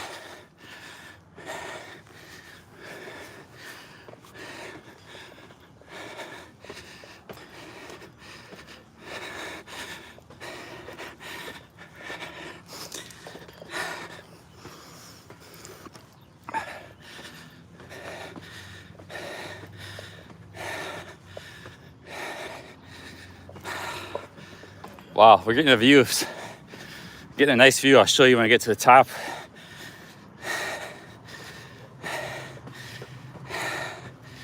If you're scared of heights, don't come up here.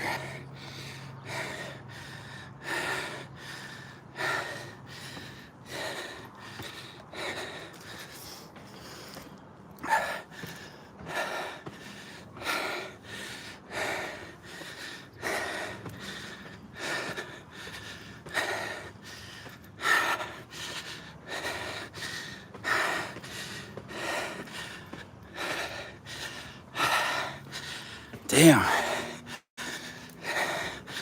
This is a workout and a half.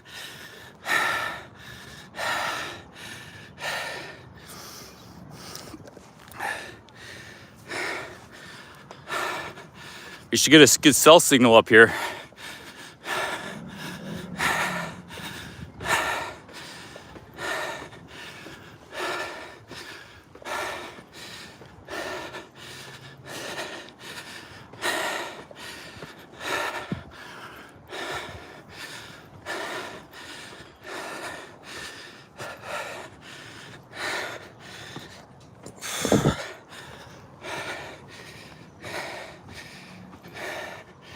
That's my workout for the day. I was gonna do something, but this is different than just where you're walking.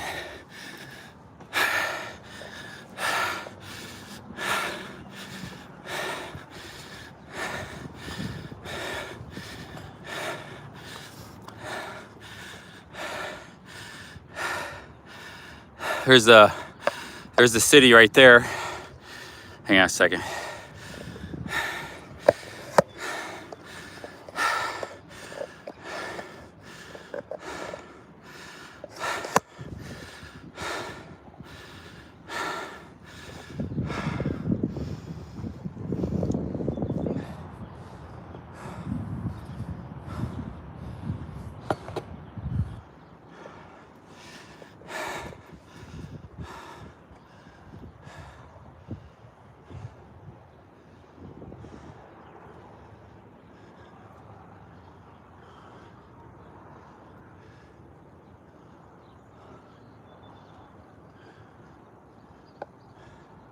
Yeah, see that? There's a big, there's some big factory back there. That's probably who made this place. Some bunch of big factories.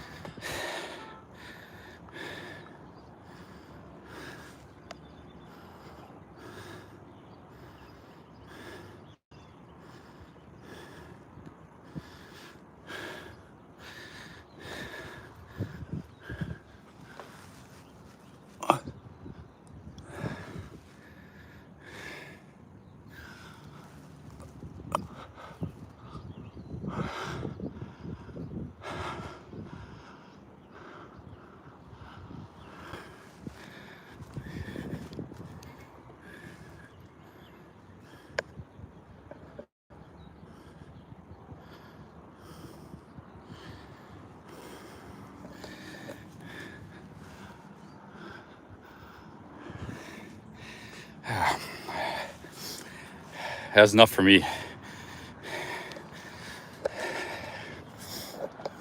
There's more factories over there. A lot of factories in this town.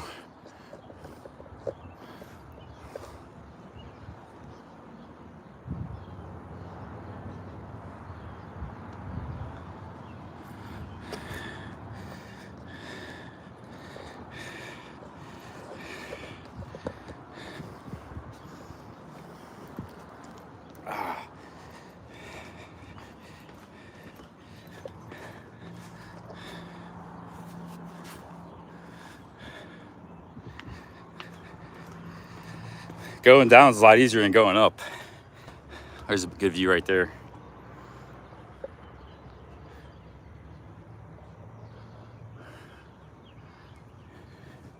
Oh, they got a webcam? Cool.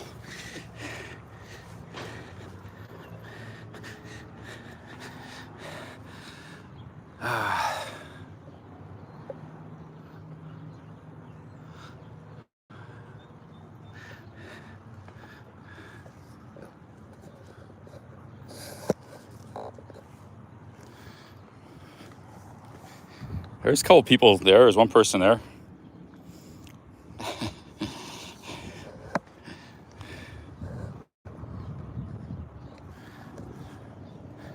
Walking up is a lung workout. It also hits your glutes and your quads and stuff pretty good. Hamstrings, all that. Walking down is more about agility, balance. It's not much of a workout, but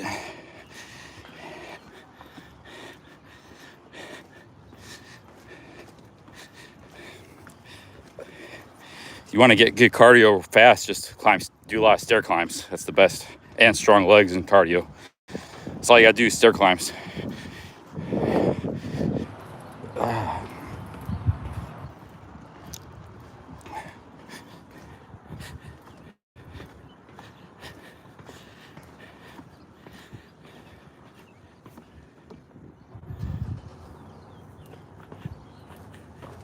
Big ups, my dudes. We conquered the tower. The Tower of Pizza. See, you're still pretty high up. I've been going down for a while.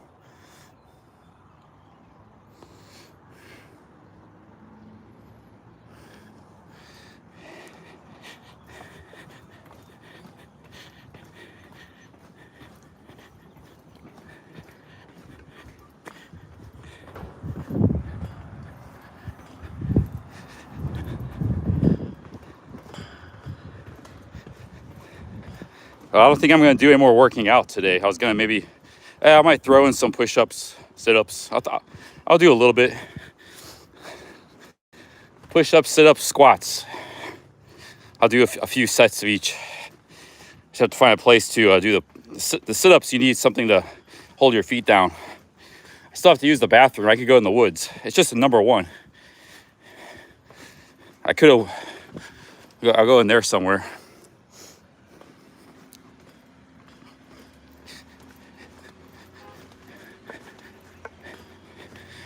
All right, now we gotta get out of this thing. Hey, Russ Coy, big ups. Thanks for the $2. Cheers, man. Thank you very much.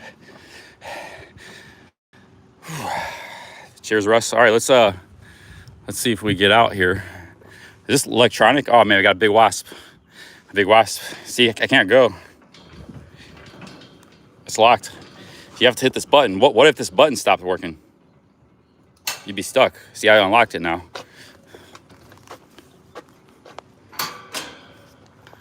You have to climb over. You can't climb over that. You'd be stuck. Raston Observation Tower. What does this say? This was the historic 1951 PPG smokestack. The historic chimney is the highest structure in Knox County. Has been a landmark for residents and air traffic since completion. The PPG plant shuttered in 1976, and the chimney ended its useful life. It has now been repurposed for the employment of area residents. Architecture service gifts of Shermock Architects. Erection by United Aggregates.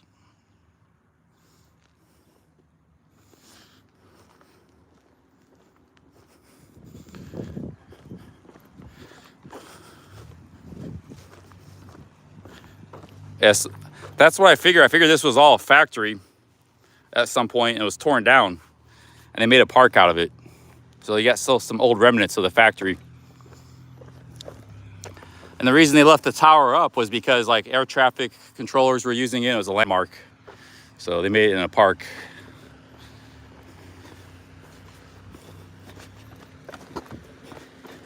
That's what I'm figuring out.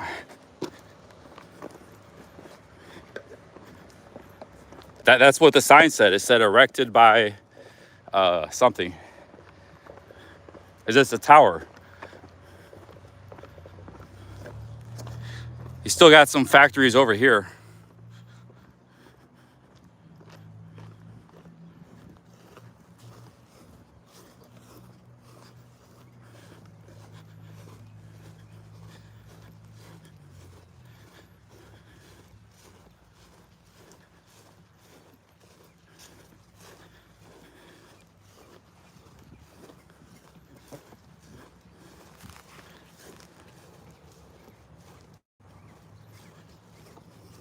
Racket Tech says this was a glass factory.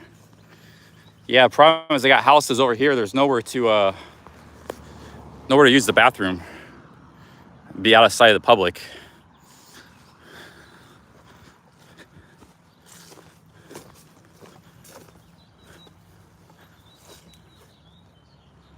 Trying to find someone to use the bathroom.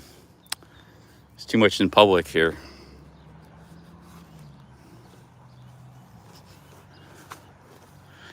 I'm pretty hidden here. I'm just gonna go to here. I gotta go.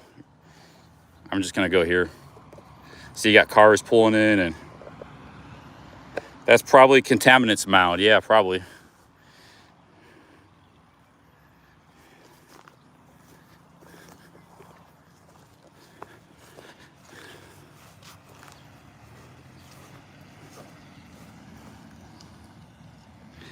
Let's see here. Yeah, right there, I got shade from the trees. I see there's people everywhere. Every time I turn around, there's a car or people. There's no good place to go. Shit. I just turn back around here. There's people over here. I'm gonna go try to look over here, I guess. Yeah, I gotta find some other place.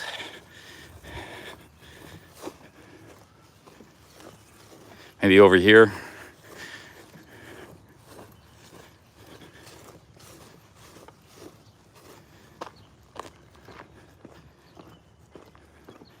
Yeah, this is the worst place to look for a bathroom. I thought it would be like some woods back here or something. What is that? That's a rat? Or is it a squirrel?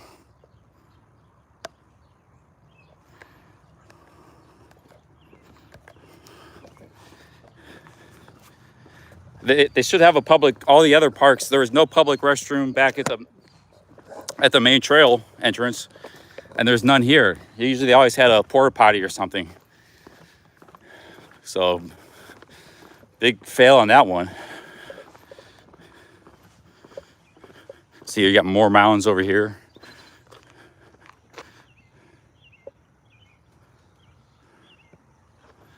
I could go back over here somewhere. There's nobody over here. You got more glass there.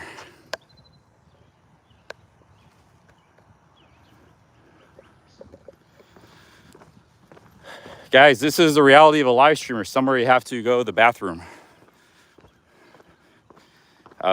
Maybe back here somewhere. There's a church.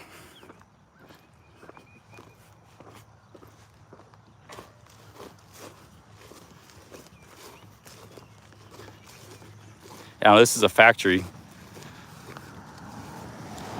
I can go behind those trees, I guess. There's a basketball court.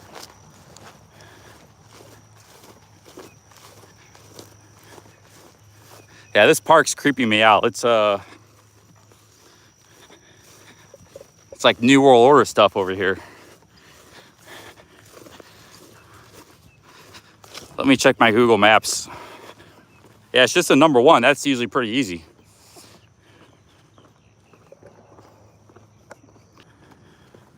I'm getting baked by the sun too.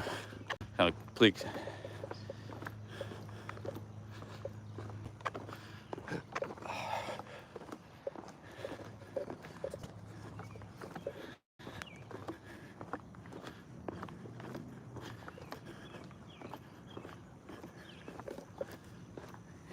Yeah, they need to get a porta potty here. Nice park, but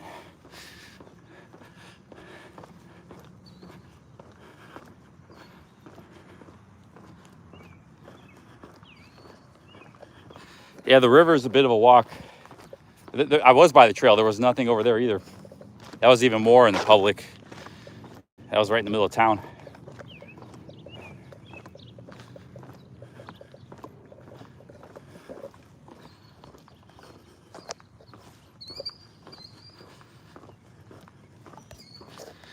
In between the bushes, yeah, there's cars and stuff here though. There's people here. It's a factory. Maybe over here by those trees, behind these trucks. Could be a good place.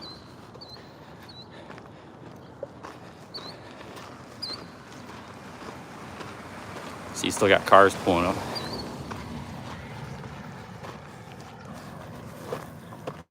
Yeah, I'm gonna go back here behind these trucks. Just on the bush. All right, guys, I'm gonna leave the phone here. Just set it on the ground.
All right, mission accomplished. Now I could work out now. I was wanting to work out, but I was trying to take care of the business first, get rid of that business.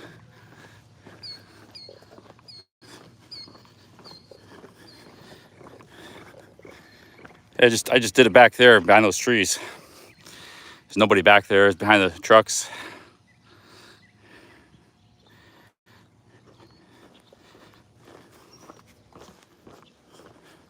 All right, let's find a place to work out.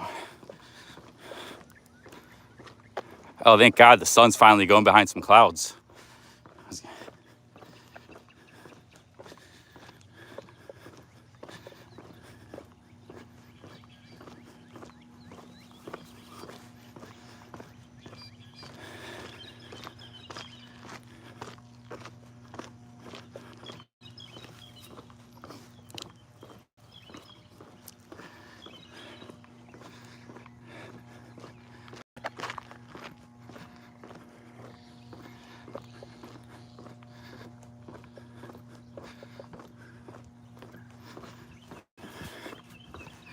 So I'm just gonna do some push-ups. I don't know about the sit-ups because I don't really see anywhere I put my feet to hold the feet.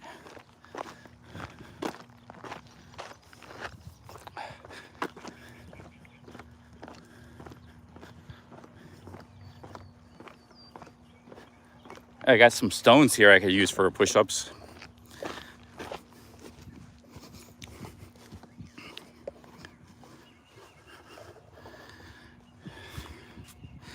I'm actually kind of weak on doing push-ups because I stopped doing them when I was weightlifting. You know, every exercise is unique. So here's a good little shade here.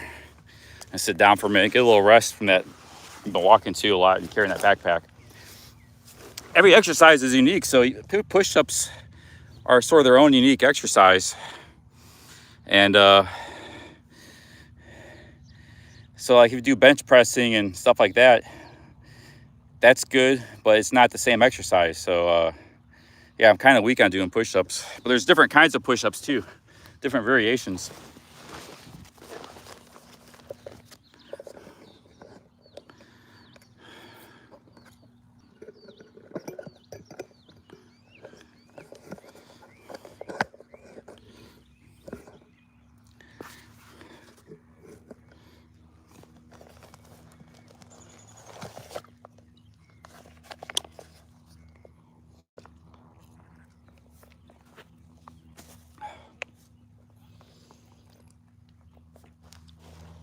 I have many calisthenic exercises though.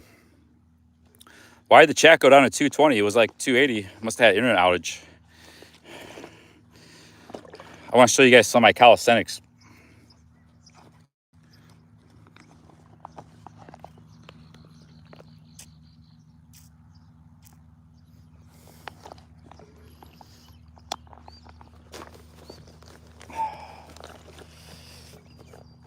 All right, guys.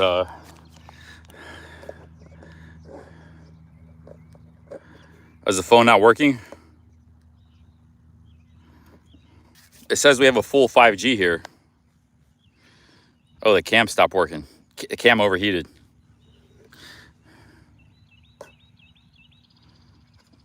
That was fixed. All right. Yeah, that's what happened. Cam error.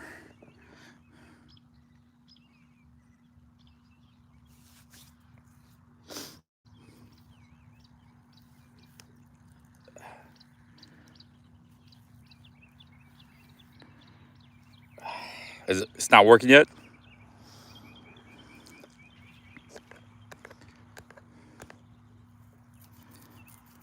All right, cool.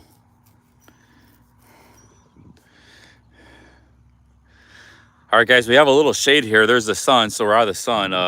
We're kind of hitting by too much sun. I'm gonna do a little bit of exercise here. I walked 19 miles yesterday on 5 hours of sleep camping. I was pretty proud of myself. So today we're gonna do some, we did a little bit of walking, 6-7 miles, but we're gonna do a little bit of calisthenics.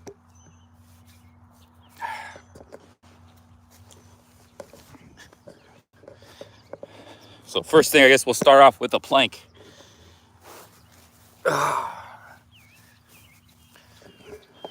How long do you think I can hold the plank for?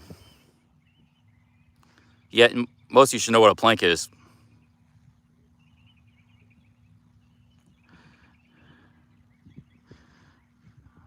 Let's give it a guess. How long I can hold the plank for? 30 seconds, 69 seconds,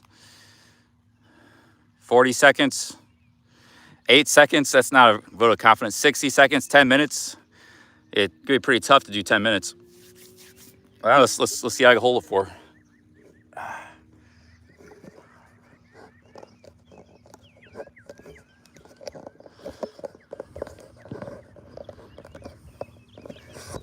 Oh, hang on a second, guys. My tripod failure here. First we had camera failure. Now we got tripod failure. If it's not one thing, it's another, or internet failure. All right. Okay, 1, 2, 3, 4, 5, 6, 7, 8, 9, 10, 11, 12, 13, 14, 15, 16, 17, 18, 19, 20, 21, 22, 23, 24, 25, 26, 27, 28, 29, 30, 31, 32, 33, 34, 35, 36, 37, 38, 39, 40, 41, 42, 43, 44, 45, 46, 47, 48, 49, 50, 51, 52, 53, 54, 55, 56, 57, 58, 59, 60.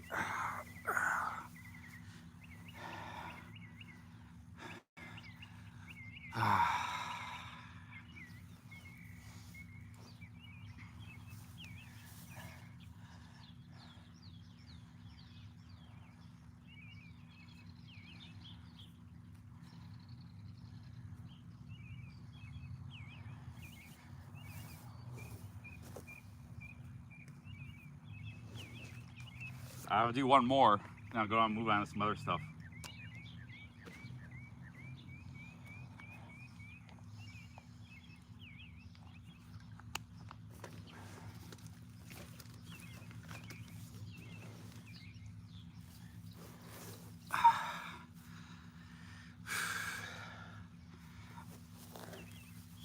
One, 2, 3, 4, 5, 6, 7, 8, 9, 10, 11, 12, 13, 14, 15, 16, 17, 18, 19, 20, 21, 22, 23, 24, 25, 26, 27, 28, 29, 30.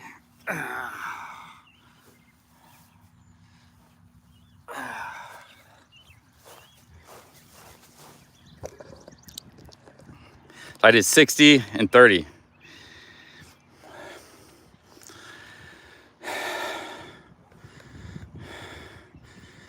Man, why the chat's dropping down hard? Workout stream's no good, my dudes. Chat dropped down to 180. It was like 300 all 250 to 300 all day.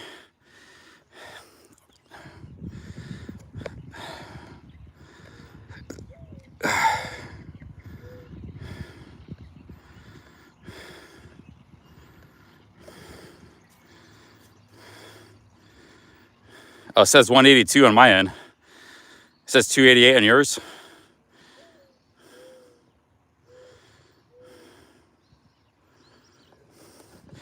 No, I don't have chat bots. Some people do, but 214. All right, let's do, I'm not gonna work out long. Do some planks. Let's do what else can we do? Sit-ups. Can I put my feet here? Let's do some push-ups. Let's do some toe touches. I want to show you guys this. This is a good calisthenic exercise. Oh, guys, I can do a hip plank. Can you guys do a hip plank? Like everybody, you got things you might be really strong and really weak. There's a guy who does squat every day, and he can squat like 500-600 pounds or 400 pounds a lot. But he couldn't do hip planks. It's like on your side. I can do hip planks, one-legged hip planks. That's like your hip strength. So I can do I can't squat jack, but I can. Yeah, so everybody's got different strengths and weaknesses. So let's see if you can do hip planks. You can try it at home. So it's a plank except you're on your side like this. All right. All right, like this, and you go on your elbow and then your side, holding only up by your hip, and you gotta hold one leg up like that.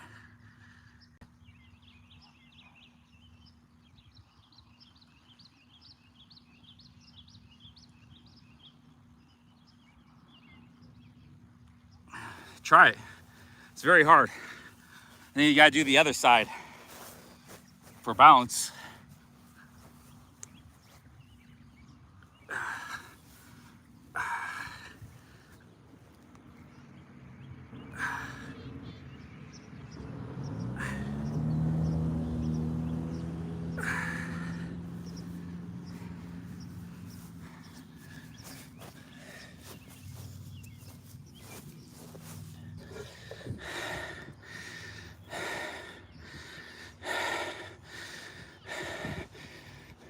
All right, let's do some push-ups, I guess.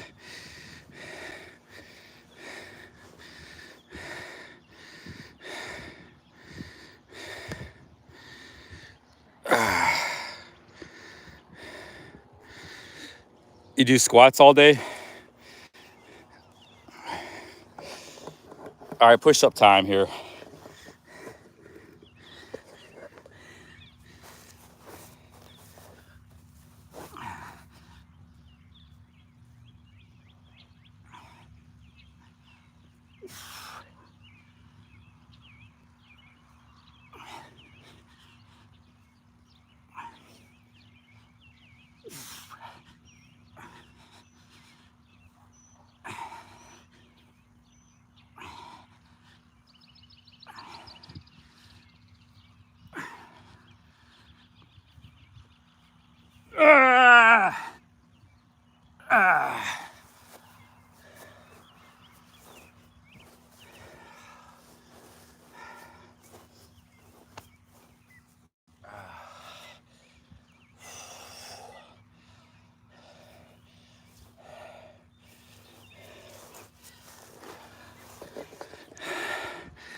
Do one more set.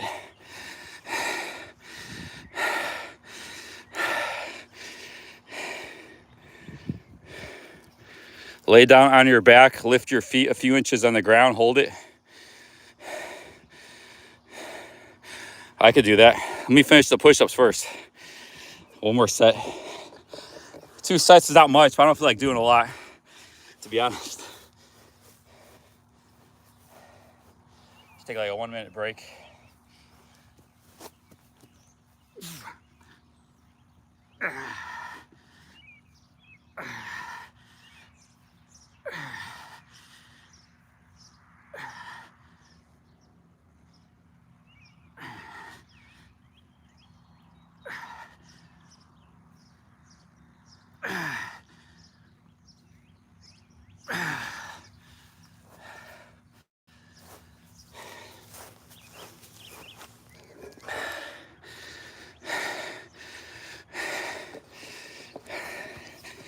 Oh, you're saying lay on your back, hold it.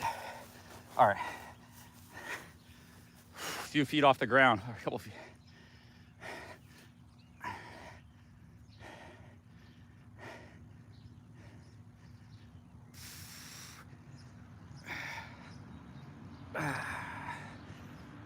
It's a good ab workout.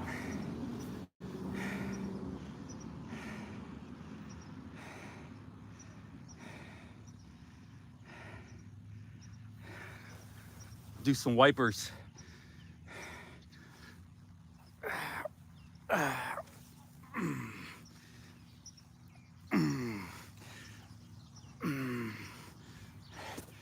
I got nothing left in the tank here. I'm still tired from walking. I walked a lot today, the stairs. Does it for me.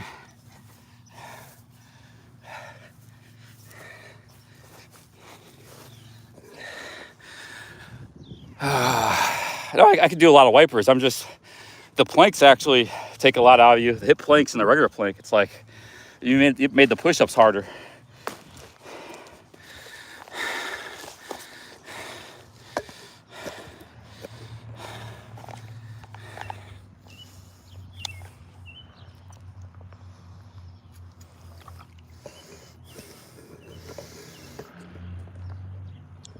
Feet was too high up. You gotta keep it real low to the ground then.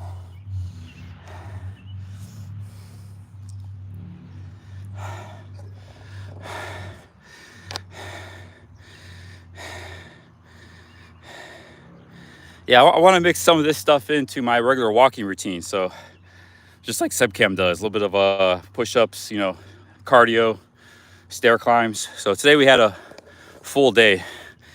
You know, like 6 miles of walking, a little bit of working out, not much, but stair climb, a little bit of this stuff. I would do a lot more, but I'm still kind of tired from yesterday. I did 19 miles and 5 hours of sleep yesterday.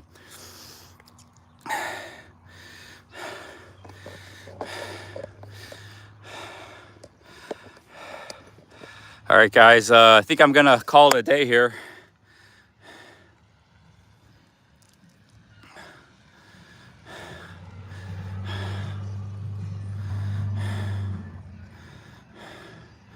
Oh, working out doesn't bother my back. Actually, some of the calisthenics I do seems to help it. It's only sitting down that bothers my back, like not walking. All right, guys, have a good one. Peace out. Going on the 8.5 hours of live streaming today.